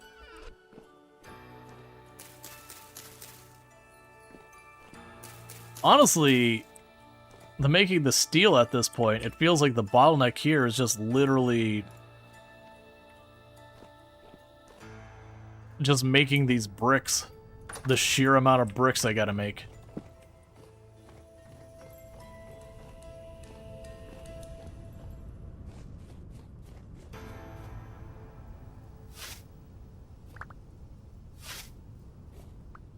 Okay, so 8 days for the fruit to ripen.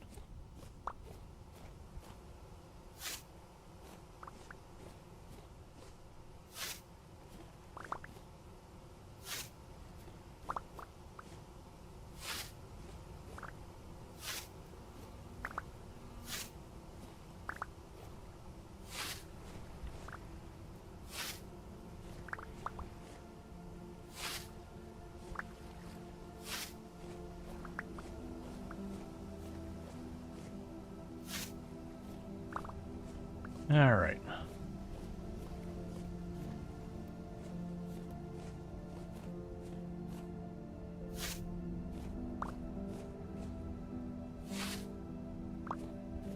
Okay, so that'll give me the grass I need.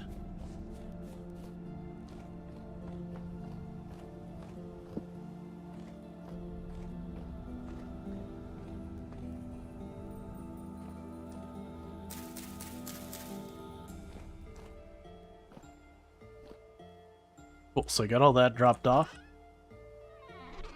We can chuck the grass in here. So next up, I need sticks. Oh, I got a little bit more. I need sticks. We still have a whole stack of, fortunately.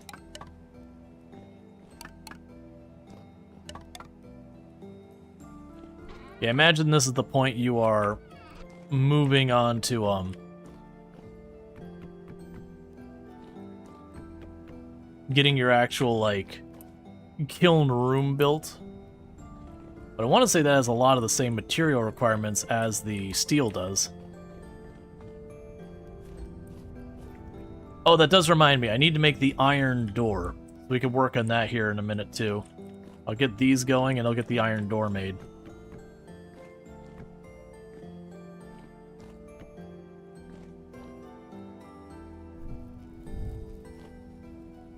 All right.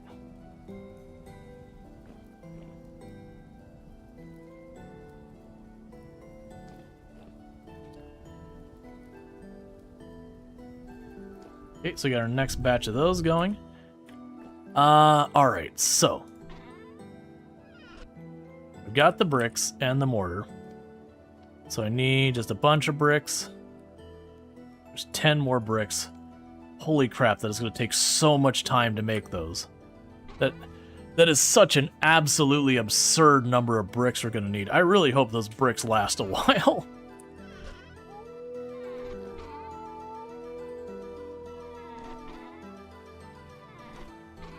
Okay. That's the fire clay bricks. That's not what we're looking for. Right, so I can drop you off. So, what was I even saying I need? So let's drop these blocks off. It said it would need about 67 blocks. So for a full batch to make me...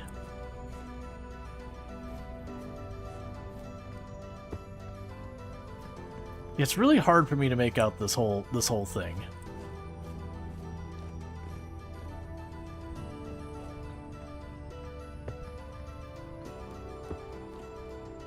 To me, that implies that's where the door goes. It's like there's a hollow spot there.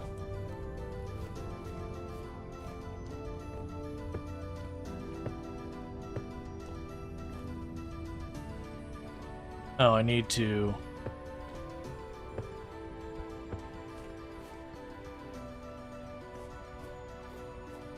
look at it from the top.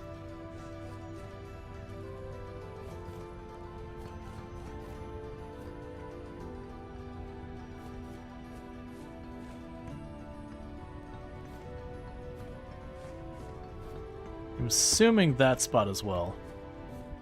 Yeah, the only thing is where there's like one hollow spot there, but it's a 1x1 hollow spot. Which is the only thing that's confusing here is this 1x1 hollow spot there. They're not really making out what it's supposed to mean. Alright. Okay. So, I need to make an iron door.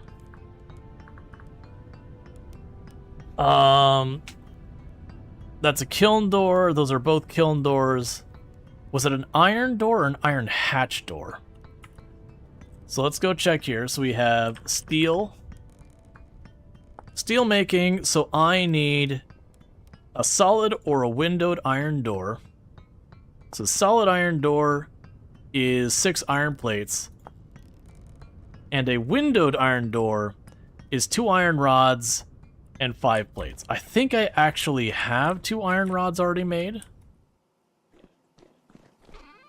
I do.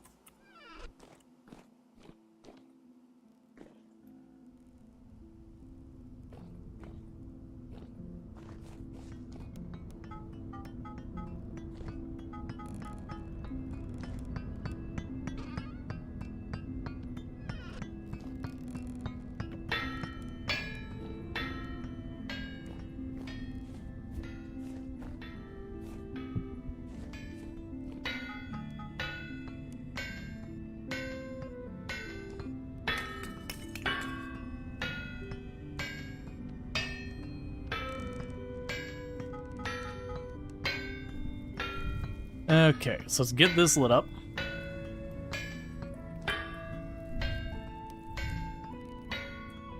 Grab my tongs.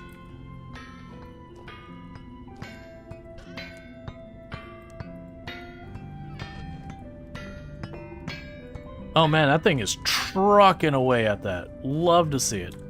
So grab a stack of that, grab a stack of that, grab a stack of that.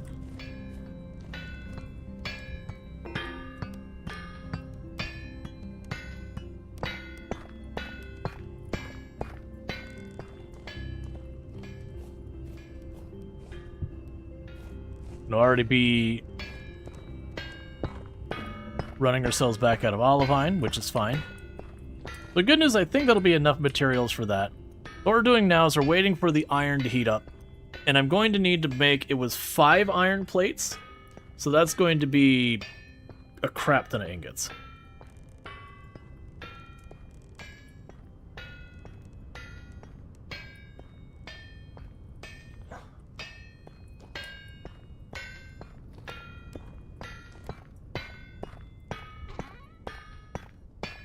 Yeah, and that's just trucking away at that.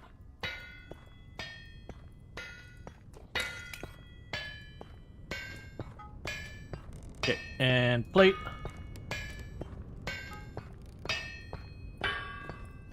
So just smack away at that. Honestly, if I built a second anvil, I could sit there and have that working away at that, and me work at the other one. I also need to remember... So the iron anvil... I need to make that out of the anvil base. And the anvil base is 5 iron ingots.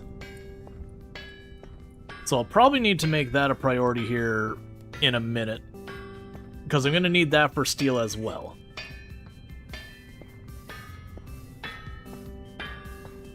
Let me go grab...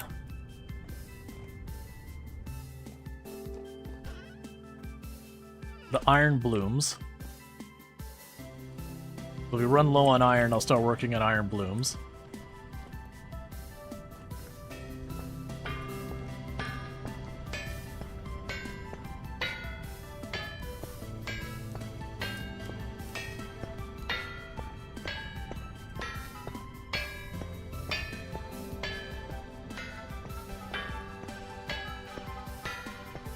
Okay, so I think what we're going to end up doing here is I'm going to start putting together the iron anvil.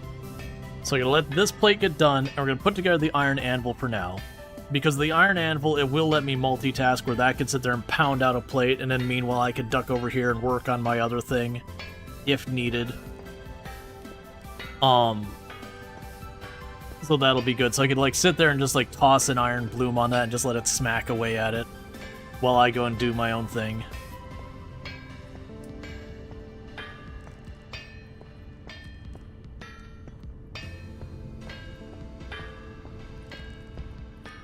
Low-key, I could also see potentially needing a second forge for that, but I'm wanting to avoid that because that consumes a lot of charcoal.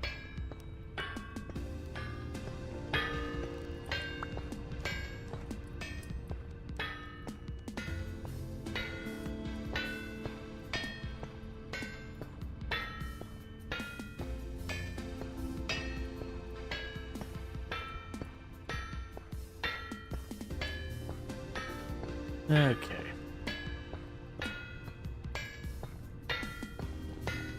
For the time being, actually leave that there. It's fine. Okay, anvil base. I need my actual mallet.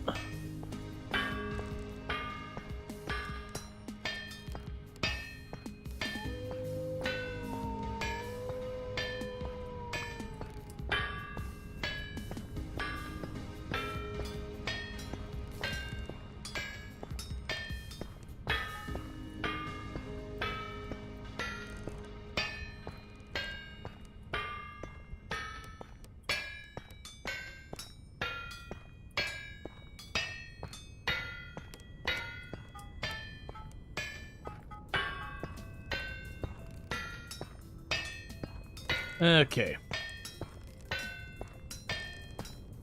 You read it has a height limit by adding too many ingots away, you can waste some. If you, yeah, I noticed that as well. It looked like it cut off half of an ingot's worth. Which is a bummer that it doesn't let you, like, side by side them or anything like that. Yeah, so it'll probably end up taking me, like, 5.5 ingots.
It's cooling down too much.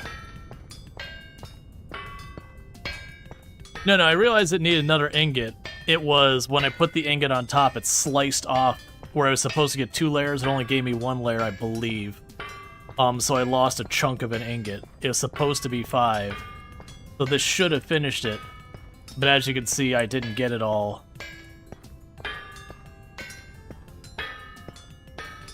Because of that height limit that just got mentioned. What I'm going to do is I'm going to knock these over here again.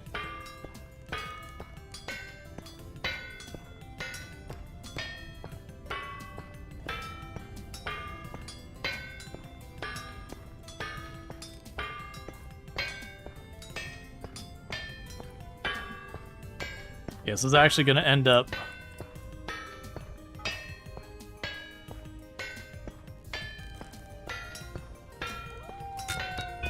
Okay, and need to grab my other one.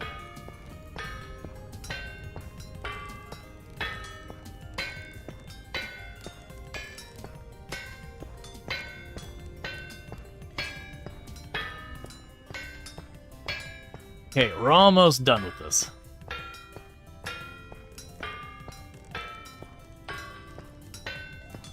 Yeah, so it ended up taking me an extra ingot to do it, but... that is what it is.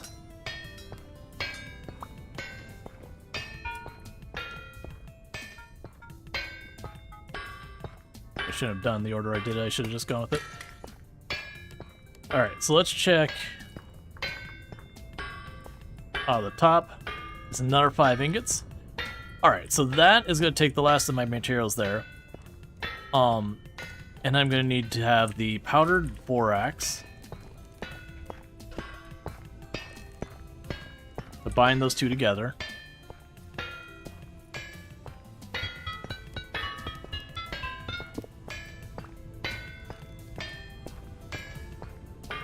Alright.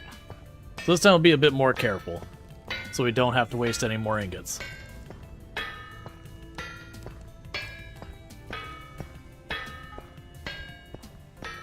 There's the top.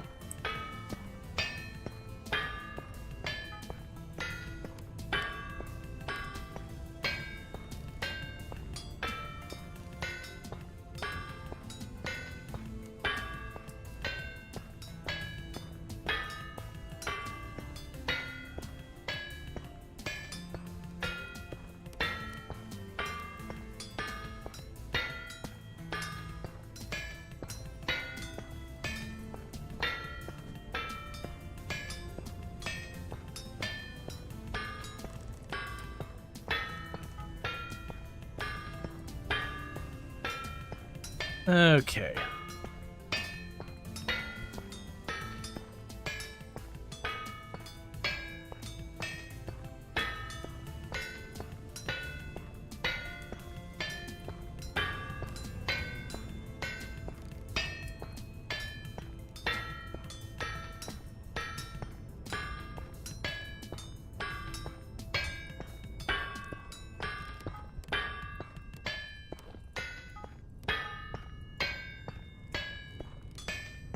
Alright. We're getting close.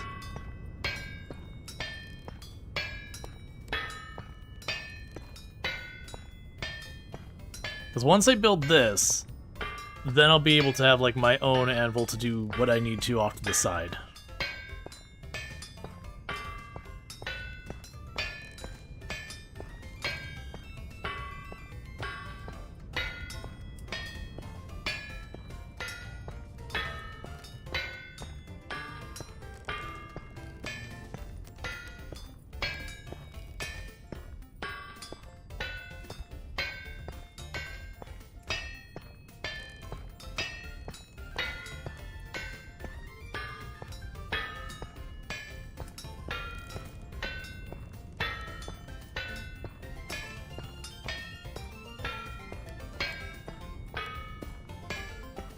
Okay.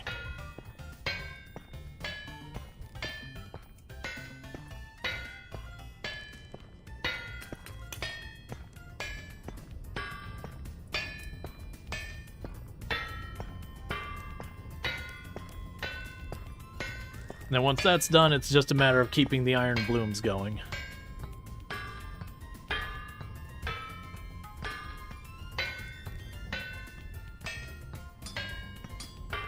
Alright. And hopefully, if I didn't mess that up, that should be everything I need to finish this.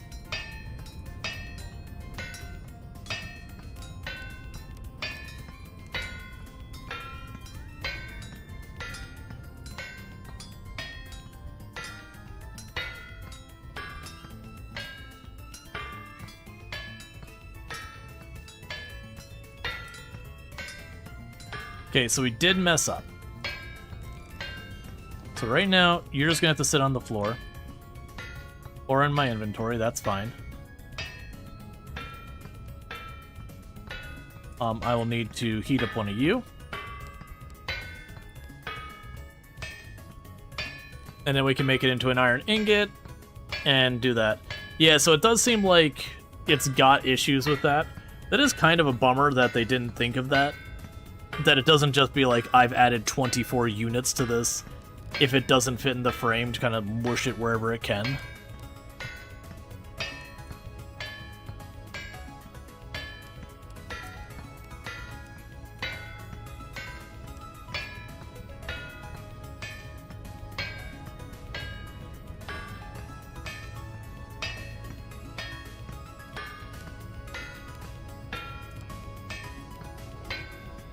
Yeah, it's just gonna need those iron blooms to do their thing. And that's slowly cooling off while that's happening. Can you pour the bloom on the top end?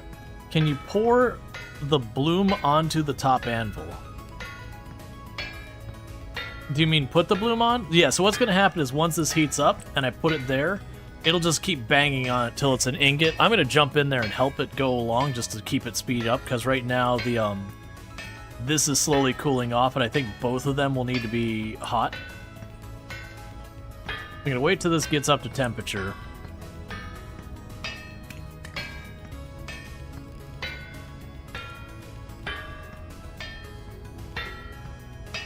Okay, you start doing that. You keep that heating up. We're gonna get in there and help.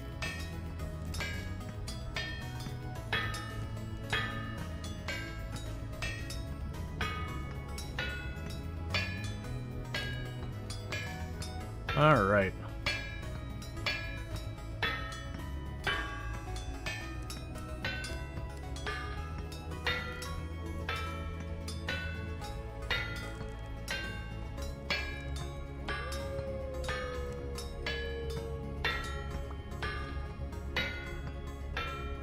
Alright, so grab you.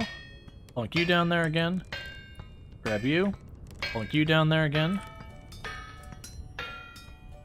Yeah, it's only like 3 tiles short, so that's the whole thing. Meanwhile, get the next bloom heating up.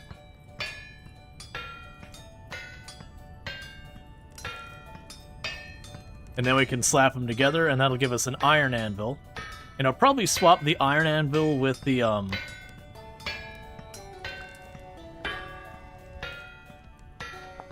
so you... Created by Anvil Welding. Okay, Anvil Welding. Anvil Welding. You don't say anything about Anvil Welding. Let's see, ferrous anvils cannot be cast. They must be smithed extra with 2 parts.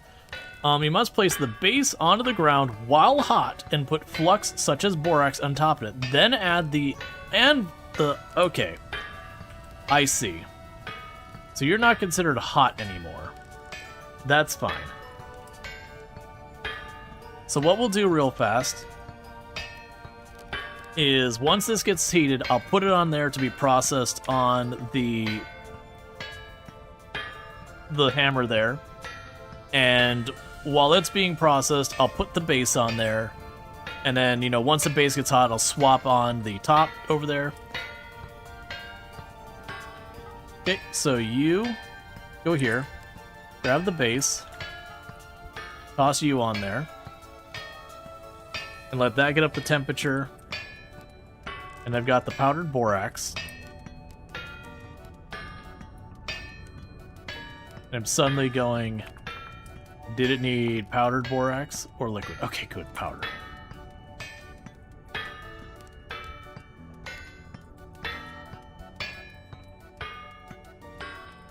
We'll grab you, swap you.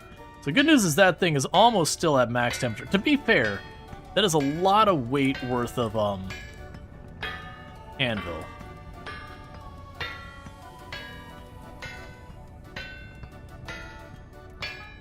Okay, so you're hot. I can't. Oh, I'm too close. So put you down.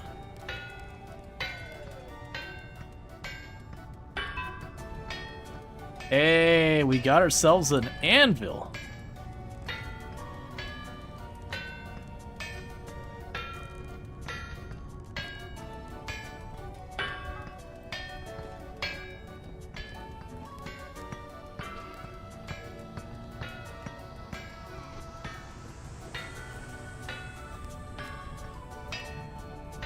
Now, and I'm really hoping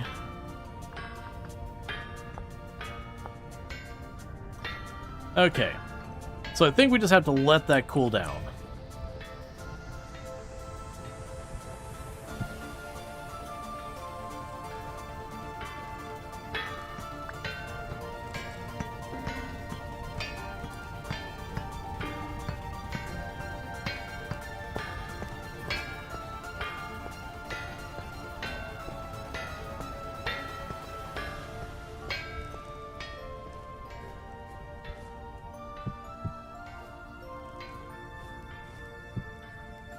Now throw a bucket of water on to cool down. Yeah, that way I can watch it shatter after all that work and all that material in it.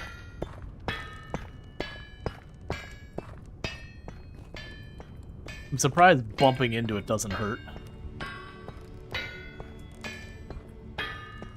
In the meanwhile, put you on the wall. I don't really need you right now.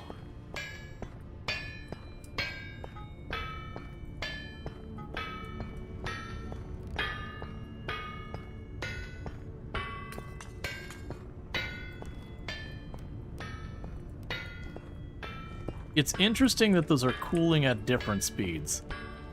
Let me make sure before it gets cool, let's read one last thing. Let's make sure you don't have to like bang the anvil or something with a hammer. Base this. Put the flux of borax on top of the anvil as hot. Then use a hammer several times if you. Oh, it's a good thing I checked that.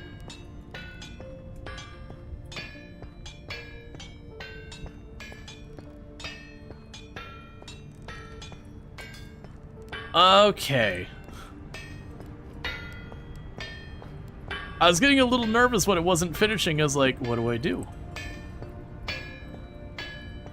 Does the anvil break with use like the other blocks game? No, I don't believe so. All the anvils I've had so far, I haven't had to worry about, you know, them breaking stuff like that.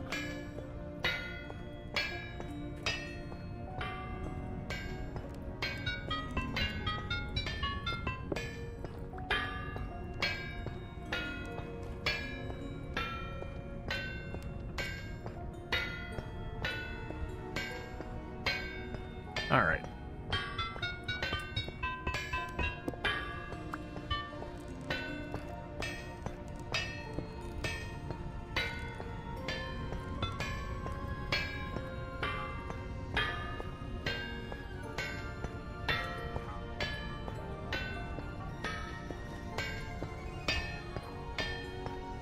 Okay.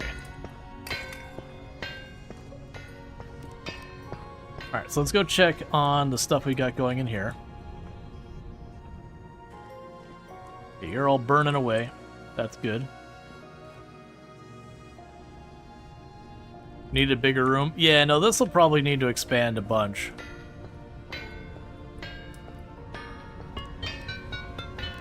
I can actually make this a little less cursed by dropping in the middle. And then these have iron blooms already in them.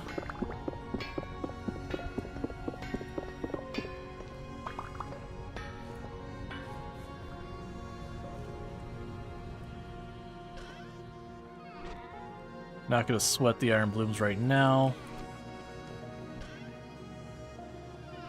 because we can make more of those later.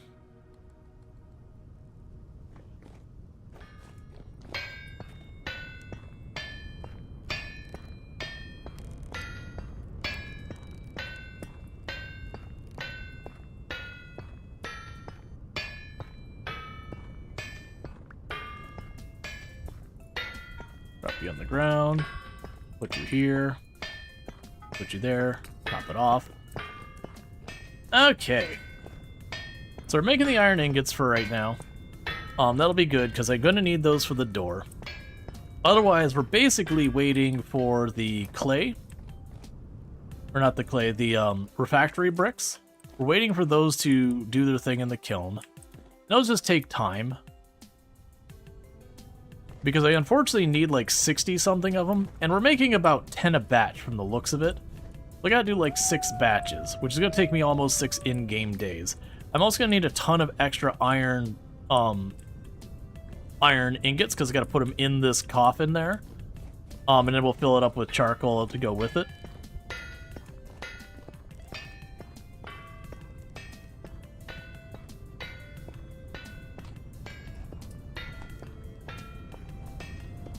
Okay.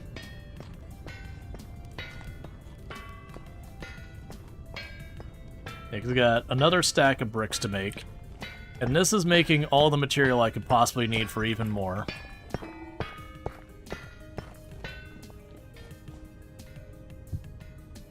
Okay, and that'll be the bauxite bricks.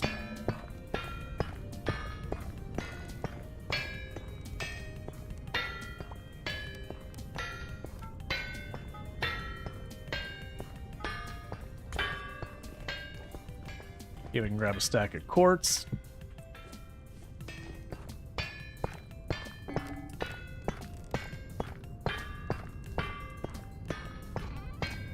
Yeah, because as you can see, that's going to be an obnoxious amount. Let's go ahead and take the borax. It doesn't need to be in here.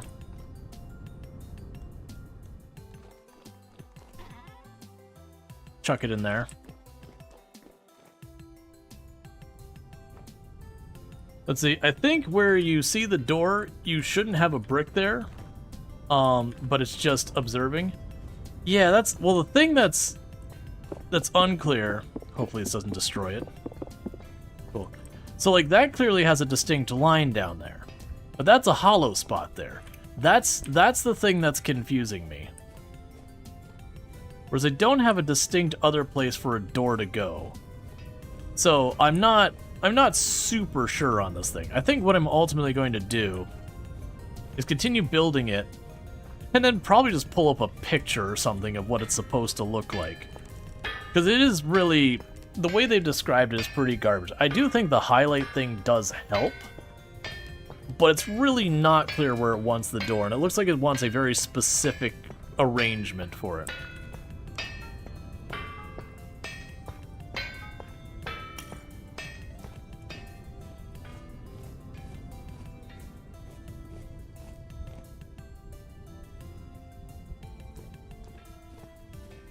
I'm probably gonna have to just like pull up a picture of it. I'm even gonna just do that right now. So let's see,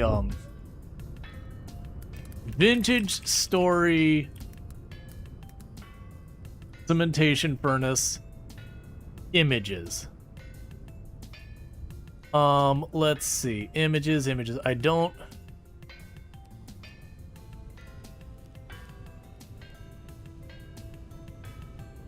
How do you even make the holographic without place?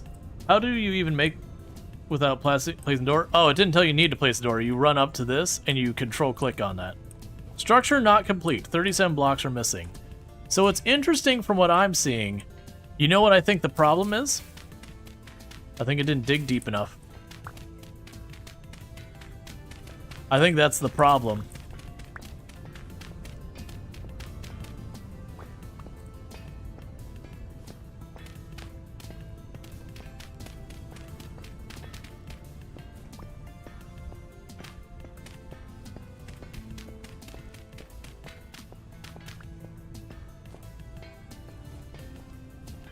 So to keep working it, I think it actually goes a tile deeper.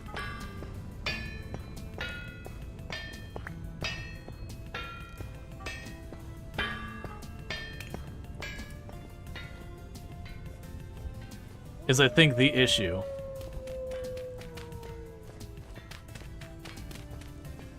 No. Huh. Because the image I saw has the door here, and then the bricks going lower.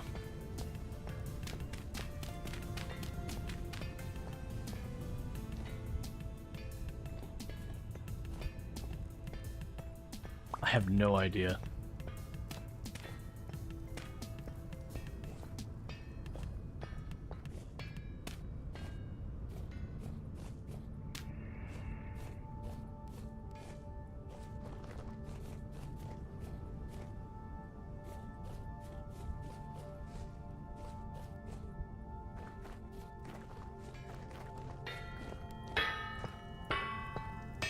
I always thought the anvil breaking was kind of BS in that game. Oh, there was another game where the... Yeah, no, the bars are there. I think it's when they're too hot, the game doesn't know how to render them on the ground, I think is what's going on. But we did that before and it was fine.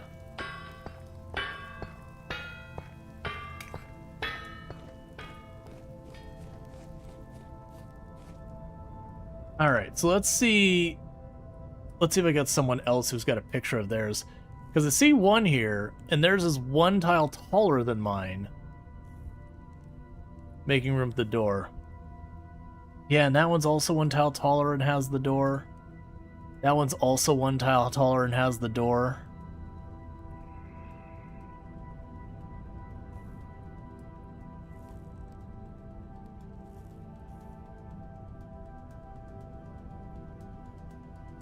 Let's see, 2 furnaces share 1 wall. Okay, that's if people put them against each other. You thought the difference was harvesting pumpkins? Oh, I don't want to see... Nope, sorry. Don't want a YouTube video.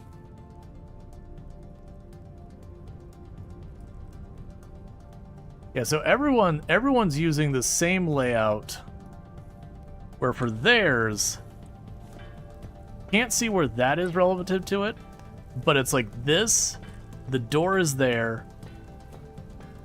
No, okay. So I think the top part of the door is there, and that's the bottom part of the door. So it's just weirdly displaying there. Alright, that's not too bad.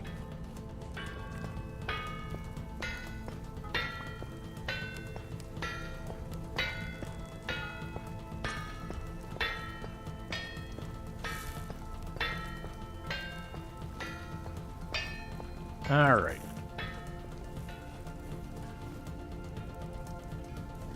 We can keep those going. While we wait for the next round, let's check on the bricks. We're checking their stuff here.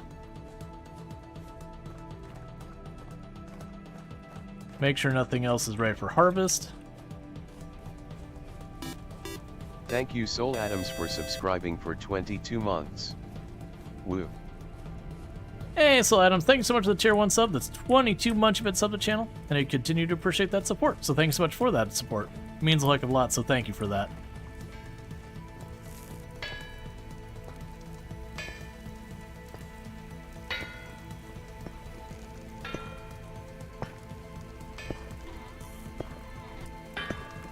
Okay, so the wind is starting to slow down.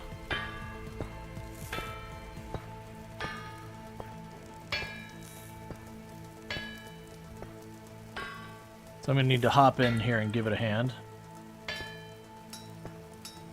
Not very familiar with the crops in this game. Seen some, but not all. Yeah, no, well, the thing is there's apparently multiple biomes that all have different crops that you have to go, like, north or south to reach, like, different distances from the equator, like, and a whole bunch of stuff around that.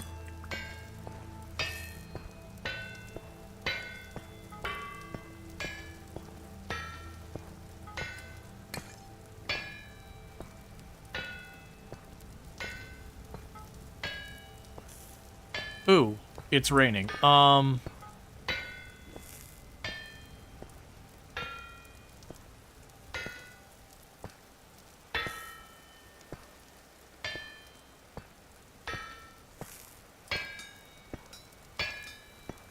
It's raining, so that's cooling stuff down faster. Soybeans and rice grow in warmer areas in Vintage Story.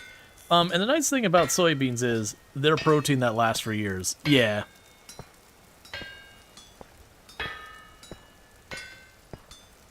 Let's get this done.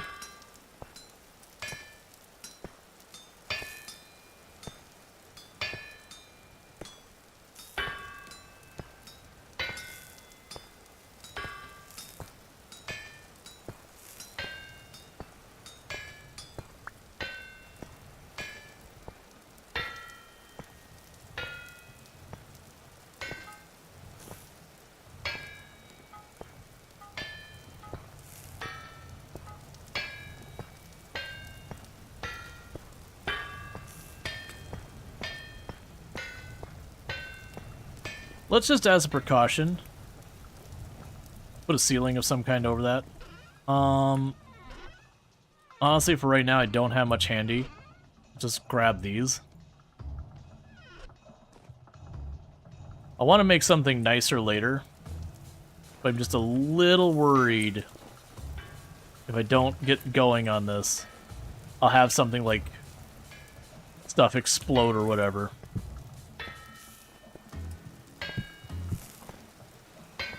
Okay, we'll deal with this for right now.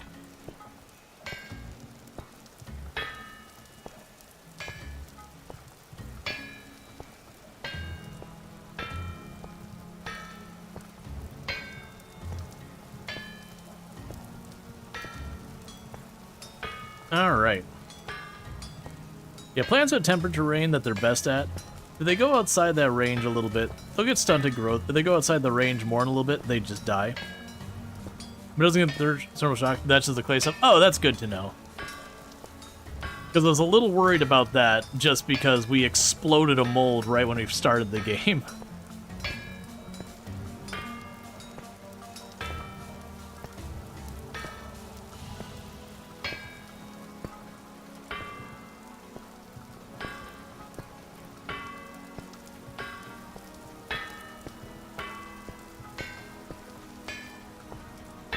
Okay, so that'll be another one. So that'll be enough to get our iron door made. And then after that, we will have a bunch of other stuff. Use the quenching pool to cool forge stuff down quick. No explosions. Nice.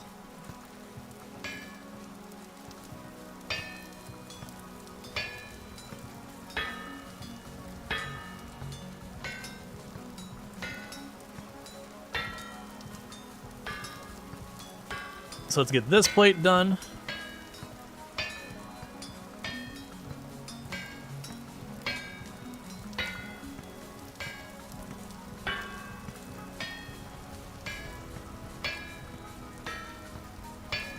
Okay, so that'll make the last plate I need for the door.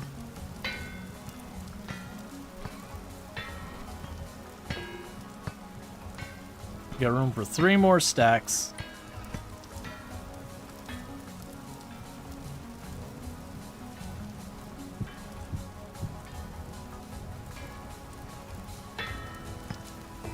The brick is probably done? Yeah, it probably is.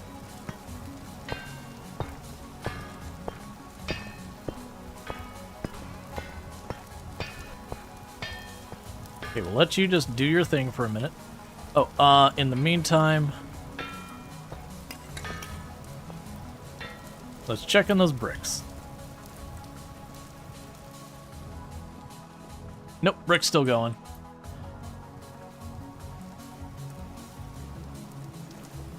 When we get to the next swap, I will go back and check on it again.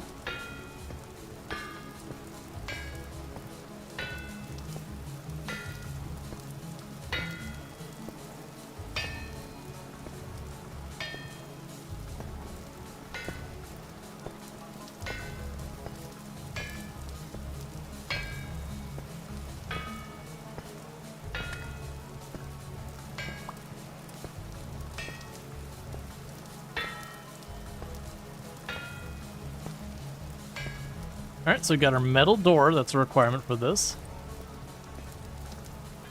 Oh yeah, so what I was saying is, based on what I saw in the image, let's pick up this block.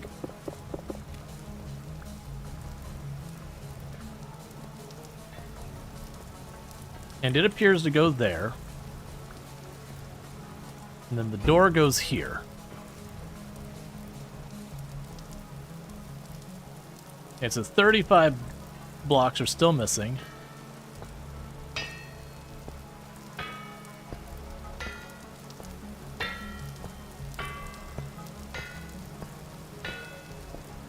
Meanwhile, we're getting to that point. I'm going to need to make myself my next meal. Let's pop down here and grab the materials I need for food. 1, 2, 3, 4, 5, 6. 1, 2, 3, 4, 5, 6.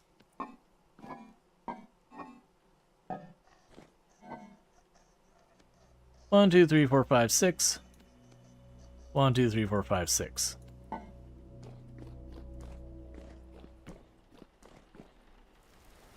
And then we can grab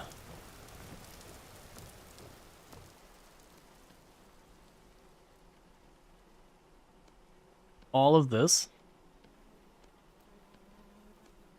You know, it's kind of cool, the idea of going towards the equator, so that way you can have a shorter winter and all that, and grow soybeans and whatnot. I imagine there's got to be pros and cons to going to each area.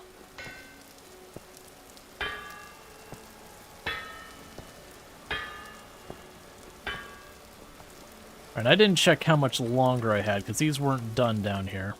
Oh, they just finished right now.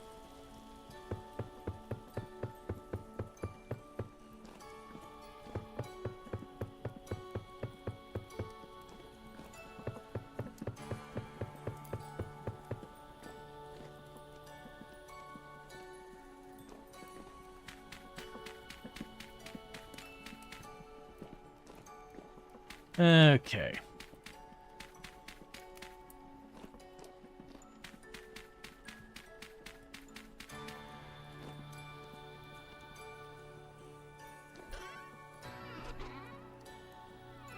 Let's run upstairs and deal with this. And I'll have to check at what I need to do to keep the other stuff going.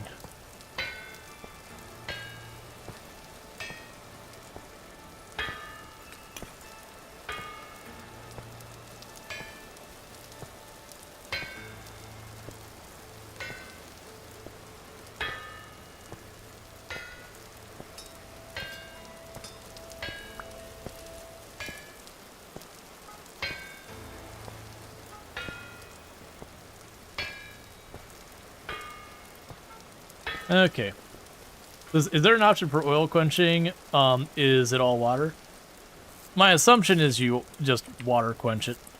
Oh good, so all those mushrooms I collected mountains of way long ago finally rotted. And then here is our soup.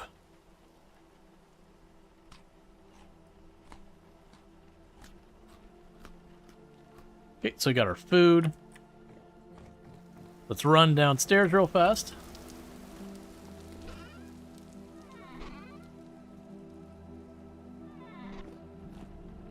Get our next round of bricks going.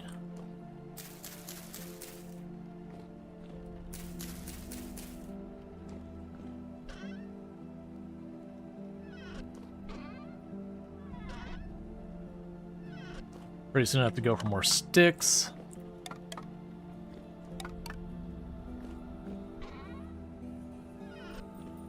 And need firewood.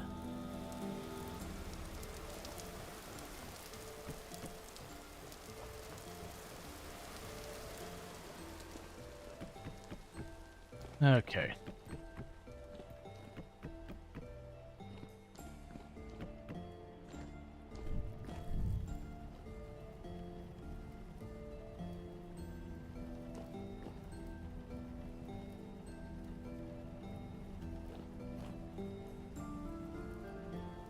Man, like, it doesn't feel...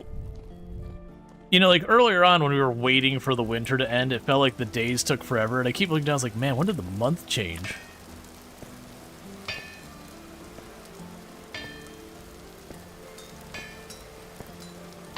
Alright.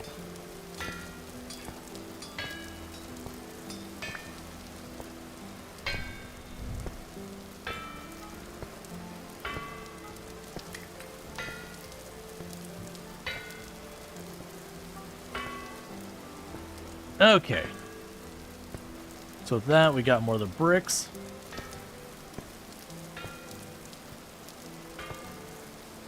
So that's another 8 bricks.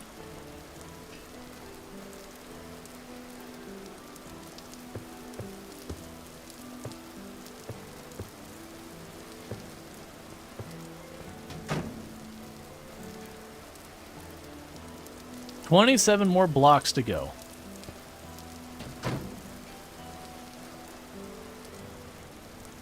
Pop down here and grab some dirt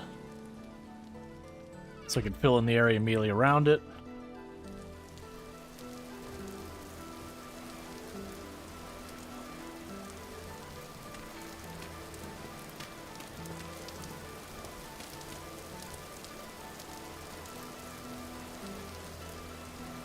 That's fine.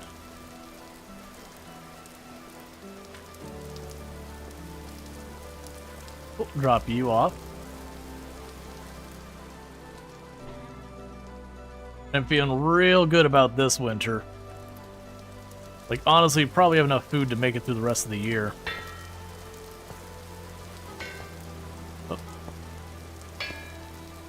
That's weird. Didn't seem to be updating the color from the heat. Alright, let's move these down here for a minute and give myself some room. And just keep working on getting those iron bars made. Because I'm going to need a lot of those for making the steel as is.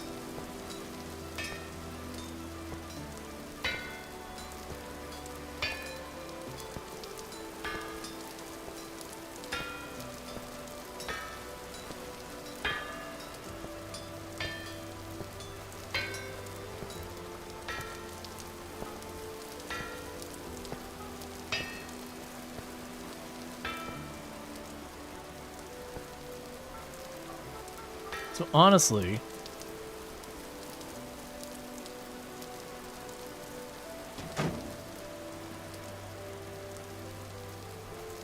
oh, it won't even let me put them in there until it's done. Okay. Because what you're supposed to do is put fill that up to the brim with the iron ingots.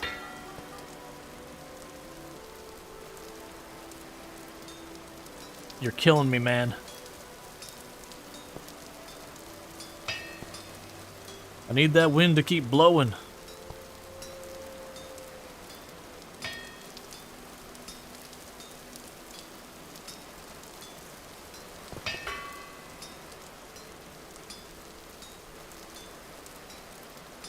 Actually, how are you doing? So honestly, for right now, let's tear this off.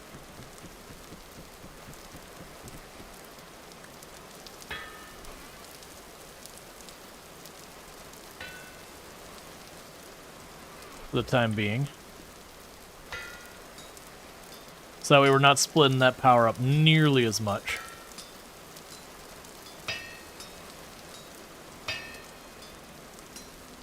Is there a directional wind? I've been told no. I'd be a little... Like, it's a thing that they could add in the game, certainly. But without giving you a means of doing any type of reasonable control over it, there would be no play counterplay. It would just be, oh, the wind's blowing the wrong way. Get wrecked, nerd. And that's usually considered pretty bad game design if you're in that situation. Not unless you had other means of creating power and all that, but since it's wind exclusively. Yeah, so we can actually check. So, like, genuinely what I would probably want to do eventually is get another one of these going. So I can go up here. Yeah, so it's wind speed. It's balancing between like 50% and 18% and all that. Just kind of all over the place. So I think what we need to do is get another one going, because apparently I can put more.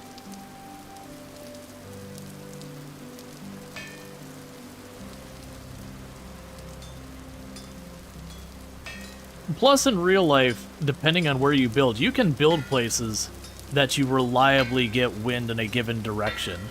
So like if you build your home like facing the ocean or whatever, you're almost always going to get wind blowing in from the ocean side, not going out to the ocean. Not that it never goes the other way, but generally speaking, the 80-90% of the time you can almost reliably have the wind. Versus like if you're in the middle of a country or whatever, like a large landmass, the wind can be a lot of back and forth and going who knows what direction. You usually have generally less wind with a lot of exceptions.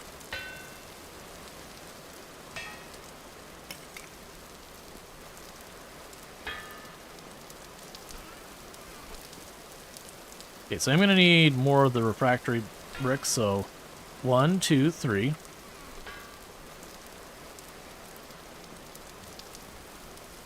We pop down here. So grab 2 stacks of the fire clay.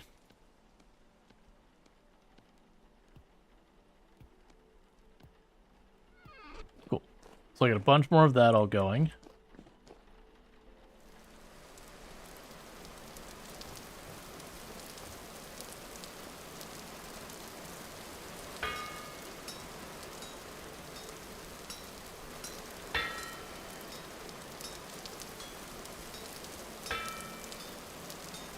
I'm imagining the next thing would be when it's time to, let's see, are you the bars always rendered correctly? Though, which version are you running? Oh, the latest 1.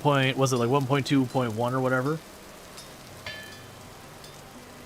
Yeah, and I don't know. It could be just putting them on the floor there. Like I said, it's only when they were really hot they didn't seem to render correctly. The moment they cooled off, they'd render fine. And then once I'm adding, you know, the ingots to the stack that's already cooled, because it seems to average them out,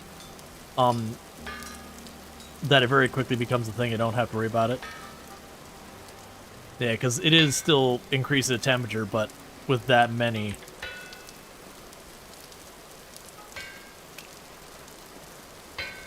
Alright. Yeah, so I disconnected that. I got a bunch of bricks there. Let's go check on all of our trees and stuff. So ripe in 8 days, 7 days. Those ones aren't producing. That cutting didn't make it. Ripe in 11 days. That cutting didn't make it. That cutting didn't make it.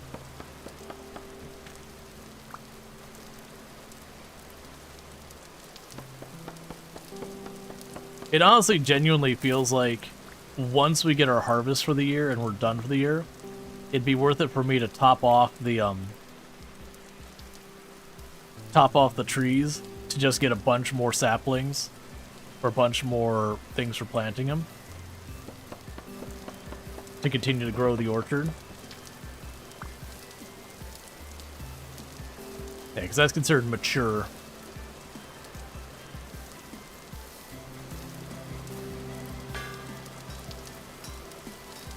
All right.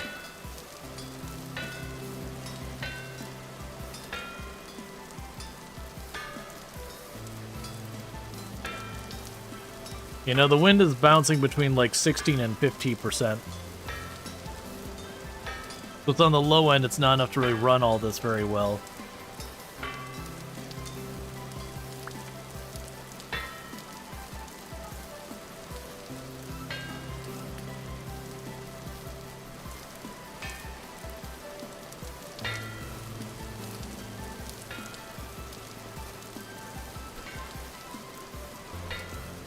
Okay, we can run this downstairs.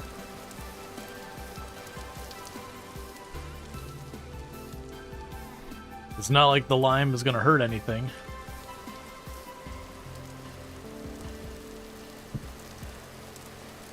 And it's getting rid of chalk.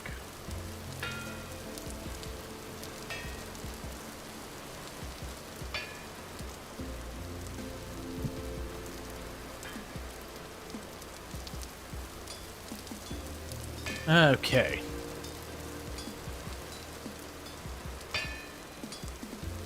Because that'll be the interesting thing of when we actually make it into steel, and then I have to process this more. Which I assume will mean I'll either have to do it myself, or make a better Hellhammer head. Which is something I might need to do there. Is either make an iron or a steel one. Regardless, that'll be fine, because I want to say that's only 1 or 2 ingots anyways.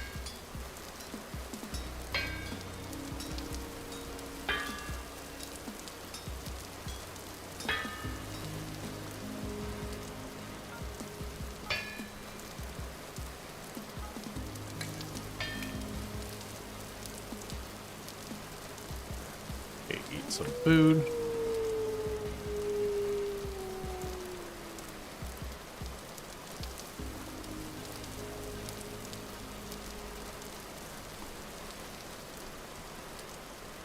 All right.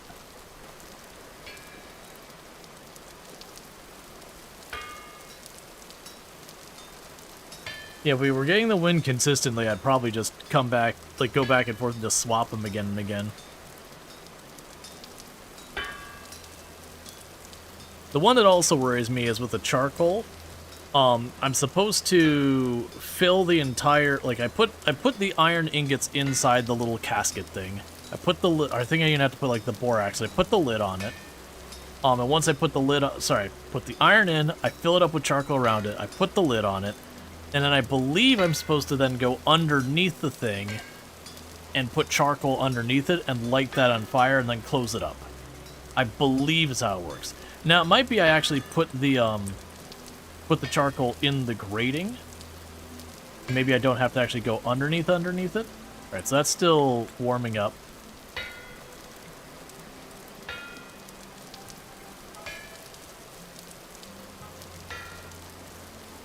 We can drop off the firewood.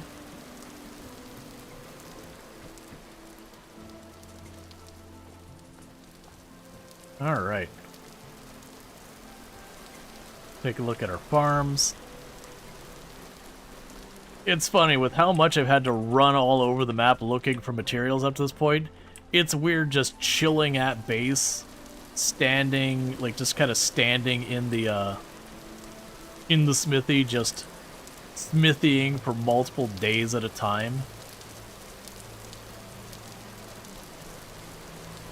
Man, I really hope this produces a lot of steel per process.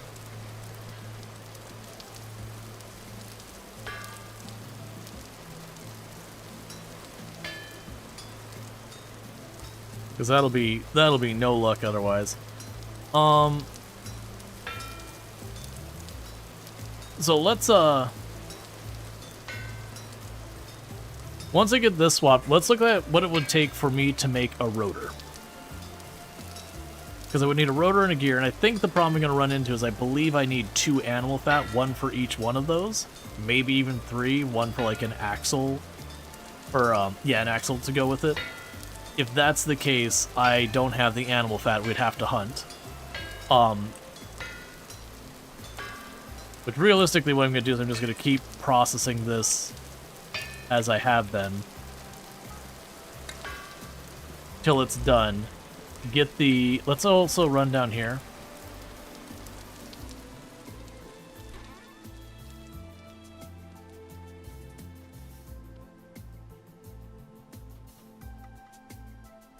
That is not how I wanted to do that. Well, okay.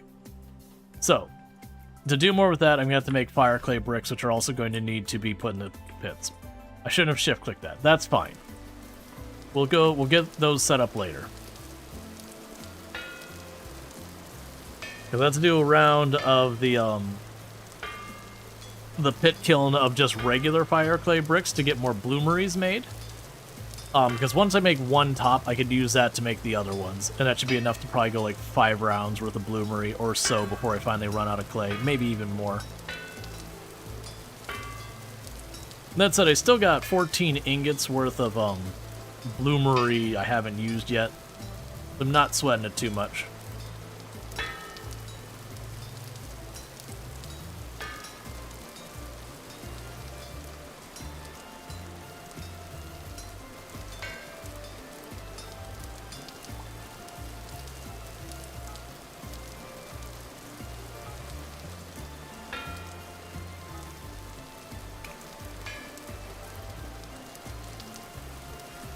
And I'm not worried about the bees yet.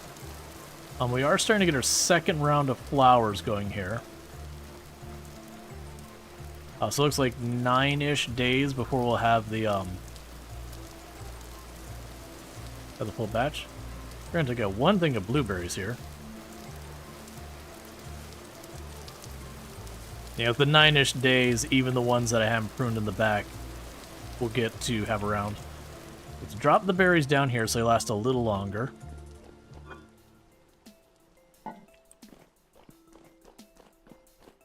Oh, these should have all rotted by now. Oh yeah, there we go. Give me a big old mountain of rot. Heck yeah. That'll let me make some fancy dirt.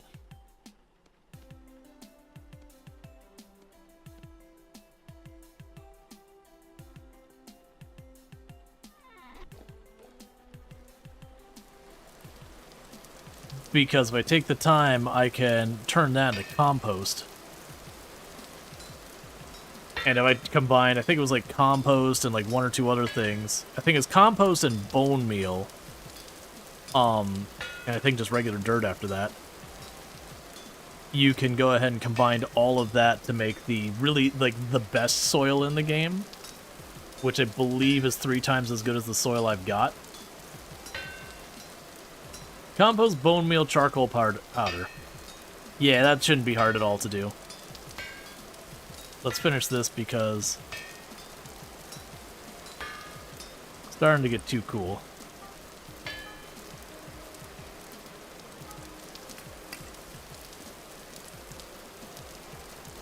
Okay, what was the other thing to do? So we grabbed those. Building that. I checked the farm. Oh right, I was gonna grab the shears. I was gonna clean up those bushes.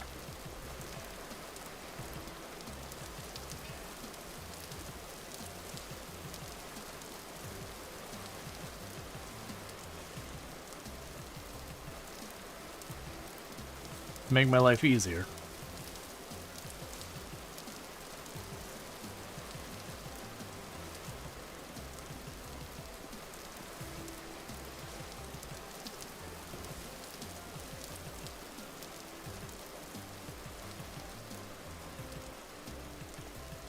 Okay.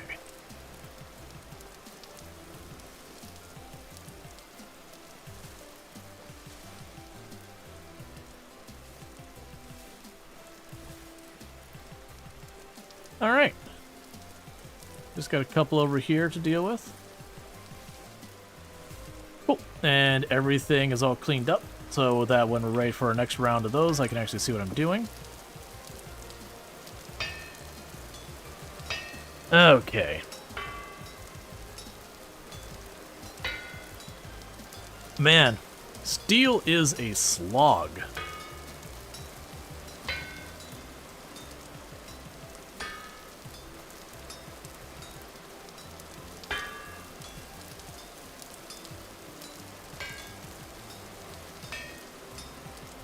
Now granted, once I decide to stop making the iron, for like the time being,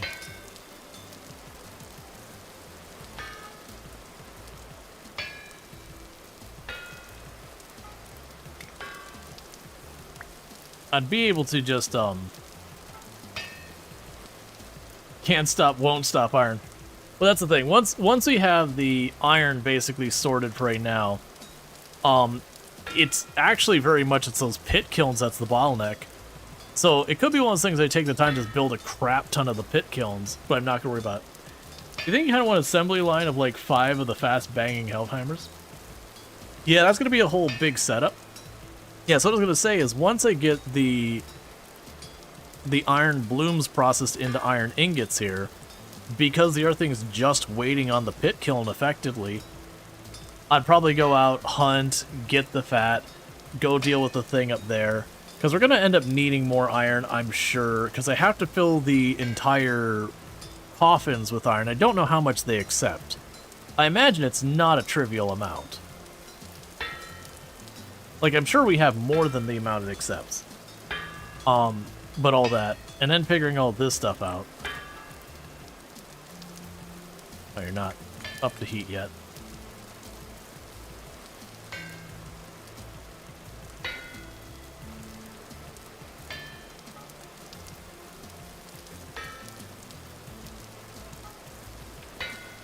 Because, yeah, just trying to eyeball it.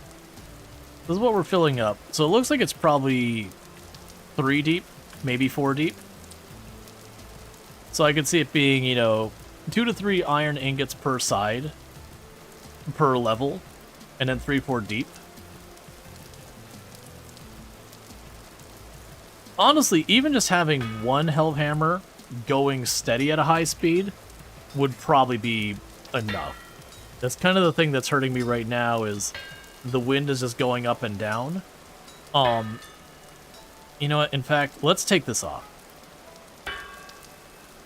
This will be your last one for now. I do realize that means I'm wasting about 5 charcoal just sitting in that hole, but just sitting here banging away on this. I've got a pretty good amount set aside. We're waiting on the pit kilns anyways. They're my bottleneck. When we get down to like the point of getting to our last couple, I can manage to get all the rest of this done. Because unfortunately making more iron blooms, I also need the pit kiln for. Seed map? No, like it was just one I did like the generation. I didn't like enter a name or something like that, if that's what you're saying. Like I didn't pre-select a seed or whatever.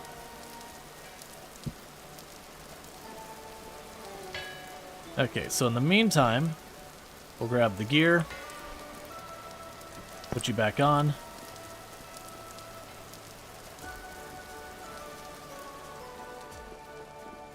And drop you in here. Okay, and those have about 9 in-game hours.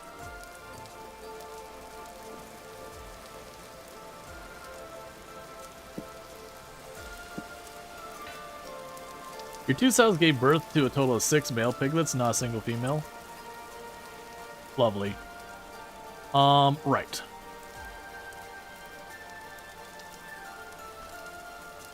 So let's eat that. Then I got the pick and the prospector's pick back in the bar. Okay. So the next thing to go after material-wise for right now, what the heck is that going to be? Because we got all the refractory bricks and all that. We can dump all those downstairs, because I don't need to bring those with me. We're doing really good on the materials for all this, so drop all that in there, drop you in here, and drop you in there. Right. Animals. If we're gonna do animals, let's go ahead and make ourselves a couple more spears. Just junk spears we don't care about. What am I doing over here? Right, I needed to go over here.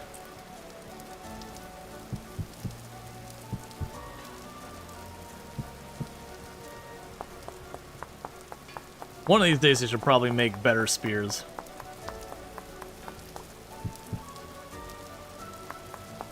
We can make some literal quote-unquote throwaway spears. But tish.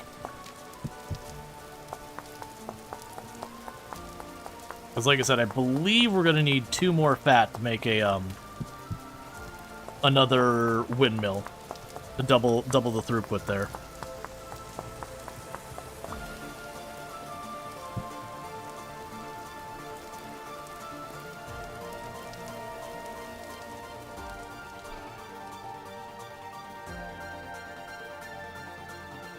So 1, 2, 3, 4. Drop you off. Because I don't have any fat laying around, right?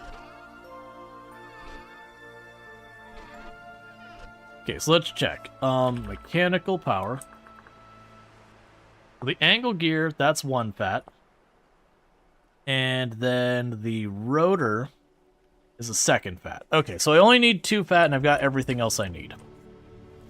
So all I need is 2 chonker animals. We've been hearing a wolf really close nearby over here.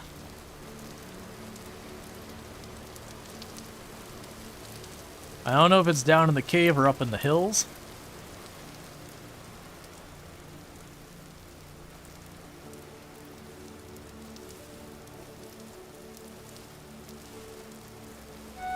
Actually, probably the better way to do this is just take my bridge there and just run along the run along it until, see if I see anything along the way here.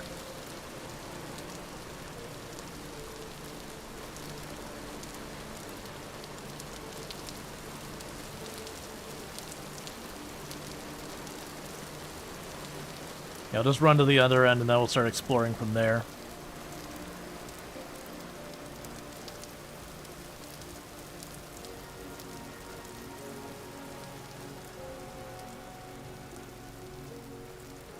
Of course, I go to hunt and immediately fog.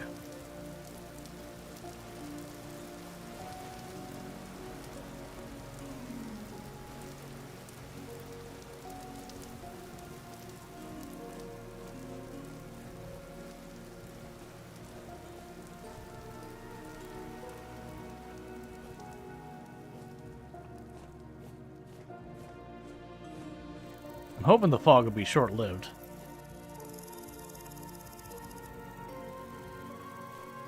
You do like fog, but you feel like in video games they get to be too much? Yeah.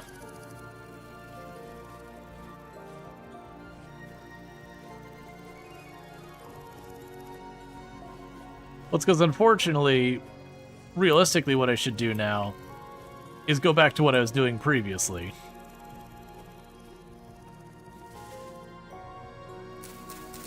It's going to be really hard to hunt with any success when they're running away before I can see them.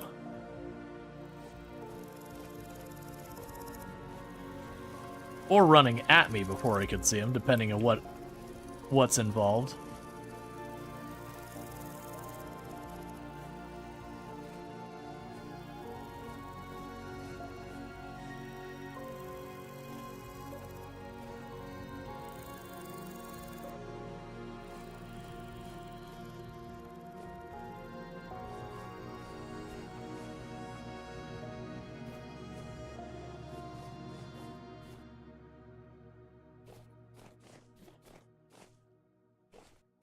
I think if we stay high up, I might get lucky and see some animal on top of the hills.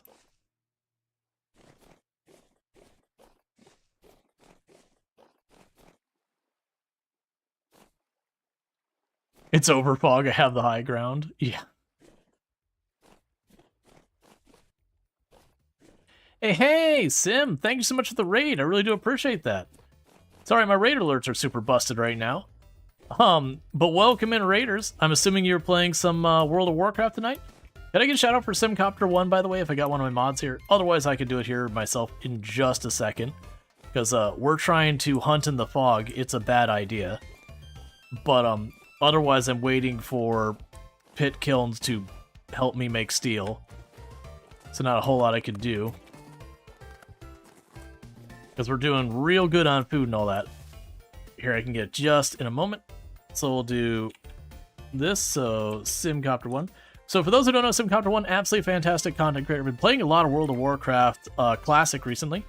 So if that's your jam, you can find it there. But also plays a whole lot of simulation games as kind of a lot of their regular content. Kind of binges World of Warcraft like once a year or so.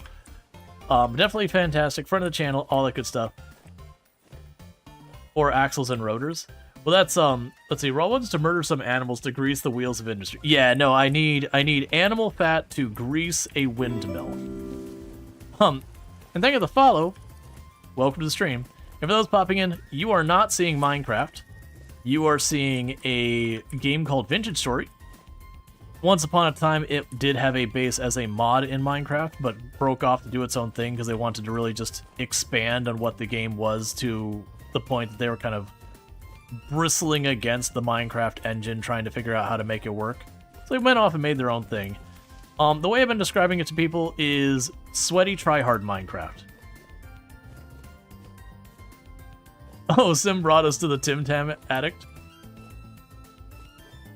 Yeah, no, I liked that part in the video that I got to do for Drongo's PP video.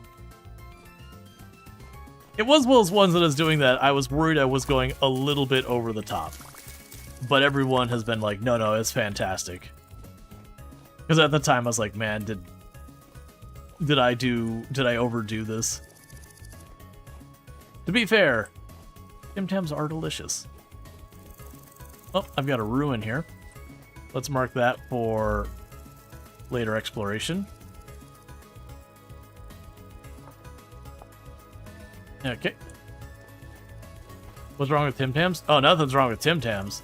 I was literally just saying Tim Tams are fantastic. They're like Oreo cookies if they weren't mid.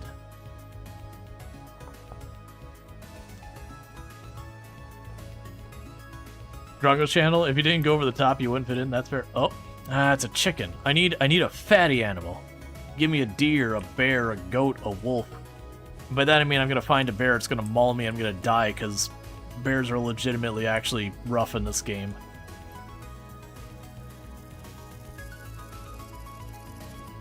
Especially when I can't see very far ahead of me.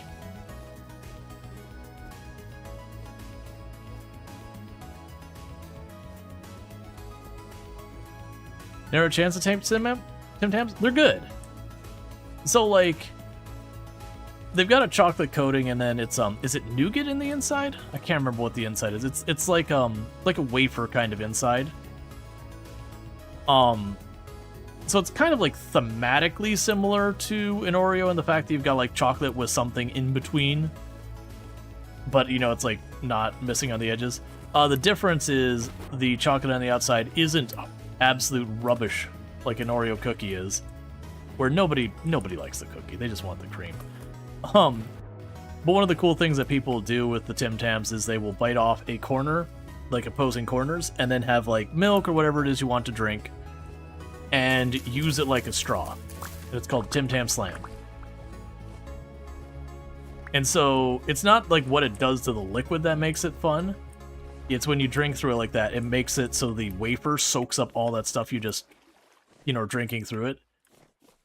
And so you kind of got like, kind of a similar experience when you dip an Oreo cookie in, or not an Oreo, a chocolate chip cookie in milk, where it like gets soft and all that. Yeah, no, it's good. And like, this isn't me speaking, because you know it's an Australian snack and all that. I've never been, but I have a lot of friends who've been in Australia, like rant and rave about it.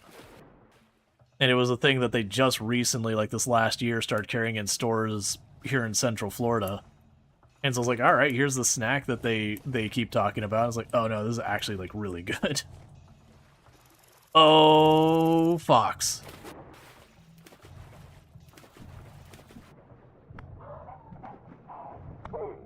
Should have done a barrel roll.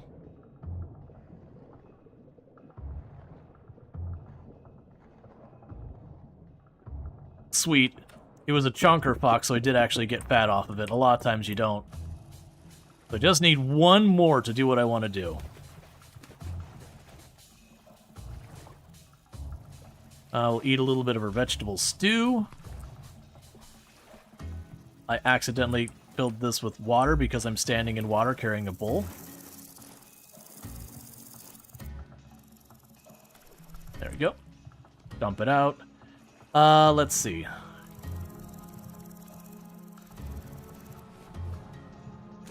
The downside of living in Denmark is a lot of the snacks people talk about here on Twitch just aren't available.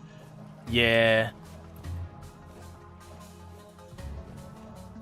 Now, there's definitely a lot of places like that where it's just, they got their local stuff and not much gets imported. Penguins, the English cookies? I've never heard of a penguin cookie before. I'll be down. There's a chicken down there. Chickens aren't going to give me the fat I need. Alright, it's going to be dark soon. But yeah, so right now we're working on getting steel production online. Oh, cool. 4x. So right now we're trying to get steel production online. I've got the steel, I'm going to call it furnace, for the cementation process. I've got that about half built. So we're kind of on that bottleneck of just waiting for my pit kilns to try that. And I did see the crops there. I'm not worried about it. I got tons of it. You're understanding it. Penguins are the English version of Tim Tams. Gotcha. So similar idea, but maybe like the chocolate's a different chocolate or the filling's a different filling, that kind of thing.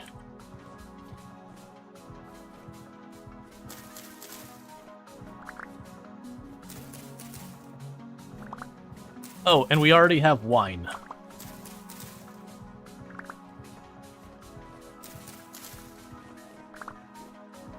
We have been making wine, and it does seem like it might be a dangerous thing for purposes of maintaining our nutrition.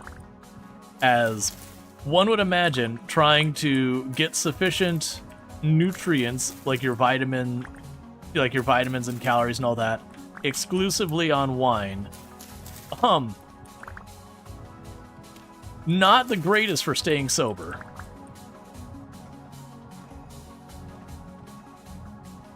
Okay, well, if I grab that, my inventory is going to be full.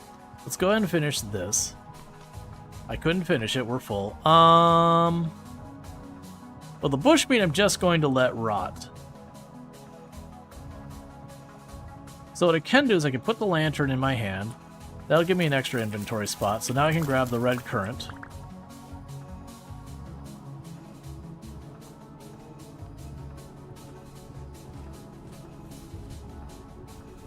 Okay, so what we're looking for is we're looking for rabbits, we're looking for foxes.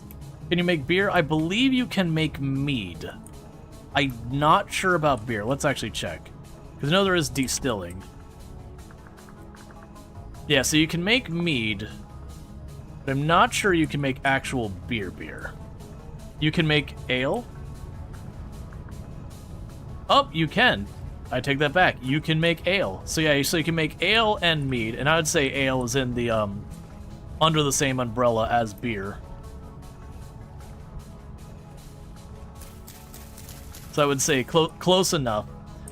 Oh, that's white currant.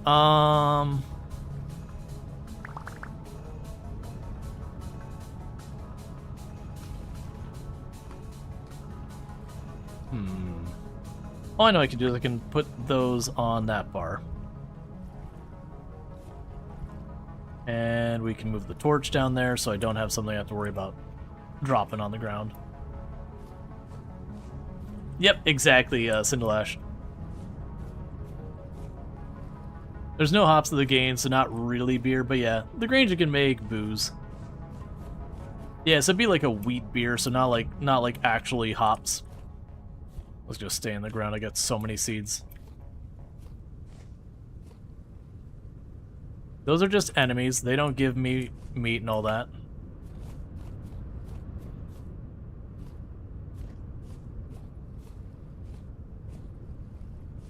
Is that a rabbit?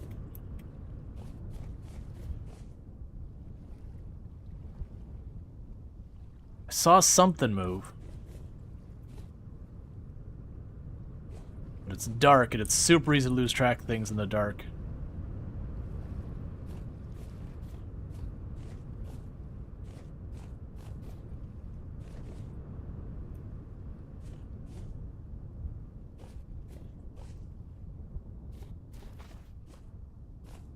Yeah, so probably I'm going to need to start heading towards the house.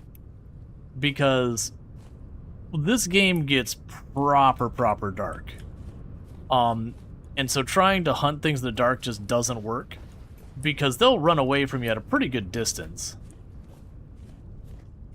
Like, if it's something like a rabbit or a fox, you can run it down if you see it. But without the light, I'm just going to end up spending my whole time not finding anything.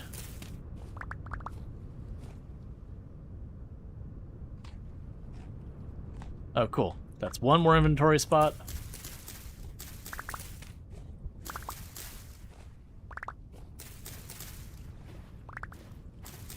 Grab a bunch of cranberries.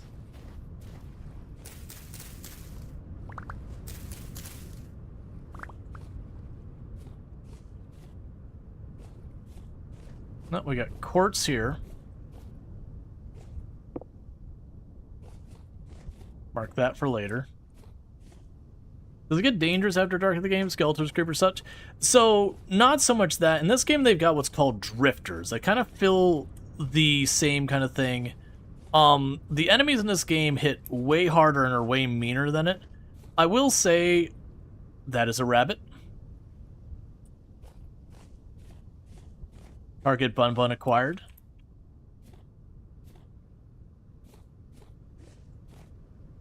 I'm hoping... There we go.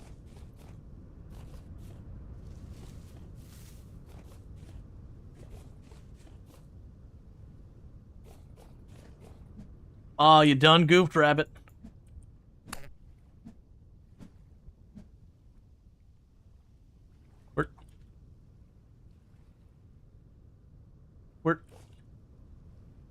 Where'd it go?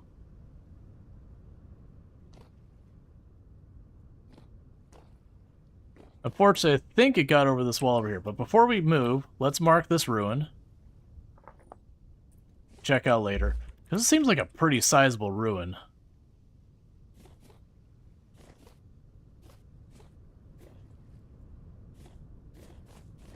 Alright, I'm going to assume it ran this way.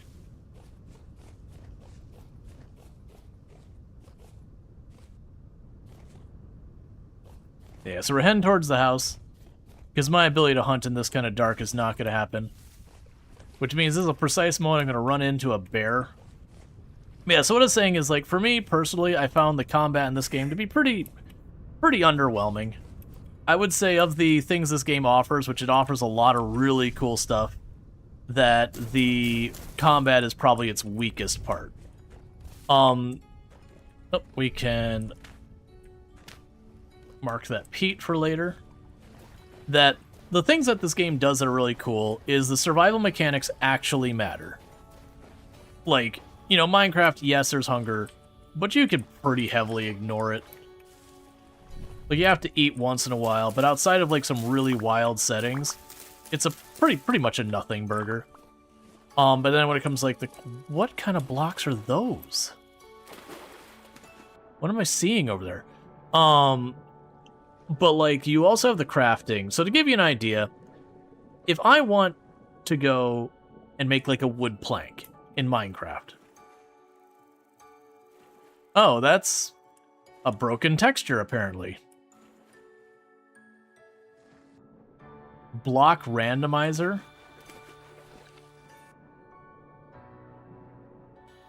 So this world was generated one version ago.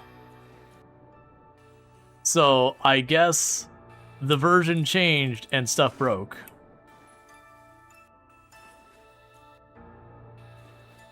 That's another pretty big ruin. So let's mark this ruin.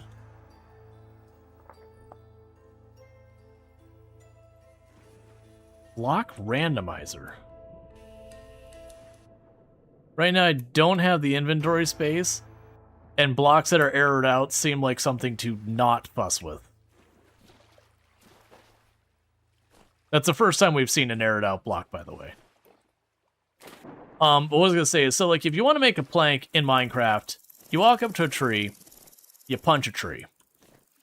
It gives you a log. You take the log, you put in your crafting menu, and then you've got planks. Congratulations, you're welcome. In this game, if you want to make planks, so you can't punch tree real hard. You need an axe. So you need to go find some flint or some stone. You pick up some flint and stone. So then you have to nap that flint and stone into an axe head.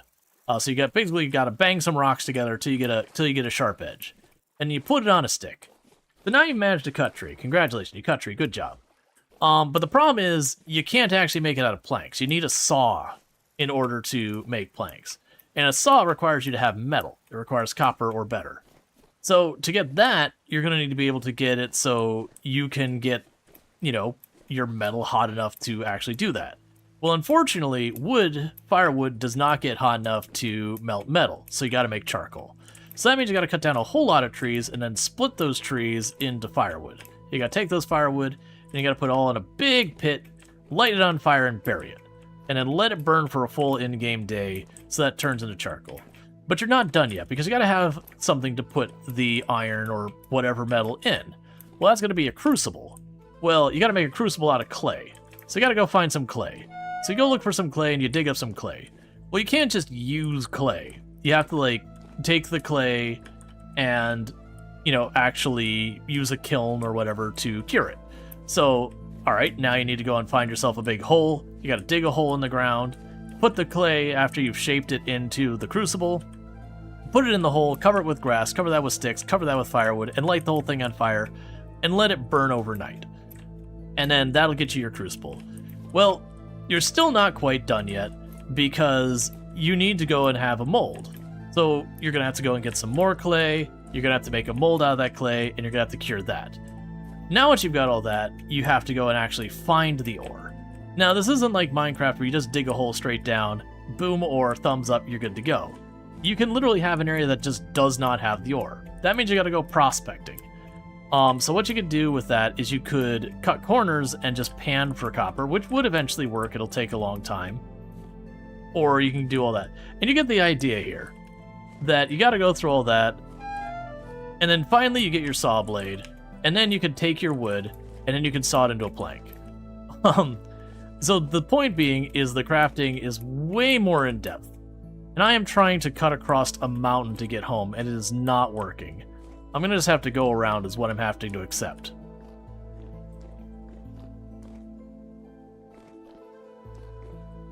I'll eat some red currant on the way.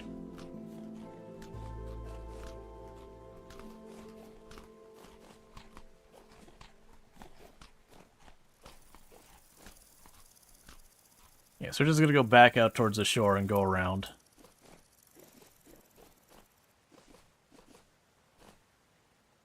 But yeah, so it's got all sorts of, like, really, really in-depth crafting. You can, like, set up a windmill and it actually works. Like, all sorts of cool stuff. And that, to me, has been the big draw, is that the survival mechanics actually matter, so it's not just, like, you start the game, you could just go to a village and you're set. Or, you know, you find some seeds, and after, like, 1 or 2 rotations, you're just set. The game also has proper winter, where you can freeze to death and everything.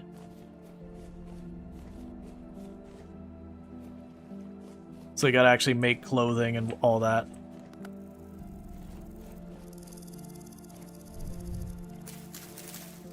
It's black currant.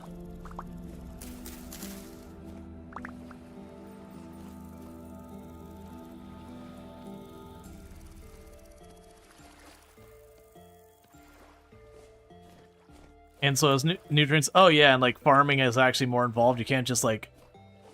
I mean... You still have to do the... Oh, bear, bear, bear.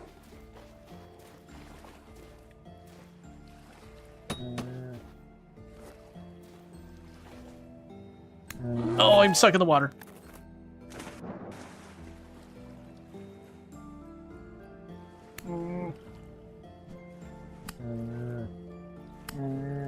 Yes, I'm abusing the water and the fact that this game has a classic bug that many game engines have, where you can go at diagonals to move faster. Just kite a bear. The bear kills me in 3 hits, by the way. It was 2 before I had armor. But that'll be our second round of fat.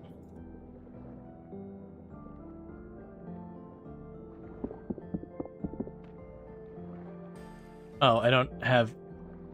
I want the bones more in the little piece of leather. Yeah, no, bears straight up will kill you. There's a reason I panicked for a moment when the bear was right there. Wait, why don't you stack? Please stack those. Give me that hide back. Alright, so now we're on our way back home, because I got what I needed out of here. There's so much just crap in my inventory. Okay, so let's keep running home. Yeah, so we're still skirting this mountain.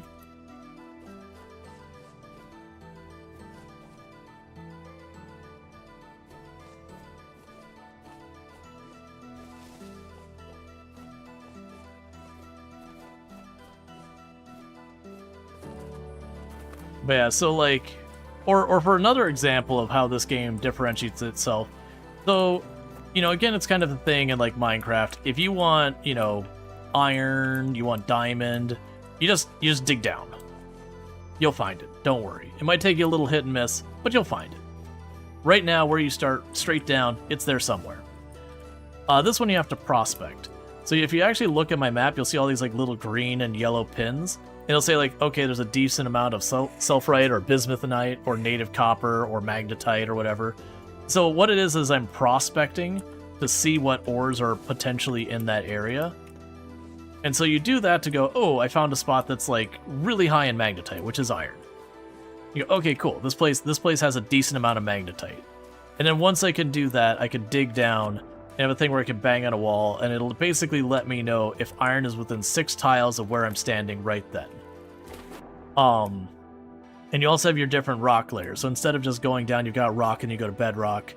You've got like your sedimentary layer, you got your igneous rock layer, you've got all that. And different things can be in different ones and yada yada. So you get the idea. It's got a lot more depth to it. Now you go at that and think, oh man, but that'd be a pain in the butt to have to look for all that copper. And you know, you get your like 8 or 9 blocks, and then you need that much more. But this game, when you do find a vein of ore, it's not like in Minecraft where you get like maybe 6 to 8 bricks or something like that. It's really not that much. This one you find a vein, and you might have to take multiple inventory runs to clear the entire vein. Like, you get... It's, like, super incredibly satisfying. That takes way longer to find it, but when you find it, it's just, like, hitting the mother lode. Hi, what are you? Oh, you're a wolf. Why are you being chill? Wolves normally attack you a lot of times. So I think I may have been chasing a rabbit or something.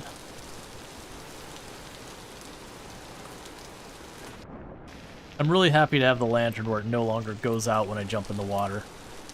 Okay, we're getting pretty close to home. I actually do have a road I built. Help me find my way home faster. We've just been having to go farther and farther askant, looking for things to hunt when I need fat.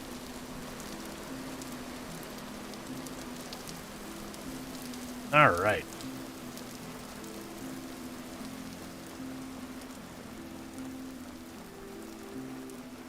I don't like that my windmill's not turning. There's 9% wind. Yeah, so right here, I'm making a place for making steel. So, like, making steel, I have this whole elaborate setup I have to do to get it hot enough. I've got iron that we've been doing in here. So normally, the windmill's turning, and I've got stuff in here, like quartz that we're then smashing up into quartz powder for making stronger brick. Hey, there we go. Yeah, the wind is, like, really struggling. This is basically automation for making metal plates. Does wind have a direction? You haven't worked through this. I don't believe so. I mean, okay, so the wind has a direction. I just don't believe it's relevant to the windmill in the game. I could be wrong about that. It wouldn't super surprise me to find out I'm wrong about it. Alright, so I got diluted borax. Let's see here. So I've got some animal hides here. We can, for right now, let's chuck the berries we found down here. And so the game even has, like, sellers, and they actually do work. That the seller will make your food last longer. Yeah, no, the only reason I'm saying that is I've got a little arrow on the UI where the wind is, and there is a diamond rotating as I spin, so that's kind of implying that there is wind, because how would it know what direction to be pointing that if that wasn't a mechanic? That said, is it relevant for the windmills? Oh.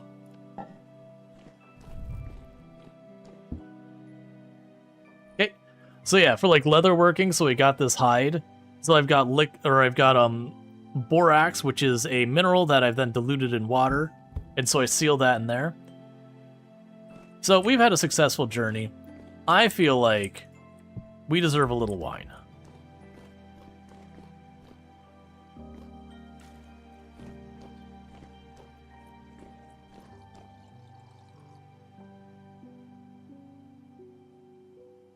Alright, so we just had ourselves a casual 3 liters of wine, no big deal. Alright. Time to get smashed in the cellar, basically. Oh, yeah, so I want to drop off the stuff in my inventory as best I can. I don't really want to deal with planting the rest of those bushes right now. Okay, so I got a bunch of bones there. Right now I'm going to just toss those there. We can plant them later. This lovely cask of Matilla wine. Would you like to see it?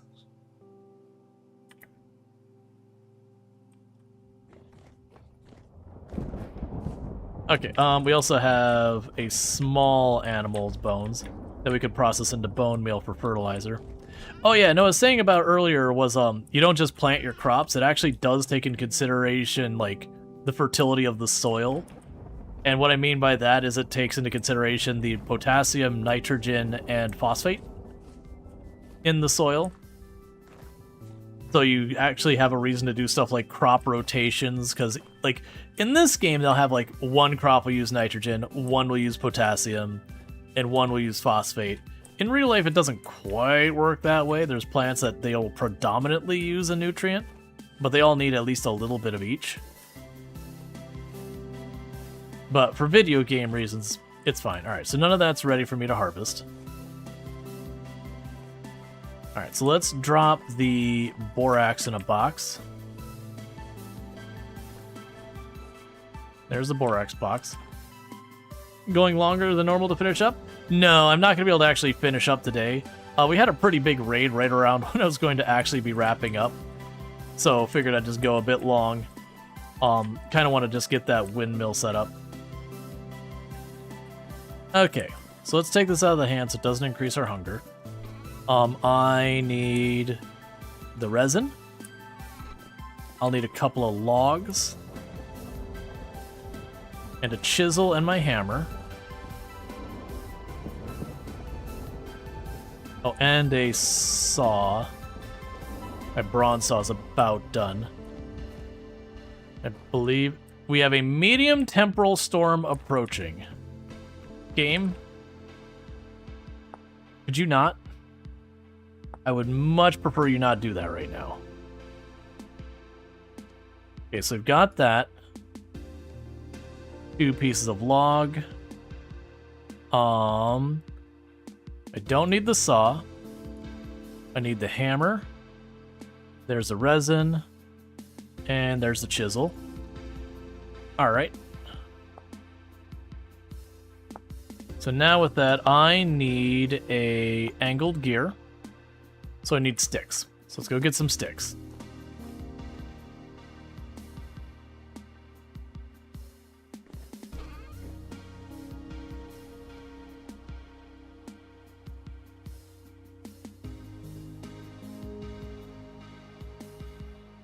Let's see, the angled gear. All right. So there's you. You. Hammer. Saw.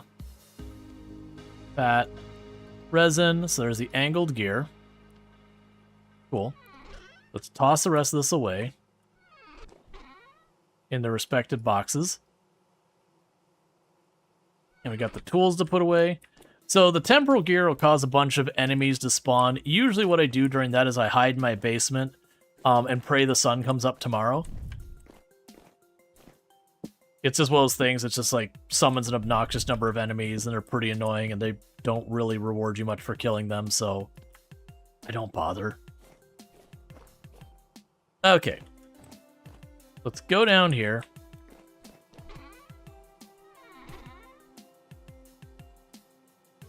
And I got all of this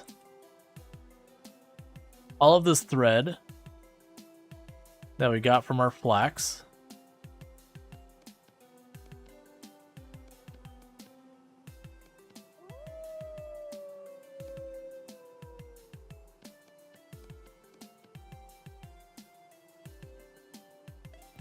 It's 9.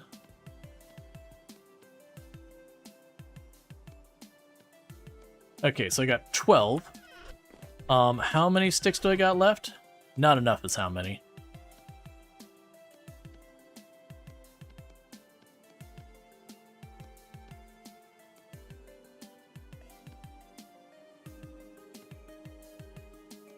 Okay, so if I get a couple more sticks, I have enough for one more set of sails. So I won't be able to get like the full thing, because you can put 5 sets of sails on one piece. But I will be able to get 3. So what I can do, though, is grab my shears and go trim these trees up to get a bunch of sticks.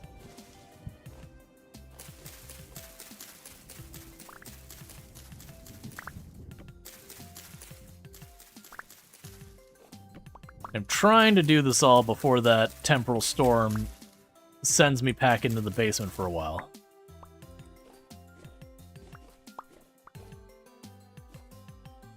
Because then when that happens, I'm also going to go into the basement. I'm going to flip the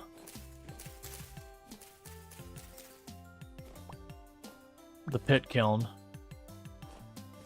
I need way more than 29. I think I'm just running around these same trees and just trimming them up more and more.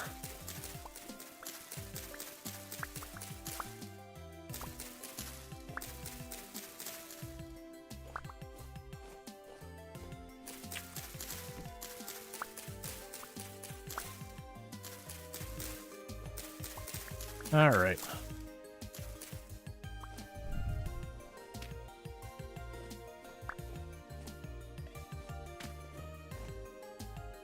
Drop the 55 seeds, or sticks.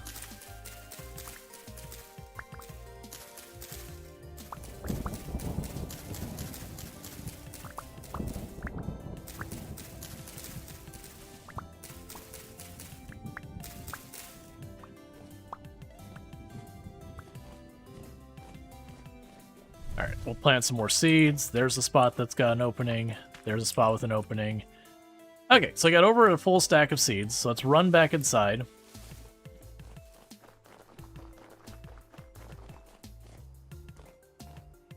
Actually, I don't need to run inside.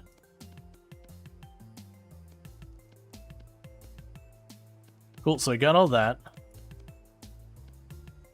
Let's see if we can't get up here and get out of my way. Okay, so my hope is, and I probably needed blocks to get this to work, but we'll see if we can make it happen.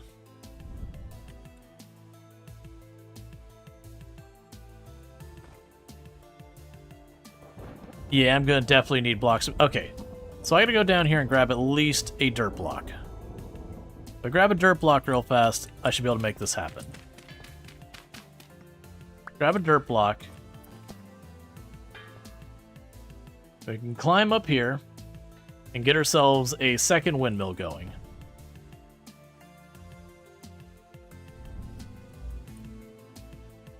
So I can put the dirt block there.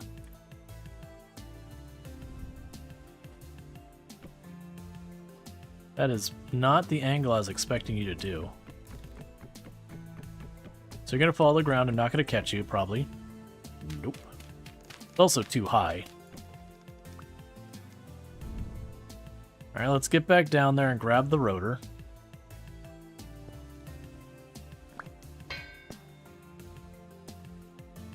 I might actually be able to just put it against the big wheel there. It's just a matter of how I do that from my angle here.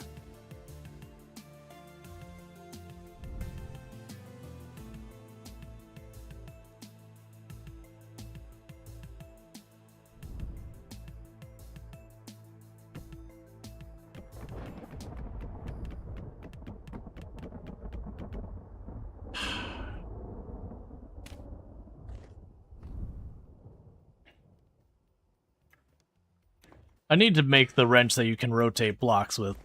The fact that I'm this far in the game and I just haven't done it because you can kind of work around it doing this is a whole thing. I'm gonna be up here fussing. There we go. That's what you wanted. Alright, so now I have the gear here.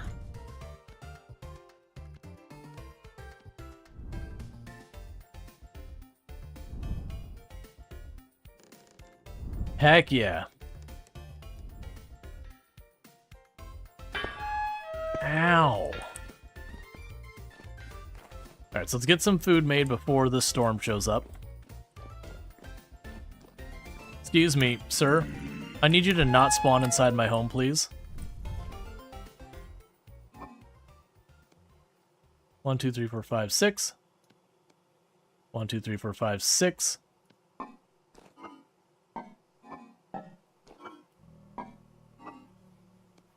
One, two, three, four, five, 6. And ignore the nightmare things in my walls. They're probably fine.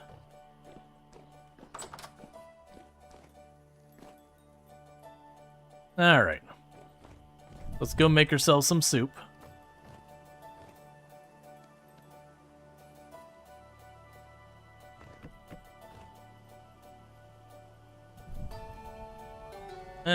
Okay.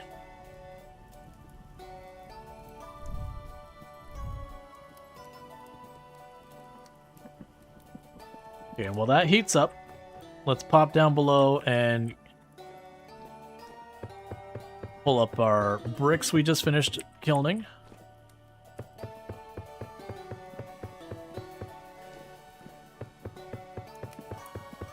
So I can get the next batch in. Drop you in, grab you out.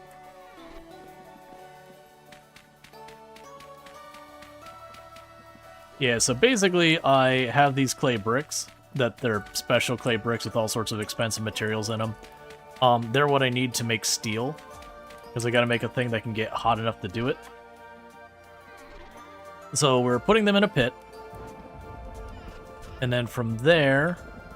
Oh, don't tell me I need more grass. I bury them in grass, and then I bury that in sticks. Yeah, so I'm gonna need a little bit more grass. Is our soup ready? Oh, soup's not ready yet. Alright, so we're just mildly starving to death. Not too big a deal.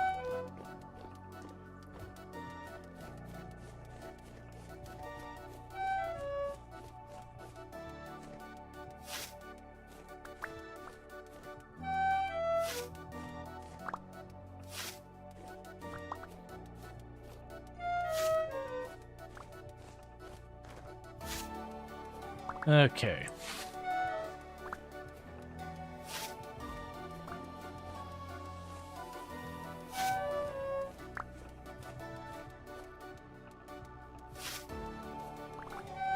So I'm trying to rush all this before we get stuck indoors.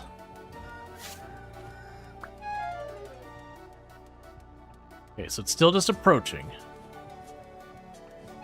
It'll say imminent. When it says imminent, I need to, like, hustle back home.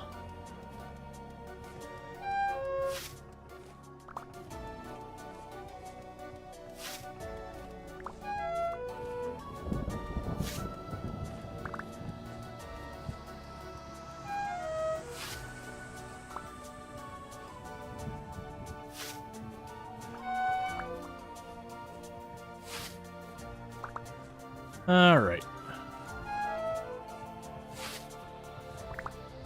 Cool. So we got ourselves a full stack of dried grass. We can run home. Our soup should be done by now.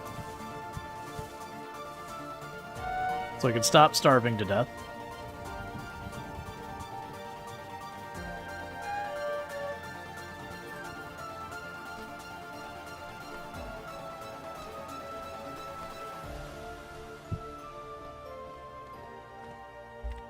Alright, so let's get back down there. Close the hatch behind us. So we got that covered in grass. Now I dropped that. So now I need to grab the sticks. So cover that with sticks.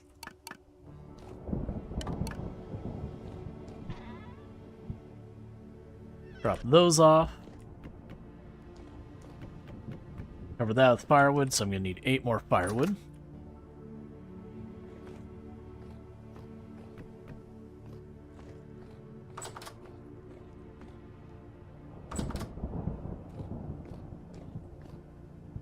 I said 8, and then I grabbed 4. That's how math works.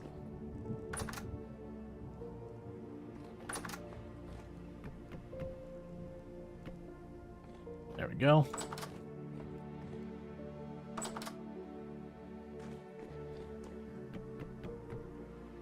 Okay, so now I just set that on fire. And so what'll end up happening is over just shy of a full in-game day, that'll turn to more brick for me to make my steel production out of. Okay, so meanwhile I can grab the brick I did finish and the mortar.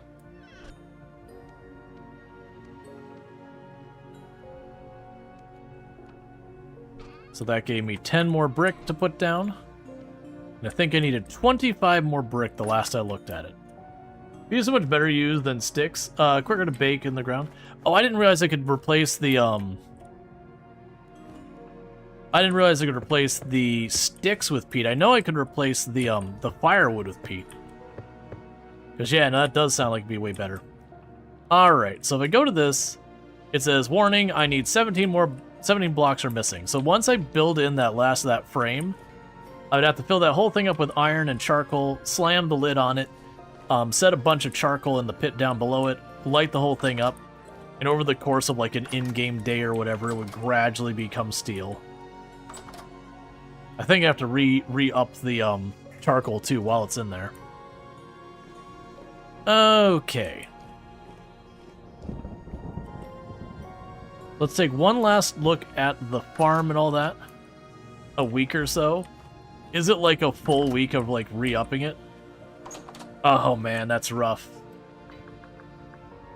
That's rough. A week is like a whole stream. Let's see. Firing. This is where you have to place 2 piles of coal or charcoal in order for the furnace, and you can use a chisel to build a small retaining wall so that the coal doesn't fall to the sides while piling. Once all is ready, ignite the coal piles. You can verify the furnace is working by looking at it through the door. We do not recommend you go inside there. It's quite hot. Fire particles should emanate from the burning coal, and smoke should exit the chimney. You need to replenish... One second. Okay. I was worried when the music stopped that things are getting there. But you can interrupt it and restart. Okay. Replenish and relight it, but leave the coffin closed. The firing will take about 1 week total. Yeek. Like I said, that's like a whole stream.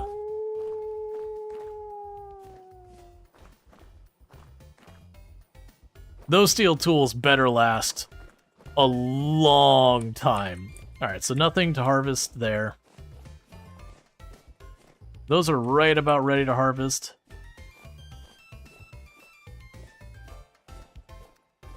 Okay, the storm is imminent. Let's go ahead and get inside. I'll put you back in the wall.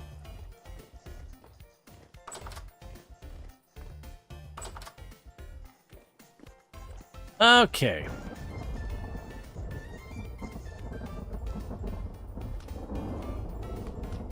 Oh, drop this off real fast. The storm's gonna kick off any second.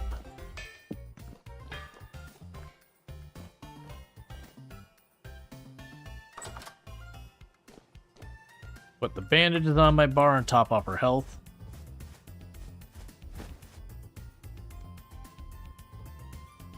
Okay.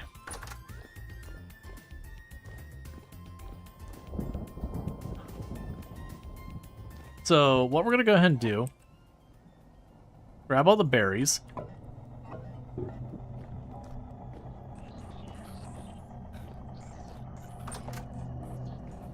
Oh, where is my bucket? Is my bucket upstairs still?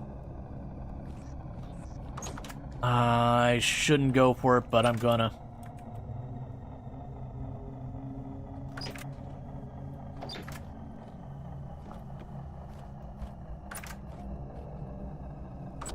Just ignore the creepy things crawling in the distance. It's fine. Okay, put you underneath there.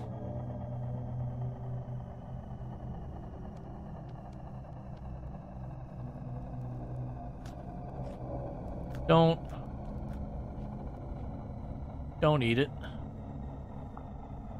So we're gonna go ahead and, while we're waiting, work on making ourselves some more wine.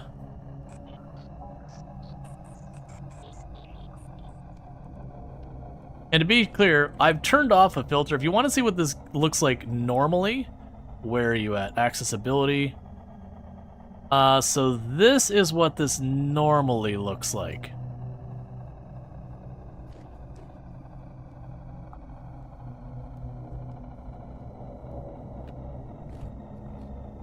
It's fine. Don't worry about it. The walls are just undulating a little bit. So wine, wine, wine.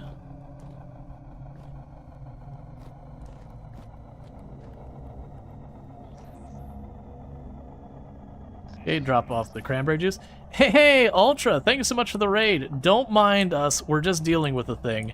I hope you had yourself a good stream and all that, but welcome in, Raiders. Can we get a shout out for Ultrasaurus, by the way? For those who don't know, Ultra, absolutely fantastic content creator, friend of the channel, all good stuff. You heard things were undulating? Yeah, don't worry about it.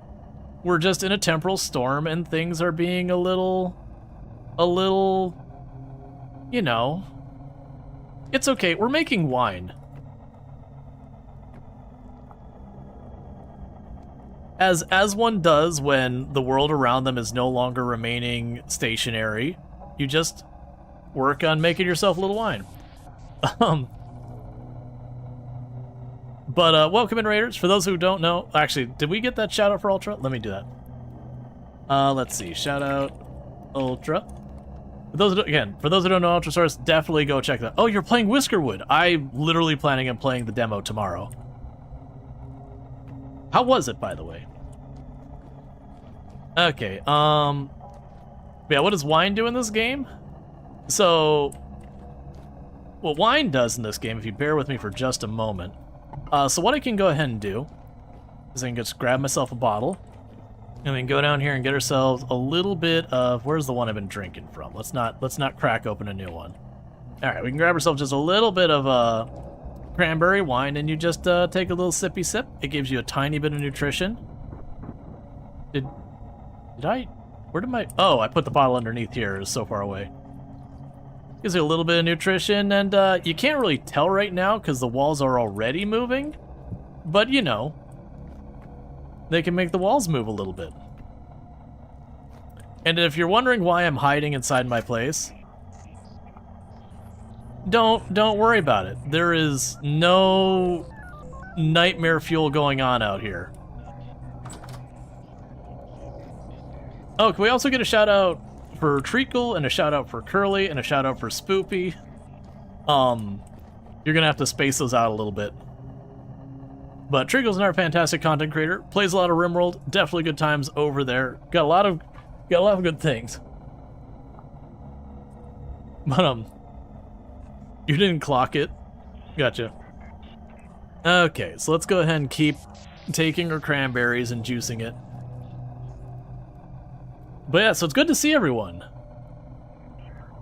I totally missed. Did you already say how the game was? It was good. You'll enjoy it. Excellent.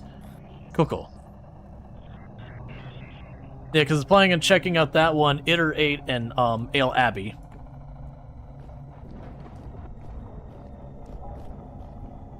Okay, where was my cranberry juice? Alright, so that's full. So let's seal that so it can start fermenting. Which creates a little bit of a problem in that I am running out of things I can put stuff in.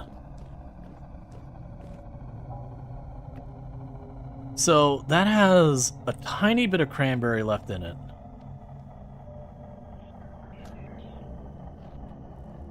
And also check out Curly playing some Borderlands. Has also been playing played some Dying Light the other day. Curly's another fantastic, fun creator to check out. Good times were there. And I do apologize if I miss anything. My alerts are all super broken today. My backup software was I didn't squeeze that long enough.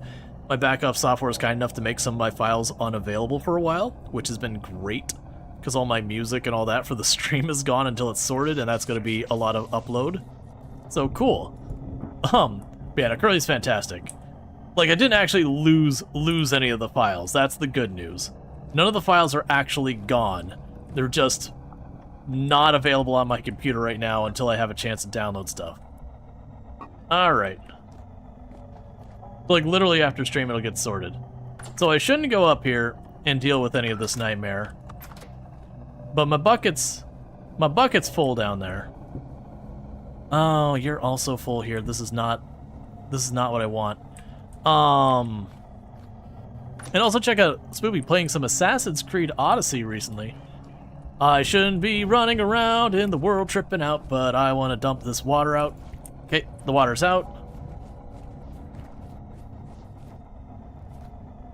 So Temporal Storm should be wrapping up soon. Hopefully. I'm also surprised, normally I have a couple of enemies spawn in here with me.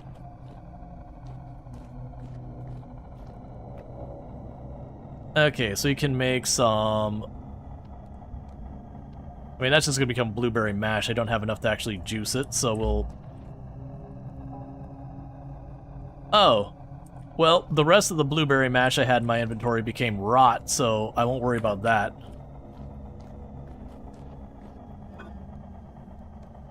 Put that there with the other rot.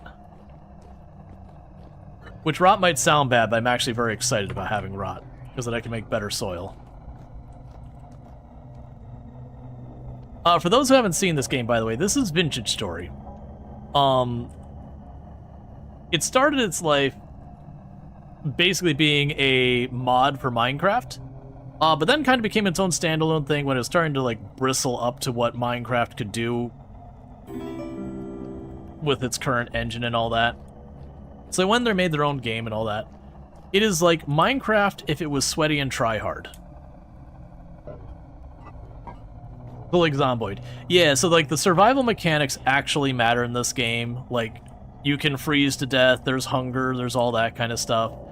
And the crafting is way, way, way, way, way, way more involved.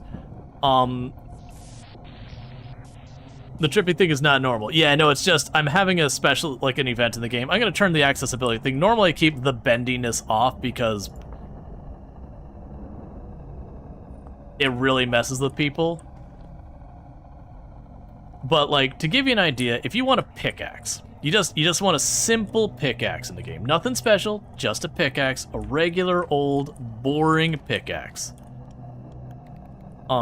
First I need to actually find where I have my white currant juice. There you go. What? Oh, that's black currant juice. There we go. Just like a pickaxe. So if you think about Minecraft... Alright, no problem, Ultra. Thank you again for that raid. I really do appreciate it. But like, if you just... Literally all you want to do is make a pickaxe. So, in Minecraft, you get 3 chunks of stone. Well, actually, you can even use wood. And you just put it on a stick, and you got yourself a pickaxe. So just basically punch tree, and you're pretty much already done. Now, for this one, if I want to make a pickaxe, so, one, I can't punch tree. Trees are hard. Little meaty meat hands, punching tree, bad time. So I gotta make an axe. So I gotta find a couple of rocks, bang them together to make an axe head, and then put those on a stick, and that gives me an axe. Cool. And so you're probably thinking, alright, so then you gotta bang some rocks together to make a pickaxe head. No, that doesn't make any sense. Why would that work? But so what you have to do is you have to sit there and make it out of metal. Well, to make it out of metal, you're going to need to be able to get your metal hot enough to melt. Well, metal doesn't get hot enough, or wood doesn't get hot enough to melt metal. Not coppers and all that, sure, mercury or something like that, but that's not going to make a usable axe head, or pickaxe. So you got to make charcoal. So the way you make charcoal is you get a crap ton of firewood, you dig a big hole, you put the firewood in the hole, you light it on fire, and you bury it. And then you let it smolder for a day till it becomes charcoal. So cool, so like now's the point we get to make the pickaxe. Well, no. You gotta go and be able to also find your ore, and you gotta be able to put it into a pickaxe mold. And that means you gotta have clay. You also have to have a crucible to actually melt your ore in. So you gotta go find clay. And you can't just use clay. Like soft clay, that's not gonna work. It's gotta be hardened. So you need a kiln. So you gotta dig a hole, put your clay things. I actually have a kiln going right now. So this is what's like a pit kiln going right now. So you put your clay thing in the bottom, you cover it up with grass, you cover it up with sticks, you cover it up with firewood, and you light it on fire, and then you walk away for a day. And then it becomes hardened stuff. So it's like this whole, this big process, but it's actually like really fun. Or to give you an idea, if you want to go find ore in this game, Minecraft, you dig down, and it's there. Doesn't matter where you dig down, you will find diamond, iron, whatever. It might take a little hit and miss to find it, but it's there. But this one, you have this whole thing where if we look at the map, you'll see all these little pins all over of different colors. And if you go and kind of really look at it, it says decent amount of native copper, poor illuminite, very poor cassiterite, very poor bismuthnite, galena and aluminum are basically non-existent. And it basically letting you know what ore there. So if you go someplace where ore isn't, you're not going to find it. So you actually have to like go around and prospect, which makes finding ore extremely hard by comparison. But on the plus side, it actually makes it very satisfying when you do get it. Because you don't just get like 5 pieces of ore. You actually get like these really big piles of ore that like incredibly satisfying. Just find this giant iron vein. Alright, so let's see here. So I've got my torch, I've got all this. We've got our veggie soup. Take a little nibble on our veggie soup. Alright, we finished that veggie soup, so we'll get a little bit more. So it's one of those things that it takes a lot more to get stuff done, but it's a lot more meaningful and satisfying when you do it. But it's honestly not as bad as you'd think. There's like an entire starter's guide that'll like walk you through how to do everything. Like doing the clay forming. So it actually has relatively good instructions for most of it. And almost everything in the game I can go, okay, this bowl, what can I use to make this bowl? Oh, this bowl can be an ingredient. I don't know how it's an ingredient for bread. Oh, it can carry the water. Yeah, so it like, this bowl, it can make all of these things, and I can create it using those things. Well, okay, well, how do I make this? Oh, okay, so I can get a raw bowl, and then I can use, you know, one of these to make it. Oh, well, where do I get the clay? Oh, well, you can get the clay out of these blocks. And so you get the idea, is it will walk you through everything, so it's really cool that all of the guide is inside the game. But to give you an idea, this product I'm working right now is I'm just trying to make steel. And to make steel, I have to make special, it's not just clay brick, it's got like a whole bunch of other stuff in it, like quartz and all that, so it can go to even higher temperatures. I'm going to fill up this coffin with a bunch of ingots, some charcoal, put a lid on it, fill the bottom with charcoal, light the whole thing up, and it's going to take a full in-game week for it to become steel. Steel's the final material so far as you make equipment, so that's like your very end game. And you've got automation, so I've got my windmills going up here. It's a whole thing. Alright, so what do I need to be working on now? We already made all our machineries out of our machinery using the animal fat to lubricate everything.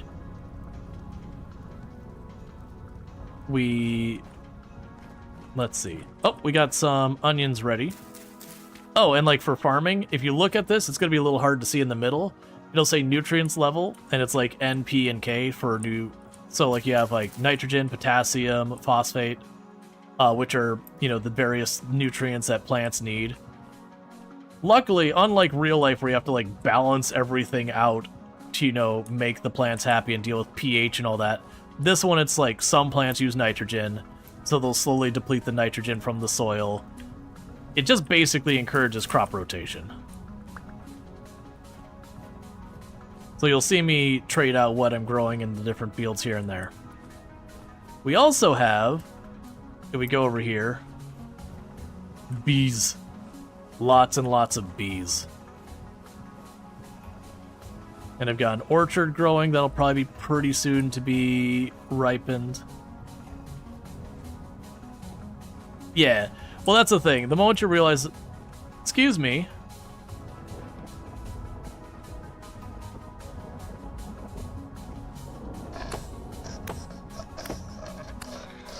This is my home. Could you not? Or for example, sellers actually work in this game. So if we look at my food here, that'll last for 28 days in my pocket. Now if I go down here, it'll still show 28 days, but if I go up to one of these boxes, so these boxes will make stuff last longer by themselves. But on top of that, because I buried them underground, now it'll last for 1.7 years. Because I've got it sealed in a ceramic, you know, vase thing. And it's in a cellar. So there's like all sorts of cool stuff like that. Let's see here. So I'm at a loss. Oh, I got seeds to drop off. Yeah, so you still have 9 in-game hours and 53 minutes, which is about Sorry, yeah, that's about like 10 minutes in real life. Something like that. What's the hatch in the cellar? Oh, that's my charcoal pit. So I mentioned before you have to bury firewood and then burn it to make charcoal.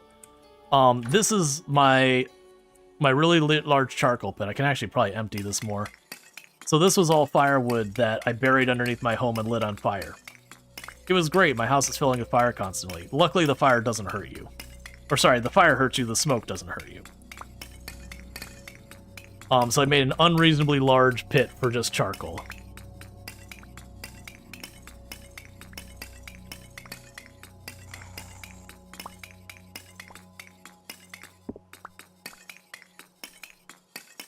But yeah, and there's stuff like you have to get resin and all sorts of things. Now I will say the regular enemies, the drifters, they're equivalent of like skeletons, zombies, all that kind of stuff, creepers.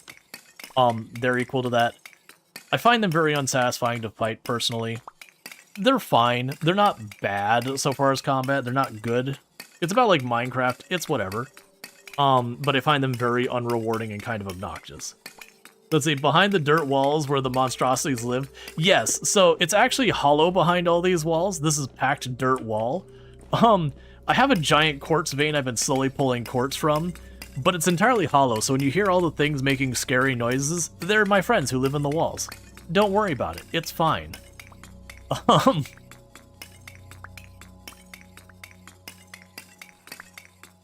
But yeah, so I made a ton of charcoal here, which is good because I've been informed that making steel is obnoxiously expensive on charcoal. And they do actually have it where there's a polar ice cap on, there's polar ice caps on the map, there's like tropics at the equator and all that. Alright, so I'm not going to do the whole room. Yeah, we're right about to break this shovel, so let's just go to this corner, we'll break the shovel, and then we'll leave. But yeah, so my current issue is I'm kind of bottlenecked with my kilns, and I probably could make a bunch. How deep automation is this game? Can you do the Minecraft equivalent of redstone? No. So there's no proxy for redstone or whatever. What you're seeing I've got set up is not fully as far as it goes. And for the record, this is actually my first playthrough, so I'm not like a super duper expert on this game or anything like that. But what you're seeing over here is about as far as it gets, where I can drop, actually, that's something I can work on. Let me drop off some charcoal in my box, run down to the basement, and grab our iron blooms, and we can knock out some more iron blooms while we're waiting on stuff. So, like, that's kind of my automation here. So we fill this up with charcoal, and then light it on fire. It's my forge for heating up my metal. And I can put an iron bloom on there. And so, to give you an idea with the iron bloom, this game does use primitive bloom furnaces for making iron, so your high temperature metals. So like your regular copper, you do a crucible, you heat it up, you pour it into an ingot mold, and you're good. But for iron, to get the temperatures you need, you make a bloomery. So you make this big, like, ceramic brick thing, and you just shove a bunch of iron and a bunch of charcoal in there. It has, like, no room for really getting it out. And it has to cook for, like, the entire day.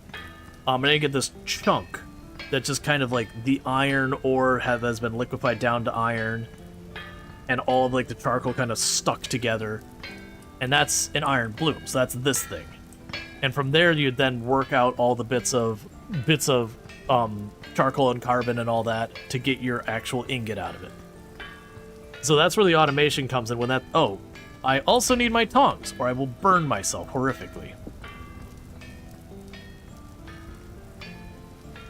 Yeah, slag.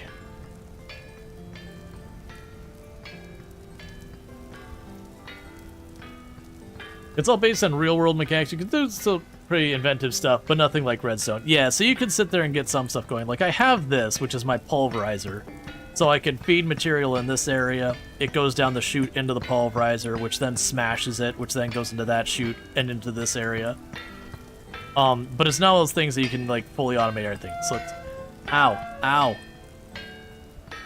And it doesn't help me if I don't have the tongs on in my hands.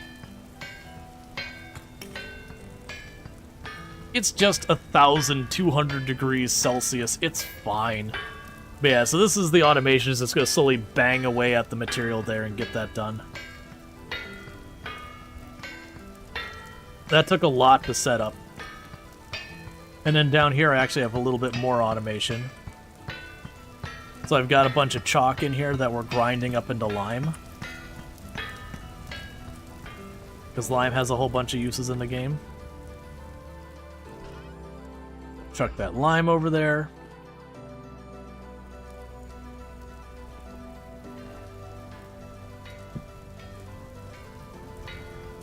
Seems like a very deep game. One of those games that you play with a wiki at hand. Might actually try it. Yeah, so to be clear, when you're mentioning the wiki at hand, so like say this chalk, I could just hit a button and it goes, here's your chalk. You can get it from this. You can grind it into lime. It is an ingredient for all of these recipes. You can also put in snow and throw it at people. So that's right, if you want, you can actually just go ahead and, you know, put stones inside of snow and throw it at people. Because that's not a jerk move. Okay, so we can drop that down, grab you, plunk you down here. Now, to be clear, the wiki is not perfect. Yeah, it's like an in-game wiki. It's not perfect. It's really, really good, but there's some stuff it doesn't cover well.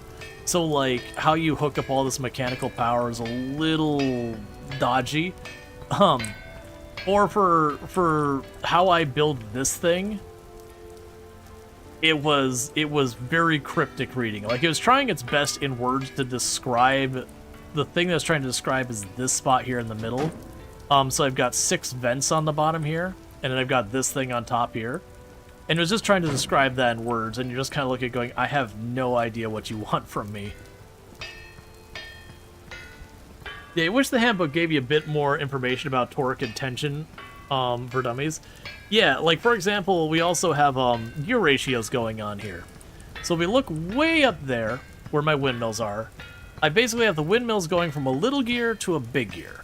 So by doing that, the rotation I'm getting per time, like you'll notice the windmills are turning at a faster speed than this gear is here, but it's a higher torque. Then we go down here and we have the reverse. So I'm going from a big gear to the little gear, which means I'm getting a lot more rotations at a lower torque, which does put torque against this. So ultimately it's a 1-to-1 ratio, because I'm going little, big, big, little. But there is gear ratios in everything. You gave up trying to use the clutch? Yeah, I haven't tried to use the transmission or clutch or anything. I haven't had a need for it. But yeah, so I'm just making a bunch of the iron ingots. I'm gonna need them all. Because what we're waiting on to be able to get our steel is just these pits over here. And about the only thing I could do to speed it up is to make more pits.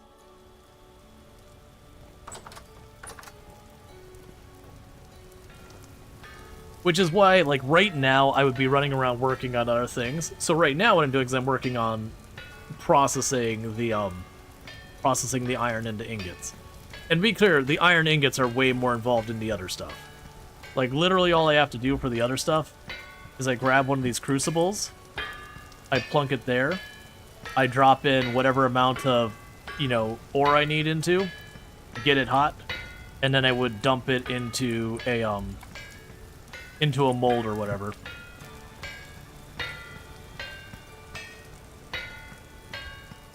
Let's see, most players, if they don't like the banging, they just move the anvil when not using. Yeah. Yeah, there's apparently mods to also get that to be a lot softer sound and all that.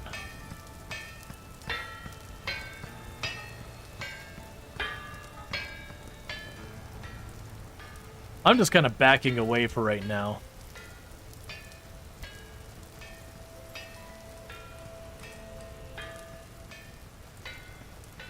Man, I can imagine people doing really elaborate setups where you'd have like 5 or 6 of those hell hammers going and like 5 or 6 forge, so you could just drop all your iron into it and just quickly go down the line. I don't, like, for me with the setup here, I don't feel a need to put too much like too much automation, because I don't think there's another thing of automation. I think it's just the cord and the pulverizer and the Hellhammer. You know, and then you could wire them together to do a whole bunch of stuff, I'm sure. But yeah, no, it's not a game you're going to automate everything with redstone and all that. There are a lot of mods for the game, though, as well. Yeah, that should be just about done.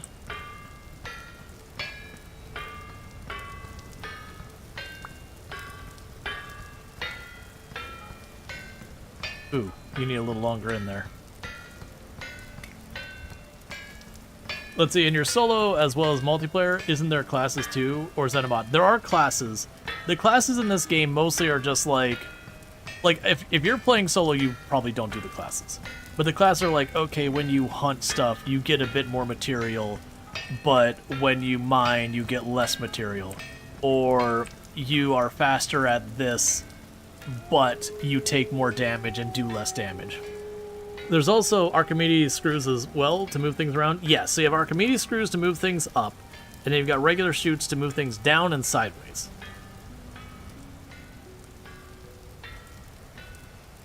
Alright. Yeah, so I've got 3 more of those going. Alright. And then we'll get, like, actual water in here.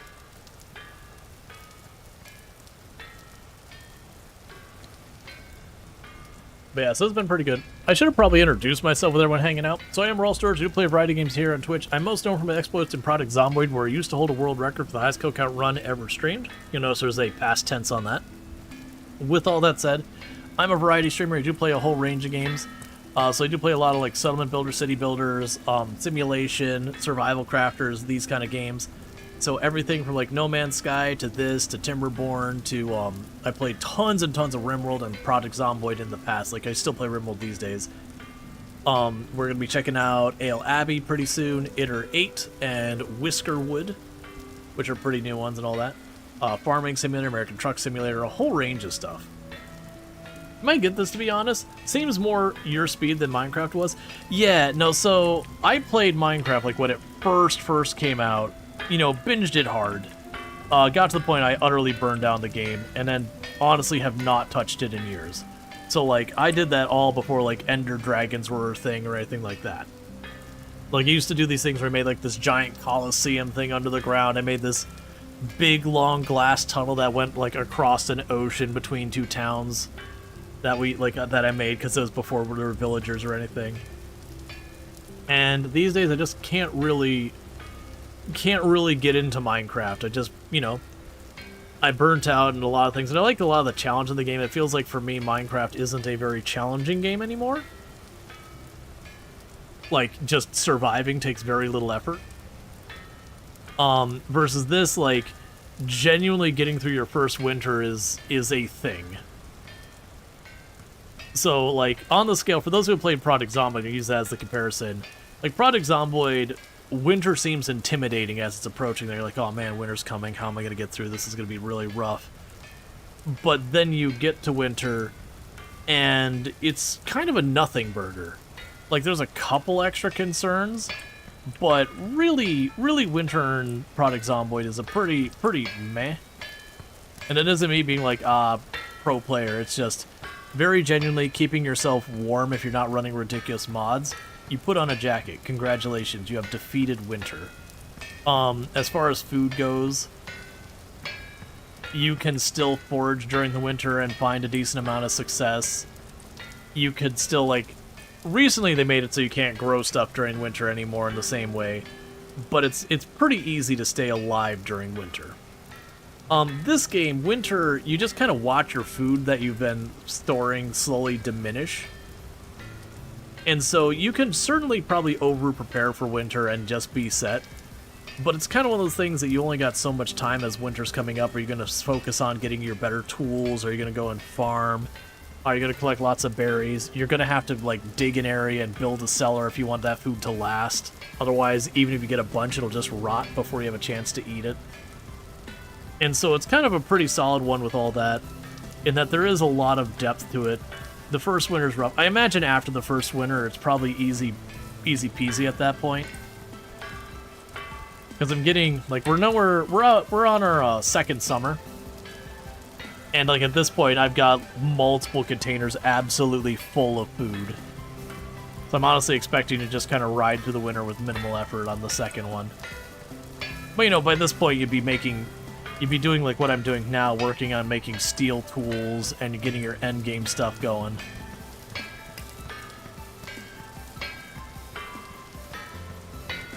Alright, there's the last bloom we've got, so I'm going to go ahead and put the charcoal away. Okay, we got the torch. And I could disconnect this gear, since this isn't doing anything, to make the other things run faster. But it's not really needed. Let's go check on our...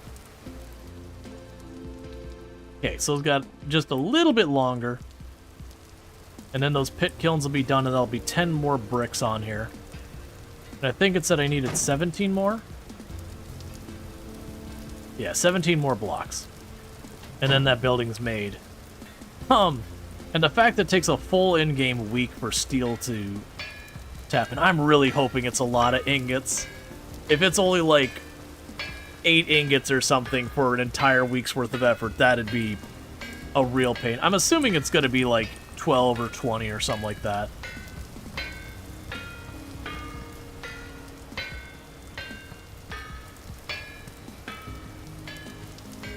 And I could be doing that myself instead, but I don't want to work.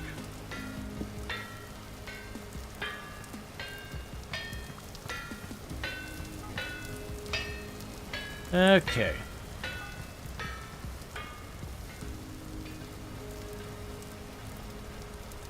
Yeah, so that's going, that's probably...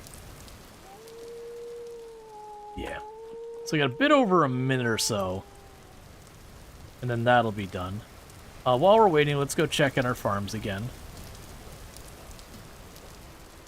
Oh, wait. My onions have finished growing. Okay, that one's not quite done.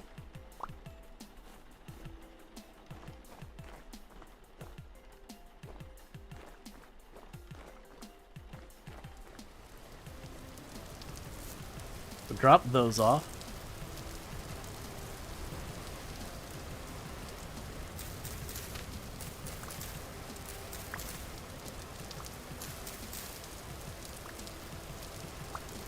Cool. The flax is still growing.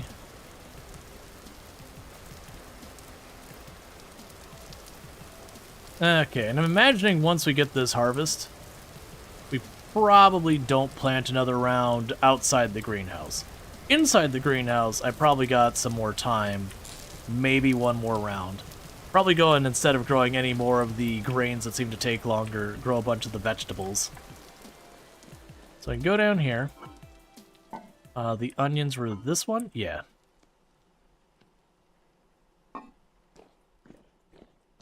So I got all that sorted. Oh, that should be closed. And thank you for the follow. Welcome to the stream. Okay, and there's the last of those ingots. I can go and put that on there. Oh, I have a whole extra stack of onions in there.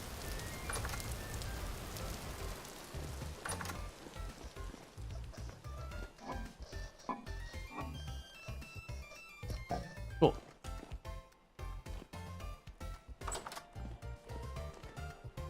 Alright, so those only got... Like, by the time I go and check on one or two things, they'll be done. Okay, so we have about 6 to 10 days for our orchard to be ripe. We've got about 6 days to get our berries on all of our bushes over here. And thank you for those follows. Welcome to the stream. And if you are enjoying the content, don't forget to drop the follow, that way you can find your way back. Alright. I could go and get those to get a bunch of candles. I haven't felt the need to do it. We certainly are going to want the honey eventually. I just don't feel like dealing with it. Alright, so let's go down here. Drop in. Grab the unfired brick. Well, actually, I need 36 unfired brick. Okay, so we're going to need a stack of you. Stack of the crushed quartz. 2 stacks of the fire clay. And I'm going to need to go out here and grab a stack of the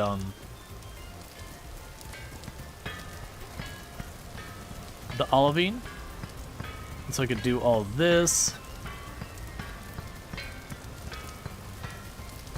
And that'll give me more unfired bricks. Let's see, you mentioned it before, but making steel in that furnace is one thing, but you don't need the higher temperature coal called coke. Take the ingot. Let me check. So we have coke, which requires a coke oven, which requires our factory. I didn't think it mentioned coke. That would be a big thing. Yeah, it says, firing. Once you are ready, fill the stone coffin in the pot with charcoal or coke.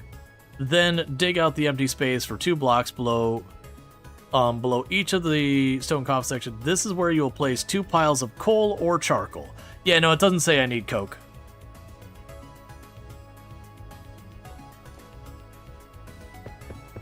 Okay, so let's pull up our freshly done bricks. I was momentarily being like, oh crap. Don't be an entire extra process I need to deal with. Yep, so I put 12 more of our wet bricks there. Coke might make it faster. Maybe.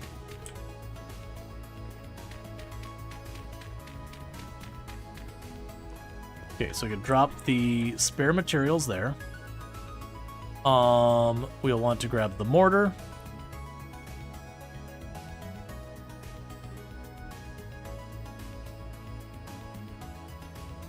That gave me 8 more blocks. And I need the sticks. Oh, people mentioned I could just use the peat. Can I use the... Wait, let's, bury that in the grass.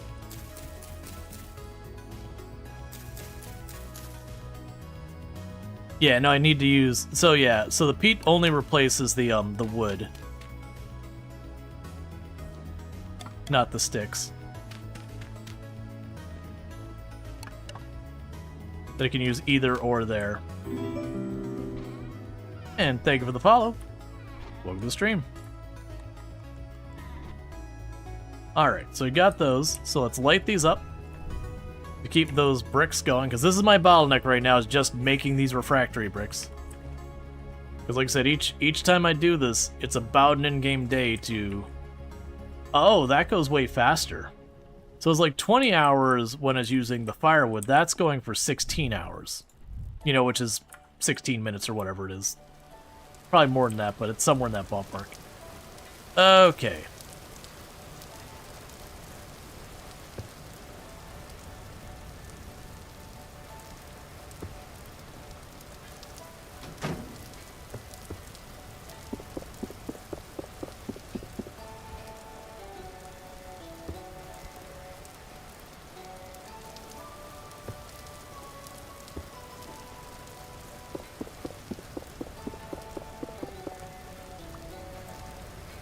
Okay.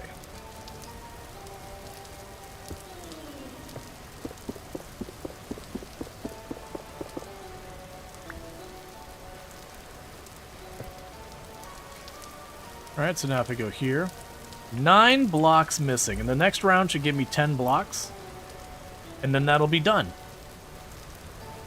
And it says what I need to do is I'll need to dig underneath this and put the piles of charcoal down here. We can probably do that to begin with. So let's go and check the steel again. Alright, so firing. Once that is ready, fill the stone coffin in the top with 16 iron ingots and charcoal. Then dig out the empty space 2 blocks below each side or each stone coffin section. This is where you'll place 2 piles of coal or charcoal under the fire furnace. You can use a chisel to build a small retaining wall so that the coal doesn't fall to the sides while piling. Once all this is ready, ignite the coal piles. You can verify this is working.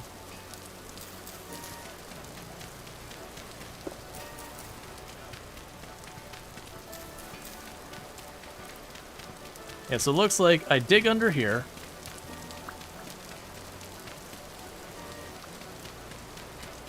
And let's double check rereading that. So, dig out an empty space 2 blocks below each side. So I am reading that as 2 blocks below here.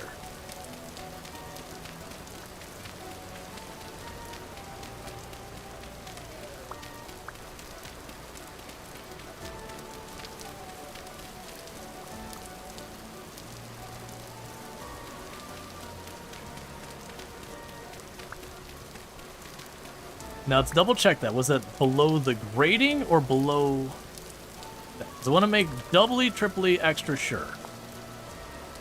So it's 2 blocks below. 2 blocks below each side of the coffin. So this is 1 block. This is 2 blocks. Alright, so let's go grab a bunch of charcoal.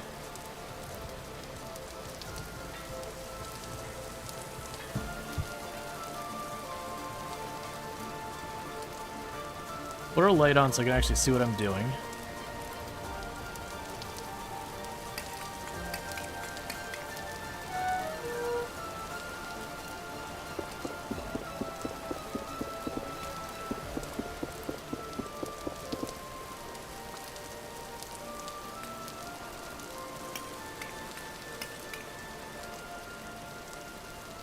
I'm confused.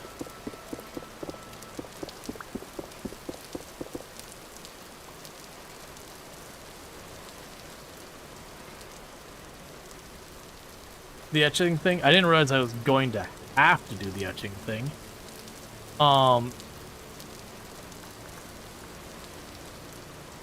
That's why I mentioned the chisel or something.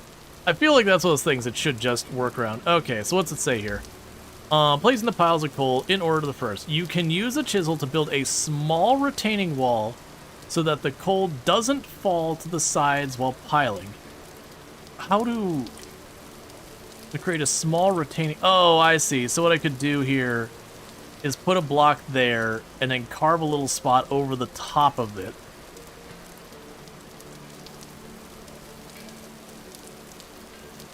I probably want to make that out of something other than dirt, like stone or whatever. Let's grab this. We'll deal with that in a moment. I'll grab my brick. Not my brick, but my cobblestone.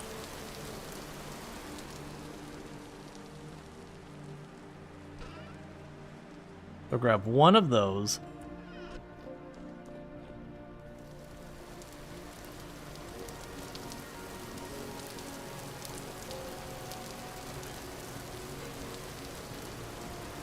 So my assumption is I put you here.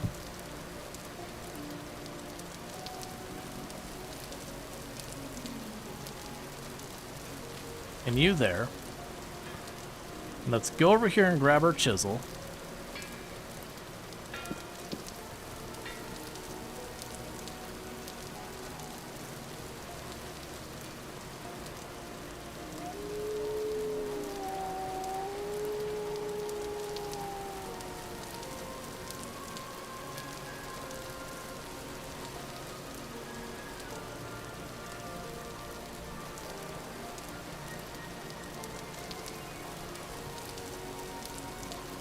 Can't see at all what I'm doing.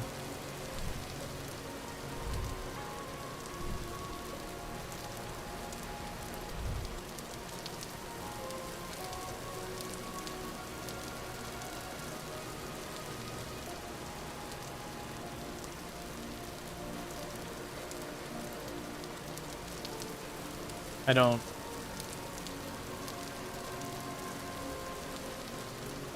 Drop blocks here with material. Rotate.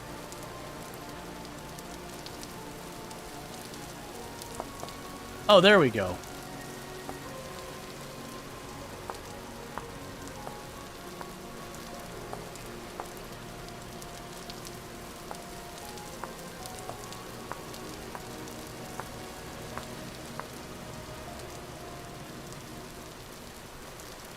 All right, I need...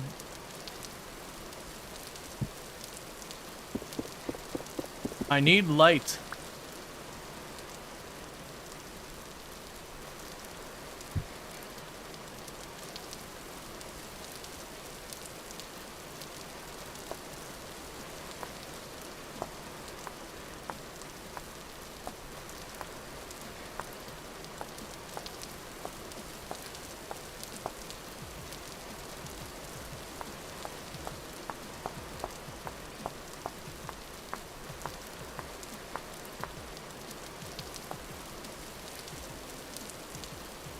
Okay, so let's try that. It's actually the first time I've done any etching in the game. That's not the right button. I'm realizing I can't actually see where I need to be putting this.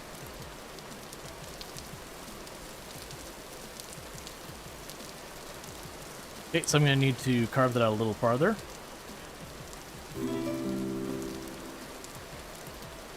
And thank you for those follows. Welcome to the stream.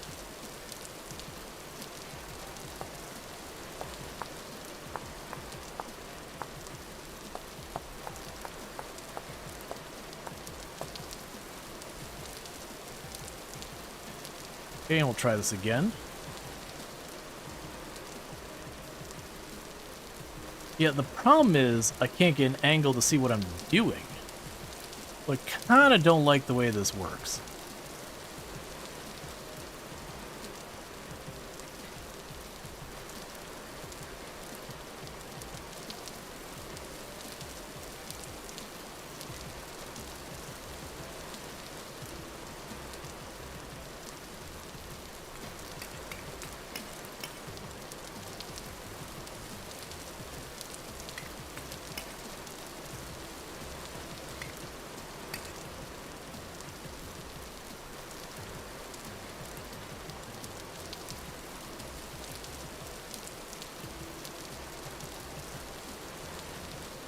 If coal needs a full block to fall through, maybe you could chisel away all but the two small pulls inside. That's kind of what I'm wondering. It's probably fine if I do it.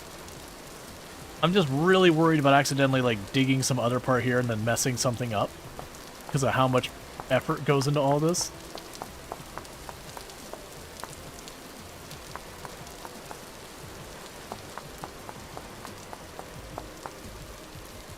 Okay.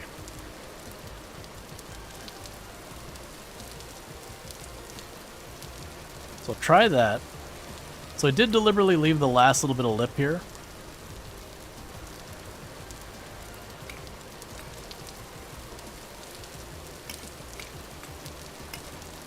There we go. There we go.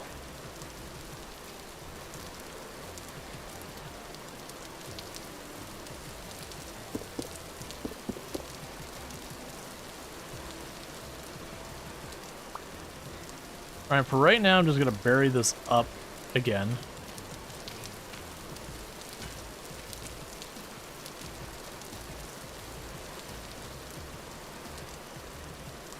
Alright.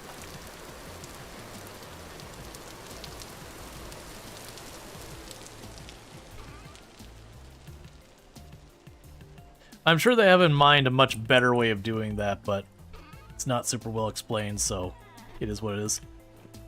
Okay, so those are got a little over 10 more minutes left on them.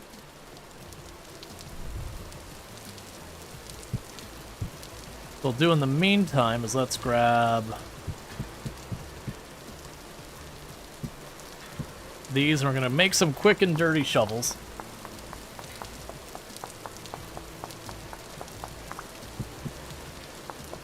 So basically what we're doing is we're napping this. I do have a mod that makes it so I don't have to click on every individual square. Because while it's a really cool mechanic, as you can imagine, after you've made shovel number 100 or whatever, you kind of don't want to click on the individual things. Have you found any maps? I have not found any maps. I didn't know maps are a mechanic. I did find the adventure person, the treasure hunter, whatever. No, that's all good. I did find the treasure hunter who said he wanted a tin pickaxe. Sorry, not a tin bronze pickaxe. And I haven't found tin yet, so I've been kind of just ignoring him for the time being. People have told me that's basically the way you get the story to happen, but the story is incomplete, so I've been completely unmotivated to bothering with the story.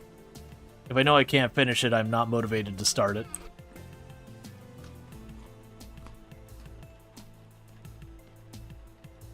Because I could potentially see that that's how you get it. Go to the treasure hunter, give him the thing, he probably, you know, goes, oh hey, here, follow my map, do the thing. Alright, so I'm gonna check out the crops one last time. I'm gonna re-up my peat, because we're getting low. Alright, so we finished harvesting that whole section. And none of the rest of those are even close. Okay, so we look at this section. I can use nitrogen, those NRK. So the turnips are in. Let's do the parsnip, because I have tons of turnips and not as much parsnip. Cool. Alright, and I happen to have peat really close by. So we're just going to go ahead and dig up the peat.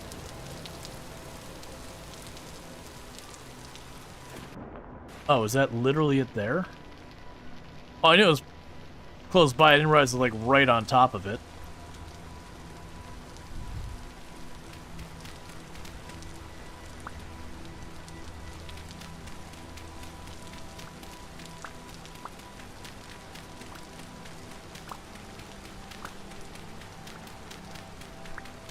Were they carrots? It may have been carrot seeds. I didn't look at what they were. Whatever it was K, and that's what I needed.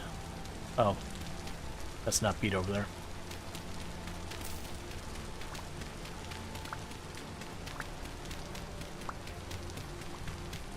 Okay.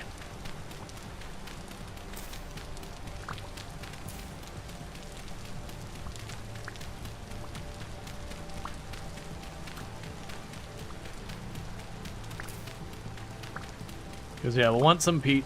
Gives me something to work on.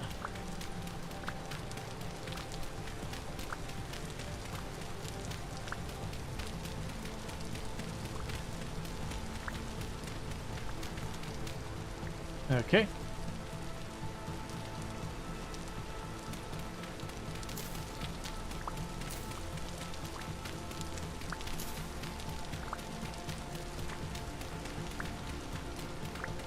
And I'll probably want to end up filling in a lot of this with dirt later.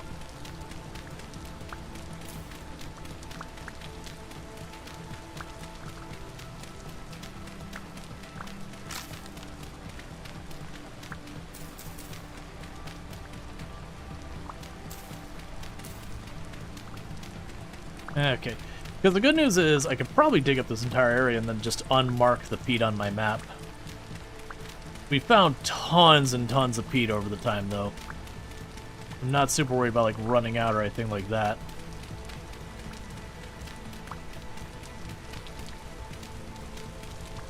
Especially since it seems like you don't get giant areas of peat.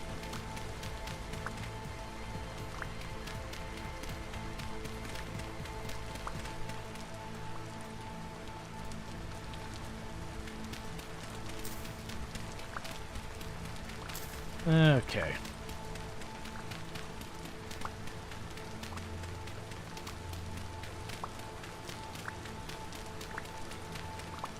Does look like the peat goes deeper, though.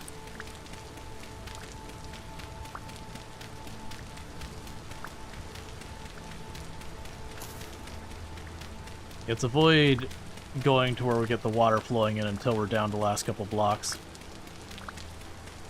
So not get pushed around the entire time.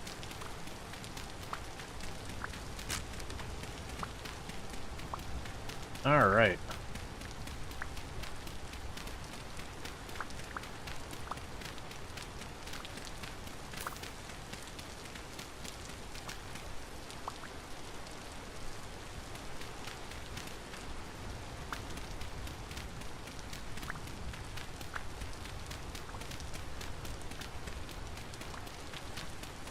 But yeah, no, I've really been appreciating all the stuff going on with the game so far, as like the depth of all the crafting, the survival, all of that. the temporal storms and all that I could do without. It's the thing I want them to kind of change. Like, we had the temporal storms on for probably like the first 8-9 streams of this, and then finally I was like, nah. Like, this isn't adding to my experience kind of thing.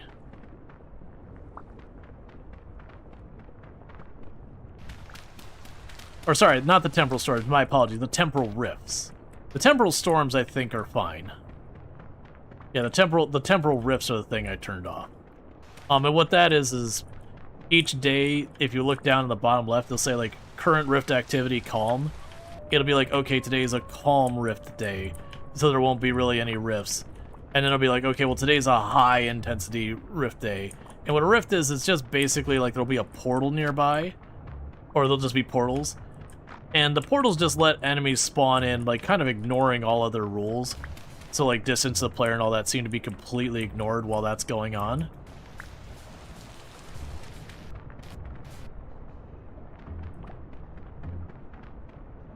And so it's just kind of one of those things. And it can spawn everywhere. Like, literally, I can have them spawn in my home.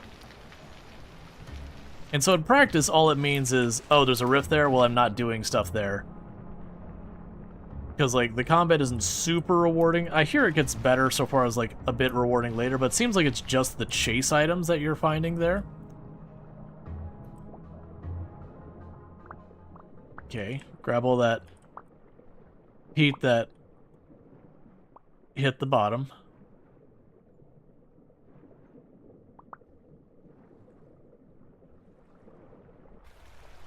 Okay. Yep, so I got more peat than I know what to do with for a while. That'll be good.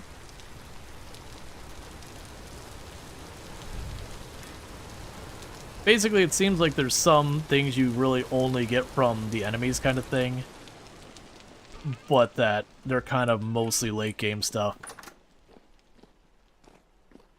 And then even then, it's just, a lot of times it's not super satisfying.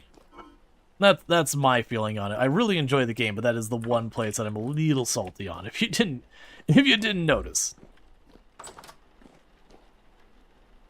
Let's see here. Honestly, the P can get in here as well.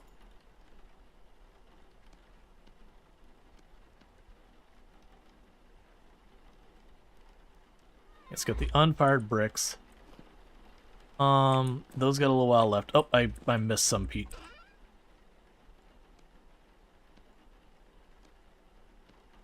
Yeah, so that should be good for now for the peat for a while. We got all this rot. So rot, I need to put it into a barrel for making compost. And that's used for making the best soil in the game. Right now, all my barrels are full of wine. Actually, we can work on that real quick. Let's grab some sticks. As I figure out where my sticks are. There we go.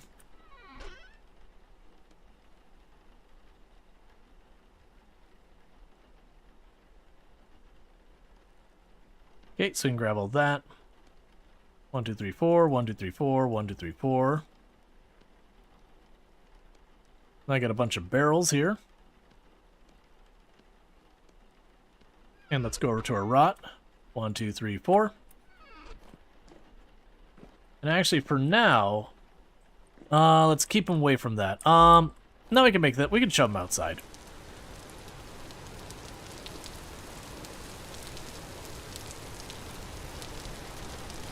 We'll put them along the. We'll pull them along. How about the side here? So that way they're by our greenhouse. So like, kind of makes sense. Oh, I see. I'm gonna have to do one of these real fast. Dig up the tiles that my farm used to be here before we rearranged everything. Oh, that didn't give me the dirt back. I didn't notice that. But till now. That's fine. I got dirt to spare. Apparently because I had used that dirt for farmland.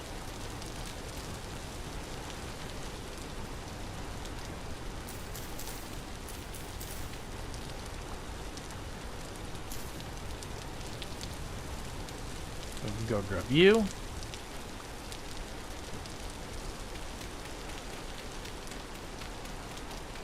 I'll grab one more.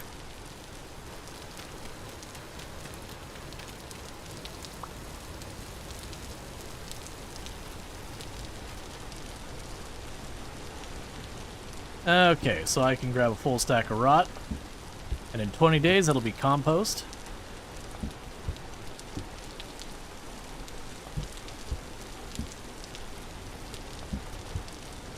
Okay, so we're processing all that.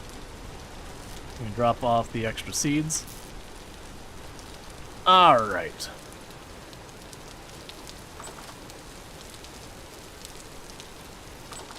Yeah, but considering how big and elaborate the map is, because I'm kind of working on just this, we just haven't been going over. Yeah, so here's our molds that I mentioned earlier. So, like, literally you have these molds that I... Oh, that's not a good example. Put that one back. Let's see. Yeah, so I got this mold. So this is like a weapons blade. So this weapon I have here in my hand. So what I would actually do is I would melt the ore, or the metal, dump it in the mold, and I have to wait for it to cool off and all that kind of thing. So, like, they really have a lot here, and, like, these are the ingot ones. They're kind of your generic thing. You can use the ingots to make almost everything. So, it's just one of those things that you use the molds at the beginning, or if you just want to kind of streamline that part. Otherwise, you can use the ingots for just making stuff, so they can kind of be effective storage. Okay, so you're all wine that's good for, like, 4 or 5 years. That is already handled. So, let's scrape the bear hide. So I got 4 liters still in there.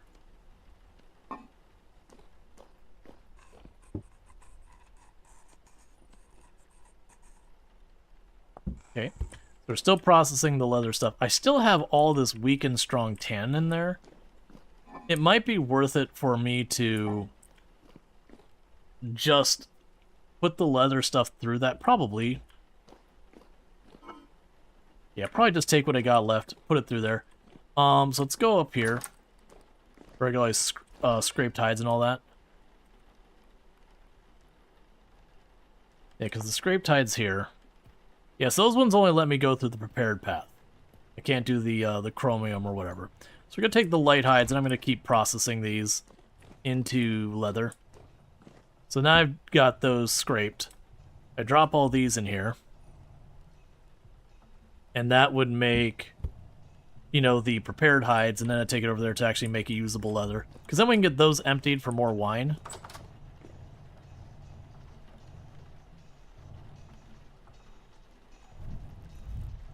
You have how long left? Yeah, so it's not exactly 3 minutes, but it's pretty close. I think it may be, like, actually 6 minutes or 7 minutes or whatever.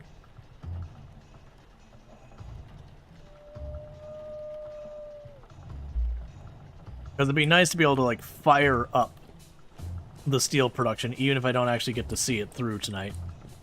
Because there's no way I'm getting all the way to the other side of the steel being made.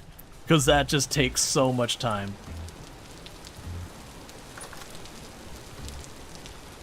But if I could get it fired up, that means the next time I play, you know, near the end of stream, we'd actually have the steel, and I'd be able to make my,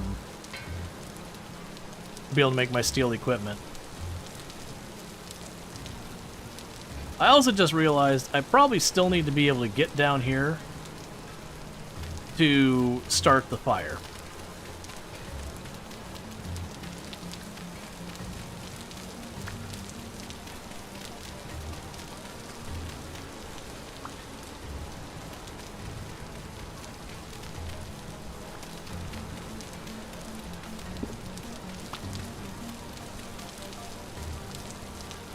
Yeah, because then I'd be able to set that on fire. And also to refill it once a day. Man, that's such a process. I'm assuming I'm allowed to just poke through and do it that way, and I don't have to have a whole huge thing to deal with it. Yeah, so right now I'm going to go ahead and just drop this dirt down here. We'll leave it open.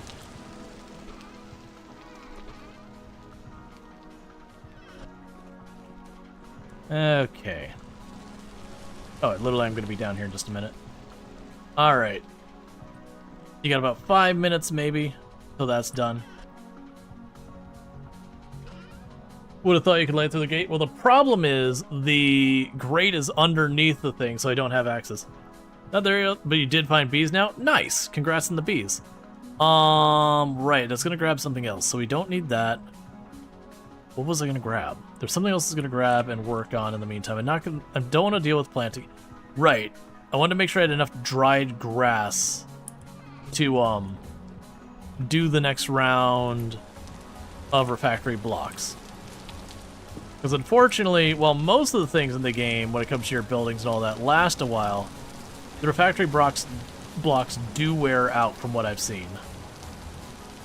They've got a whole thing about replacing them. But my hope is that it takes a good number of cycles to get through to actually damage them.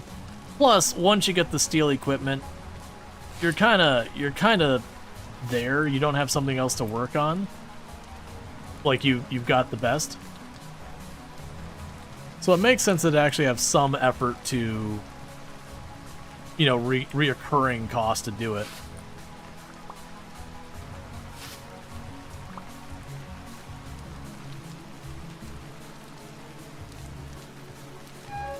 That's a hole. One of these days I'll fill it. Today's not that day. Tomorrow's not looking promising. 10 years from now, probably also not going to make it onto the agenda. But someday we'll fill it.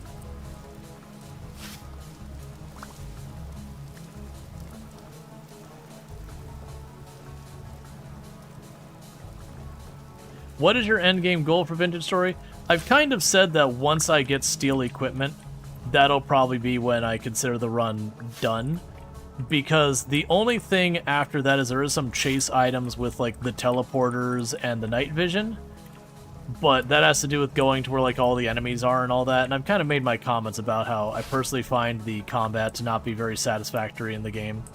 Like it's not a thing I find particularly enjoyable in this game. Like for the record, fighting the animals, I like that. I think it's really well done there. Like the bears, the wolves, all that stuff. Excellent. Thumbs up. They're decently challenging. They're rewarding. They're like it's a lot more finding them versus the drifters just appear around you. Half the time they give you like literal, I mean half the time, most of the time they give you literally nothing. Do we have meteorite steel? I'm only aware of there being steel, not that there's like different varieties of steel. It could, like, that could be a thing. There is meteorite iron.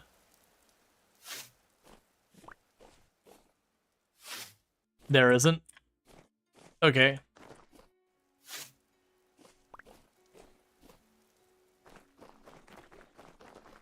Alright. But yeah, no, that's the thing. Like, actually, I have one or two of the components. There is meteoric iron, which is between iron and steel. Gotcha. Just checking if you're a pro. No, I've had, like, literally the title says first playthrough. Like, literally this is my first time playing. Like, obviously not my first stream, but the first playthrough I've been doing.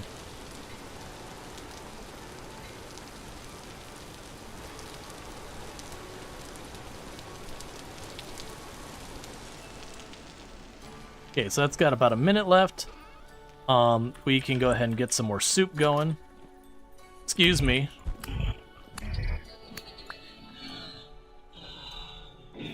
Please don't spawn in my cellar.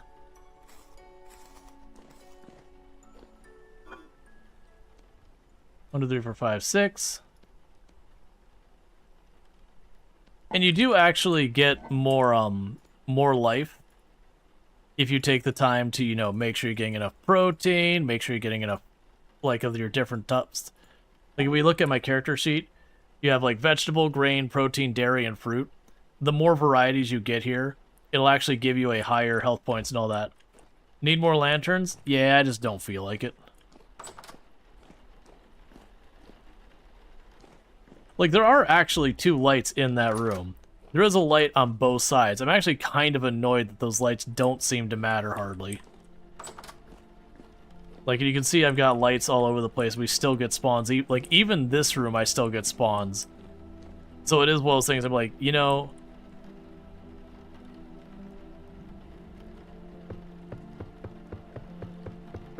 They kind of should carry a little bit farther. Oil lamps are pretty weak? Yeah, I gotcha.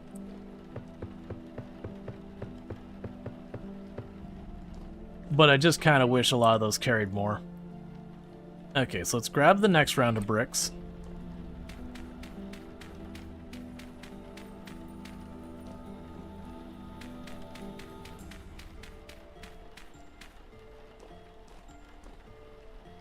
In the ruins, you can find metal torch holders that make your torches last forever.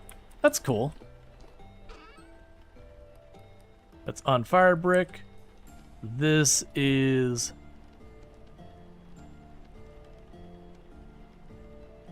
the brick we'll be building with.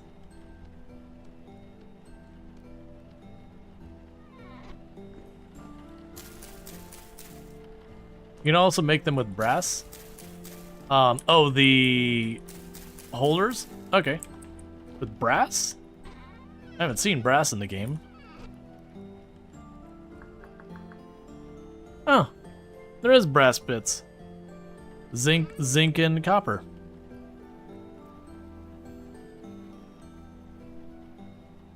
Oh, I don't use sticks.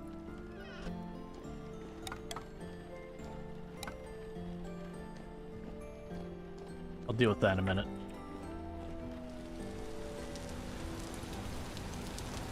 Okay, so there's you.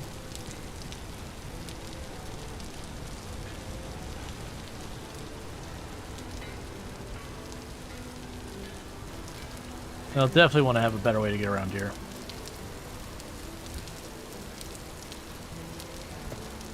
This game has a lot? Yep. Okay, and I don't actually need the corners. I just had to use them so I could place the other bricks. But yeah, no, I like the idea that you get like the different materials and you combine them together kind of thing. I think that's a nice way of taking care of all that. Okay, so I got you.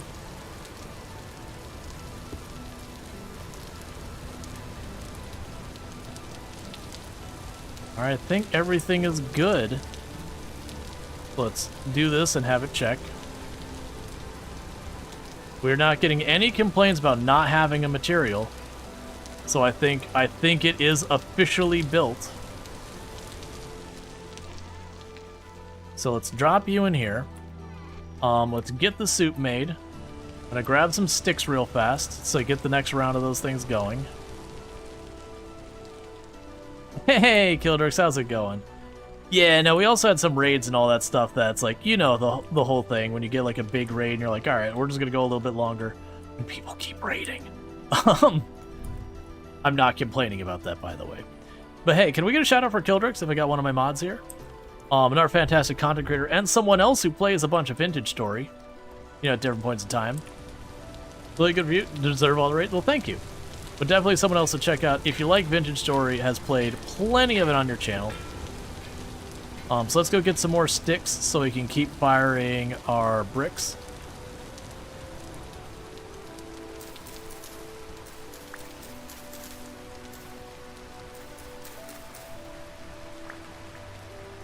We have to go farther in with all these trees we've been planting.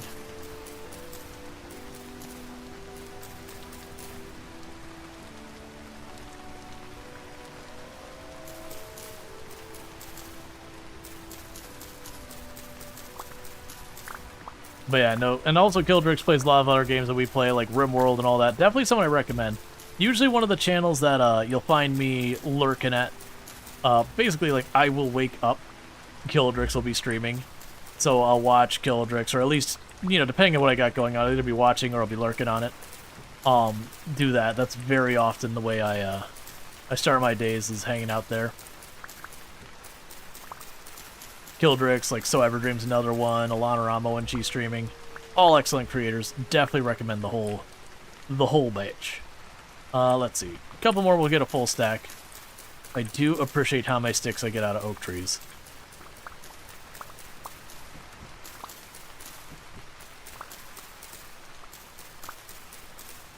Okay, so I got a whole stack. Gonna run over here to where I don't have a bunch of trees already.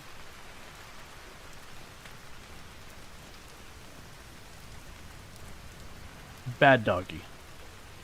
I don't need to deal with you right now. I'm busy trying to get other things done.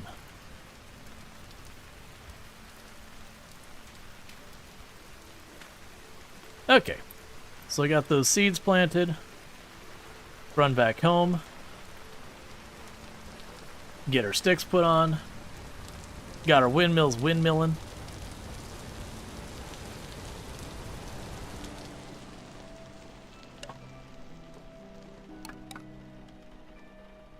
Okay, so now we can drop the sticks in here. Need to grab 12 units of firewood.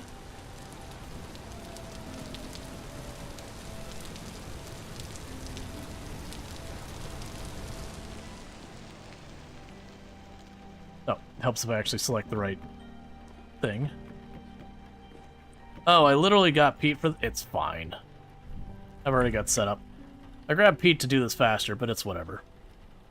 These should just be extra bricks for when I have things wear out.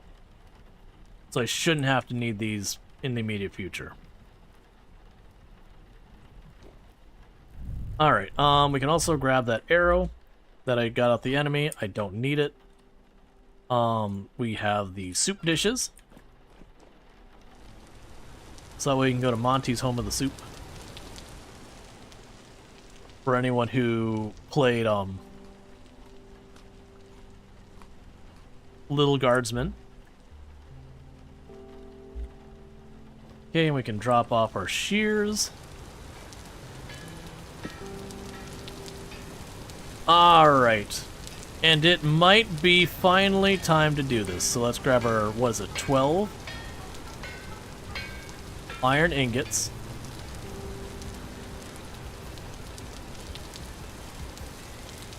Needs a layer of high quality carbon material. Oh, I have to grab the charcoal first. That's fair.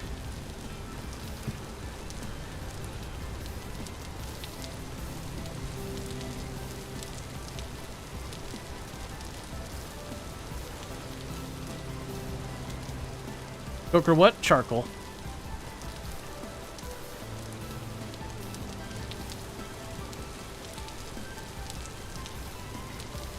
Oh, it said 12. It looks like it's gonna get me 16. Or I'm just bad at counting.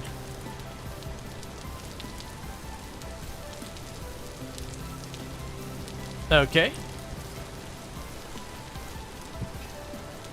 Or bad at remembering.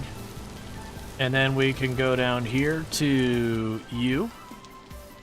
Grab our lid.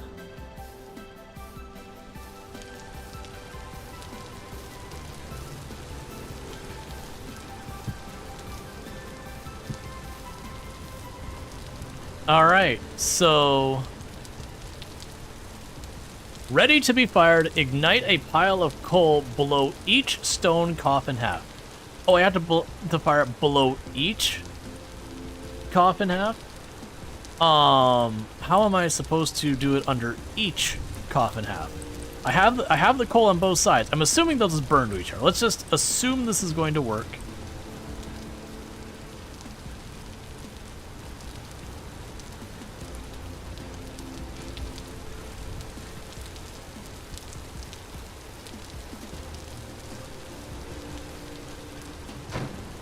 What happens if it fails? I probably just waste the charcoal. What I might be able to do is poke down here really fast and set the other side on fire and then back off.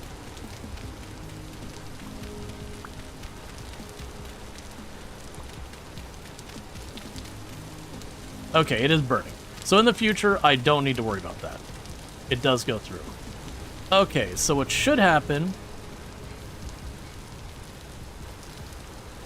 Alright, so let's double check what it says.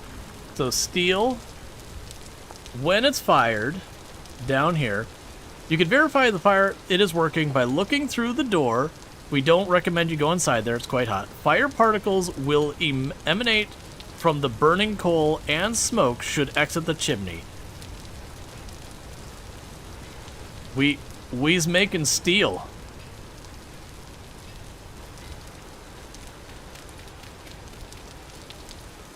I'm gonna slightly rearrange this.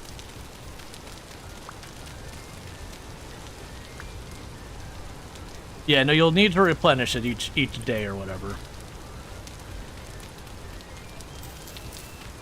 Yeah, so what I'm gonna do is I'm gonna make a staircase that goes over here.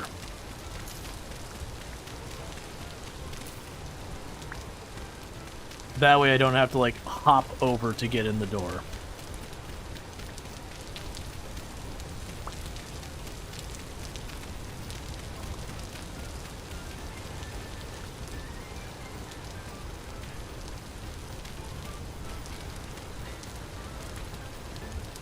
Yep, and then we could, like, make actual stairs there later.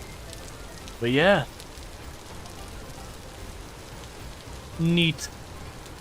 The only downside is I don't know how to tell when it's done.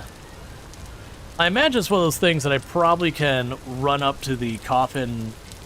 Well, no, because you're not supposed to open it. How many days? I don't... Well, it says it can take, 7 days or whatever. And we do have the tier 2 bricks, for what that matters.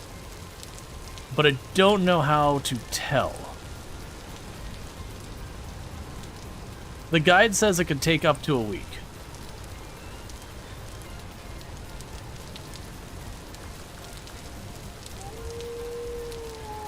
Brick tiers increase durability. Okay, that's good to know. Yeah, so it says, it's down here. Yeah, firing will take about 1 week in total, after which you can break the stone coffin to get your blister steel. Basically, you have to repair them constantly. Yeah, no, I gotcha. Yeah, you have to redo it about once a day.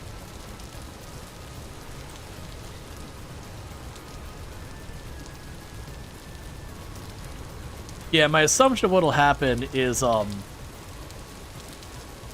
when the fire goes out, you can probably go inside there. And then I'll probably be able to look at the coffin at that point. And then the coffin will be like, okay, you've got this much time left.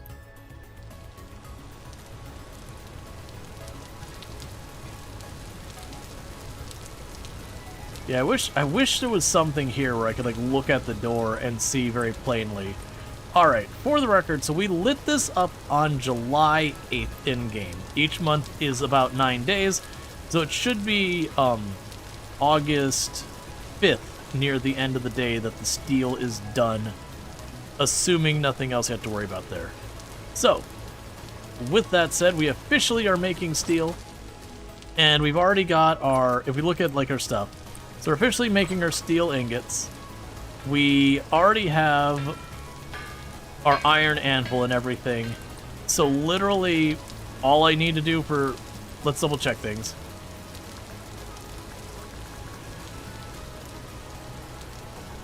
The guide is phenomenally well done, but the steel making description sounded way more confusing than it was.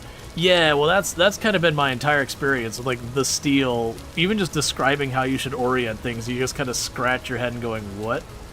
So blister steel is obtained from steel making process and must be refined on an anvil to turn to steel. Yeah, so it's... thing. You only put the coal on the middle, right? Yes. It told me to put it only on the ones below the coffin. So I put it just at the ones below the coffin and nowhere else. Yeah, so steel... Yeah, so making a steel ingot I get from blister steel, and my assumption of the blister steel is it'll be probably just like where we get the bloom iron, where we plunk that down there. So meanwhile,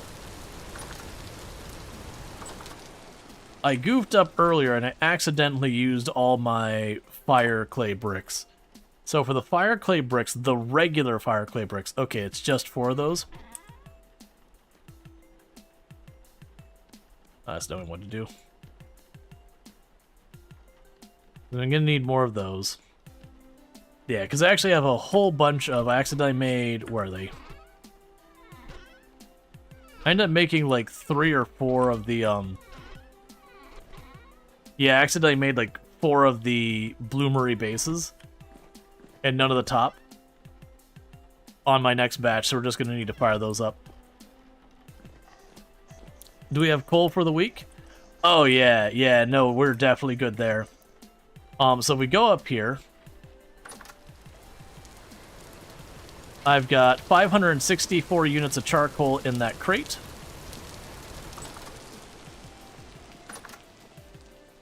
And we pop down into my charcoal pit. I've still got 4 blocks deep on this side and 2 blocks deep on that side because we did an 11 by 11 space down here. So I probably still have a couple, like 400 or 500 more down here. And to celebrate the fact that we got ourselves all of that set up, let's grab ourselves a nice little bottle down here. Where's my cranberry wine?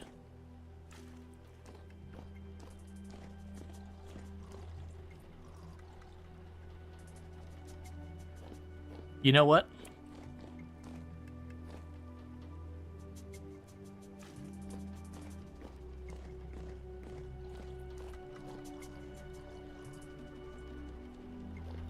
There.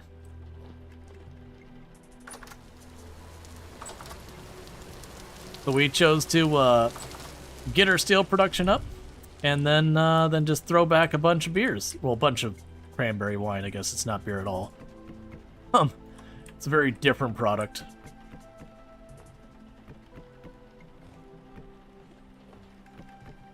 Okay. But with that said, chat, it is getting to be well past time that I should be wrapping up. Normally I stream 9 hours a night. Today we went to 12 just because of all the raids and all that good stuff. My goal to like I said, the way I'm trying to kind of look at saying like when we like I'm satisfied we finished the run is when we actually have steel equipment. And considering we're about to get 16 bars out of there, you know, I make a pickaxe out of steel, I make the surveying pick out of steel. Like, we could make all our equipment steel, all theirs. Literally, the only thing I could see left is I could make the steel plate armor, but I don't want to actually. Because if we think about this, it's a full in-game week to make the, 12 or 14 steel ingots. Each plate is 2 steel ingots. So this represents what? This represents almost 3 weeks worth of steel. You're talking almost the better part of a year in game. Like almost. Yeah, no, it would be no, not a year. That's a lie. That'd be almost 3-4 in-game months worth of steel to make the plate armor. And then the chainmail, which I believe is another 2 or whatever steel each. So you're probably talking by the time it's done, like a full in-game year of just doing that. So what we will do is we will make our tools and all that out of steel and all that, just to be like, huzzah, or whatever we decide to do. We're at least going to get the steel ingots out of it. But yeah, no, I don't think we're playing like a whole in-game year just to be like, look, I made the thing. But I've been very happy with this game. You know, we've been binging it. This is like our 12th or 13th stream of it. The plan for tomorrow's stream is we are going to be checking out Ale Abbey, is definitely happening. And then I may or may not be checking out Inter 8 or Whisker Woods demos. I'll most likely check out one of those two to start the stream and then switch over to Ale Abbey. Because Inter 8 is what people have been describing as Dome Keeper, but up. And I believe that one is being made by being published by Fire Shrine. Whisker Wood is kind of like Timberborn, but you're mice and you're going to try and overthrow the cat oppression. So it's a city builder, but you're mice being oppressed by cats, which checks out. That seems like truly cat behavior. So we're going to probably do that one as well. And I believe that one is by the publisher. I believe that's Hooded Horse. And then Ale Abbey is a tycoon slash, like it's sort of like a tycoon game where you run a monastery slash brewery. So with that said, what I'm gonna go ahead and do, yeah, angry cat noises. What I'm gonna go ahead and do is I'm gonna have like no outro music, unfortunately this time, because things are scuffed and I gotta fix that on my end. But thank you for the follow. Welcome to the stream. Make sure you drop your follows if you have enjoyed tonight's content. I do play a whole range of games, including like RimWorld, Vintage Story. We've been playing a bunch of No Man's Sky, Timberborn, Oxygen not included. We've done lots of survival crafters over the years, so all that stuff going on. I'm gonna go ahead and put up my ending stream screen, and I'm actually, you know what? I'm not gonna use my ending stream screen because I know my audio is scuffed on that, and you're gonna have no exit music. So we're just gonna sit on here to the raid out. But what I'm gonna go ahead and do is see who we can find to drop a raid. So you might get a little bit of an echo. And normally all the stuff's working. I got screwed by my backup software. I do have all my files, but I did run into the just the problem of all this. You know what? I might already know who we're raiding because I have someone I never get to raid. So we're gonna go ahead and do a raid over to Curly, because normally I am not up late enough to raid Curly. And Curly is amazing and fantastic, and you should definitely follow the raid over there.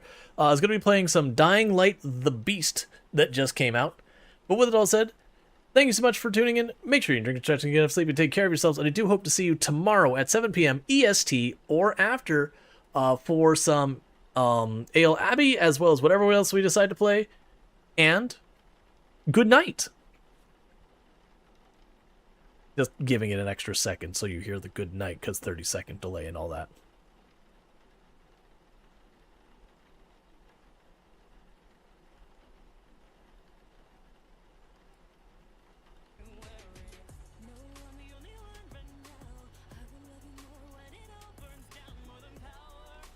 Wait, really?